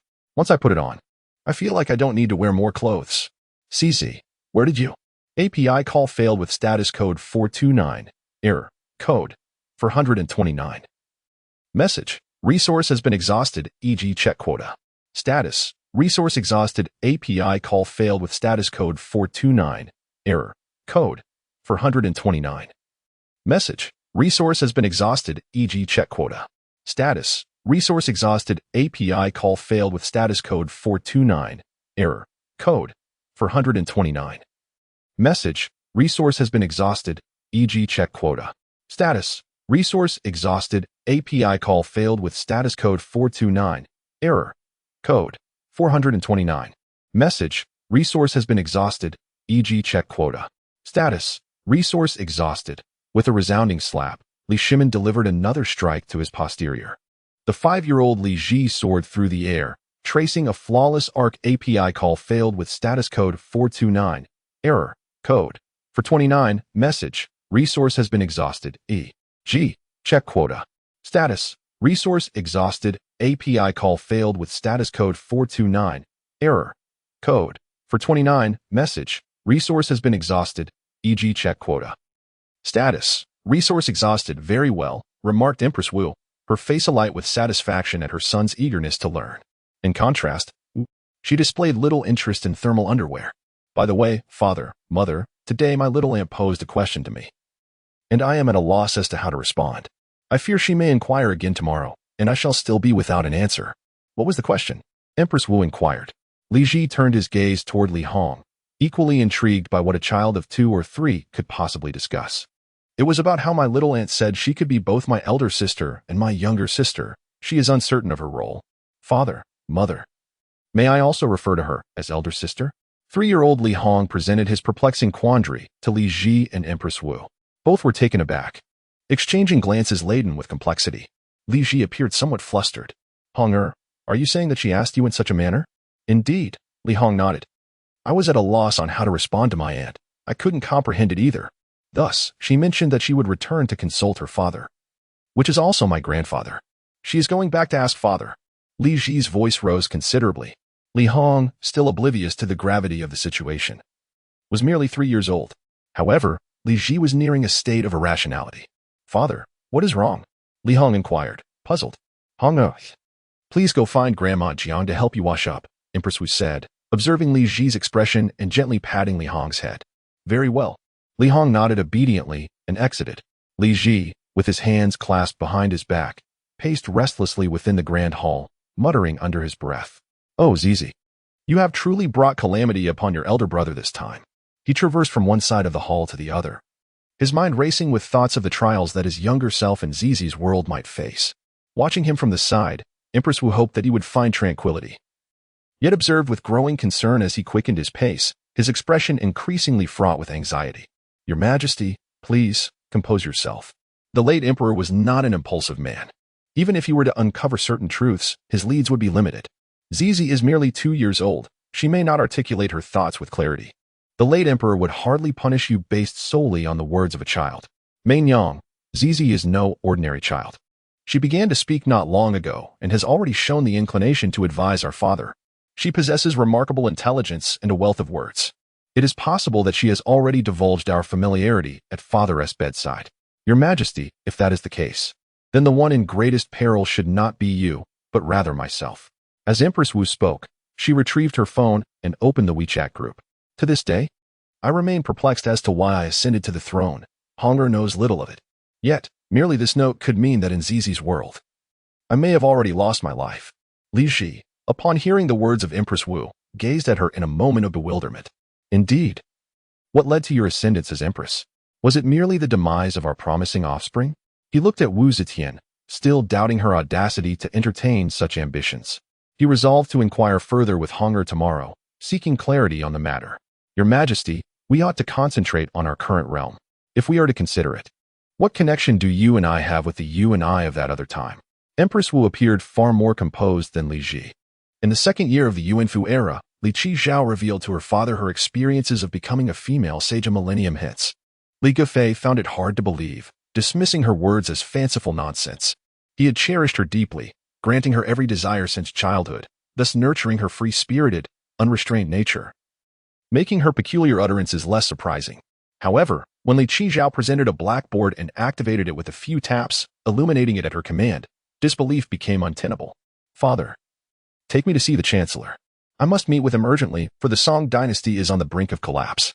Li Qizhao spoke with her characteristic forthrightness, revealing her direct and decisive nature. The Song dynasty is on the verge of demise? Upon hearing this, Li Gefei realized the gravity of the situation. Though his daughter was known for her independent spirit, she was not one to jest. He dared not delay and hastily escorted Li Qizhao to seek out Zhang Dun. Overwhelmed by her statement regarding the imminent fall of the Song, he neglected to inquire about the contents of the bag she carried, assuming it was something she had brought back from the future. At that time, Li Gefei served as a scholar and also held the position of assistant to the literary director. Although his official rank was modest, his unique responsibilities allowed him access to the emperor without much difficulty. However, bringing his daughter along posed a challenge, which is why Li Qingzhao sought the assistance of Chancellor Zhang Dun. As the Chancellor, Zhang Dun wielded considerable power and was favored by the emperor, making it feasible for him to introduce them. Previously, Zhang Dun had attempted to court Li Gefei's favor, but was rebuffed, leading to Li Gefei's subsequent persecution and exile. A history of animosity existed between them. Nevertheless, Zhang Dun's initial eagerness to ally with Li Gefei indicated a degree of respect for him, thus facilitating Li Gefei's request to meet with him alongside Li Qingzhao. Indeed, upon learning that Li Gefei sought an audience, Zhang Dun promptly summoned the father and daughter. Following Li Qingzhao's instructions, Li Gufei requested Zhang Dun to dismiss the others, leaving only the three of them in the room. Have you come to a conclusion? Are you prepared to join me in implementing new policies? After the others had exited, Zhang Dun directed his gaze at Li Gufei, his opening inquiry suggesting he believed Li Gufei had reconsidered his stance. This assumption was not unfounded. Since their past conflict, Li Gufei had never treated Zhang Dun with warmth, maintaining a cold demeanor despite the latter's high office. Rumors had even reached Zhang Dun that Li Gufei had privately criticized him in correspondence with Su Shi. Yet now, Li Gufei was approaching him voluntarily, bringing along his beloved daughter, a situation that could easily be misconstrued as a sign of regret. Chancellor, the Song dynasty is on the brink of collapse. Before Li Gufei could utter a word, the forthright Li Qingzhao interjected, cutting directly to the heart of the matter. API call failed with status code 429. Error. Code. For 29, message. Resource has been exhausted, e.g. check quota. Status. Resource exhausted. Be quiet. Zhang Zhuan intended to say to Li Qingzhao, but his voice abruptly faltered. Li Qingzhao retrieved a vibrant, rotating lamp from her backpack and switched it on. Instantly, the room was illuminated. As kaleidoscopic beams of light danced across the walls, ceiling, and floor, resembling the dazzling ambience of a 21st-century karaoke venue, the lamp, shimmering with a spectrum of colors, began to sing. You are the most beautiful cloud in my sky. Fill your cup with fine wine and stay, stay. The captivating melody of the folk tune echoed. You are the most beautiful cloud in the sky. He he he. Zhang Zhuan and Li Gufei gaped in astonishment. What on earth is this? Zhang Zhuan glanced at Li Qingzhao and noted her remarkable composure. He then turned to Li Gufei, whose expression clearly conveyed confusion about what his daughter had brought.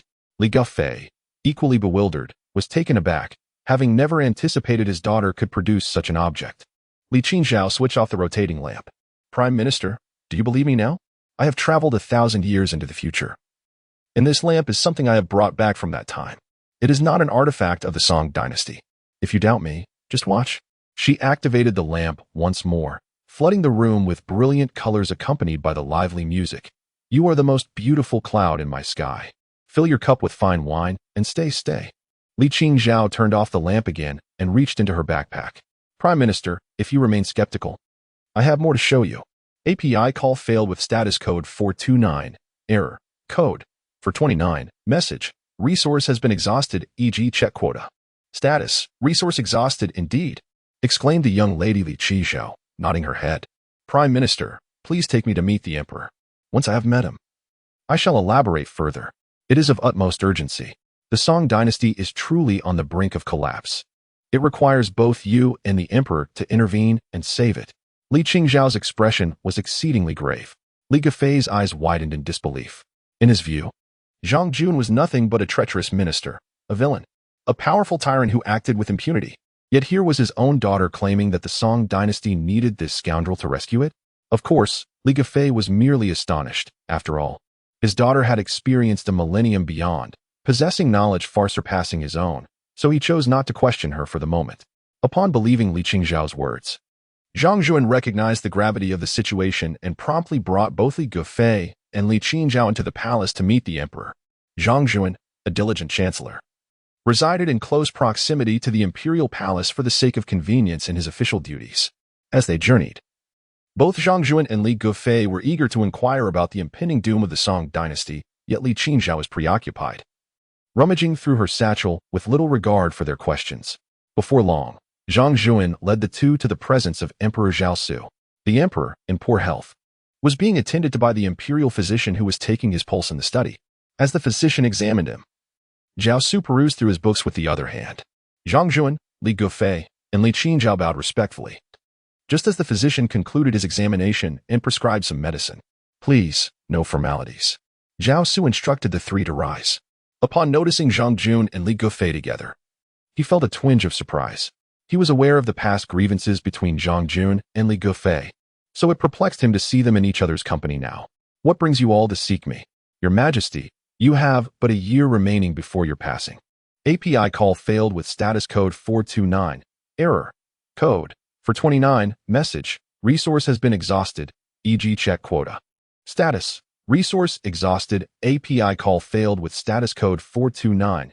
Error. Code. For 29. Message. Resource has been exhausted, e.g. check quota. Status: resource exhausted. With a violent cough, Zhao Su spat out a mouthful of blood. API call failed with status code 429.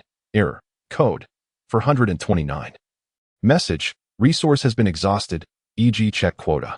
Status: resource exhausted. API call failed with status code 429. Error. Code 429. Message: resource has been exhausted, e.g. check quota. Status: resource exhausted. API call failed with status code 429. Error. Code 429. Message: resource has been exhausted, e.g. check quota. Status: resource exhausted. Zhao Su spat out his third mouthful of blood. If we are to sing, let us sing with utmost fervor. You are the most exquisite cloud on my horizon. Fill the cup with fine wine and keep you by my side. Cough, cough, cough. Zhao Su began to cough violently after spitting blood. The physician was drenched in sweat as he administered acupuncture.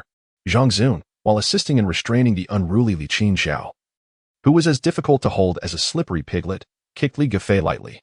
Cautious not to exert too much force for fear of sending Li Gafei flying and losing the only support in holding Li Qingzhao down.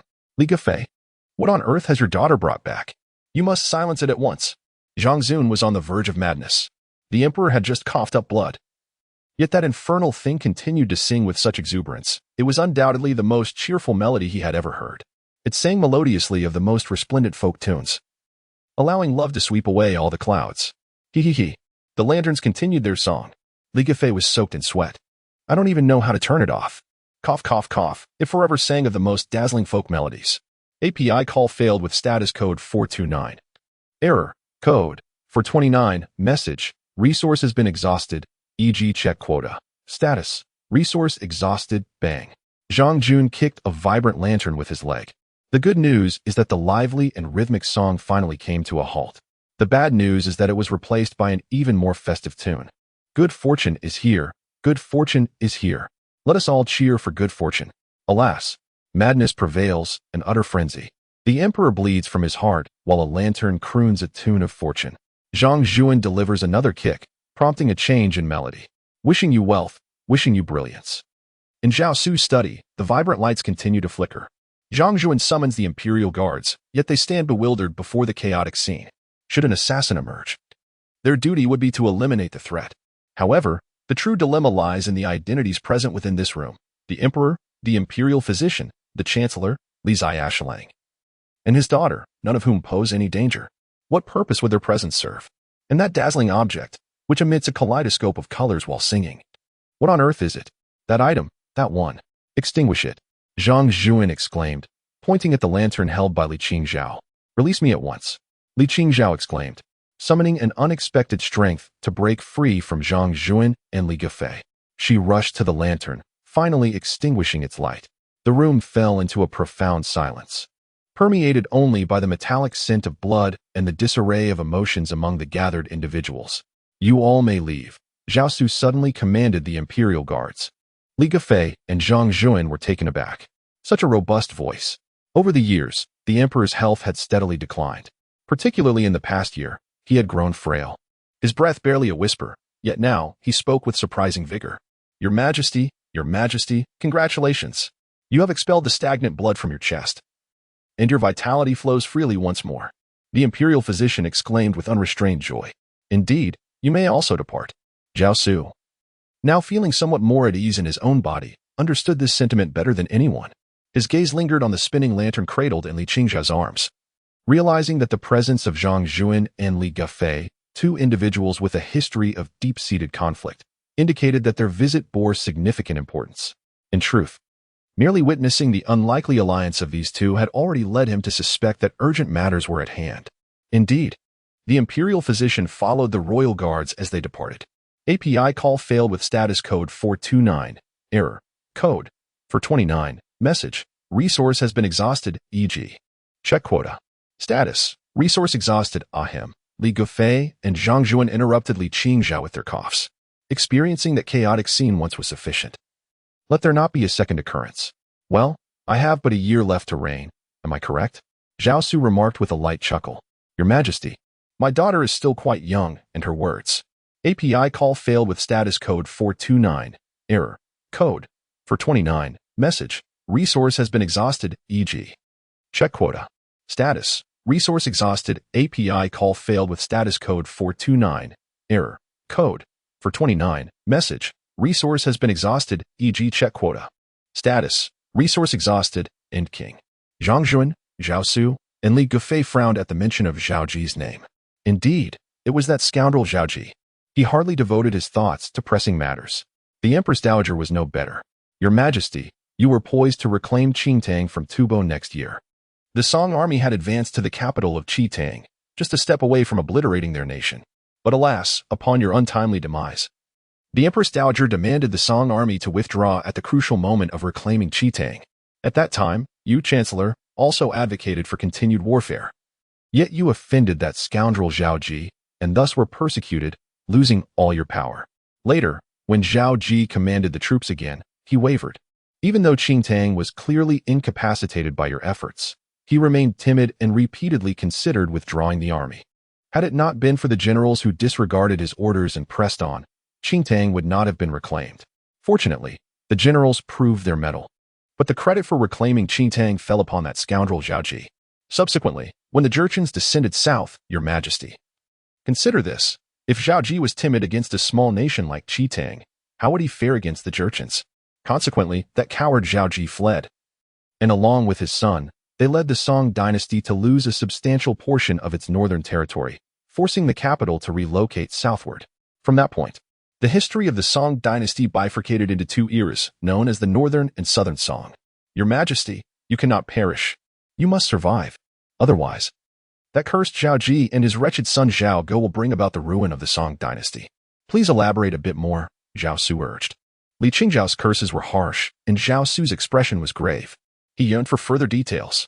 It was during the Jurchen invasion that Zhao Ji fled, abandoning the realm to his son Zhao Wan.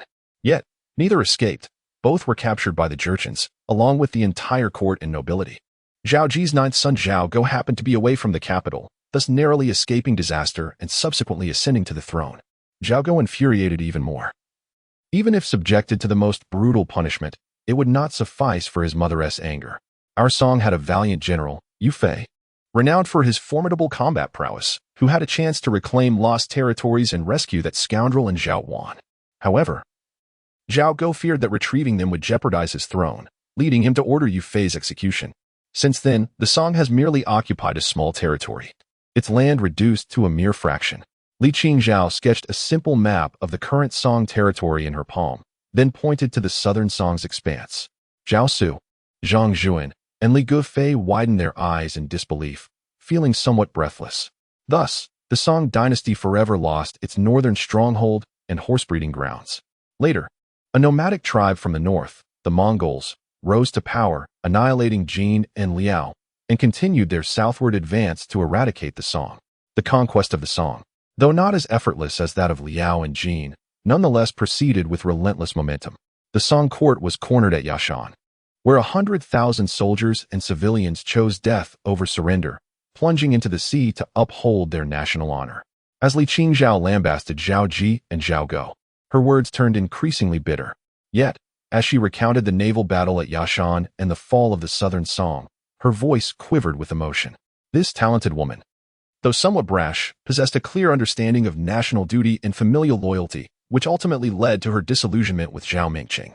After hearing her historical narrative, Zhao Su, Zhang Zhuan, and Li Gufei fell silent, each man ensnared in profound contemplation. After an indeterminate interval, it was Zhang Zhuan who first broke the silence. Is there any way to save your Majesty? Indeed, Li Qingzhao replied. Let me share with you my experiences from the future, not merely for a day or two. She recounted the situation in kindergarten and how Shen Yinji, a descendant of a traditional Chinese medicine family, also received modern medical training. I can take your Majesty's medical case to him for consultation, she continued. Oh, and here is a prescription. Li Qingzhao produced the formula given to her by Shen Yinji. Prepare this as a decoction to enhance your constitution, your Majesty, and drink it frequently. Chancellor Zhang, you should also take a copy home, at your age. You ought to pay attention to your health, lest you unexpectedly meet your end. We still need you, both you and your Majesty, as the saviors of the Song. Zhang Zhuan replied, Very well. This young lady, had she always been so forthright? It was his first time being referred to as old by someone. Yet, he could not be offended. especially as she deemed him a savior of the song. Li Gufei, on the other hand, found great satisfaction in her words. Although Li Qingzhao had yet to explain why Zhang Xuan, whom he regarded as a treacherous scoundrel, could be considered a savior, her addressing him as old was a small vindication of sorts. In truth, Li Qingzhao had merely become overly passionate while cursing Zhao Ji and Zhao Go, allowing her emotions to dictate her words. Your Majesty, your health is precarious. You can keep this warm water bottle in your bed. Li Qingzhao produced a hot water bottle. This is called thermal underwear. It will keep you warm. Here are some cotton socks, which have better moisture absorption and warmth than those of the song. And these are snow boots. Your leather boots may not provide the same warmth. Oh, and these are genuine leather too. Most importantly, this is a throat lozenge personally formulated by Director Shan, with no side effects, and it can even be enjoyed as a snack. You may suck on it whenever you wish. Li Qingzhao retrieved item after item from her backpack, each eliciting wide-eyed astonishment from Zhao Su, Zhang Xuan, and Li Gufei. Even knowing she had traversed into the future and brought back items from a millennium later, they remained astounded upon witnessing them.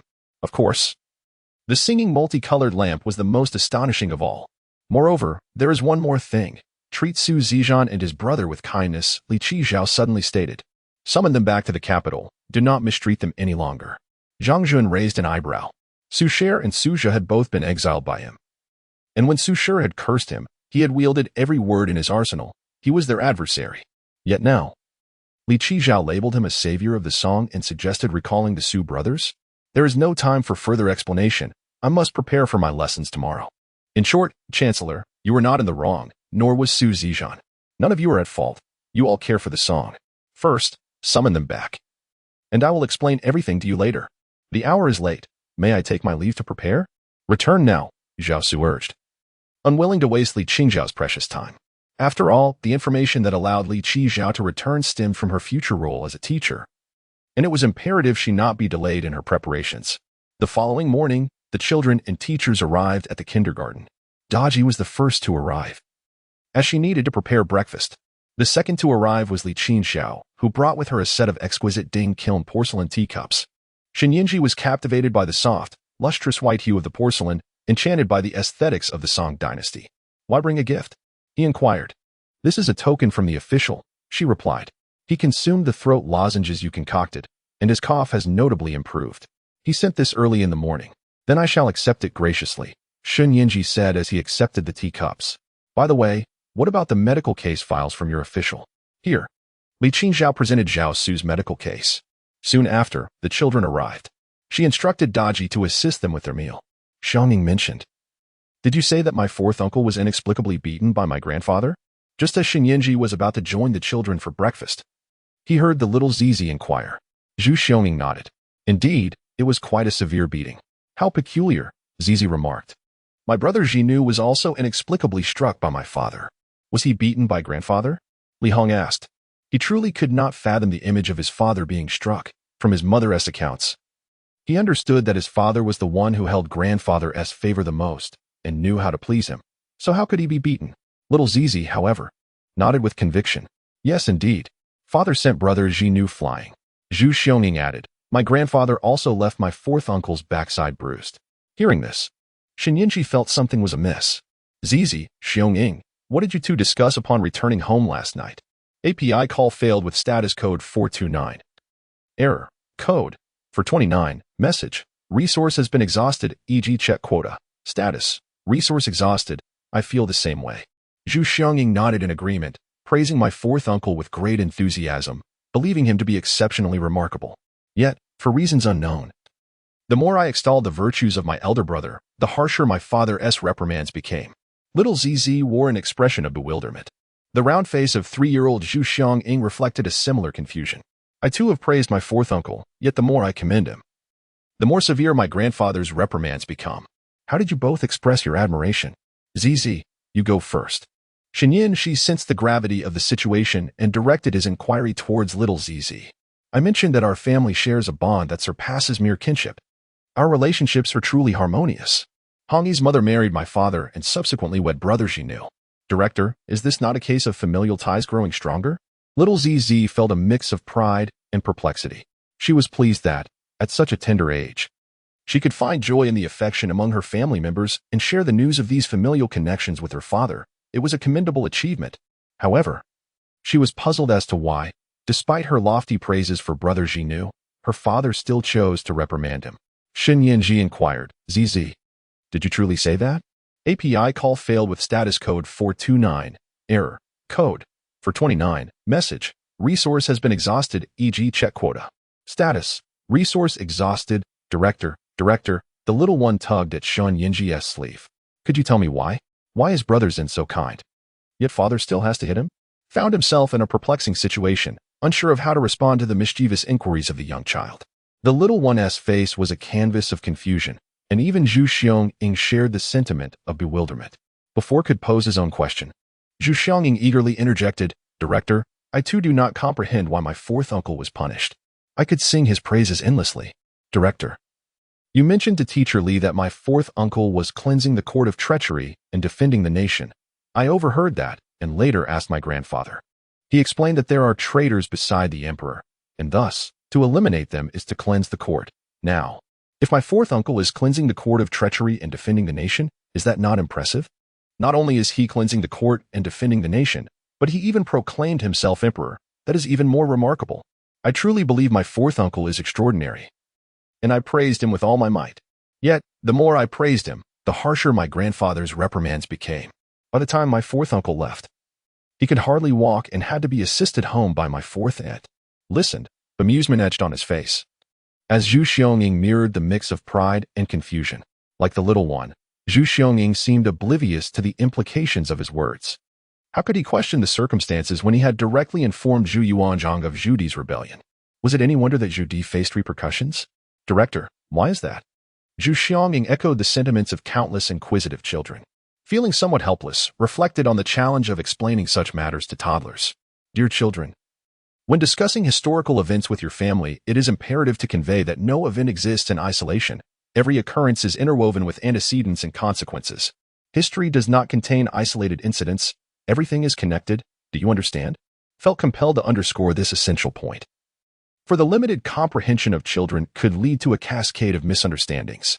Naturally, even with context, Zhu Di and Li Ji would still face their due consequences. Admonition aimed to spare the innocent from undeserved suffering. Understood. The children chorused in unison, their responses remarkably swift. Regardless of whether they truly comprehended, their quick replies were evident. Yet, Shen Yanji remained somewhat apprehensive. Understood what? Money can buy delicious fruits. Young Zizi answered. Shen Yanji pondered. How did the cause and effect articulated turn into the notion that money could procure delectable fruits once it passed through Zizi's lips? Zhu Xiong and the other slightly older children displayed expressions of puzzlement upon hearing Zizi's response. Huh, Zizi, did the principal really instruct us to say that? Zhu Xiong questioned, feeling as though he might have forgotten something important. Zizi nodded affirmatively. No need for the principal to say it. We all know that one needs money to buy scrumptious fruits. Indeed. What my aunt said is absolutely correct. Li Hongju exclaimed, raising both hands in approval. As he was ever the loyal servant of his aunt, the other children, including Zhu Xiong, sensed something amiss.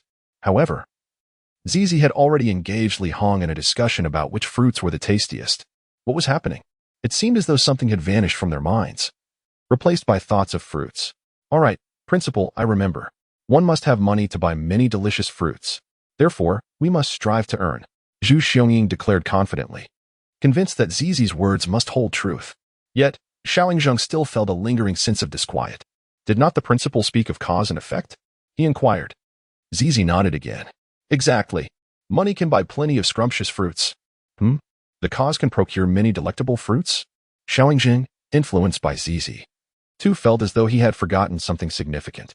Zizi emphatically nodded. Yes, only with money can one acquire many delightful fruits. The economic foundation determines the superstructure. Shen Yanji interjected. Li Mingda, you managed to remember the complete phrase the economic foundation determines the superstructure. Yet you cannot recall cause and effect. You led the entire class in a chant. Yet you cannot remember a simple phrase. Ha. Li Qinzhao burst into laughter, striking the table. Daji maintained a degree of restraint, refraining from laughing as exuberantly as Li Qinzhao. Yet she too could not suppress a giggle. Shen Yanji sighed. What to do? Alas, these children are merely 2 or 3 years old. I have eaten my fill. You too may take the children to eat. Allow them half an hour to digest before you begin teaching them, or they may suffer from indigestion. Very well. After finishing his conversation with Li Qinzhao and Deji, Shen Yingji ascended the stairs. His first task was to review the tuition fees for the young Ying Zheng and subsequently organize the set of Ding Kiln tea cups gifted to him by Zhao Su. Additionally, he resolved to recruit another teacher. Just moments ago, the system had granted him a quota for hiring, thus enabling him to seek new educators. With 6 little ones already enrolled in the kindergarten and an increasing number anticipated, it was imperative to have sufficient teaching staff, especially as this was no ordinary kindergarten. Thus far, the students had all hailed from royal families, most of whom had received individualized instruction in their respective dynasties. It was evident that the kindergarten required more teachers. Shen Yingji momentarily set aside concerns regarding Ying Zheng's tuition and the tea set from Zhao Su, focusing instead on the recruitment of teachers. Soon, the system provided a list of potential candidates: Shang Yang, Ying Dang, Zhu Yujian, Li Bai, Su Shi, Zhu Guliang, Lu Ju, Zhang Juzhen, and Zhou Yu. All the names on this list were male educators. It appeared that the role of life instructor was not feasible, leaving only the option for subject teachers, as it would indeed be somewhat inconvenient for men to serve in a nurturing capacity. The specific subjects to be taught would depend on the final selection. For instance, if Zhu Guliang were chosen, he would be incredibly versatile. However, if Ying Dang were selected, what would he teach? How to lift a cauldron. Shen Yingji found it difficult to envision a group of 2 to 3-year-olds attempting to follow Ying Dang in such an endeavor, especially considering the impracticality of having such small cauldrons. On the other hand, Ying Dang could serve as a physical education teacher. Shen Yingji did not linger further. As soon as the teacher selection interface appeared, he promptly pressed the start button. The arrow on the selection interface spun over the provided names. After a brief moment, it finally came to rest, pointing to Lu Ju. Congratulations, the kindergarten has successfully recruited a new teacher. New teacher profile. Name: Lu Ju. Age: 37 years. Era: Western Han. Year 3 of Zhenghe, 91 BC. Father: Lu Che. Mother: Wei Zifu. Residence: Chang'an, modern-day Xi'an. However, wait. Shen Yingji's eyes widened as he scrutinized the new teacher's profile. His astonishment stemmed from Lu Ju's age, 37 years. It was precisely at this age that he was driven to suicide by his father, Emperor Wu of Han, Lu Che. Thus, had he inadvertently recruited a teacher on the brink of death? Perhaps sensing Shen Yingji's surprise, the system's voice chimed in. Principal, do not be so narrow-minded. Lu Ju did not die from illness. He was in good health. He merely succumbed to the pressures imposed by Emperor Wu. Once he arrives in the future, he can alter the course of history. Such reasoning was undeniably compelling, leaving Shen Yingji momentarily speechless. He promptly closed the recruitment interface. The newly hired teachers would first familiarize themselves with the kindergarten before officially commencing their roles, ensuring a smooth transition. Moreover, the kindergarten could not have children present during this acclimatization period, necessitating Lu Ju's visit after school today. Shen Yingji felt no urgency. Welcoming a new teacher was a positive development, and he would await Lu Ju's arrival after the evening's classes. He turned his attention to the offerings from young Ying Zheng. Upon opening the box he had brought back, Shen Yingji discovered a poorly made silver hairpin rife with impurities. Young Ying Zheng recounted that he and Zhao Ji had encountered a young eunuch while fleeing from the Zhao royal palace, prompting Zhao Ji to give the eunuch one of her hairpins to facilitate their escape. Consequently, he had instructed Zhao Ji to procure a similar one in accordance with the kindergarten-esque rules. Zhao Ji had not found an exact match, but she did have 2 hairpins, and this was the best among them, indeed superior to the one given to the eunuch during their flight. Shen Yingji gazed at this best hairpin from Zhao Ji with a pang of sadness. He could scarcely fathom the childhood experiences of the future Emperor Qin, who would unify the 6 states. He decided to rent the hairpin to the system. The rental income would enable him to purchase additional items for young Ying Zheng. The rental price for this subpar silver hairpin was 500 coins per day, the lowest tier, illustrating just how impure it truly was. Nevertheless, 500 coins a day would allow for a considerable number of purchases for young Ying Zheng. Next, Shen Yingji examined the set of teacups gifted by Zhao Su. Although he possessed no expertise in ceramics, it was evident that this was a set of exceptional quality, being palace-grade. However, he was rather unrefined in matters beyond medicine, and he had no need for such fine teacups. Thus, he chose to rent them to the system as well. Why not sell them? The system claimed it could not afford to do so. Moreover, considering these were gifts from Song Zhizong, Shen Yingji felt reluctant to part with them.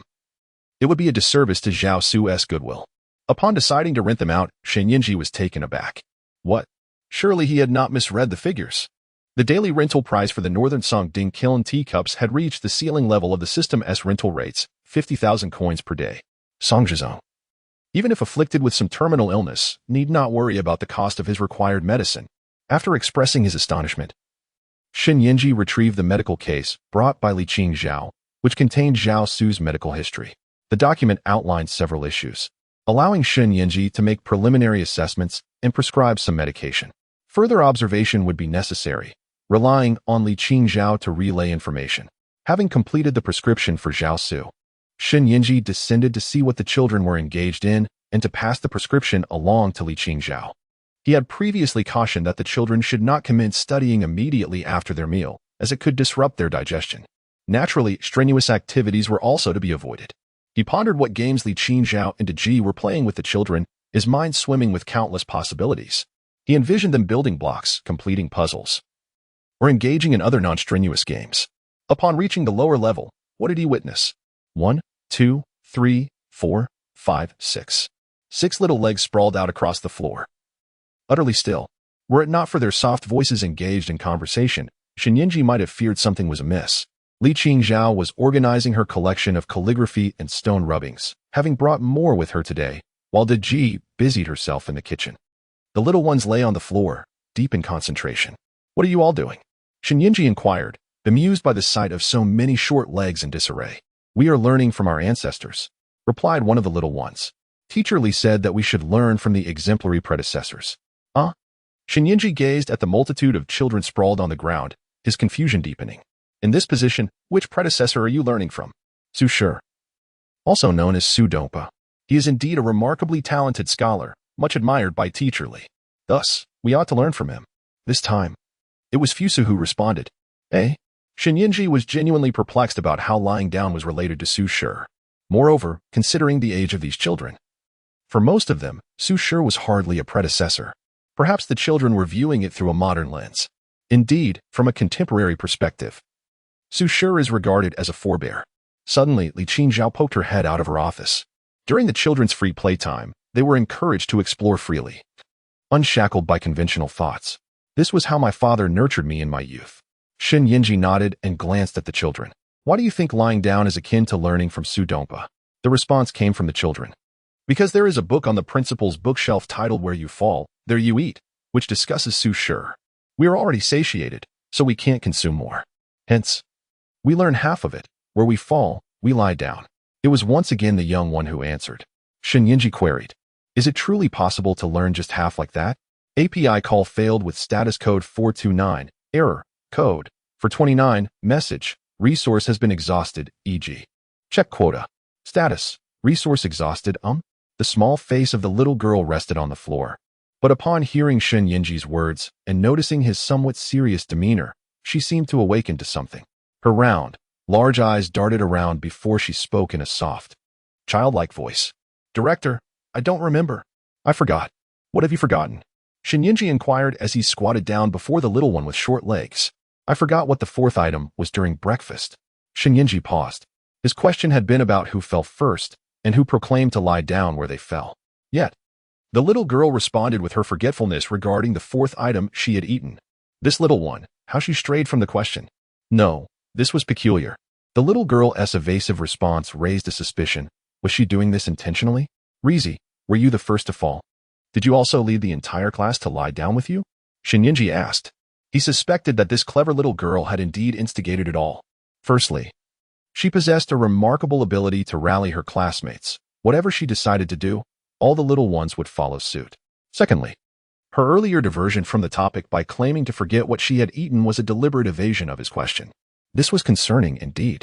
It was me. It wasn't Rizi. Li Hong and Zhu Xionging exclaimed almost in unison. Who is that? Shen Yinji inquired. It was surprising that such a dramatic event was not led by Sizi. The principal, it seems, was me, Zhu Gaoqi, timidly raising my hand. The plump one fell first, and the little ant was the second to tumble. Thus it was not her who initiated it. Li Hong also spoke up. Shen Yinji couldn't help but chuckle softly. It was Zhu Gaoqi, which was not unexpected. This chubby child was as round as a ball, and he was typically a glutton who reveled in slumber. Yingzheng had long observed this. This little plump fellow would invariably choose to sit when he could and lie down whenever possible. To think that his laziness and indulgence in food could lead the entire class into such a predicament. Gaoqi, you cannot be this lazy, you must lose some weight. As Yingzheng spoke, he playfully patted the ample backside of young Zhu Gaoqi, attempting to coax him to rise. Zhu Gaoqi, however, dawdled and refused to get up. Principal, I am merely yielding to the will of heaven. You see, with such a flat surface, it stands to reason that one should not easily fall. Yet, I have stumbled on this very flat ground. Sizi has also fallen. What does this signify? It indicates that this is the will of heaven, and we ought to acquiesce to it. During breakfast, Teacher Daji regaled us with the tale of Diyu's flood control efforts. Why was it that before Diyu, no one possessed the prowess to manage such calamities? Because no one conformed to the nature of water, merely seeking to contain it. Diyu embraced the flowing characteristics of water, employing methods of flood release and diversion to tackle the deluge, thus achieving success. This is the wisdom of conformity. Where we fall, we shall remain, having not only learned half of Su Shi's teachings, but also the entirety of Diyu's. Zhu Gaoqi presented his arguments with reason and evidence. Yingzheng patted his chubby backside once more. Is this the kind of reasoning you employed when you were slacking in your own Ming dynasty, in front of your parents? Yingzheng found it hard not to doubt. Zhu Gaoqi could concoct such a logical theory, even while being lazy. Setting aside whether this logic was sound, it was indeed coherent to a degree. One glance at this little chub revealed him to be a habitual offender. Otherwise, how could he weave such a smooth narrative? Zhu Gaoqi did not directly respond to Yingzheng's inquiry. There was no need for speculation. Yingzheng was certain he had deduced the truth. Judging by Zhu Xiaopeng's current reaction, it was evident that during his time at the Yin Wangfu, he had spun countless tales for both Zhu Di and Su Miayan. Gaoqi, if you wish to be idle, must you drag your entire class into idleness with you? Could you not take a page from Yingzheng's book? Initially, he intended to suggest that he could learn from the diligent Sizi. The little one writes beautifully and inspires the entire class to practice their calligraphy earnestly, which is a positively uplifting influence. It is imperative to emulate Sizi and guide the class towards excellence. What merit is there in Zhu Gaoqi leading his classmates into laziness? However, Yingzheng soon remembered that Sizi was not always a beacon of positive influence for her peers. That little girl could just as easily rally her classmates to chant, though distant, "We shall pursue," and misinterpret causality to mean that wealth is a prerequisite for acquiring fruit. One can only remark on the boundless imagination and unpredictability of children. Nevertheless, the mystery has finally been unraveled. Zhu Gaoqi fell first, articulating the theory of his predecessors before comfortably lying down. Sizi was the second to fall, following suit.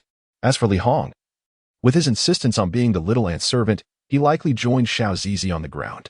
Zhu Xiongning, who adored mimicking Sizi, naturally followed her lead and lay down as well. Fusu, too easily swayed, was likely just going with the flow. As for the young Ying Zheng, this was the most unexpected turn for Yingzheng. "Ah, Zheng, how did you end up down there as well?" The director commented, "It is quite warm in this room. The source of heat is indeed the ground. I also noticed that not every part of the floor is warm. Those heat sources on the floor alone seem capable of warming the entire room, which appears to be an incredibly energy-efficient method of heating." Indeed. Yingzheng gently patted young Ying Zheng's head, sensing the stark contrast between their backgrounds. The sheltered child, raised in luxury, and the weary young Ying Zheng, who had endured countless hardships, indeed focused on vastly different matters. The childhood of young Ying Zheng, fraught with suffering, seemed to constantly compel him to ponder and explore the world around him. "Shall we rise?" Yingzheng inquired, bemusedly observing the adorable little one sprawled on the floor. Despite the immaculate cleanliness maintained by the robotic vacuum, it seemed rather unusual for a group of children to lounge on the ground after a hearty meal. Young Ying Zheng stood up, prompting Fusu to follow suit, while Zhu Gaoqi and the little Zizi remained firmly settled on the floor. "Salt leader, I believe Fatty's words hold truth. We should embrace nature. I wish to bask in its embrace a while longer. You need not supervise us here. Allow us to learn about Su Shi and Diyu on our own." "Me too," Zhu Gaoqi continued. Li Hong and Zhu Xiongning followed the little Zizi. At this moment, Yingzheng sensed something was amiss. Wasn't it Zhu Gaoqi who fell first? He was the one who initially lay down. Why did it now seem that Zizi had become the leader? Something was off. The little Zizi was merely gluttonous. She was not inherently lazy. On the contrary, the little princess was quite lively and energetic. Her current behavior of leading the way in laziness alongside Zhu Gaoqi was peculiar. Indeed, just moments ago, when he inquired about who fell first and who suggested lying down to learn from Su Shi, it was Sizi who first deflected the question and changed the topic. None of them were shirking their responsibilities. Why was she attempting to divert the conversation? She initially wanted him to leave, claiming they wished to rest alone for a while. There was a problem, a significant one. The little Zizi was greedy, not lazy. Suddenly, Shen Yinji realized something. He reached out and grasped the little Zizi by her armpits, lifting her off the ground. API call failed with status code 429. Error. Code. For 29. Message. Resource has been exhausted. E.g. check quota. Status. Resource exhausted with a crisp sound. 2 calcium-enriched biscuits tumbled down. Shen Yinji initially believed this was the end, but unexpectedly. API call failed with status code 429. Error. Code. For 29. Message. Resource has been exhausted. E.g. check quota. Status. Resource exhausted. With a clatter. An array of homemade cod sausages, jerky, and cheese prepared by Daji, along with a plethora of fruits and children's snacks, tumbled from the little one's arms, pockets, sleeves, and even pant legs. Shen Yinji grasped the small princess under her arms and lifted her, shaking her gently, causing an assortment of nutritious treats to cascade down around them. All of these were meant for breakfast. Observing the scattered snacks on the floor, Shen Yinji found himself in a state of bemusement. Was she a living embodiment of Doraemon? At merely 2 years of age, barely taller than the dining table, she managed to conceal such an abundance of snacks. Defeating a boss in a game might not yield such a treasure trove of equipment. The little princess only needed to shake herself to unleash this bounty of goodies.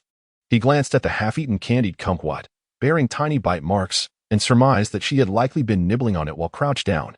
No wonder she had earlier suggested he leave, claiming there was no need for him to supervise them. With him present, how could she indulge in her secretive snacking? Little Ji? Shen Yinji gazed at the young princess. The little one blushed. If I were to say that I was merely testing the elasticity of the thermal underwear, would you believe me? The little Ji inquired with her finger. Do you think I would believe you? Shen Yinji could hardly contain his laughter. What could he do? With such a clever and adorable little girl, he found it difficult to scold her or to reprimand her. She was simply a bit too fond of food. Ji. You stand there for a moment. Shen Yinji released Ji and went to seize Zhu Gaoqi. API call failed with status code 429. Error. Code. For 129. Message. Resource has been exhausted. E.g. check quota. Status. Resource exhausted. Both Little C and Zhu Gaoqi pointed simultaneously. It was evident that they were co-conspirators, leading the charge together. Who could comprehend this? Shen Yinji had initially thought that running a kindergarten would merely involve guiding a group of educators and caring for children. Little did he expect to engage in a battle of wits and courage with a cohort of clever youngsters. These children were indeed sharper than the last. The principal wasn't withholding snacks from them. However, excessive indulgence in treats was unacceptable. Even nutritious snacks, when consumed in excess, could lead to nutritional surplus, as evidenced by Zhu Gaoqi's plumpness. See, you may only finish the kumquat bearing your bite mark. No more can you consume. Just because it bears your mark. Must it be entirely consumed? Cease at once. Shen Yinji, both amused and exasperated, restrained the little Zizi, who was attempting to reach for a second succulent kumquat with her tiny paw. The little creature wished to leave her bite mark on another kumquat, yearning for yet another taste. Such logic could only be discerned by this mischievous little one. No more treats. It is time for you to seek out your teacher, Li. Shen Yinji confiscated the snacks that the children had secretly stashed away and urged them to find Li Qingzhao for class. To her surprise, the children complied promptly, scurrying off to attend their lesson. When Daji arrived and beheld the scattered snacks, she was taken aback. I wondered why there seemed to be fewer snacks while tidying the dining table, and now I see they were all here. She inquired, what transpired after breakfast? As Shen Yinji assisted Daji in collecting the scattered treats, she recounted, the children said they were helping me wipe the table. And Teacher Li mentioned that it would be beneficial to cultivate their practical skills, so I allowed them to assist while I washed the dishes. Ah. So that is how it unfolded, Shen Yinji mused, a blend of laughter and exasperation returning to her face. It seemed that those few children had taken advantage of the moment while cleaning the table, stealthily hoarding snacks alongside the little Zizi. In the future, you must keep a watchful eye. These children are far too clever. Pay particular attention to little Zizi and Fatty. They are the most gluttonous and must not be allowed to overindulge. Well, Daji blushed, Director, it was my oversight this time. It's nothing. It is not your fault. Those few children are quite extraordinary. On the 9th day of the 7th month in the 2nd year of the Han Dynasty, an unusual day unfolded in Chang'an. It was unclear when it had begun, but the practice of witchcraft and sorcery had become prevalent throughout the city. From the nobility of the palace to the common folk, everyone seemed to partake in using witchcraft for blessings or curses. The origins of this trend had faded from collective memory, and no one seemed inclined to investigate further.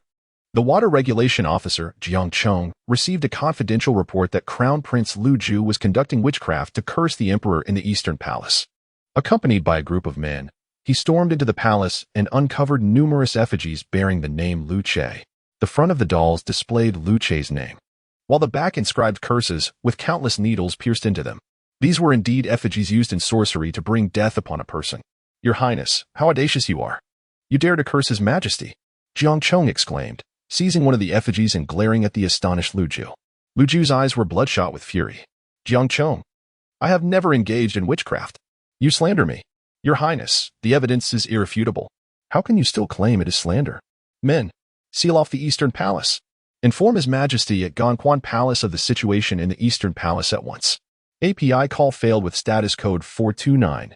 Error. Code 429. Message. Resource has been exhausted, e.g. check quota. Status. Resource exhausted, behold. The minions of Jiang Cheng gathered the cursed dolls they had unearthed. The entire Eastern Palace found itself encircled by Jiang Cheng's men, casting an eerie atmosphere upon the city of Chang'an.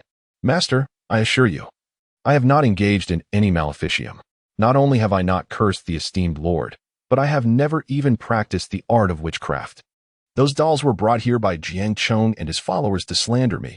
I have not utilized sorcery to harm the lord. Your Highness, I am aware. I am fully aware.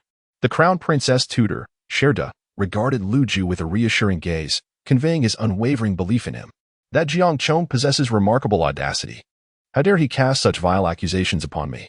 Your Highness, as the Crown Prince, you hold a position of great prestige. While Jiang Cheng is but a mere water control officer, would he have the audacity to intrude upon the Eastern Palace and defame you without the Emperor's tacit approval? Who would dare to slander the Crown Prince without such consent? Lu Ju's eyes reflected an intensified anger. He was not foolish. He merely found it difficult to accept the reality. The very man who once cherished him dearly now seemed to permit a lowly water control officer to invade his palace and tarnish his reputation. Master, my father does not merely seek to slander me. He desires my demise. He wants me dead. Rebel, Sherda said gravely, fixing his gaze upon Lu Ju. His tone imbued with earnestness. Your Highness, Rebel, he reiterated. Your Highness, Jiang Cheng has long targeted you. It is well known that those witchcraft dolls were brought here by him. Yet they will steadfastly assert that they were unearthed from your possession, leaving you with no means to defend yourself. Your Highness, the Emperor has named the door to the palace of Lady Go Yi as the Yao Mu Gate. You cannot be unaware of its implications. He has explicitly indicated that Lady Go Yi's son is the Yao of the Han Dynasty. He has made it clear that her son is his chosen heir. Your Highness, you have been forsaken. When Jiang Cheng presents those witchcraft dolls before the Emperor, it will signify your demise. Rather than await your inevitable end, you must resist. There still remains a glimmer of hope for survival. API call failed with status code 429. Error. Code 429. Message. Resource has been exhausted, e.g. check quota. Status. Resource exhausted, Your Highness. The Crown Prince? API call failed with status code 429. Error. Code 429. Message. Resource has been exhausted, e.g. check quota. Status. Resource exhausted indeed. Lu Ju appeared to have regained his composure as he glanced at Sherda, who wore an anxious expression. Your Highness, have you not yet made up your mind? At this juncture, you can no longer afford to hesitate. Have you forgotten how Duke Gui met his demise? When one wishes to cast blame, there are always justifications. Have you forgotten how your sister, Princess Zhu Yi, perished? The Emperor even laid hands on his own flesh and blood. You could very well be next. And what of Princess Yangxin, your own aunt, the Emperor's sister? He has slain her as well. The reason he exterminated them was due to their closeness to you. The Emperor has already eliminated all forces related to you. You are truly next in line. Sherda, fearing that Lu Ju might falter in resolve, continued to urge him, Master, it is not that I lack determination. Lu Ju finally spoke. I was merely contemplating who I still have at my disposal. It seems that I only have you and my mother left. I refuse to await my demise. Even if I rebel, it leads to a dead end. At the very least, I shall not die in such a humiliating manner. I shall rebel. I must carve out a path to survival for myself and for you. If I cannot forge a way to live, then I shall at least secure dignity for us all. I will not wait for death, nor shall I watch you await it. Lu Ju's gaze was resolute. At that moment, the retainer Zhang Guang happened to enter from outside. The number of those who still stood by Lu Ju had dwindled significantly. Ever since Lu Che established the Yao Mu faction, many had begun to sense the shifting tides. With the annihilation of the Gongsun clan and the forces of Princess Yangxin and Princess Jui by Lu Che, those who had not been dealt with by him were either leaving Lu Ju and Wei Zifu or aligning themselves with Lady Goi, opting instead to observe the unfolding events. Zhang Guang was now one of the few retainers remaining with Lu Ju. After today, those who were once willing to stay by his side would only diminish further. On the 9th day of the 7th month in the 2nd year of Zhenghe, Lu Ju feigned an imperial edict to arrest Jiang Chong, subsequently burning him and his accomplices alive in Shanglin Garden. Under the cover of night, Zhang Guang entered Weiyang Palace with Lu Ju's token and reported the events to Wei Zifu. Wei Zifu responded decisively, immediately seizing the Queen's seal to mobilize the Changle Guards, aiming to rendezvous with the Changshui captain that Lu Ju had brought and to unlock the armory. The Crown Prince is rebelling. Lu Ju? Lu Ju? Director. You must be mistaken. You mean to say that my new colleague is Lu Ju? Ha, truly Lu Ju? After the children had returned home from school, Shen Yinji informed Li Qingzhao and Daji about the arrival of the new teacher, causing Li Qingzhao to exclaim in excitement. It is indeed Lu Ju, but Sister Zhao, please stop shaking. I might faint. With the children gone, Shen Yinji was less formal in his address. Yet, who could explain why a girl of 15 or 16 possessed such strength? Li Qingzhao's enthusiastic shaking nearly made him nauseous. Ironically, the very instigator, Li Qingzhao, remained oblivious to the fact that she had almost disoriented a homebody, as she truly exerted no force. Shen Yinji was simply too weak. Ha, it is indeed Lu Ju. Splendid. Ha. Who is Lu Ju? Daji questioned, her expression one of confusion. Currently, she was learning traditional characters alongside the children. However, as Li Qingzhao had only just begun instructing them, Daji's understanding of characters was limited, and she was unable to comprehend the historical texts, leaving her unaware of Lu Ju's identity. Li Qingzhao, brimming with excitement, eagerly explained, Lu Ju. He was a prince of remarkable integrity. Let me tell you. In our Song dynasty, that scoundrel Wang Yin had been thoroughly maligned by Zhao Go. Cough. Sister Zhao, please refrain from using such coarse language, Shen Yinji interjected, feeling compelled to interrupt Li Qingzhao. Though he too harbored disdain for Zhao Go, he was genuinely concerned that if Li Qingzhao grew accustomed to such language, she might inadvertently use it in front of the children, which would be quite inappropriate. Li Qingzhao huffed softly. Why shouldn't I speak freely now that the children have finished their classes? I've held my tongue all day. I can no longer contain myself. Very well. Shen Yinji decided to disregard it. As long as she did not speak in front of the children, it was acceptable. Daji, let me tell you something. Are you aware of the historical event regarding the fall of our Southern Song dynasty? I mentioned it during our previous conversations. The Mongols took a mere 13 years to annihilate the Jin dynasty, yet they required a staggering 45 years to conquer the Song. The Song dynasty was not inferior to the Jin. You might argue that the eras differ and thus cannot be compared, but during Yufei's campaigns against the Jin, we achieved numerous victories. The Southern Song had the potential to triumph over the Jin. Daji, if you were in that situation, what would you do? I would not engage in battle, Daji replied, biting her lip. However, if the Southern Song were our Shang dynasty, I would certainly ensure that the king fought valiantly against them. Precisely. Anyone with a semblance of spirit would take up arms. In truth, if we fought earnestly, we could indeed defeat the Jin. Yufei had them crying out in defeat. Our Song army is truly formidable. Yet, that cowardly Emperor Zhao Go insisted on recalling Yufei to execute him, constantly fleeing and never daring to confront the Jin directly. Countless officials and generals followed Qin Hui in supporting the Southern Song as cowardice.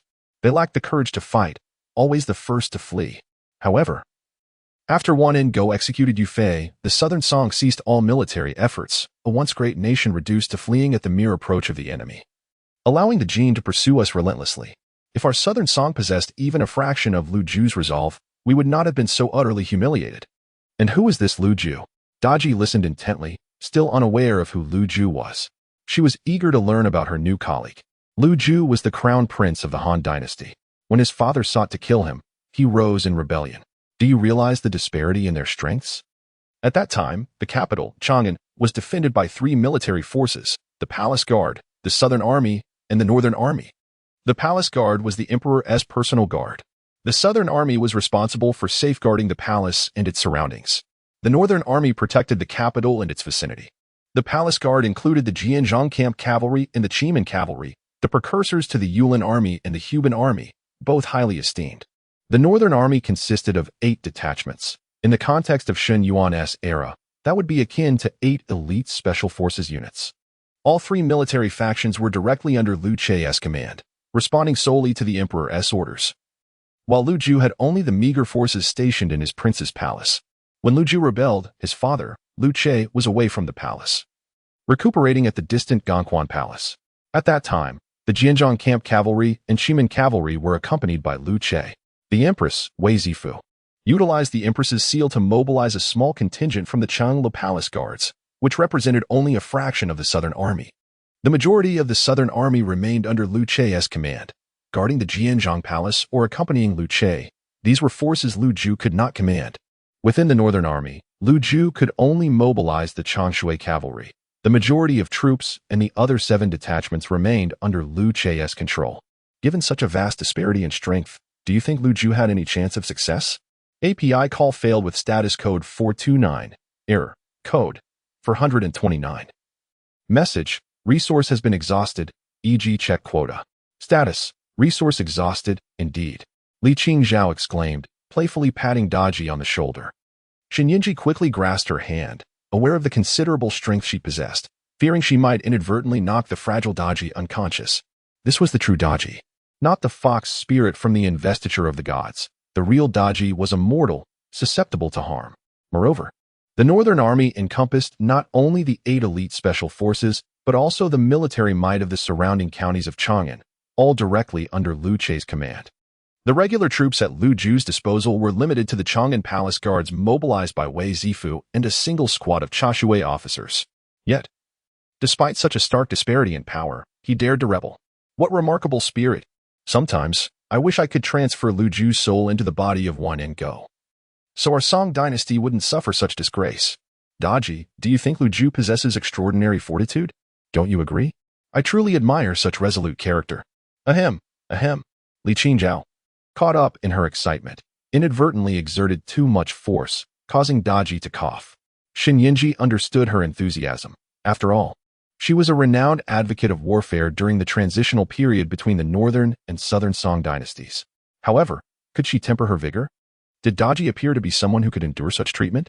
Perhaps it was best to consider that the girl was merely 15, the age of youthful rebellion. But this rebellious spirit seemed to persist throughout her life. Nevertheless, Daji was no fool. Her lack of evasiveness indicated that Li Qingzhao hadn't truly applied herself. It should be arriving soon. Shinyinji checked the time and noted that when he initially encountered Daji and Li Qingzhao, they had arrived around this hour. Liu Ju should be arriving shortly as well. Shinyinji approached the teleportation point with Li Qingzhao and Daji following closely behind. Soon, a faint glow emanated from the teleportation point, and a tall man in his 30s, covered in blood and wielding a sword, materialized before them. Young Li Qingzhao dashed forward. Liu Ju, you are truly Liu Ju. I have encountered the living Liu Ju. Might I borrow your soul for a moment? We could transfer it to one and go, and have Yufei eradicate the gene state. Liu Ju, newly arrived in an unfamiliar environment, was taken aback by the strange words of the youthful girl rushing towards him. Qingzhao, come back. Shinyinji pulled her back. During lessons with the children, Li Qingzhao was incredibly serious and mature. Her current demeanor was quite unbecoming. Observing the blood-soaked sword in Liu Ju's hand and the gore-stained marks upon him, Shinyinji realized he had personally engaged in combat. You are Shin Yuan-chan? Liu Ju inquired, turning his gaze towards Shinyinji. Shinyinji nodded. You have rebelled, haven't you? First, go wash your face and hands. Return, and we shall devise a plan together. Given Liu Ju's current state, it was evident he had arrived at a critical juncture in history mere days before his demise.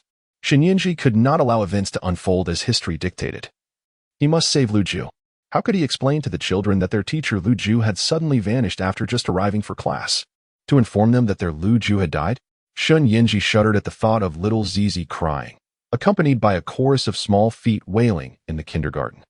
It would surely be a challenge to console them. Lu Ju needed to calm down first, and they should discuss strategies together. Come, Teacher Lu. I shall escort you to wash your hands. Follow me. Li Qingzhao cheerfully led Lu Ju to the washroom. Of course, her enthusiasm was not directed at Lu Ju himself, but rather at the vigor and spirit he embodied. This steadfast warrior of the Song dynasty yearned for Yu Fei to vanquish the Jin state more than anyone else, hoping for the same resolute character to manifest within the Song. Teacher Lu, I admire your fortitude above all else. What is there to fear? Let us vanquish them. My fate is mine alone to command. To flee and await death is the act of a coward. It takes true courage to stand firm. By the way, I am Li Qingzhao, living over 1,000 years after you. My era is known as the Song dynasty. I will share stories of our dynasty's shortcomings another time. But your spirit is commendable and worthy of celebration. Did I win? Lu Ju inquired while washing his hands, intrigued by Li Qingzhao's exclamation of to carry forward. Observing her excitement, he questioned further. Li Qingzhao shook her head. You did not win. How could you? You are deceased, having succumbed to Lu Che, cornered and ultimately taking your own life. Lu Ju retorted, if I did not win, then what is this talk of carrying forward? Before Li Qingzhao could finish, she continued. That is precisely why I said, my fate is determined by myself, not by heaven. You resisted, yet your rebellion was in vain, leading you to self-inflict your demise. Even in death, you did not perish at your father's hands. How commendable. You chose to end your own life rather than fall victim to your father. Does this not exemplify your autonomy over your destiny? Lu Ju, recalling Li Qingzhao's fervent demeanor, initially believed he had triumphed. Alas, the outcome remained unchanged. He recognized his inability to resist was inevitable, though Li Qingzhao's earlier exuberance had misled him. In her excitement, she failed to notice the subtle shift in his expression. While Lu Ju washed the blood from his face, she seemed to be conversing with herself or perhaps addressing him directly. How could you possibly win? Consider this. Wei Tubing is dead, Wei Qing is dead, and even Wei Qing's son fell victim to your father. The external forces related to your mother, led by Gong Sun He, have been entirely eradicated. Even Princess Yangxin, who was close to your mother, met her end at your father's hands. Your sister too has been slain by your father. You stand alone, devoid of allies. Do not be deceived into thinking that the Chang Lagardes and Chang Shui commandery you have at your disposal render you anything but a solitary figure. Compared to the elite troops under your father's command, your forces are inconsequential. Furthermore, your legitimacy pales in comparison to his. The Chang Lagardes and Chang Shui commandery could turn against you at any moment. Essentially, they belong to your father, serving the South and North armies respectively. You possess no true power that is solely yours. The individual you dispatched to rally the Chang Shui commandery is merely a recently released prisoner. You are truly a leader without followers, utterly bereft of resources. How could you possibly win? The certainty of your demise is inescapable. Lu Ju finally washed away the blood from his face. Teacher Li, I understand. No need to elaborate. Lu Ju implied that Li Qingzhao should refrain from exacerbating his wounds. Li Qingzhao chuckled, her laughter reminiscent of silver bells. While undoubtedly melodious, it did not sound as pleasant to Lu Ju's ears. Teacher Lu, why the reluctance to speak? You seem to be quite modest, she remarked. To act against the odds, yet hold steadfast to one's principles, is truly commendable. Lu Ju pondered. Is she genuinely praising him? He felt as though Li Qingzhao was inflicting wounds upon him. By the way, we have Fusu among our students. Perhaps you could mentor him. He doesn't dare to rebel even with an army of 300,000. Just imagine. If he were to command the Chang Lagarde and the Chang Shui captain as you do, he could easily breach Xianying, yet he remains paralyzed by fear. You, a lone commander, with only your mother, your teacher, and that one loyal retainer, Zhang Guang, dared to rise against the odds. Though you ultimately perished, Fusu must learn from your example. Lu Ju recognized that Li Qingzhao was genuinely complimenting him. He could see the admiration in her eyes. Yet he still felt as though he were being stabbed. After washing his face, Lu Ju returned. Xin Yanji poured him a cup of water. Now tell me, what progress has been made? How many days have you been in arms? Xin Yanji inquired. Today marks the 9th day, Lu Ju replied. Ah. Li Qingzhao suddenly widened her eyes. How exhilarating. The 9th day? Li Qingzhao was astonished. Xin Yanji was equally taken aback. The 9th day of Lu Ju's rebellion coincided with the night when Emperor Wu of Han returned from the Ganquan Palace to the Weichonglu. Therefore, at this particular moment when Lu Ju arrived at the kindergarten, in just a few hours, Lu Che would reach the Chonglu Palace. What is the stimulus? Lu Ju inquired, perplexed. Xin Yanji glanced at his phone to check the time. He was aware that the arrival times of the children and their teachers at the kindergarten varied with the seasons and dates. For instance, Xiao Zizi and Zhu Xiangying arrived in winter, while Li Qi Zhao and Xiao Zheng came in summer. However, the specific hour of arrival remained consistent between their era and the present. Lu Ju, your guardians should have departed from Gonghuan Palace by now. They are likely to reach Chang'e Palace in approximately 5 hours, or roughly 2 hours and 15 minutes. Lu Ju realized that the stimulus referred to by Li Qinzhao was indeed this. The urgency was palpable. His decisive acceptance of the system's invitation to work in the future stemmed from his desire to comprehend history and discern his fate. While he could surmise that he could not rival his father, he never anticipated that he would arrive at such a precarious moment, so close to his own demise. "It's all right. Let's devise a plan together," Li Qinzhao responded, her demeanor shifting to one of seriousness. Her earlier nonchalance had been due to her belief that time was on their side. Observing Lu Ju, drenched in blood with a sword in hand, and soot from the flames clinging to his hair and garments, she assumed he had come from slaying Jiang Chong on the fateful night of the fire at the Shangling Garden. If that were the case, there would indeed be ample time. However, the urgency of the situation was far more pressing than she had imagined. Given Lu Ju's disheveled appearance, it was likely he had not bathed or changed since the inferno. What a wretched crown prince, she thought. "Lu Ju, please briefly explain the situation," Shen Yinji urged. Concerned about the accuracy of his own research, and thus sought to glean the truth directly from Lu Ju. If they were to assist him, it was imperative to first understand his predicament. "I have killed Jiang Chong, and I persuaded my mother to use the Queen's seal to control the armory, mobilizing the Changshui colonel and releasing prisoners for my own purposes. I have summoned civil and military officials to declare that His Majesty is being detained at Gonghuan Palace, and I intend to rectify the court." Alas, both Shen Yinji and Li Qinzhao could not help but exclaim in disbelief upon hearing this. It turns out that the actual circumstances aligned perfectly with the historical records. The chronicles were not fabricated. Lu Ju truly rebelled under the pretext of purging the court of corrupt influences. "Lu Ju, your affection for Lu Che is overwhelming. You adore him far too much. He has eradicated all your power, forcing you to resort to using a mere prisoner. Have you forgotten?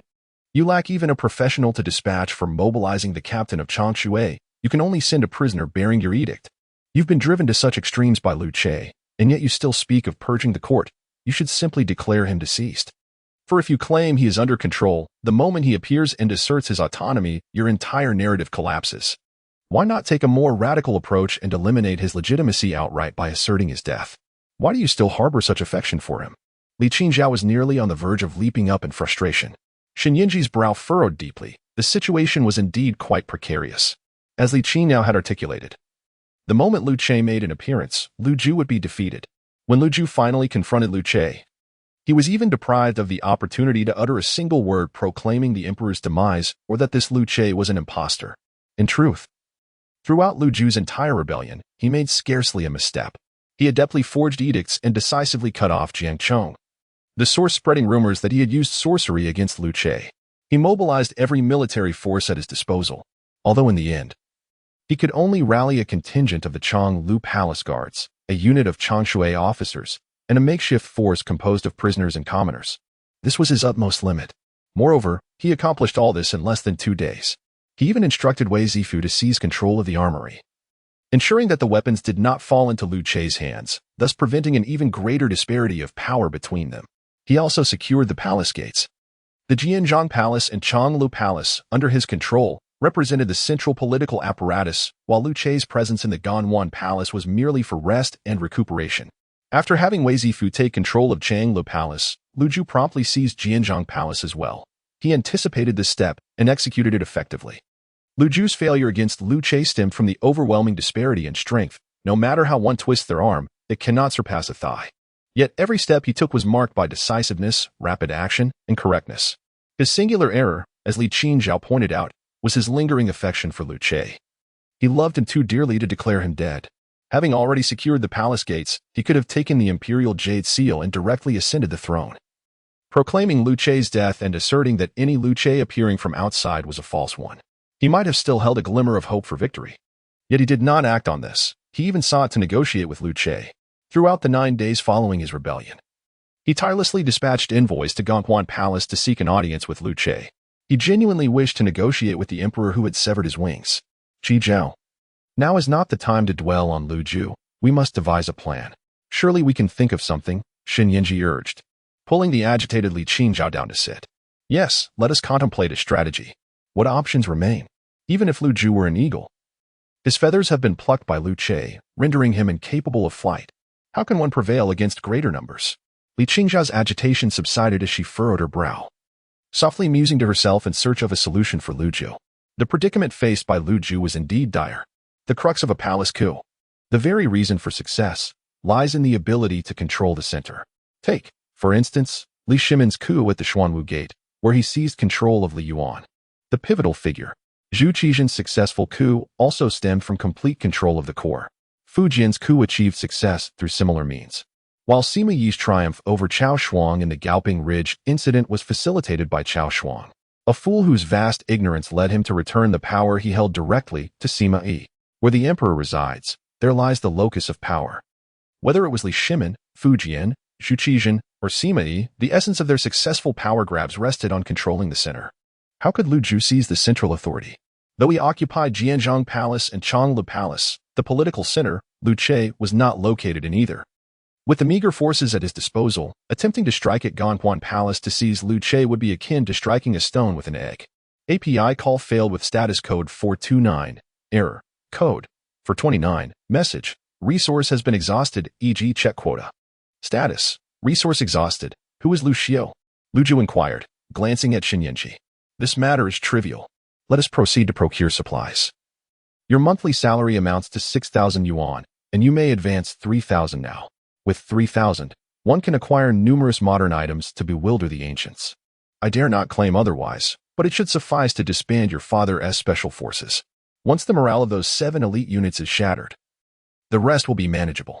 We shall discuss this en route. Xin Yinji, eager not to squander time, pressed on. Their current location was a suburban village, and even driving swiftly to the town would take at least 10 to 20 minutes. They had over 4 hours until Lu Che arrived at the Changel Palace battlefield. Time was of the essence. The round trip would consume half an hour to 40 minutes, leaving them with merely 3 hours for procurement. Upon returning to the Han Dynasty, Lu Ju would need to strategize, thus further constraining their time. Xin Yinji regretted not boarding the vehicle before deliberating their plan. Fortunately, they quickly conceived the idea of sowing discord among the troops, thus minimizing delays. Seated in the Wuling Hongwang, Lu Ju observed how swiftly the vehicle traversed the roads, leaving little time for inquiries or to admire the streetlights. Prioritization was crucial. The immediate concern was survival. Throughout the journey, Xin Yinji, Li Qingzhao, and Lu Ju collaborated on strategies. Daji joined them, albeit lacking understanding of their plans. Yet, she dutifully offered water to the animated trio or provided them with wet wipes to alleviate their perspiration, a true embodiment of a nurturing spirit. Before long, Xin Yinji parked the vehicle in a nearby town, grateful for his suburban upbringing. They sought to procure fireworks to disrupt Lu Che's 7 special forces. Fireworks were prohibited in the city, rendering them virtually unobtainable. However, the suburban town offered more leniency, especially during the festive season when vendors were plentiful. Xin Yinji led Lu Ju to purchase a plethora of fireworks, including long-range Gatling fireworks, smaller pyrotechnics, and firecrackers. They visited a nearby repair shop to acquire a second-hand LED spotlight, a loudspeaker, and various other whimsical items. The town had limited open shops apart from the fireworks stalls.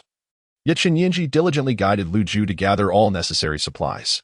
In the face of urgency, their actions were swift. They completed their purchases in less than half the anticipated time.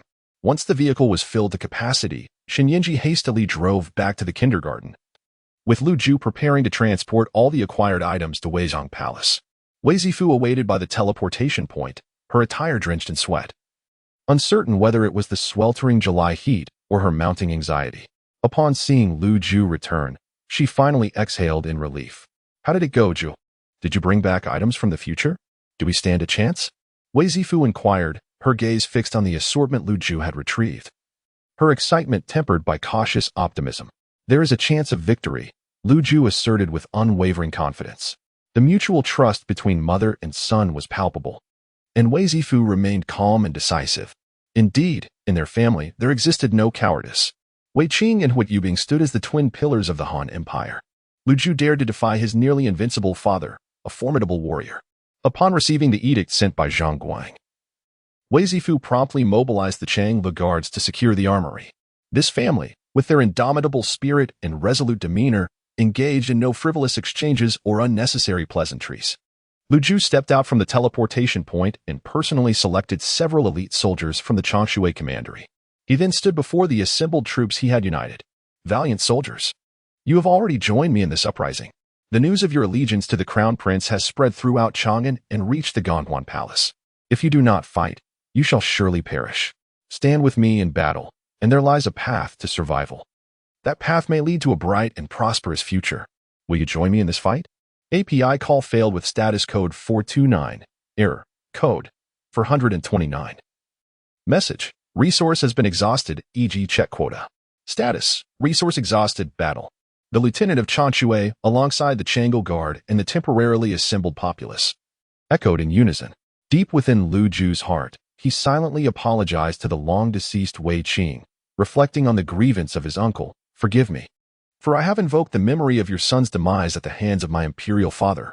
Yet, I find myself in dire need of bolstering the spirits of our troops. Uncle, I am truly bereft of alternatives. This is the only recourse I possess.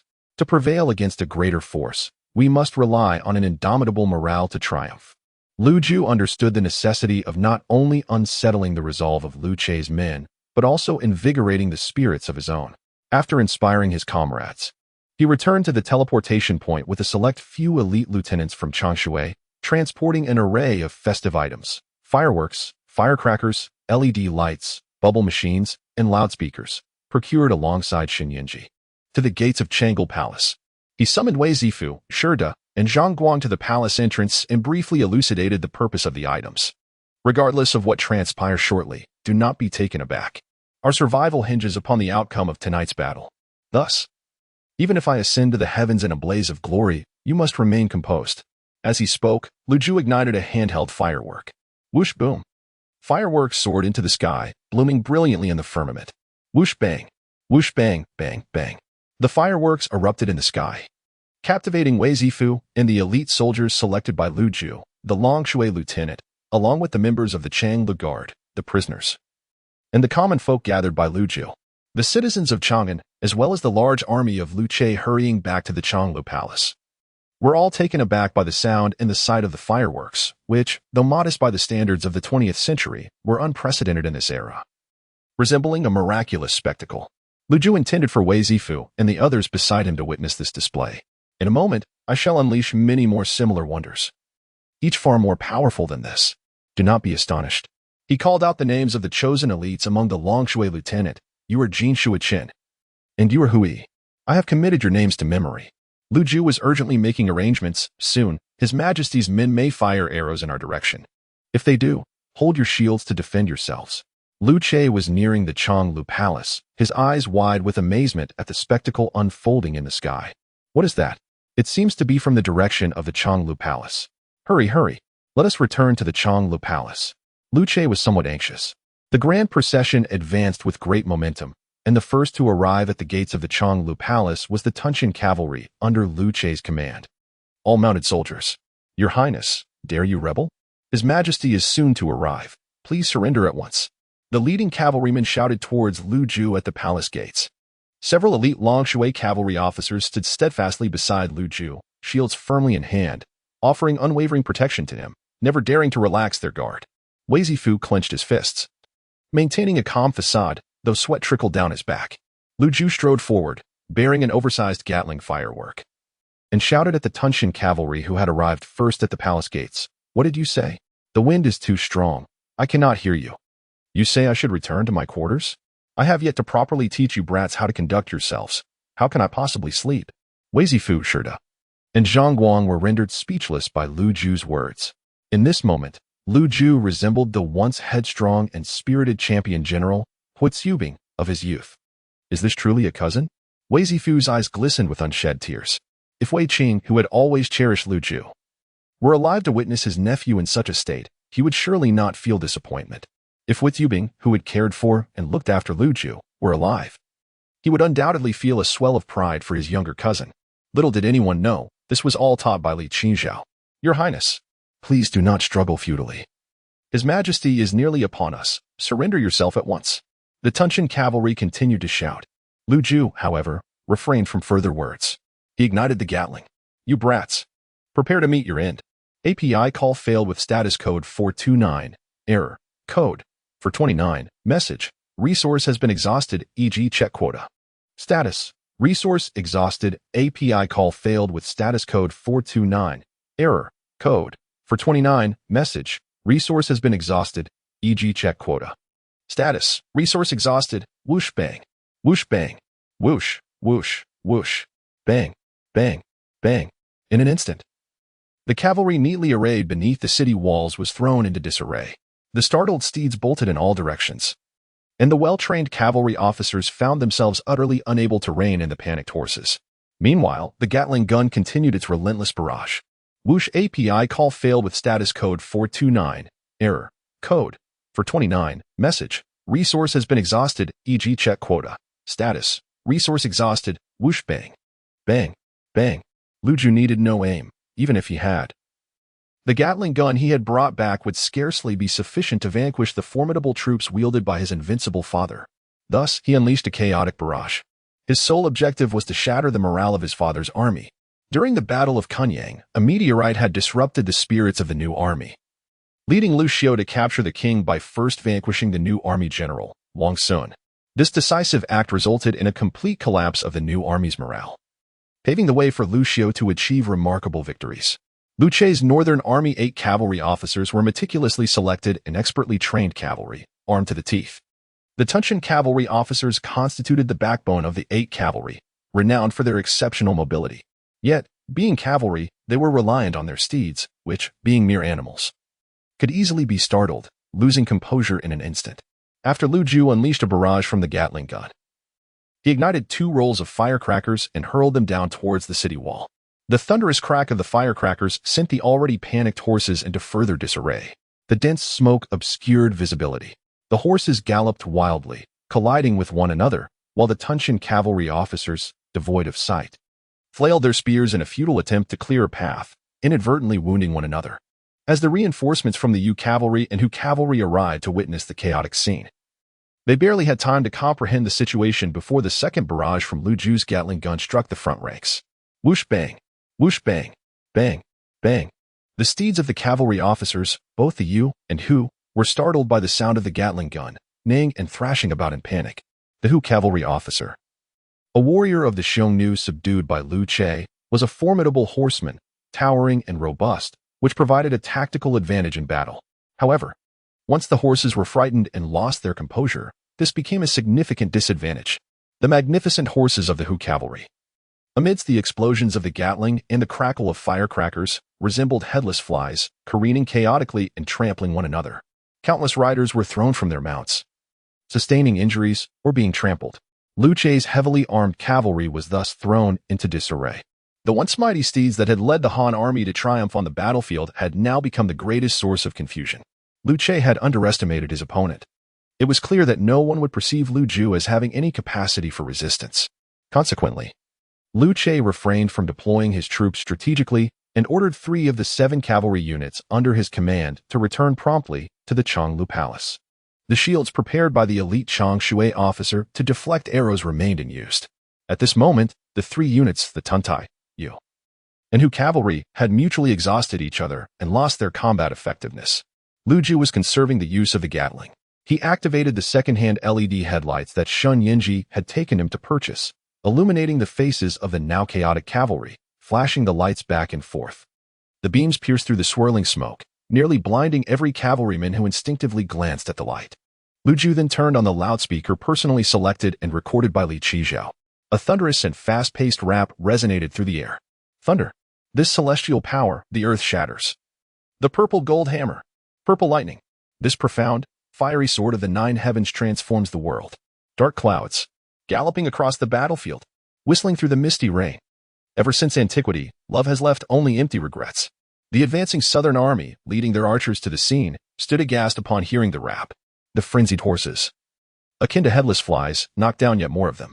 Lu Che's convoy drew ever closer to the Weiyang Palace. He began to hear strange sounds and sensed an unfamiliar odor in the air. At that moment, without the presence of gunpowder, He was oblivious to the scent of smoke from the fireworks and firecrackers, distinct from the burning of other materials. He also noticed what seemed to be flames in the direction of the Weiyang Palace. A scout rode back in a state of panic. Under the clear moonlit night of the 15th day of the 7th month, Lu Che could distinctly see the terror etched on the scout's face. Observing the scout's demeanor, an uneasy feeling stirred within Lu Che. What could be unfolding at the Changlu Palace? He inquired. The scout dismounted and bowed. Your Majesty, the Crown Prince. He has ascended to immortality. Whoosh bang. Scarcely had the scout uttered his words when a resplendent firework burst forth in the heavens, illuminating the city of Chang'an, casting a glow upon the countenance of Lu Che, and bathing in light the visages of the Jianzhong camp cavalry and the Chemin cavalry who stood guard at his side. Whoosh bang. Swoosh, swoosh, swoosh. Bang, bang, bang. Fireworks, one after another, bloomed resplendently in the sky. Crimson, violet, verdant, gold, scarlet, ivory hues painted the firmament.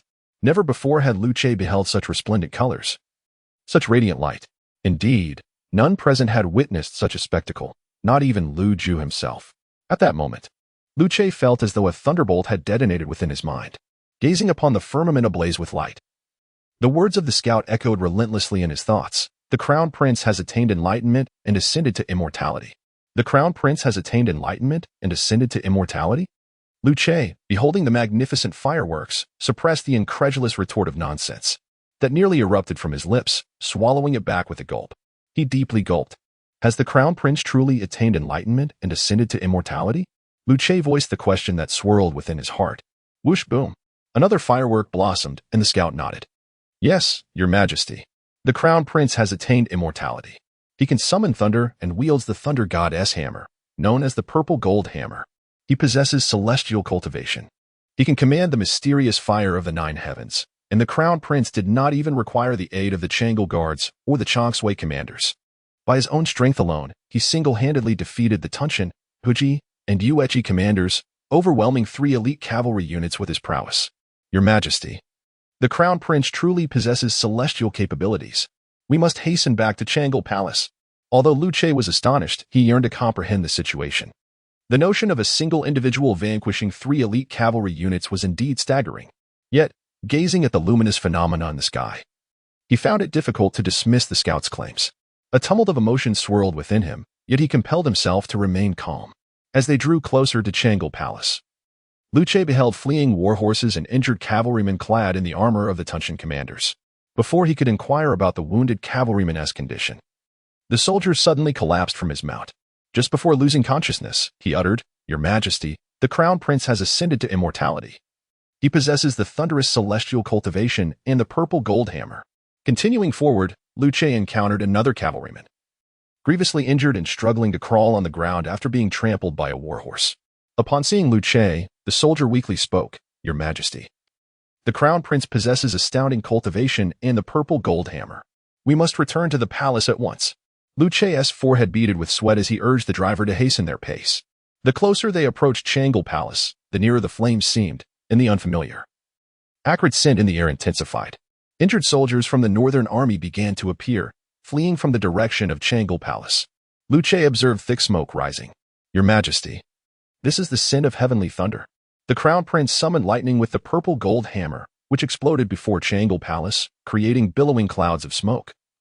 The scout explained to Lu Che. Lu Che frowned as he observed some injured cavalrymen, their faces darkened, resembling those struck by lightning. Finally, he arrived before the Chang'an Palace. By this time, Lu Ju had ceased the fireworks, and naturally, Lu Che did not witness the Crown Prince summoning the thunder. Lu Ju held a second-hand LED headlight in his left hand, its high beam flickering erratically. In his right hand, he clutched a large loudspeaker selected for him by Li Qinzhao. Lu Che was taken aback, his mouth agape. He was unfamiliar with LED headlights and even less so with loudspeakers. He could only hear the object in Lu Ju's hand, resembling an oversized funnel, singing, Move your left hand and right hand in slow motion, replaying this song, bringing you joy. You will surely fall in love with me. Move your nose and eyes. Act cute, and change your style endlessly. Beneath the palace gates, thousands of soldiers, cavalry captains, infantry captains, and archery captains were gazing up at Lu Ju on the city wall. Dancing to the music, they mimicked Lu Ju's earlier actions of holding a Gatling firework in each hand, albeit at a much slower pace. They blinked their eyes. Some even wiggled their ears. Most could not move their ears and inquired of those who could how they managed. Your Highness, the crown prince must have ascended to immortality. They must be his devoted followers. A scout trembled as he spoke. Meanwhile, Lu Che stood there, utterly dumbfounded. Lu Ju's loudspeaker continued playing the youth cultivation manual, proclaiming, "In the center of this stage, I shine brightly, only I can radiate light." Simultaneously, the LED headlight in Lu Ju's hand flickered intensely. He watched the northern army beneath the palace gates, awkwardly posing with their hands, equally perplexed. He had not commanded them to dance, they had initiated it themselves. Lu Ju was unaware of the songs Li Qingzhao had downloaded for him. She merely suggested he play them freely, assuring him they would surely frighten the ancients. He could never have anticipated that the intended intimidation would result in these well-equipped special soldiers dancing before him, a sight utterly disconcerting. As one song concluded, another began, "Burn my calories. Farewell donuts, bubble tea, instant noodles, hot pot, rice, and big plate chicken. Take it away, don't be polite." The Northern Army, previously engaged in their slow-motion routine, was now bewildered. They could only perform slow motions, they knew not how to burn. Only the crown prince could summon the thunder. How could they possibly burn? "Your Highness, it appears to be His Majesty's chariot," Zhang Guang observed from a distance. Spotting Lu Che's retinue and leaning closer to Lu Ju's ear, Lu Ju switched off the loudspeaker, plunging the world into sudden silence. Everyone dared not utter a word. Lu Ju swung the LED headlight, illuminating Lu Che's face with its bright beam. Lu Che shielded his eyes instinctively. The brilliance nearly blinded him. Lu Ju confirmed that Lu Che had returned. "Kneel before me." Lu Ju bellowed through the loudspeaker, his voice thunderous. For those of this era, such a sound was beyond mortal capability. The Northern Army's 4 infantry captains, who had been performing their slow-motion movements moments ago, immediately knelt. It was not that they were inclined to betray Lu Ju. It was simply that after Lu Ju had disrupted the formation of 3 cavalry units, they had been psychologically manipulated by his fireworks and firecrackers. People of this time were inherently superstitious. Lu Ju's successive displays of fireworks and firecrackers, coupled with the mutual depletion of the cavalry units, had thoroughly conquered the remaining infantry captains. At this moment, who would dare to stand? Even the cavalry accompanying Lu Che began to waver. However, upon seeing Lu Che remain steadfast and unmoved, they too held their ground, guarding him resolutely. Lu Ju placed the LED headlight at the palace gate, resembling a small sun, illuminating the open space before the Wei Yang Palace. He shouldered several Gatling fireworks and descended the stairs alone, forbidding Wei Zifu, Shi De, and Zhang Guang from following. He rejected the elite soldiers from the Changshui unit who wished to accompany him for protection. He intended to meet Lu Che alone. Shen Yinji and Li Qingzhao spoke of his father's invincibility, yet he understood just how formidable his father truly was. Thus, he felt compelled to present himself in the strongest manner possible before such a powerful figure. Should he allow anyone to accompany him for protection? It would reveal his need for safeguarding. He could only approach his invincible father alone. Lu Ju, bearing the Gatling fireworks, stepped out of the palace gate. Advancing one step at a time towards Lu Che, the palace gate opened, and he proceeded alone towards Lu Che. The Tiger Bin captains, archery captains, infantry captains, and the Central Guard captains automatically parted to create a path. The Chiman cavalry and Jianzhong cavalry surrounding Lu Che reformed their ranks to shield him. Whether it was due to Lu Che's lack of orders or a genuine fear of Lu Ju, the 2 elite cavalry units dared not advance a single step. Only the eunuch Su Wen and the censor Zhang Gan stepped forward. "Crown Prince, what are you planning? Are you rebelling? He is your..." Whoosh, with a thunderous roar, Lu Ju ignited the Gatling gun, unleashing a torrent of bullets directly at Su Wen's head, resulting in an instantaneous and fatal headshot. Su Wen's life was extinguished in an instant. The air, thick with the acrid scent of gunpowder, now carried the pervasive and unsettling odor of blood. Whoosh, with a resounding bang, Zhang Gan became the second victim of a fatal headshot. 2 individuals who had been vibrantly alive mere moments ago fell lifeless at the hands of Lu Ju. Whoosh, bang, bang, bang. Lu Ju, still seething with anger, fired several more rounds of fireworks at the corpses of Su Wen and Zhang Gan. Numerous individuals conspired with Jiang Chong to frame him for cursing his father through sorcery, including Su Wen and Zhang Gan, who had played significant roles in the plot. This act by Lu Ju served as a means of venting his frustration. Lu Che, witnessing his son so decisively take the lives of 2 of his trusted confidants before him, widened his eyes in disbelief. The Gatling gun Lu Ju ignited had not yet exhausted its ammunition. He aimed it at the hooves of the high-stepping horses of the Jianzhong camp cavalry. Though these riders belonged to Lu Che, they would soon be under Lu Ju's command. These were the elite of the elite. In the days when his uncle Wei Qing and cousin Hui Yubing were alive, the Han did not possess such finely trained cavalry. All of this would eventually belong to him. These were his elite cavalry, thus he had no intention of truly harming them. A show of force was sufficient. The startled horses began to neigh and gallop wildly. Lu Che still refrained from issuing any commands. Observing the mangled corpses of Zhang Gan and Su Wen on the ground, the Qi Min cavalry and Jianzhong camp riders, while struggling to control the now uncontrollable horses, dared not make a move. They perhaps awaited Lu Che's orders, or perhaps, after witnessing the fates of Zhang Gan and Su Wen, feared any command he might give. Despite the chaos, none of the horses dared approach Lu Ju. Even if they did, he would remain unperturbed, as he had several Gatling guns at his back. Once the Gatling gun had finished firing, Lu Ju approached Lu Che. Lu Che still did not issue any orders, so Lu Ju boldly kicked aside the coachman, climbed onto Lu Che's chariot, and took a seat beside him.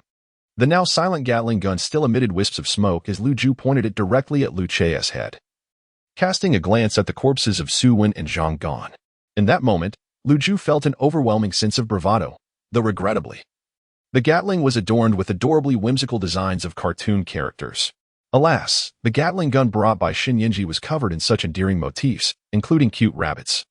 Yet this did not diminish its menacing presence in Lu Che's eyes. Beads of sweat had begun to form on Lu Che's forehead. Yet he maintained an upright posture, his expression remaining composed. Truly, he embodied the indomitable spirit of Emperor Wu of Han, as described by Li Qizhao and Xin Yinji. Is there something you wish to convey? Must you resort to such theatrics? Lu Che gazed at Lu Ju, his tone unexpectedly imbued with affection. Humph, Lu Ju scoffed, entreat His Majesty to address the Crown Prince. Crown Prince, let us converse rationally. You old boar, why feign ignorance? Lu Ju interjected, is it my desire to eschew reasonable discourse? When Jiang Chong fabricated evidence to slander me, my tutor advised rebellion. Yet, I did not immediately revolt. I dispatched emissaries to Ganhuan Palace, beseeching an audience. Did you acquiesce? Subsequent to that day, Su Wen, having fled the Eastern Palace, readily gained your presence. Zhang Gan, escaping from Shanglin Garden, effortlessly secured your attention. Even Chancellor Lu Tsiumu easily obtained your ear. All who sought an audience at Ganhuan Palace found it effortlessly granted. Save for my envoys, whom you steadfastly refused to receive. Nor did you deign to acknowledge those of the Empress.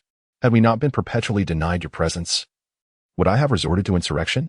Did you afford me an opportunity for rational exchange? Now you deign to suggest amicable discourse? What were you occupied with when you declined to receive myself and the Empress's representatives? You old codger, why play the phantom now? Prince, hark. Lu Ju interjected once more, commandeering Lu Che's chariot and urging it towards the Changlu Palace. His Gatling gun was running low on ammunition. Should the Palace Guard cavalry and the Jianzhong camp cavalry, along with the 3 contingents of Northern Army cavalry he had previously scattered, regroup and form a defensive line to rescue the Emperor, he might not prevail.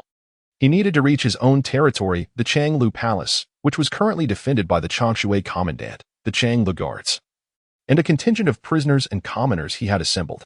Now that Lu Che was in his grasp, he had achieved what Li Qizhao and Xin Yin had spoken of, control of the central authority. With control of the central authority, he, like Li Shimin and Sima Yi, would possess genuine leverage for negotiation. Make way, all of you. Lu Ju roared through a megaphone, his voice booming, and none dared to impede him further.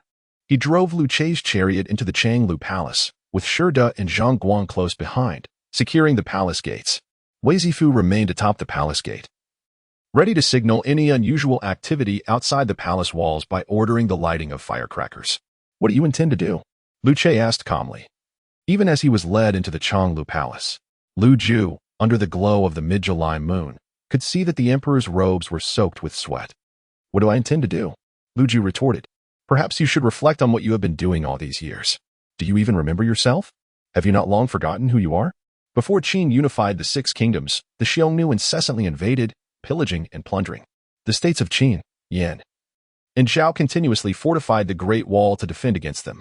It was not until the reign of Emperor Gaozu that the Central Plains finally launched an offensive against the Xiongnu. Yet, Emperor Gaozu was besieged at Baidang Mountain during his campaign against the Xiongnu, a humiliation he could not erase until his death. From Emperor Cao to Emperor Wan to Emperor Jing, the Central Plains could only endure the Xiongnu, resorting to appeasement and seeking peace through marriage. It was you who finally launched another offensive against them. You appointed my uncle, my cousin, and other capable generals to attack the Xiongnu, defeating them. You erased the humiliation of Emperor Gaozu's siege at Baidang, and you freed the people of the Central Plains from the Xiongnu's incursions. You crossed the Yin Mountains and the Yan Mountains, rendering the Great Wall obsolete. The people of the Central Plains should be grateful to you. But what happened afterward? You forgot the you who had avenged the Central Plains, the you who had empowered the Chinese people. You forgot the meaning of moderation. You continued to attack the already weakened Xiongnu, resorting to exorbitant taxes, selling official positions, and debasing the currency. You engaged in reckless military expansion. To finance your wars, you resorted to cruel officials who fabricated unjust cases. You even issued the accusation edict, encouraging the people to denounce each other. In recent years, have the number of people imprisoned by your cruel officials not exceeded those protected by you? To finance your wars, the people of your great Han are living in misery. Enough! Lu Ju roared, his voice amplified by the megaphone Li Qinxiao had helped him select. You're the one who's enough. Are we measuring decibels? No one can compete with a megaphone. Have you forgotten what you once said to my uncle? He is grave and tranquil. Surely he can pacify the realm and prevent me from worry? You once trusted me so implicitly, entrusting me with the regency, delegating authority, and grooming me as your successor. Where did this estrangement begin? When I started handling cases with leniency, redressing grievances, and overturning wrongful verdicts.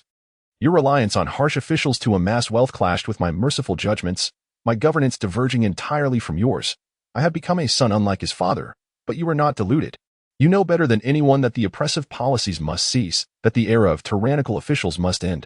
You know better than anyone that the people need respite. A benevolent ruler. You knew all along. Even when my uncle was still alive, you told him, without military expeditions, the realm will not be at peace. But if future generations follow my example, they will tread the path to Qin's demise. You truly understood that the people needed a chance to recover. But this task, you felt, could only be accomplished by you. You dreaded the prospect of me doing it. You were afraid. You knew full well that your campaigns against the Xiongnu, your territorial expansions, had brought the Han dynasty to its zenith, and you were a heroic emperor in this regard. Therefore, you feared that your successor's policies would deviate from your aggressive militarism, that the people would realize that days of recuperation were far better than days of war. So, only you could grant the people respite, ensuring your legacy remained untarnished. And therefore, I must die. Even if you knew I was right, even if you realized it when you spoke those words to my uncle, I must perish. Lu Ju's words resonated with deafening clarity, even without the aid of the megaphone. Having journeyed to the future, he had witnessed the entirety of history. He knew that after his death, his father ceased his relentless military campaigns. His father even rejected proposals from officials to garrison troops in the Luntai region and continue preparations to attack the Xiongnu. He personally vetoed further attacks and wrote the Luntai Edict, reflecting on his own militarism. The old boar knew perfectly well. Bereft of composure, Lu Che's voice quivered, betraying a sense of vulnerability. Lu Ju offered a mirthless smile. Alas, you're mistaken. Even if you were to slay me, you would still be condemned by posterity. Branded a tyrant for 2 millennia, Lu Che's reputation only began to recover in modern times, a fact Lu Ju had gleaned from Xin Yanji. However, he chose to withhold this information from Lu Che. If Lu Che was prone to forgetfulness, so too could he be. Lu Che's countenance reflected utter astonishment. 2 millennia of infamy. Indeed. Did you truly believe I had attained immortality? I merely journeyed to the future, to a time more than 2,000 years hence. How else do you think I came by these things? Lu Ju gestured towards his Gatling gun, dispensing with any pretense of mystery and revealing the truth. This revelation struck Lu Che with the force of a divine epiphany, while he himself tirelessly pursued immortality. The notion of Lu Ju traveling to a time more than 2,000 years in the future defied his very comprehension. I journeyed to the future, and a young maiden from over 1,000 years later accompanied me. Her name was Sizi, and her father was also an emperor, known posthumously as Emperor Taizong of Tang. Later generations would speak of the Qin Emperor, Han Emperor Wu, Tang Emperor Taizong, and Song Emperor Taizu. The Qin Emperor was the first emperor. Han Emperor Wu is Yu, and Tang Emperor Taizong is Sizi's father. When Sizi's father heard that he was mentioned in the same breath as Yu and the first emperor, he wept bitterly. He was a sagacious ruler whose civil and military achievements were unparalleled, yet the mere mention of his name alongside yours brought him to tears. And his empress spent 3 days and nights attempting to console him. Sizi herself could never hold her head high whenever her father was mentioned in the same context as Yu. Lu Ju recounted the tale as Li Qinjiao had told it to him, selectively forgetting to mention that Emperor Taizong was prone to weeping. Nor would he reveal that Xiao Sizi's lowered head was simply because these conversations always occurred during meals. And the young princess was too engrossed in her food to look up. Lu Che's eyes widened in disbelief.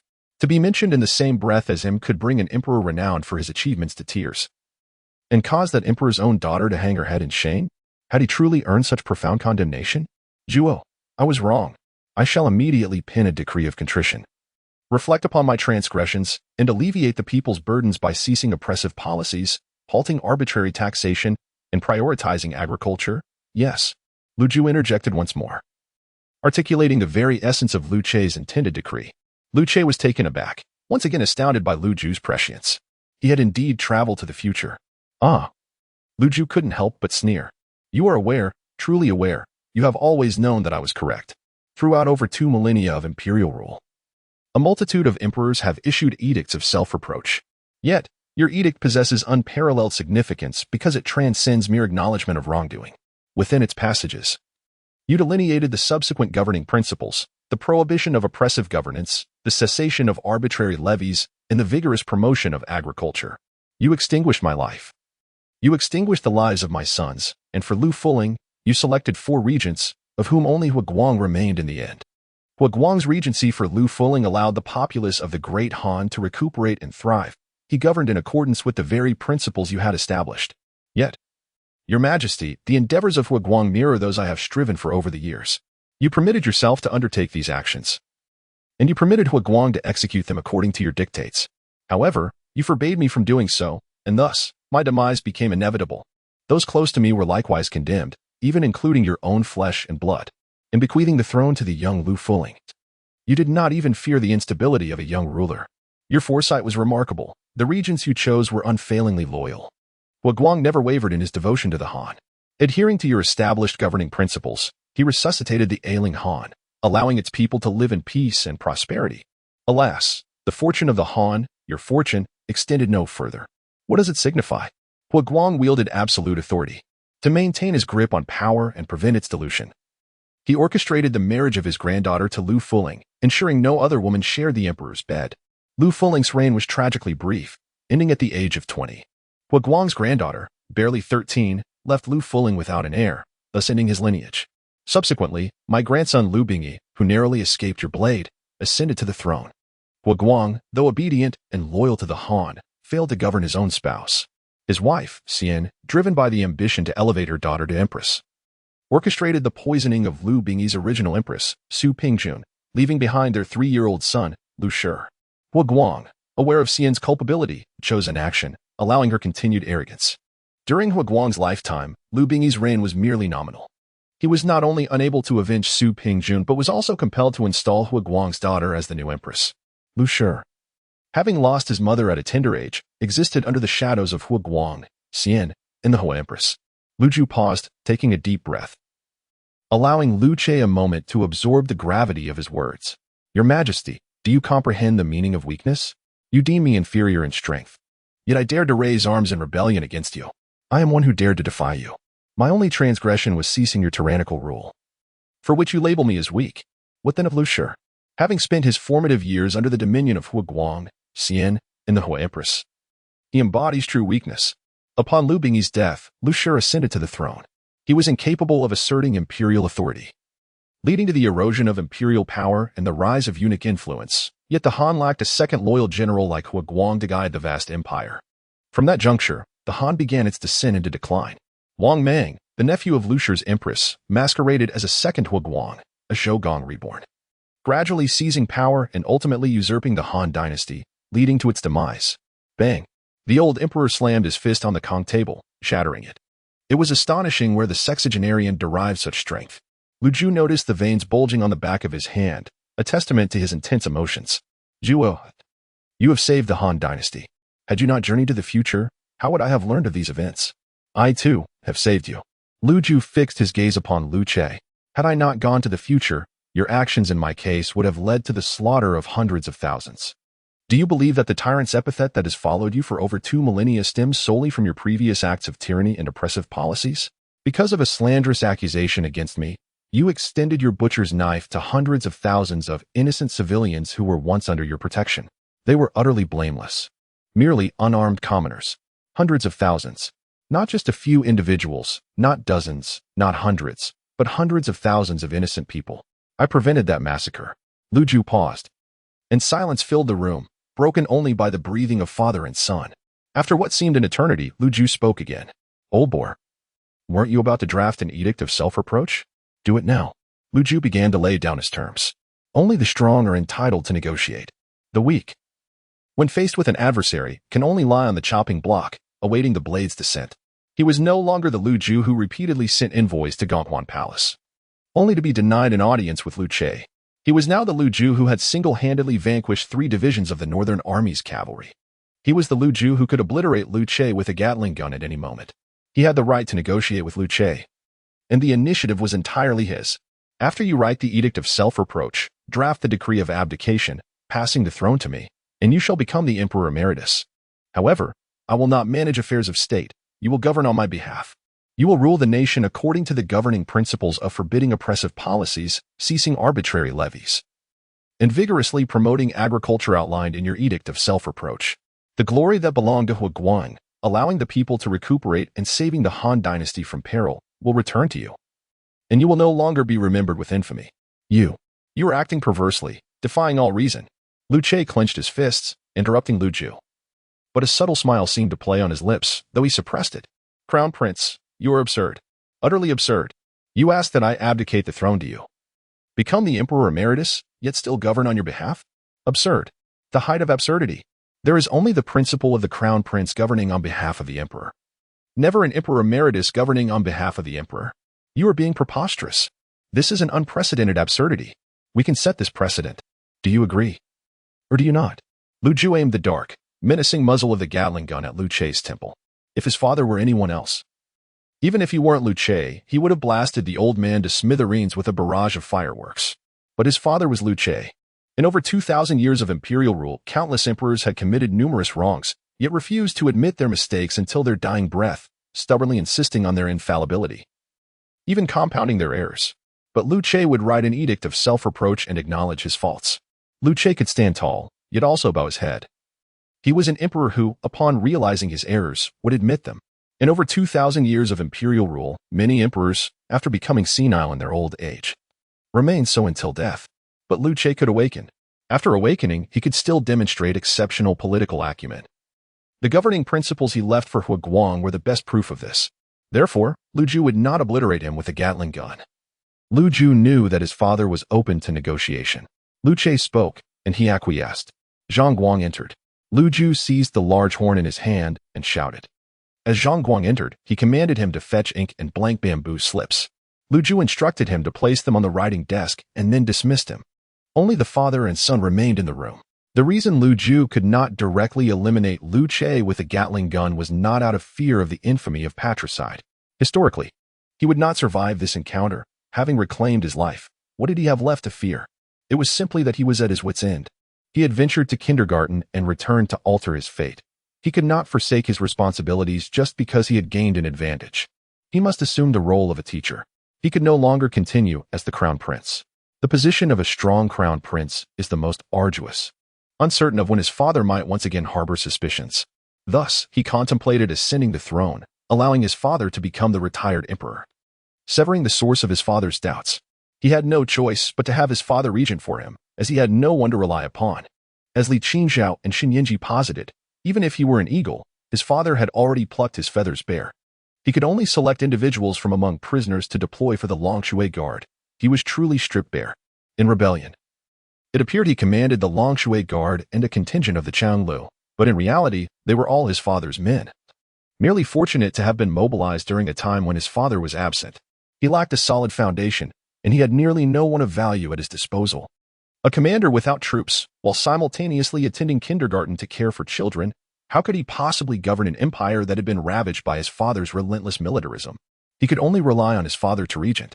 As for why his father forced him into such dire straits, compelling him toward death, he refrained from turning the tables on his father. Lu Ju had seen a globe and a world map in kindergarten.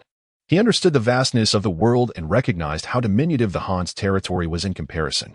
His journey, along with that of the Han people, would lead to far greater horizons. The glory of the Han and its citizens would shine ever further. When he set out to conquer the world, the Han, nurtured under his father's governance, would serve as the ultimate stronghold, the initial logistics base, the original starting point.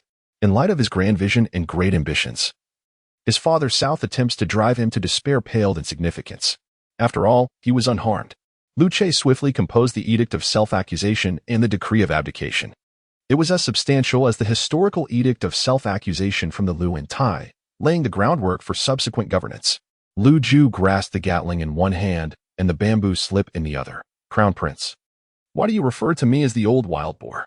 Lu Che inquired with some curiosity. Even if he harbored deep resentment, there were countless ways to insult him. Why specifically the old wild boar? Oh, that's a nickname I picked up from my online friends. They call you Lu the Wild Boar, saying that when you grow old, you'll catch swine fever, hence the moniker Old Wild Boar. The denizens of the internet, a collective entity, defy simple definition. Similarly, Lu Ju presents a complex subject. Lu Che, a collective, you say? I had believed netizen to be a singular individual. To think, I've been derided as an old wild boar by a multitude. Lu Ju added, indeed.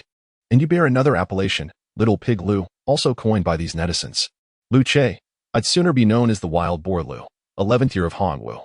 The sight of Lu Ju's name newly entered into the WeChat group gave old Ju pause. Why only a name? No posthumous or temple title. Ah, but of course. Having journeyed to the future, history is sure to have been altered. Thus, those titles remain uncertain. Old Ju answered his own question, beckoning Zhu Xiong in closer. Grandson, your new teacher is exceptional. Spirited, indeed. Emulate him, and be a person of fortitude. Not like that Fusu, bold in word but lacking in action. I speak of the historical Fusu, mind you, not your classmate. Though that Fusu of yours, ever declaiming though far, we shall punish, also possesses mettle. You could do worse than to associate with him. This kindergarten truly has a knack for hiring teachers. This Lu Ju is remarkably spirited. Grandfather, I'm perplexed. You praise teacher Lu's rebellion as spirited, yet you condemn my fourth uncle's efforts to cleanse the court? Are they truly comparable? Lu Ju rebelled in self-preservation, falsely accused and facing death at his father's hand. He was innocent of employing witchcraft to harm his father. He rebelled not to usurp the throne, but to survive. Your fourth uncle's cleansing of the court? Was that truly all he did? He cleansed the emperor himself, seizing the throne. Your fourth uncle was not fighting for his life. But surely uncle was. Emperor Hui had driven my 12th uncle's entire family to immolation, leaving his uncles no avenue for survival. Had my fourth uncle not resisted, would he not have met a similar fate? What? Old Ju's expression froze. He glanced at the plate of refreshments on the table. The very ones that the 12th son had gleefully brought to him. Yet, Zhu Xiongying was now claiming that Zhu Yunwen had driven the 12th to his demise and intended to do the same to his other uncles. But, grandson, why did you not disclose this before? Grandfather, you did not inquire. So you simply watched me strike your fourth uncle? I implored grandfather to cease, to heed my words, but you had me removed. Zhu Yuanzhang, regaining his composure, queried, how did your fourth uncle govern the great Ming? I am uncertain. I do not recall. My instructors did not impart such knowledge. What does it signify that the great Ming is the paramount suzerain state? What is meant by an era of prosperity, with tribute from all directions? These are the only fragments I retain. Zhu Xiongying scratched his head, genuinely unable to remember. Fetch the Prince of Yan. Before long, the youthful Zhu Di, not yet 20, arrived. Father, I am here. As he spoke, he instinctively prostrated himself. Come. How many strokes am I to receive today? Zhu Di appeared resigned to his punishment. Old Zhu grunted a few times, approached, and knelt to lift Zhu Di's garments. Then pulled down his trousers. He discovered several cotton pads sewn within. So that is why your posterior appeared larger today. Did that last from the Su family, sew these for you? Ah, the stitching is rather excellent. Ha ha ha. Commendable, quite commendable. Fourth son, you possess a gift. Henceforth, diligently assist your elder brother, and assist Xiongying. You are a fine son. A fine son, indeed. Zhu Di, bewildered by old Zhu's sudden praise, was left utterly perplexed. When his father retrieved the cushion Su Mianyun had sewn for his posterior, his heart sank, anticipating his demise. Yet, his father actually commended him. Father, do you truly favor me patting my backside thus? Shall I do so henceforth, every day? What utter nonsense are you spouting? Do you seek a thrashing? The resounding crack of the slap echoed, yet Zhu Di couldn't evade it entirely. However, the emperor's touch was gentle, a smile gracing his countenance. The 7th year of the Jingguan era unfolded. Today, the little princess Sizi presented Empress Zhang's son and Li Lizzie with an ample assortment of medicinal herbs, meticulously formulated by Shen Yinji to bolster their respiratory system's immunity, a necessity for both the Empress and Li Lizzie. Sizi, what new wisdom have you gleaned from kindergarten today? Empress Zhang's son inquired after instructing Sizi on how to express gratitude to Shen Yinji. Her inquiry was merely a casual one, as neither she, nor Li Shimin, Li Lizzie, or Princess Yuzhang anticipated the mere 2-year-old to retain much. Witnessing the improvement in Sizi's health since attending kindergarten, they deemed it sufficient and harbored no expectations of genuine learning. Contrary to their assumptions, Sizi proudly declared, "Teacher Shen taught us that only with affluence can one acquire the most delectable fruits." The newfound truth resonated deeply within Sizi's young mind. Only with affluence can one acquire the most delectable fruits? Li Lizzie echoed. Sizi nodded in affirmation. Indeed, elder sister. Only with affluence can one acquire the most delectable fruits. Teacher Shen himself imparted this wisdom. This headmaster Shen is truly remarkable, Empress Zhang's son remarked, unable to suppress her admiration. Indeed, affluence is the gateway to acquiring exquisite delicacies. He likely aims to instill in the children the concept that rewards are commensurate with effort, that obtaining anything entails a price. While such notions may elude the grasp of children, he employs a simple illustration.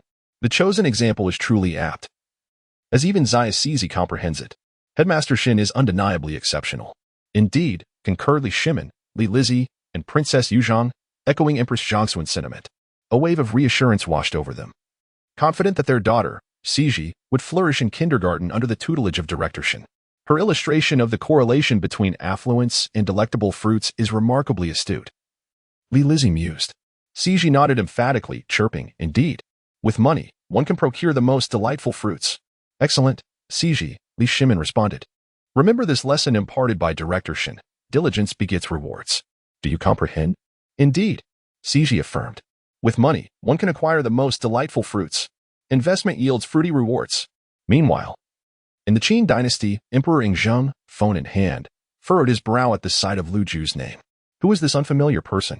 He wondered. Cognizant of the temporal gap between his era and the kindergarten, making the arrival of unfamiliar faces inevitable. Yet, the knowledge that these strangers were privy to his identity and the Qin dynasty's ephemeral reign irked him. "Your Majesty," interjected Fusu, "if you are unacquainted, you may seek clarification from me. Our esteemed director provided a concise introduction to the forthcoming instructor this afternoon." "Oh?" Ying Zheng inquired. "Pray, elucidate the identity of this Lu Ju." Fusu hesitated. "If I divulge, your Majesty must pledge not to resort to physical violence or verbal reprimands against me." With a resounding clap, Ying Zheng struck Fusu on the back. The sound echoed loudly, though the force behind it was minimal. Upon hearing Fusu's words, Ying Zheng surmised that upon learning of Lu Ju's identity, Fusu might anticipate a reprimand. He could assure Fusu that after his confession, he would neither strike nor scold him. Thus, delivering a preemptive strike would not render his promise void. "I promise you, speak," he urged. Fusu replied, "My lord, you have already struck me. Does this promise hold any significance now?" "Proceed, Fusu," Ying Zheng insisted, his attention keen. "Who is Lu Ju?" "Lu Ju was a prince." Fusu began. "Your Excellency slandered him, sought his demise, and consequently, he rebelled. However, he met with failure and was compelled to take his own life." Thus, Fusu articulated the nature of rebellion. Ying Zheng fixated on the term rebellion, dismissing the notions of failure and suicide. He gazed intently at Fusu, a look that felt to Fusu like the very gaze of death itself. "When he rose in rebellion, how many followers did he have?" Ying Zheng inquired. Fusu timidly extended 3 fingers. Ying Zheng frowned at the sight of those 3 diminutive digits. 300,000? Fusu demurred, indicating the sum was less substantial. 30,000? Fusu still shook his head. 3,000? Fusu demurred, shaking his head. Could it be merely 300? Would he dare to instigate rebellion with only 300 men? "Nay," quoth Fusu, gingerly retreating, his head shaking in vehement denial once more. 30? Ying Zheng's eyes widened. Fusu pursed his lips. 3. Lu Ju had been stripped of his support, and, when Jiang Chong besmirched him, he was left with only his mother, his teacher, and the retainer Zhang Guang by his side. Ying Zheng clenched his fists. 3? Lu Ju, with his mere 3 companions, dared to resist his esteemed son. The more Ying Zheng pondered, the more infuriated he became. How could there be such a stark contrast between his esteemed son and Lu Ju? His anger was not directed at Fusu for refraining from rebellion. Indeed, It would be quite a challenge for Fusu to mobilize those 300,000 troops. His ire stemmed from Fusu's lack of defiance. Why had he so readily acquiesced to Fusu's request for peace? Anger surged within him. He could neither strike nor chastise. Ying Zheng sighed inwardly. If only Lu Ju were his son. Other emperors might fear their sons plotting against them, fearing their ambitions for the throne. The young Ying Zheng was unafraid. Would he fear such a thing? No matter the circumstances, he could not envision his son surpassing him. Not to mention his own son. Since ascending the throne, he had yet to wield real power. El Bue was in a position of influence, and the Zhao and Chu factions were quite active in the court. He had never felt fear. If he had a son like Lu Ju, he would commend him for his courage and his understanding of survival. If there were to be fear, it would be of his son's weakness. Fusu pointed with his finger. My lord, if you wish to strike, I shall not resist. Ying Zheng exhaled deeply. I shall not strike you. I have promised not to. You should diligently learn from your teacher Lu. Whatever he teaches you, you must absorb. Understood, my lord. I will study earnestly. Ying Zheng spoke with earnest conviction. At that moment, he felt that this educational institution was indeed splendid, and the teachers were exceptional. Lu Ju was, after all, a natural fit as a mentor for his son Fusu. In the 14th year of Hongwu, Zhu Di glanced at the note for Lu Ju on his phone and burst into laughter. Not bad. I admire Lu Ju's indomitable spirit. But, my elder brother, why am I rebelling? Just like Lu Ju, I am being compelled. What? Zhu Di exclaimed, his eyes widening as he turned to Su Miaoyan. Miaoyan, I too am a victim of circumstances. My dear friend, please share everything you remember. And remember, upon reaching kindergarten, you must inform your cousin about my plight, urging him to convey to your grandfather that I am indeed coerced. The following morning, before dawn had graced the sky, Lu Ju arrived, bearing the weight of 2 dark circles under his eyes. It was evident that he had toiled through the night, barely finding respite. Lu, perhaps you should consider taking a day to rest, suggested Xin Yinji, observing Lu Ju's weary state. As the principal, you may simply request time off if needed. However, Lu Ju shook his head in refusal. No need. The kindergarten saved his life, and the life of the robust man. He could not afford to take his work lightly. Li Qizhao and Daji soon arrived. Daji greeted them before heading to the kitchen, while Li Qizhao approached Lu Ju. Teacher Lu, how do you find the song I recorded for you? Lu Ju replied, good, quite impressive, especially that thunderous sound, truly remarkable. To be honest, the thunderous noise startled Lu Ju himself. Fortunately, what could shock him also left the Northern Army cavalry in sheer astonishment. Indeed, he could completely intimidate the Northern cavalry, a feat largely attributed to the song chosen by Li Qingzhao.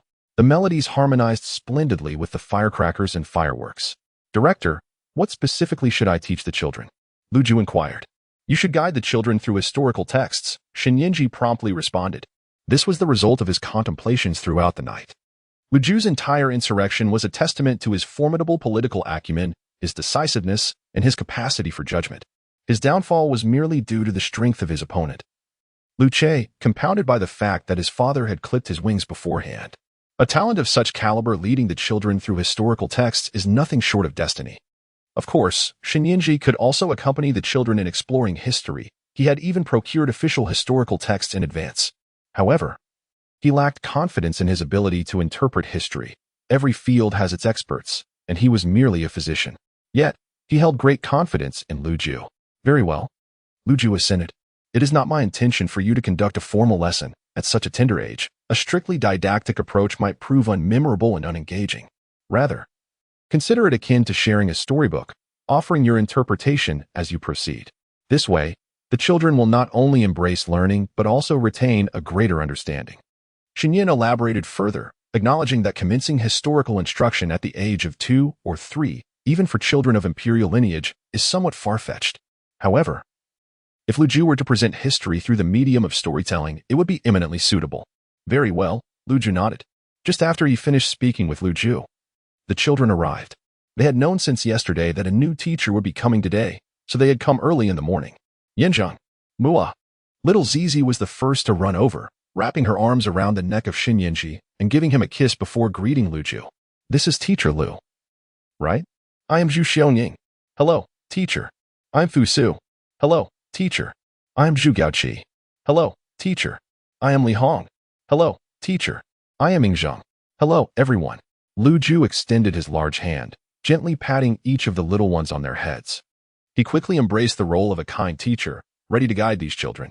Teacher, my parents especially like you and want me to learn well from you. I hope you will teach me a lot in the future. Little Fusu said earnestly. API call failed with status code 429. Error. Code 429. Message. Resource has been exhausted, e.g. check quota. Status. Resource exhausted, alright. Let us proceed. Exclaimed the children. Their excitement palpable as they prepared to embark on their playtime adventure with Teacher Lu. The mere mention of fun brought immense joy to the young ones. And together with Fusu, they eagerly led Lu Ju towards the activity room. Li Qizhao and Xin Yinji hurried after them to assist in removing the children's outer garments. Clad in modern down jackets, the little ones were bound to overheat in the heated room. Their exuberance stemmed from the thrill of encountering a new teacher, further amplified by their parents' glowing praises from the previous night. This familiarity, even in their initial meeting with Lu Ju, fostered an innate sense of closeness. What should we introduce to Teacher Lu? Pondered Zhu Xiangying, visibly perplexed, while the other children wore similarly bewildered expressions. How about the clothing? The outfits here are so convenient to put on and take off, suggested Li Hong. Of course, little Ying Zheng was the first to agree with Li Hong. Clothing, food, shelter, and transportation are fundamental. Let me introduce this to Teacher Lu. Teacher Lu, this garment is incredibly warm and delightfully soft. The little girl clutched her rabbit-down jacket and presented it to Lu Ju. She was too young to comprehend what little Ying Zheng meant by fundamental. Teacher Lu gently touched the fabric, asking, "Isn't it wonderfully soft and warm?" Teacher Lu, do you think if we designed clothing in this manner, with workers dressed this way, would the reduced constraints of their garments enhance their efficiency? Little Ying Zheng inquired. Indeed, Lu Ju replied, and it would also conserve a significant amount of fabric. This design not only boosts efficiency but also cuts costs. As he spoke, he examined the little girl's rabbit-down jacket, marveling at its puffiness and thinking how extraordinary it was, realizing why it was so warm. Teacher Lu, the insulation consists of duck or goose down, which is why it is so fluffy and warm, little Ying Zheng explained as she noticed Lu Ju deep in thought. Indeed, the little one nodded. API call failed with status code 429. Error. Code 429. Message. Resource has been exhausted, e.g. check quota. Status. Resource exhausted. What is this? Lu Ju meticulously examined the small down jacket belonging to the little girl, pinching the label on the back of the collar. The little girl, just 2 years old and standing at 85 centimeters tall, had been fitted with a jacket that was precisely her size, as indicated on the label. The children had learned to recognize Arabic numerals and could read 85, yet they had not yet been introduced to the 26 letters of the alphabet, leaving them perplexed by the centimeter. Furthermore, Xin Yinji had never explained the label to the children, as it was not common for someone to do so without prompting. Generally, children would simply wear the clothes they received, paying little attention to the labels. What could this be? Little Sizi pondered, resting her small hands under her chin, equally confused. The other children shared her bewilderment. Together with Lu Ju, they fell into deep contemplation. I know, little Sizi suddenly exclaimed, her face lighting up with realization. Huh? Sizi? What is it? Zhu Xiangying inquired. Well, if we wear the jacket inside out, it could become a little cape. Little Sizi declared proudly. Wow, so that's how it is. Auntie is so clever. Li Hong gazed at little Sizi with admiration. Although Li Hong was quite intelligent, he naturally believed in little Zizi's insights. For she was his aunt. So it's a little cape. Sizi is so smart. Zhu Xiangying also accepted little Zizi's explanation. Being of the same age as his sister, he instinctively supported little Sizi. As little Sizi basked in the praise from Li Hong and Zhu Xiangying, her pride swelled. Hee. You all should check if your jackets have this too. Indeed. The boys glanced at their own clothing and nodded in agreement. There must be some on the thermal underwear as well, right? The little one inquired once more. Indeed, the boys nodded in agreement. Hence, this attire from the Salt Long era can be worn in reverse, creating a charming little cloak. We all possess little cloaks. Yes. Auntie is truly remarkable. Little Sizi is impressive. As Xin Yinji entered with the second package, he observed this scene. Little Sizi and Zhu Xiangying Li Hong displayed a daring spirit. One bold enough to speak and two willing to believe. Lu Ju, however, was not so easily swayed by the little girl, despite her unwavering faith in her own conjectures. He refrained from interrupting the children's imaginative thoughts, seizing the opportunity to nurture their analytical and judgmental skills without interference. Fusu and young Ying Zheng sensed something amiss and continued to ponder. Zhu Gaoqi, meanwhile, was distracted, his gaze fixated on the bustling figure of Deji. His mind preoccupied with thoughts of when they would finally dine, when the meal would commence. Consequently, he did not partake in the examination of the clothing. Wait a moment. Young Ying Zheng interjected. If this is indeed a cloak, wouldn't it be too small? It hardly serves the purpose of shielding from the wind or providing warmth. It doesn't resemble a cloak at all. API call failed with status code 429. Error. Code. 429. Message. Resource has been exhausted, e.g. check quota. Status. Resource exhausted. Indeed, Li Hong analyzed. Could this be a decorative cloak? As the most loyal servant of his aunt, he felt obliged to defend her. Zhu Xiangying nodded in agreement. The little Qilin was the same age as his sister, and he too felt compelled to support the little Qilin. This reasoning seemed sound. However, Xiao Yingjing still sensed something amiss, and Xiao Fusu remained deep in thought. Lu Ju compared the two distinct garments and had already deduced their nature. Yet, he chose to remain silent, allowing the children to ponder on their own. Qilin, your down jacket is labeled 85, but I do not recognize the one behind it. Mine is labeled 110. It differs from yours, and the number is larger. Since you are younger than I am, could it be that the older one has the larger number on their clothing? Xiao Yingjing postulated. That seems plausible. You are indeed correct, Ajeng. The little princess realized she might have erred in her analysis, yet she was not one to cling to pride. We cannot hastily draw conclusions. Let us analyze further. After speaking, Xiao Yingjing took Zhu Xiangying's and Zhu Gaoqi's down jackets. Zhu Xiangying's was marked 100 centimeters, while Zhu Gaoqi's read 120 centimeters. Xiangying, Gaoqi, and I are of the same size, yet our numbers differ. I comprehend now. It pertains to size. The larger the number, the greater the size. Indeed, young master, you are remarkably astute. You truly are correct.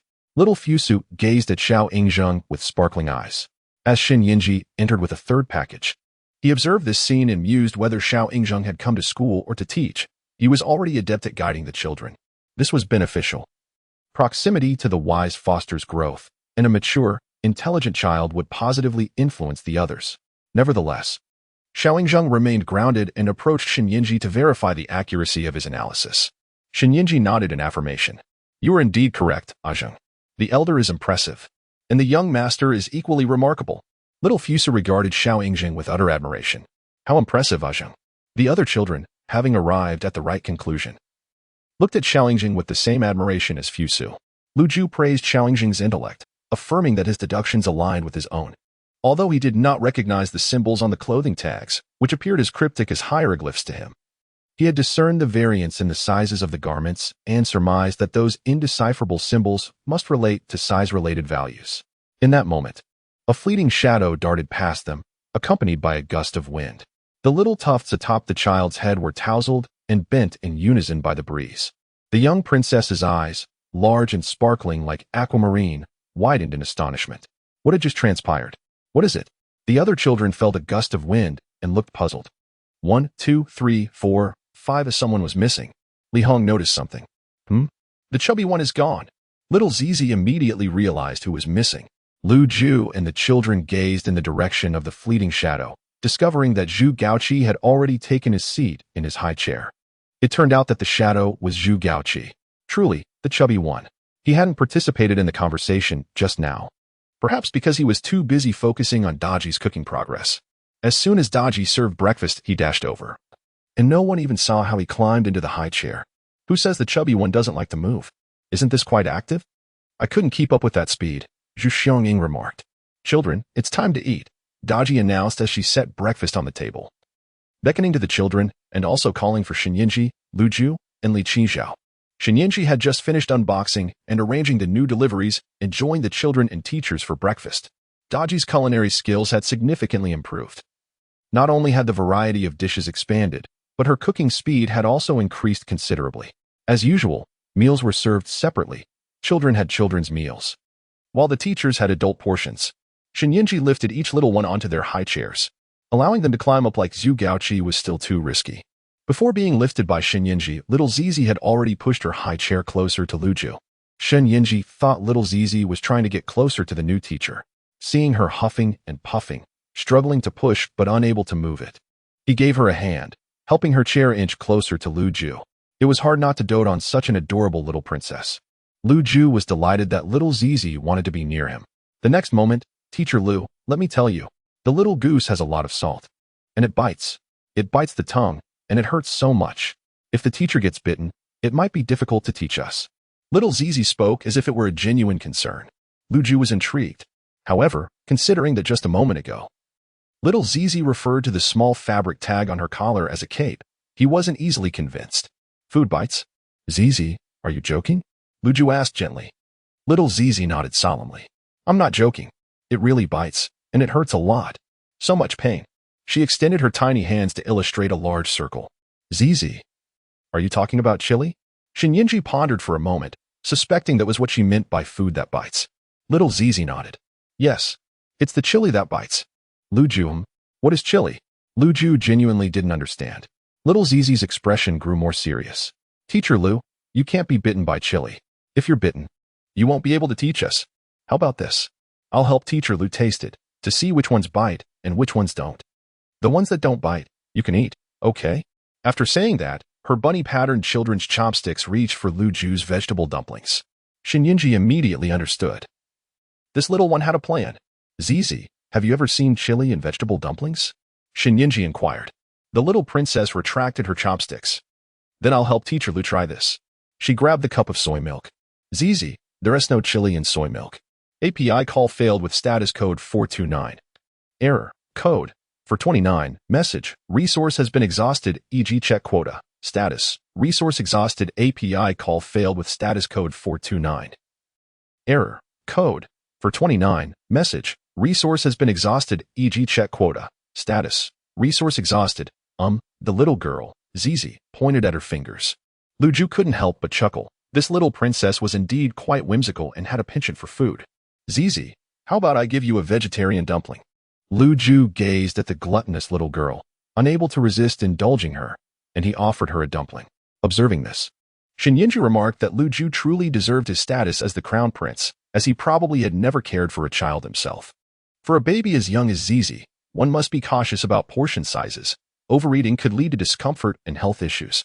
Yet, Lu Ju, oblivious to this, directly handed a dumpling to Zizi. At just 2 years old, how could little Zizi comprehend such concerns? All she knew was that she could have one more dumpling. And her joy was palpable, her big, watery eyes sparkling like stars. Well, thank you, Teacher Lu. I promise to eat well and learn diligently from you, Zizi exclaimed. Since Teacher Lu has given you a dumpling, shouldn't you also offer something to Teacher Lu? As I have taught you, reciprocity is important. A single utterance from Yingzheng caused the previously exuberant little glutton to furrow her brow. Yet, this little girl, being well-behaved, despite her reluctance to part with her delectable treats, heeded Ying Zheng's words and generously offered 2 strands of noodles to Lu Ju. Teacher Lu only provided her with a single dumpling, while she reciprocated with 2 strands of noodles, a gesture of mutual giving. Yingzheng remarked. Those 2 strands of noodles together hardly equate to half the size of Lu Ju's dumpling. Little Zizi, you indeed understand the art of reciprocity. It seems that after the meal, I must have a serious discussion with Lu Ju about not indulging the child too much in the future. Awoo, as the little one was still engaged in a battle of wits, Zhu Gaoqi was already indulging in his meal with great enthusiasm. Slow down, P. Daji cautioned, concerned that he might choke, as she poured him some water. After all, they were merely 2 or 3 years old. Even if they understood the concept of self-feeding, supervision was still necessary. Children, while dining, observe how Ying and Fusu conduct themselves, Yingzheng suggested. It must be noted that this pair of father and son truly exhibited proper posture while seated and stood elegantly, their manners at the table reflecting a remarkable upbringing. Yingzheng did not believe that there was a singular ideal way to eat, yet Zhu Gaoqi's ravenous approach certainly hindered digestion. He desired for the children to emulate Fusu and little Ying Zheng's dining etiquette solely to promote better digestion. Especially you, take your time and learn from Ying. Yingzheng gently patted Zhu Gaoqi's round little head. When little Ying Zheng first arrived at the kindergarten, he too was famished and devoured his food with fervor. However, his method was remarkably orderly, unlike this plump child who indiscriminately stuffed whatever he could grab into his mouth. Very well. Fortunately, the children were indeed obedient. After agreeing with Yingzheng, they began to eat in an orderly and refined manner, much like Fusu and Ying Zheng. After breakfast, the children took a short break. Today, Lu Ju would be their instructor. His lesson plan involved exploring history with the children. Yingzheng had given him the freedom to choose his topics. Fully confident in Lu Ju's abilities, although he felt a tinge of curiosity. Teacher Lu, what story do you plan to share with the children today? Yingzheng had procured numerous history books for Lu Ju to peruse at his leisure. The purpose of teaching the children history was to help them understand the evolution of past and present, using historical lessons as a guide. However, Lu Ju had only just arrived at the kindergarten the previous evening and had not yet had the opportunity to delve into the historical texts. It seemed today he would have to recount historical tales predating his own era. He decided to narrate the story of Zhao Gao's forgery of edicts and Fusu's tragic demise. Without hesitation, Lu Ju responded. Yingzheng was taken aback, so direct. At present, both Fusu and Ying Zheng are students. It seemed Lu Ju's audacity to challenge the powerless had greatly impacted him, making him particularly sensitive to Fusu's tragic fate. Upon reflection, Yingzheng had contemplated correcting any misconceptions Fusu might harbor upon discovering his presence among the students. Now, it appeared that an opportunity had arisen for Lu Ju to provide that correction, which was quite fitting, given that the historical Lu Ju and Fusu were polar opposites. Is this inappropriate, Director? Lu Ju inquired upon noticing Yingzheng's silence. Yingzheng shook his head. No, it is entirely appropriate. Please proceed with your lesson for the children. I shall organize the library. Very well. Yingzheng instructed Lu Ju to conduct a class for the children while he organized the newly acquired books. The children, having rested sufficiently, scampered over to listen to Lu Ju narrate a story. At this moment, these 2- and 3-year-old little ones were blissfully unaware that what they were about to hear was not merely a story, but a lesson in history. Knowledge was poised to seep into their minds in an unexpectedly profound manner. Today, dear children, I shall recount the tale of Fusu from history. However, the Fusu of your differs significantly from your classmate bearing the same name. Much like the historical figures of Sizi and Xionying, who met untimely ends. Rest assured that our Sizi and Xionying are destined for a different fate. You are unique individuals. From this point forward, when we discuss historical narratives relating to individuals akin to you or stories from history that pertain to you, they shall hold no direct connection to your lives. Since your arrival at kindergarten, your historical narrative has transformed. The Fusu from history, and you are not the same entity. Do you comprehend? Lu Ju felt it necessary to convey this to the children. API call failed with status code 429. Error. Code. For 29. Message. Resource has been exhausted, e.g. Check quota. Status. Resource exhausted indeed. Exclaimed Xiao Zizi, Zhu Xionying, Li Hong, and Zhu Gaoqi, reveling in their knowledge of the matter at hand. When a teacher poses a question and a child knows the correct answer, it becomes a source of immense pride. As these 3 little ones declared their awareness with that single word, they stood tall with chests puffed out. Only Fusu and Ying Zheng did not share in their exuberance. Fusu bowed his head and murmured, I know. Ying Zheng maintained a composed demeanor, betraying no emotion, seemingly accustomed to concealing his feelings. I know. Where do you think Fusu erred? The answer is in self-destruction.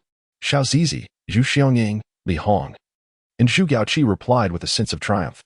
Lu Ju found himself amused by this delightful group of children, confirming that indeed the fault lay in self-destruction. Was it not obvious? Children will always be children. If you were Fusu, how would you respond? Lu Ju rephrased the question. To learn in the morning and be prepared to die by night. The children's innocent voices chimed in unison. Lu Ju was taken aback. This phrase, from the Analects, suggests that if one comprehends a truth in the morning, even death by evening would be worthwhile. What relevance does this have to Fusu's self-destruction? It means to inquire about the route to Zhao Gao's house in the morning and to go there that night to eliminate him. Zhu Xionying answered. The other children nodded in perfect synchrony, their movements harmonious. Lu Ju nearly burst into laughter at their interpretation of the Analects. How could he not adore these children? Dear children, should you find yourselves in Fusu's position, do not act with such impulsiveness.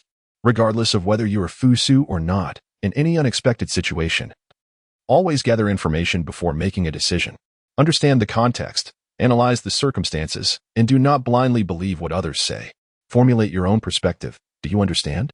API call failed with status code 429. Error. Code. For 29. Message. Resource has been exhausted, e.g. check quota. Status. Resource exhausted. Understood.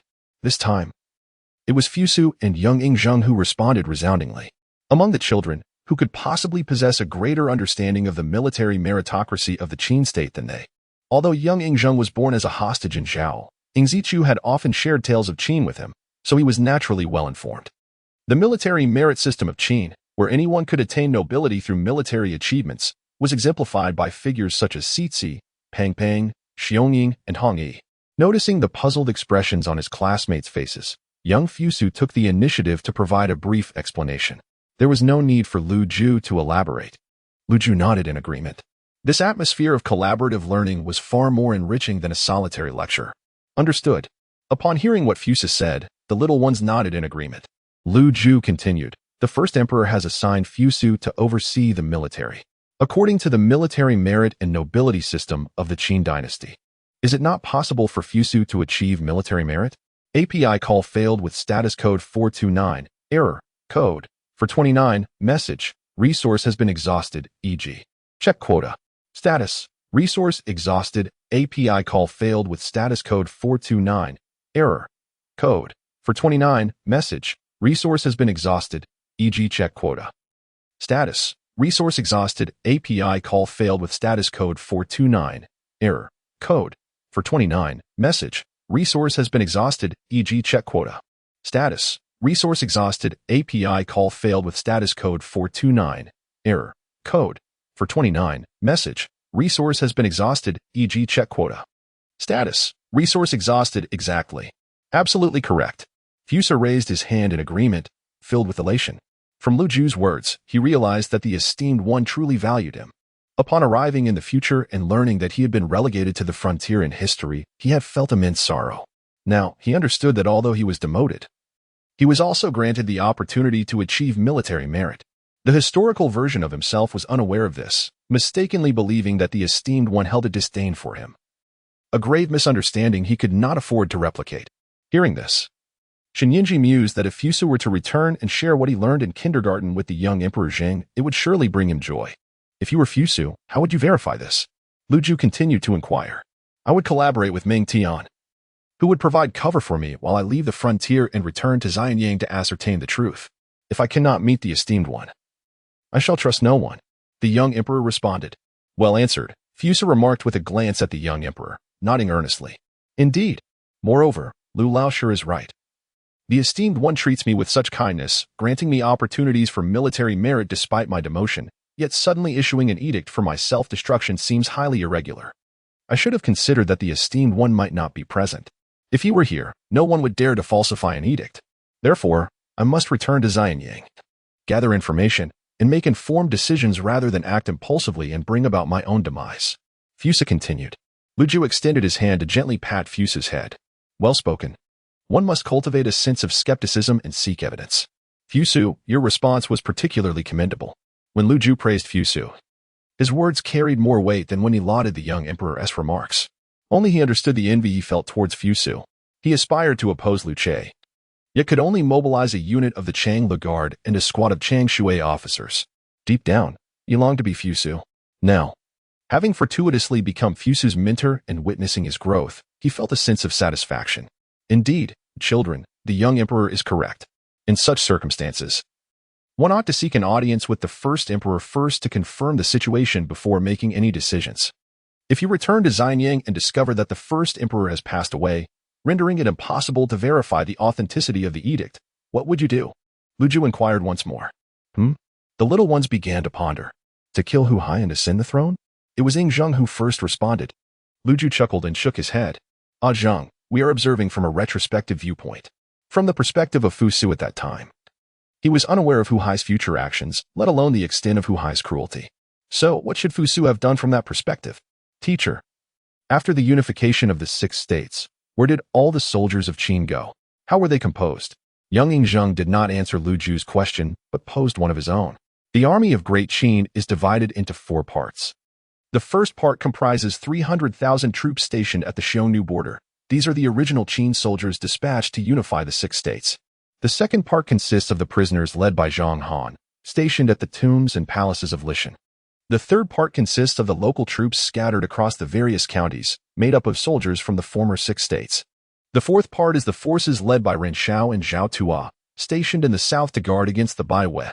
This contingent originates from the former Chu state. Lu Ju patiently elucidated for young Ying Zheng. Thus, there is no need for a retrospective viewpoint.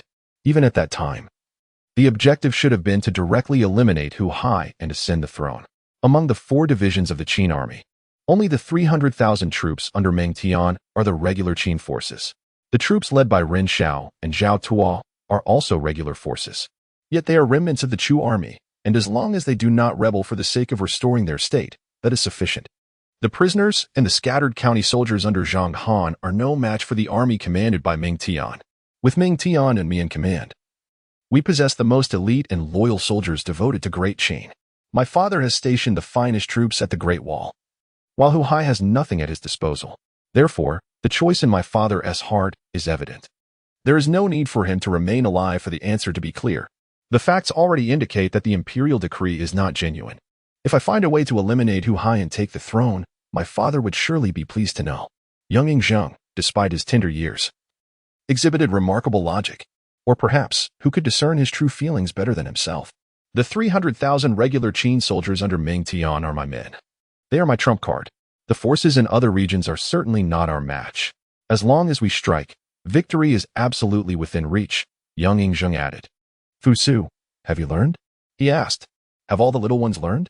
Lu Ju glanced at the children, realizing that he had underestimated Ying Zheng by thinking he was merely adopting a retrospective perspective. Although Fusu might not truly be able to mobilize 300,000 troops, Ying Zheng's reasoning was indeed correct.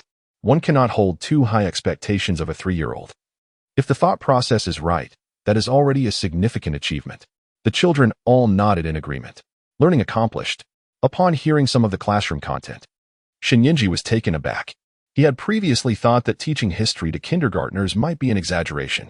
Now he realized he had underestimated the situation. One should consider the caliber of the students attending this kindergarten. With Ying Zheng's logical reasoning abilities, it would be a disservice to him to offer courses akin to those in modern kindergartens instead of history lessons. Look, even the youngest among them, the little Sizi, understands that where there are soldiers, there is the confidence to speak. Perhaps it is due to his time spent with the Shimen. You truly treat me well, little adult. Fusu also remembered Lu Ju's words about the military distribution of the Great Qin after unifying the 6 states, and the more he thought about it, the more he felt that he had been ungrateful in his historical past. Thus, he couldn't help but draw closer to Ying Zheng. With the original Qin army all assigned to him, who would dare to say he was treated poorly? Shenyanji's classroom atmosphere was designed to be conversational and storytelling in nature. This fostered a free environment where the children could express themselves as they wished. Fusu's closeness to Ying Zheng did not disrupt the decorum. Upon seeing his peer approach him so affectionately, Ying Zheng cleared his throat and extended his short little hand, feigning a look of affection as he patted Fusu's head. Be good. Learn to analyze and think for yourself. Many things require you to seek answers independently. Do not simply accept one-sided information. Ying Zheng was deeply immersed in his role as father, striving to maintain a loving demeanor on his innocent face, attempting to imbue his tone with gravity. What could he do? Though he was merely 3 years old, his future son was right before him, and he had no choice but to act like an adult. Understood, little adult. Young Fusu was particularly attentive to Ying Zheng's advice. Lu Ju, observing the pair of 3-year-olds who were play-acting as father and son, found it hard to suppress his laughter. Who could comprehend the absurdity of a 3-year-old Ying Zheng being forced to learn how to be a loving father, especially when his son was of the same age? Yet, both Fusu and Ying Zheng took their roles seriously, seemingly unaware that anything was amiss. Lu Ju reached out and patted Fusu on the shoulder. Fusu, your father truly treats you well. A teacher could only dream of having a son like you. Teacher, do you also wish to be my son? While Ying Zheng was patting Fusu's head in a display of affection, he registered Lu Ju's words and wore an expression that suggested, is that appropriate? Lu Ju couldn't help but chuckle at Ying Zheng's innocent face. Ah Zhang.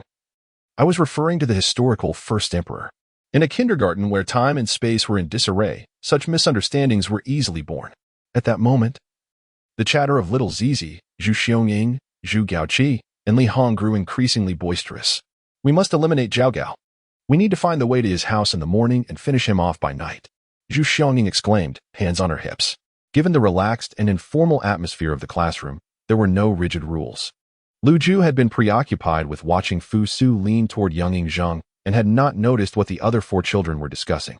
Indeed, to hear the way in the morning and to die by evening is acceptable, little Sizi declared, also with hands on hips. Auntie is right. Eliminate Zhao Gao. Let's do it. Crush them. Children, who taught you the meaning of to hear the way in the morning and to die by evening? Lu Ju inquired. It was little Sizi and my elder brother. I think they are absolutely right. To inquire about the enemy's route in the morning and to defeat them by night is indeed correct. My elder brother is always right, Zhu Gaoqi responded. API call failed with status code 429. Error. Code. For 29. Message. Resource has been exhausted, e.g. check quota. Status. Resource exhausted, ha ha ha. Lu Ju couldn't help but chuckle. Ajing, Fusu, do you both find this reasonable?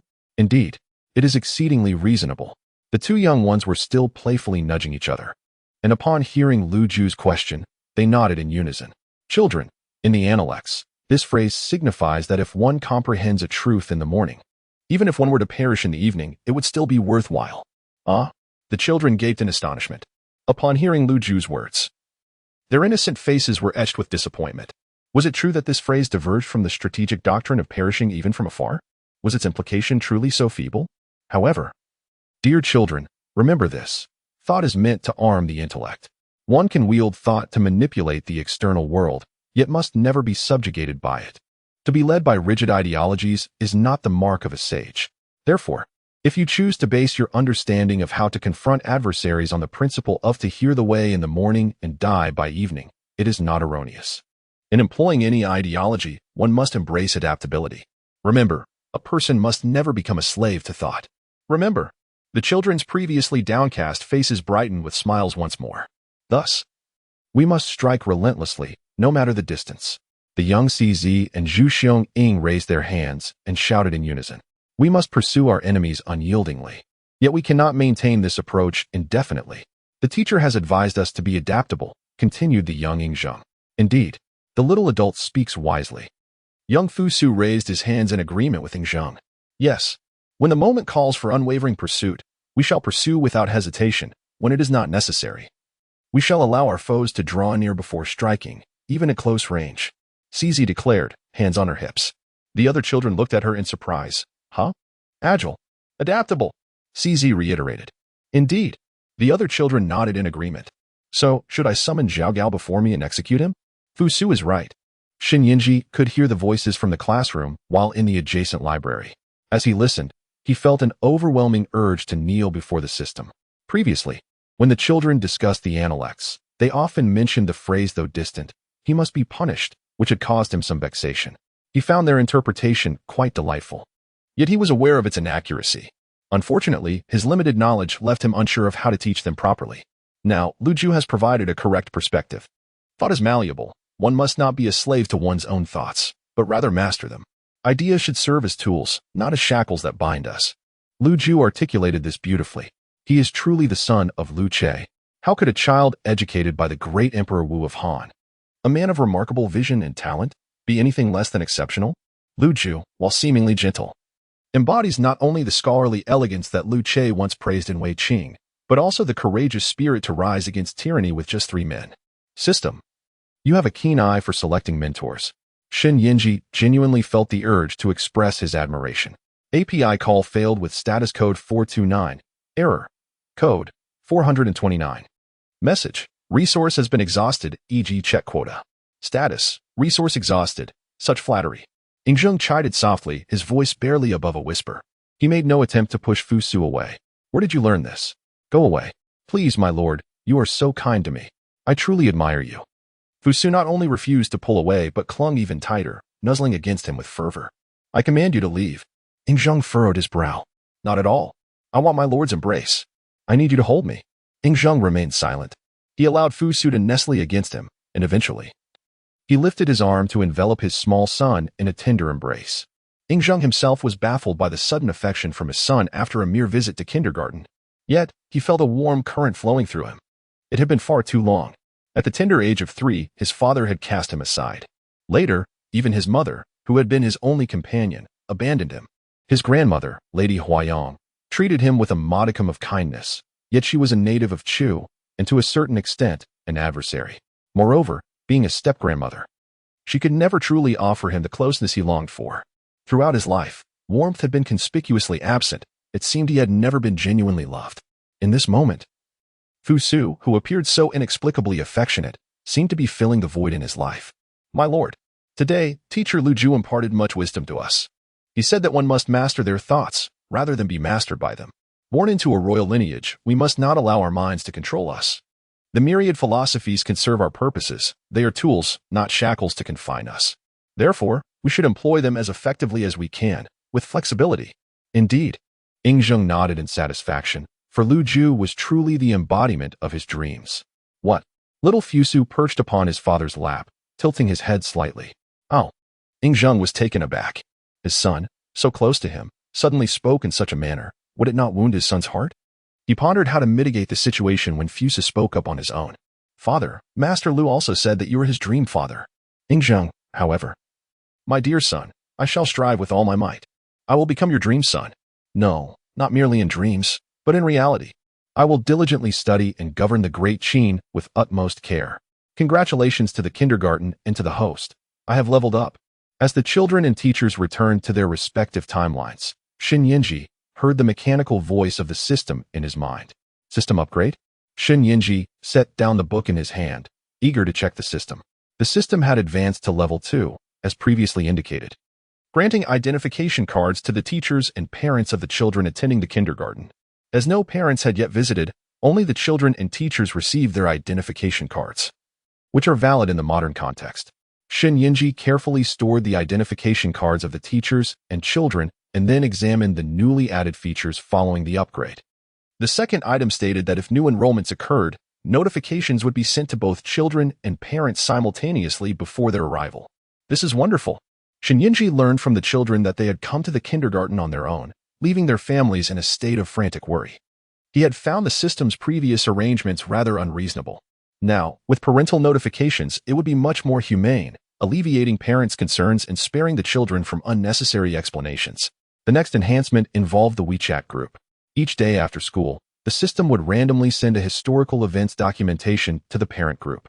This was also quite beneficial.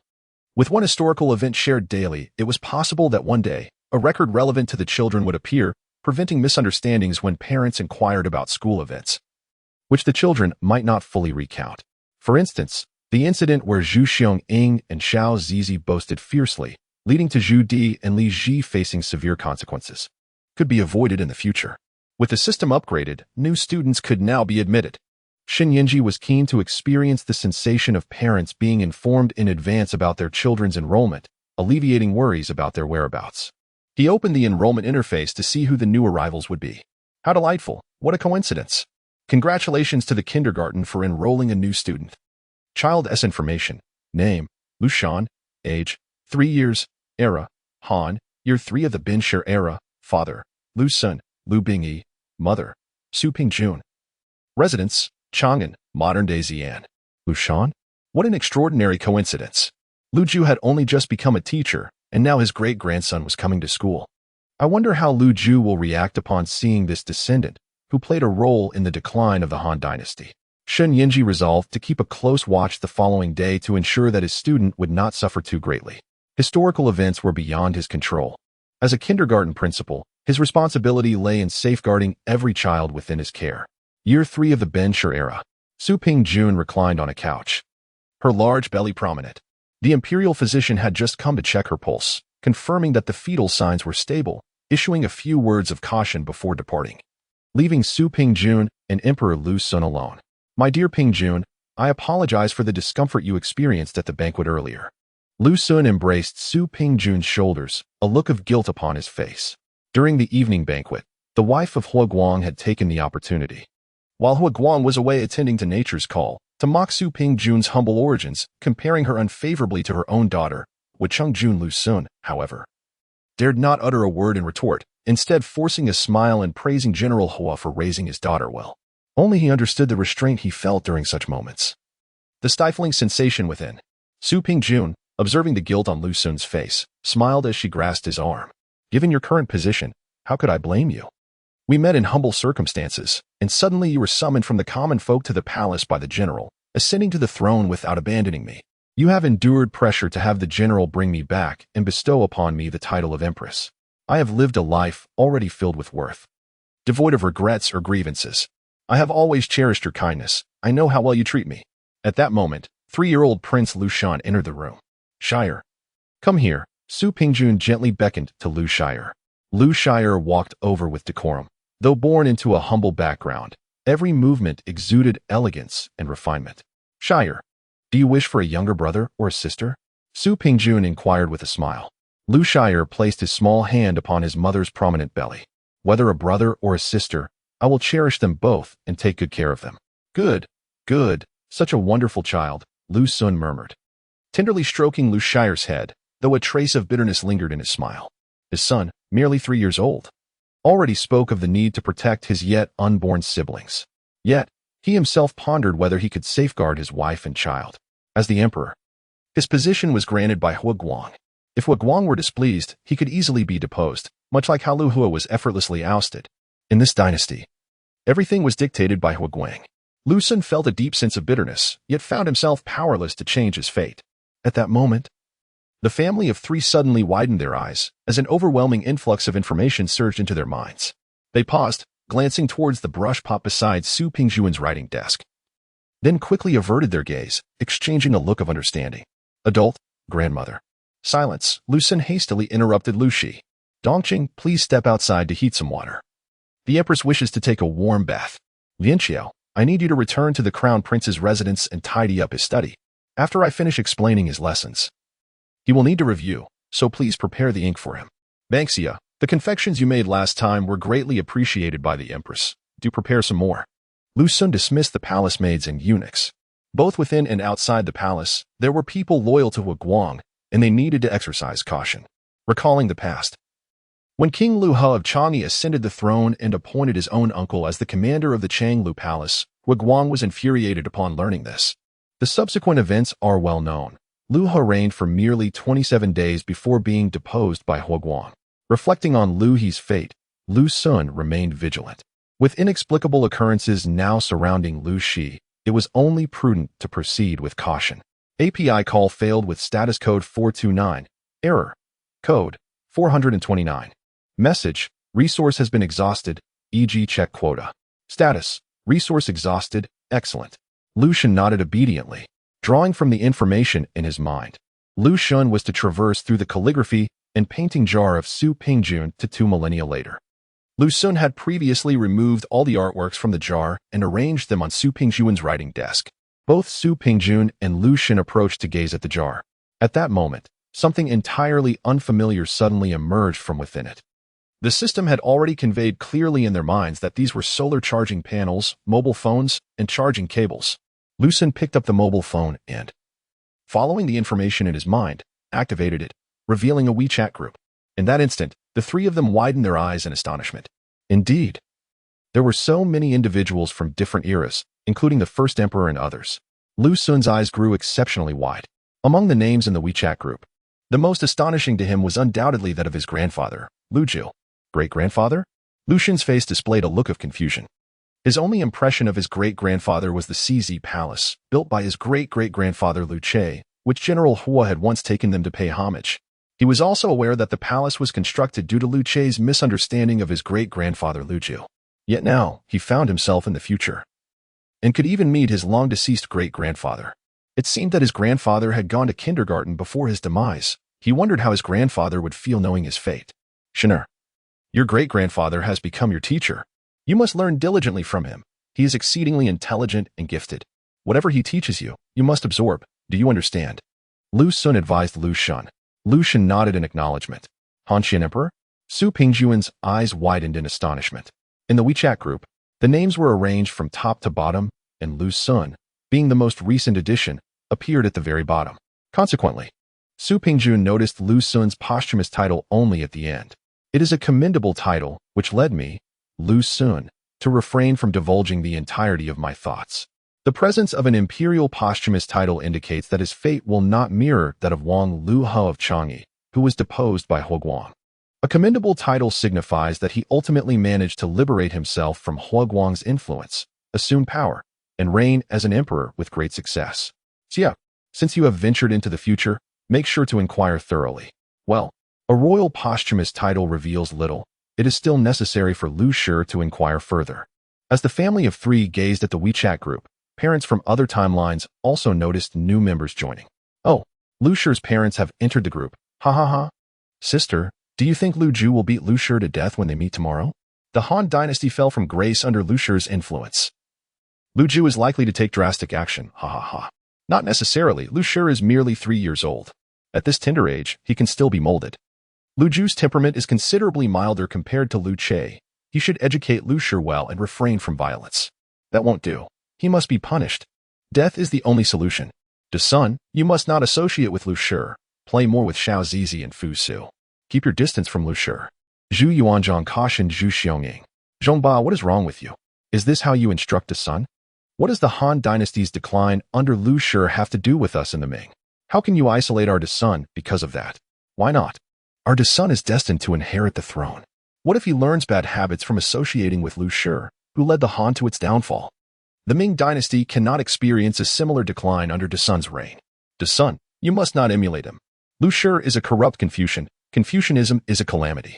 His confidants, Shui Guangda, Ping Dang, Peng Xian, and Gong Yu, are all great scholars, especially Gong Yu, who epitomizes Confucianism. It was during his time that Confucianism became the state religion. Just think, what began as a mere school of thought became the state doctrine. The Han was severely harmed by Confucianism. De Sun, you must not follow in his footsteps. If you must learn, let it be that those who stray must be punished. Above all, do not befriend Confucian scholars like Lu Shi.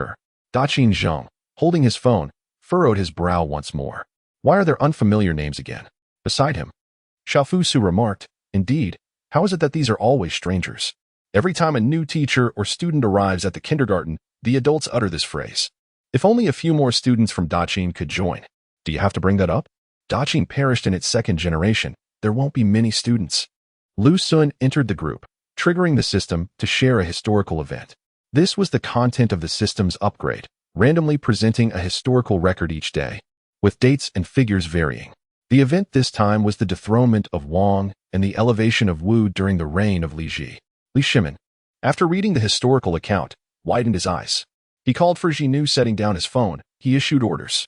Soon after, the 6-year-old Li Ji rushed in, holding a long ruler. Father, if you still wish to strike me, please use this. Jinu specifically sought it out. It is long, light, and requires little effort to wield. Even if you were to strike Jinu to death, it would be of no concern. Do not tire your hand, or Jinu would die with eyes unclosed. Li Shimin fell silent, gazing at the ruler presented with such reverence by Li Ji. Indeed, he had been striking Li Ji far too often of late. The thought of Li Ji appointing his own Wu as empress and allowing her to usurp the Tang throne filled him with ire. Each recollection prompted another blow. Yet Li Ji remained blissfully unaware of the reasons for his punishment. Regardless of the beatings, he never voiced a complaint. Even now, he remained oblivious to the cause of his suffering, accepting it willingly. Suddenly, Li Shimin's anger dissipated. After perusing the group's historical event, much of his fury had abated. Upon reading about the dethronement of Wang and the rise of Wu, he recognized the peril facing the Li clan. Li Ji had effectively eradicated the influence of the Guanlong aristocracy through this event. It is worth noting that the emperors of the northern Zhou, Sui, and Tang dynasties all hailed from the Guanlong nobility. They stemmed from the 8 pillars of the Western Wei and the 12 great generals, wielding both military and civilian power. Their intricate intermarriages forming a vast interest coalition capable of challenging imperial authority. Yang Jian, of the Guanlong nobility, even seized the throne from his own grandson through alliances with other Guanlong families. At the onset of Li Ji's reign, he was nearly wholly overshadowed by the Guanlong faction. A precarious position. Yet, this crisis was one he ultimately resolved, though it remained a mystery why Li Ji ultimately lost the throne. He had at least succeeded in dismantling the vast political alliance of the Guanlong nobility through the dethronement of Wang. Li Shimin pondered whether to strike Li Ji or refrain, deciding to wait until the matter was fully understood before determining his course of action. Li Ji and Wu Zetian both reflected on the historical event shared in the WeChat group with a tinge of regret. What happened next? Why is there no mention of how Wu Zetian became Wu Zhao, how she became the empress, how she ascended as a female sovereign? The historical event discussed was a recent occurrence, and as parties involved, they needed no historical texts to grasp the situation. Ask Li Hong, they thought. But he too could not clarify. Never mind, Your Majesty, there is no hurry. Did not Honger discuss the matter of Fusu's suicide in today's history lesson? Perhaps he will later elaborate on the Wuzhou period. Moreover, with a daily historical event shared in the group, it was possible that one day it might even pertain to their own stories. The next morning, the teachers and children arrived early, including the new student Lu Shi. The children were delighted to see their new classmate and eagerly surrounded him. Shinyinji first pulled Lu Ju aside, concerned that Lu Ju might react violently or scornfully upon seeing Lu Shi, which would be unfortunate. After all, rulers like Lu Shi, who were kind-hearted and genuinely aspired to be benevolent emperors, whose every decree aimed to benefit the nation and its people, especially in empathizing with the populace, were rare and often resulted in the deterioration of their dynasties. Xin Yinji had even noticed someone describe Lu Shi as a foolish emperor who loves his people like children, whose benevolence could wreak havoc comparable to that of 10 tyrants. Temporarily separated from Lu Shi, the short-legged boy was soon surrounded by 6 other short-legged children. "What is your name? How do you pronounce that?" Sizi immediately inquired. Having glanced at her phone the previous night, she had seen Lu Shi's name but quickly forgotten how to articulate it, having been too tired. "Hello, I am Lu Shi." Pronounced like Shirin right and wrong. Lu Shi greeted politely. Hello, Lu what?" Zizi seemed to forget again. Lu Shi, pronounced like Shirin event. Lu what? She forgot once more. It was not that she lacked memory, rather, her mind was preoccupied with the complexities of writing the character, which was quite challenging. It's pronounced like the Shirin persimmon. Zhu Xiaoying. Noticing Xiao Zizi's struggle, offered further clarification. This time, Xiao Zizi nodded earnestly. "I remember now. Your name is so easy to recall. Lu Shi." "Hello, Lu Shi." Li Qingzhao, assisting Daji in the kitchen, could not help but chuckle upon hearing this. Truly, Xiao Zizi had a knack for remembering things related to food.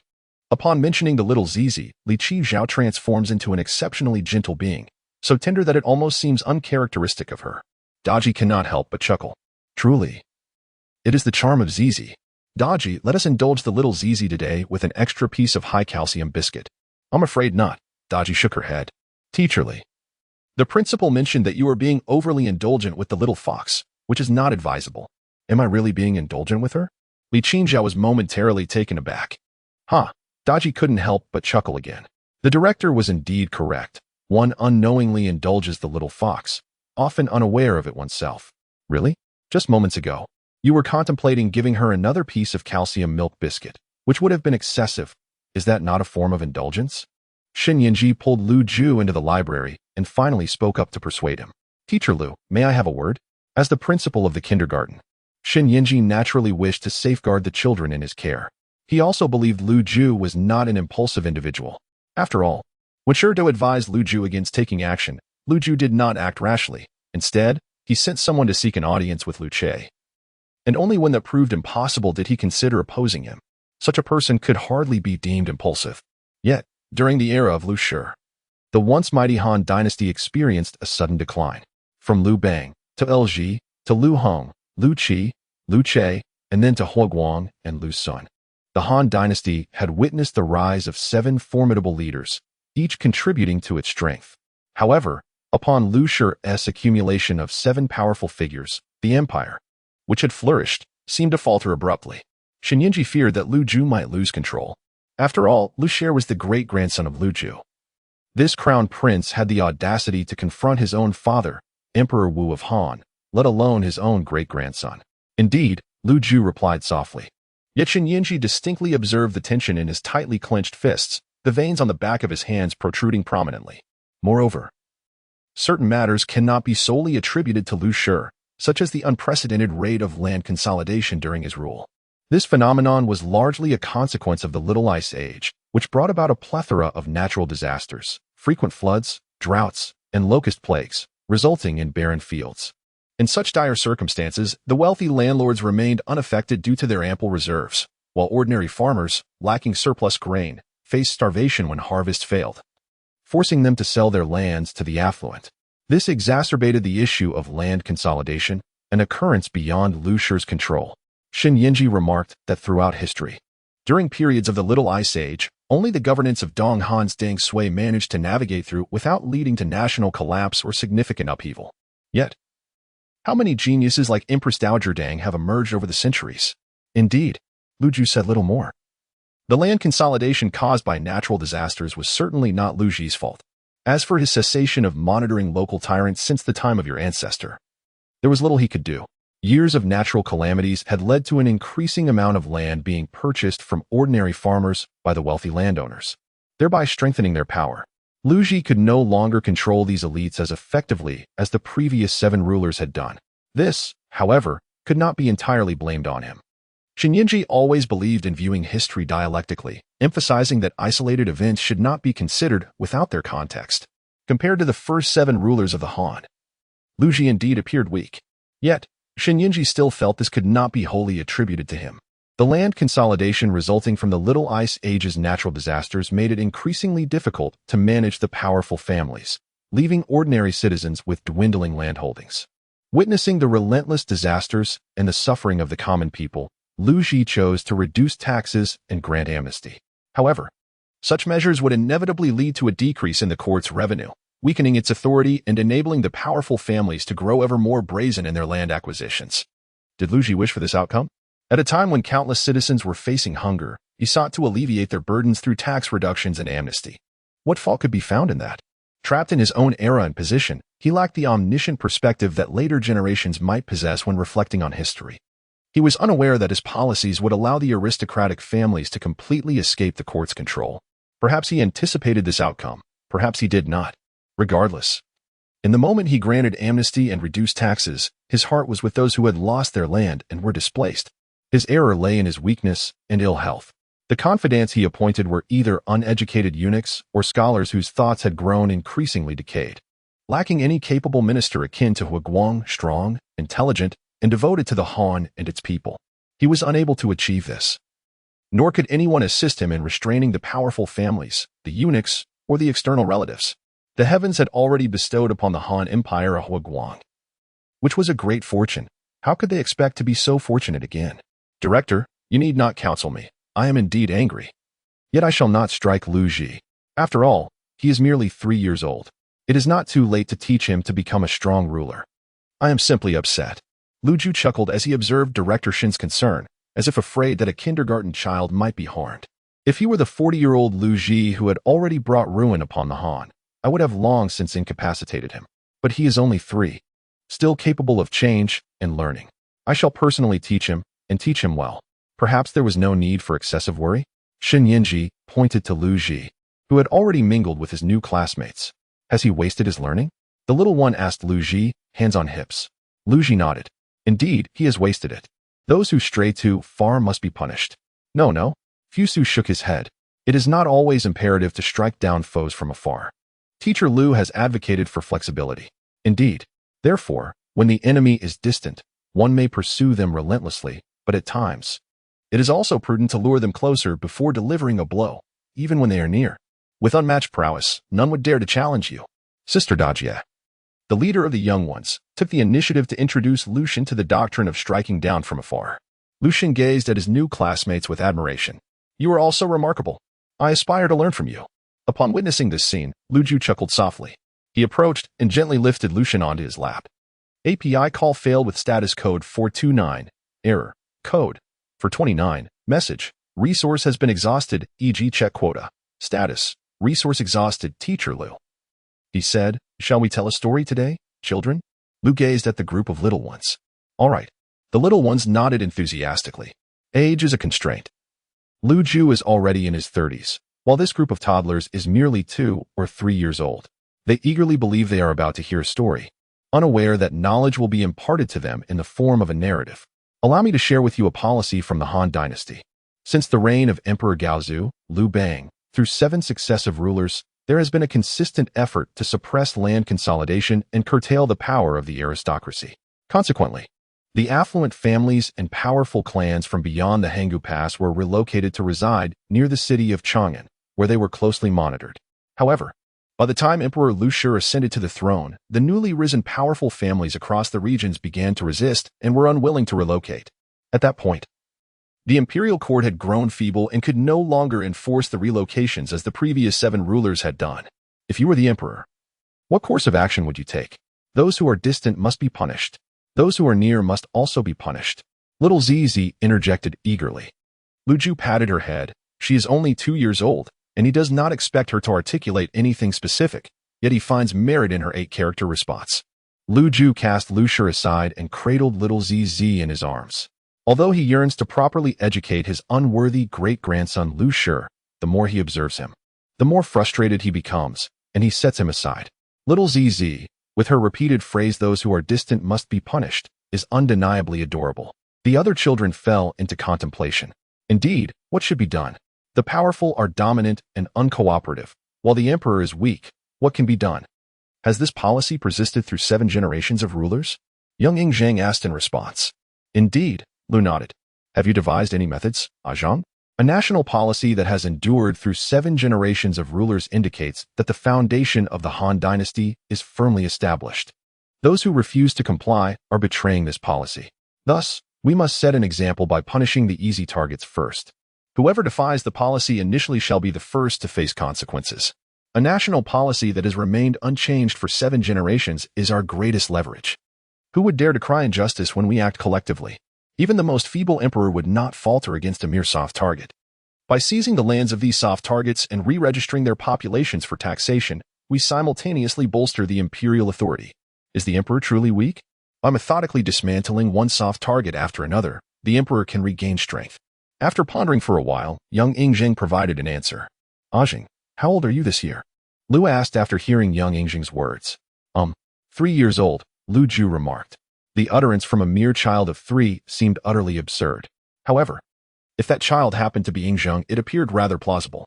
Lu Ju was, of course, unaware that Li Qixiao had previously engaged in discussions with the children regarding the suppression of land annexation, which had indeed inspired Ying Zheng. Lu Ju presumed that these thoughts were entirely original to Ying Zheng, and he was left in awe of such remarkable intelligence. Undoubtedly, even if he had heard Li Qixiao speak on the matter, the ability to conceive of such a strategy now was indicative of considerable cleverness. Zheng spoke with great insight. The relationship between the royal family and local powers is one of constant ebb and flow. When one grows stronger, the other diminishes, and vice versa. Thus, it is essential to exert control. If one cannot do so, one should begin by addressing the weaker elements, gradually fortifying oneself. Lu Xun, have you taken note of this? Lu Ju inquired, furrowing his brow as he directed his gaze towards Lu Xun. Perhaps today's conversation was tailored specifically for Lu Xun. Yes, I understand, came the reply. Humph. The little creature in Lu Ju's arms suddenly crossed its short arms. Teacher Lu is biased. How am I biased? Lu Ju inquired gently. His expression had shifted dramatically. Just moments ago, while conversing with Lu Xun, his demeanor was stern and grave. Yet, when engaging with the little creature, an unbidden smile graced his face, radiating warmth. The swiftness of this transformation could rival the most skilled performers of Sichuan opera. I just said, those far must be punished. And those near must also be punished. What I expressed aligns with what Zheng articulated. I too deserve praise. Why hasn't the teacher commended me? It is the teacher's oversight. With 2 adorable little buns adorning her head, how could Lu Ju bear to hold a grudge against her? The little creature was indeed correct. In essence, what the little creature and Zheng articulated was synonymous. Not only the powerful, but also the imperial relatives, eunuchs, officials, and even foreign tribes. These forces exist in a dynamic interplay with the emperor's authority, where one's strength diminishes the others. Therefore, vigilance against the burgeoning power of any faction is paramount. Whenever one side begins to rise, it must be curtailed. Those far must be punished, and those near must also be punished. The little creature conveyed this splendidly. Consider this phrase a formula to be etched in your minds. When you mature and ascend to positions of power, let this be your guiding principle to restrain all factions. Particularly you, Lu Xun, do you understand? Lu Ju cast another glance at Lu Xun. This ineffectual great-grandson of his displayed no restraint towards the imperial relatives, eunuchs, Confucian scholars, noble families, or foreign tribes, allowing them to flourish unchecked. Remember, Lu Ji nodded. Whether distant or near, punishment would be meted out. Xin Yinji went to the kitchen to assist Daji and soon brought breakfast to the table. Glancing in Lu Ju's direction and listening to the children's innocent voices, he found himself momentarily speechless. Wasn't there another lesson before the meal? It was evidently directed at Lu Ji, and one could discern Lu Ju's frustration at his inability to mold Lu Ji into a better version of himself. However, this lesson was beneficial for every future ruler. Lu Ju knew how to impart knowledge to children. Even Zhu Gaoqi listened intently today, momentarily forgetting to fixate on the kitchen. Children, it's time to eat. Xin Yinji called out to them. Lu Ju, holding the little Sizi, led the children over. Lu Ji, newly arrived, felt quite unfamiliar with the kindergarten environment. As Xin Yinji placed him in a children's dining chair, he stared blankly at the array of breakfast before him, astonished by the multitude of unfamiliar dishes. Zhu Gaoqi and little Sizi, noticing his confusion, patiently explained what each item was. Little Sizi and Zhu Gaoqi even identified the ingredients of each dish. For instance, They clarified that the dried tofu was a soy product. Had it not been for their explanation, Lu Ji would have had no idea. Sizi, Gaoqi, how can you both remember your lessons so well? Daji inquired, intrigued. She was not mocking the two children, but was genuinely astonished by their remarkable memory. It took her considerable time and effort to familiarize herself with these ingredients. The fact that little Sizi and Zhu Gaoqi could recall them so clearly after just tasting them was impressive. Indeed, the children are exceptionally bright, Lu Ju affirmed, helping to answer for the two. As for Lu Ji's intelligence, he remained uncertain upon first acquaintance. Yet, he believed that with more time spent alongside his peers, even the dullest child could become astute. In the future, learn more from Zheng. He has the most experience among you all, Lu Ju advised. Young Ying Zheng was indeed remarkably clever, and being near him would surely enhance the children's intellect. Little Sizi frequently exclaimed, though distant, punishment will ensue. A lesson Lu Ju hoped his great-grandson would absorb. However, little Zizi's lively nature naturally attracted the other children, while young Ying Zheng appeared more reserved. Thus he needed encouragement to engage with them more. API call failed with status code 429, error, code, 429, message, resource has been exhausted, e.g. check quota. Status, resource exhausted, how lovely. Then you must play with me more. After all, we are already acquainted. Zhu Xiangying said while pulling the little Zizi's chair closer to herself. What is this? Lucian inquired, taking a bite of the vegetarian dumpling, somewhat perplexed. This is a carrot. Lucian, you've never seen one? Hee, carrots are delightful in cheese nest. Little Sizi introduced.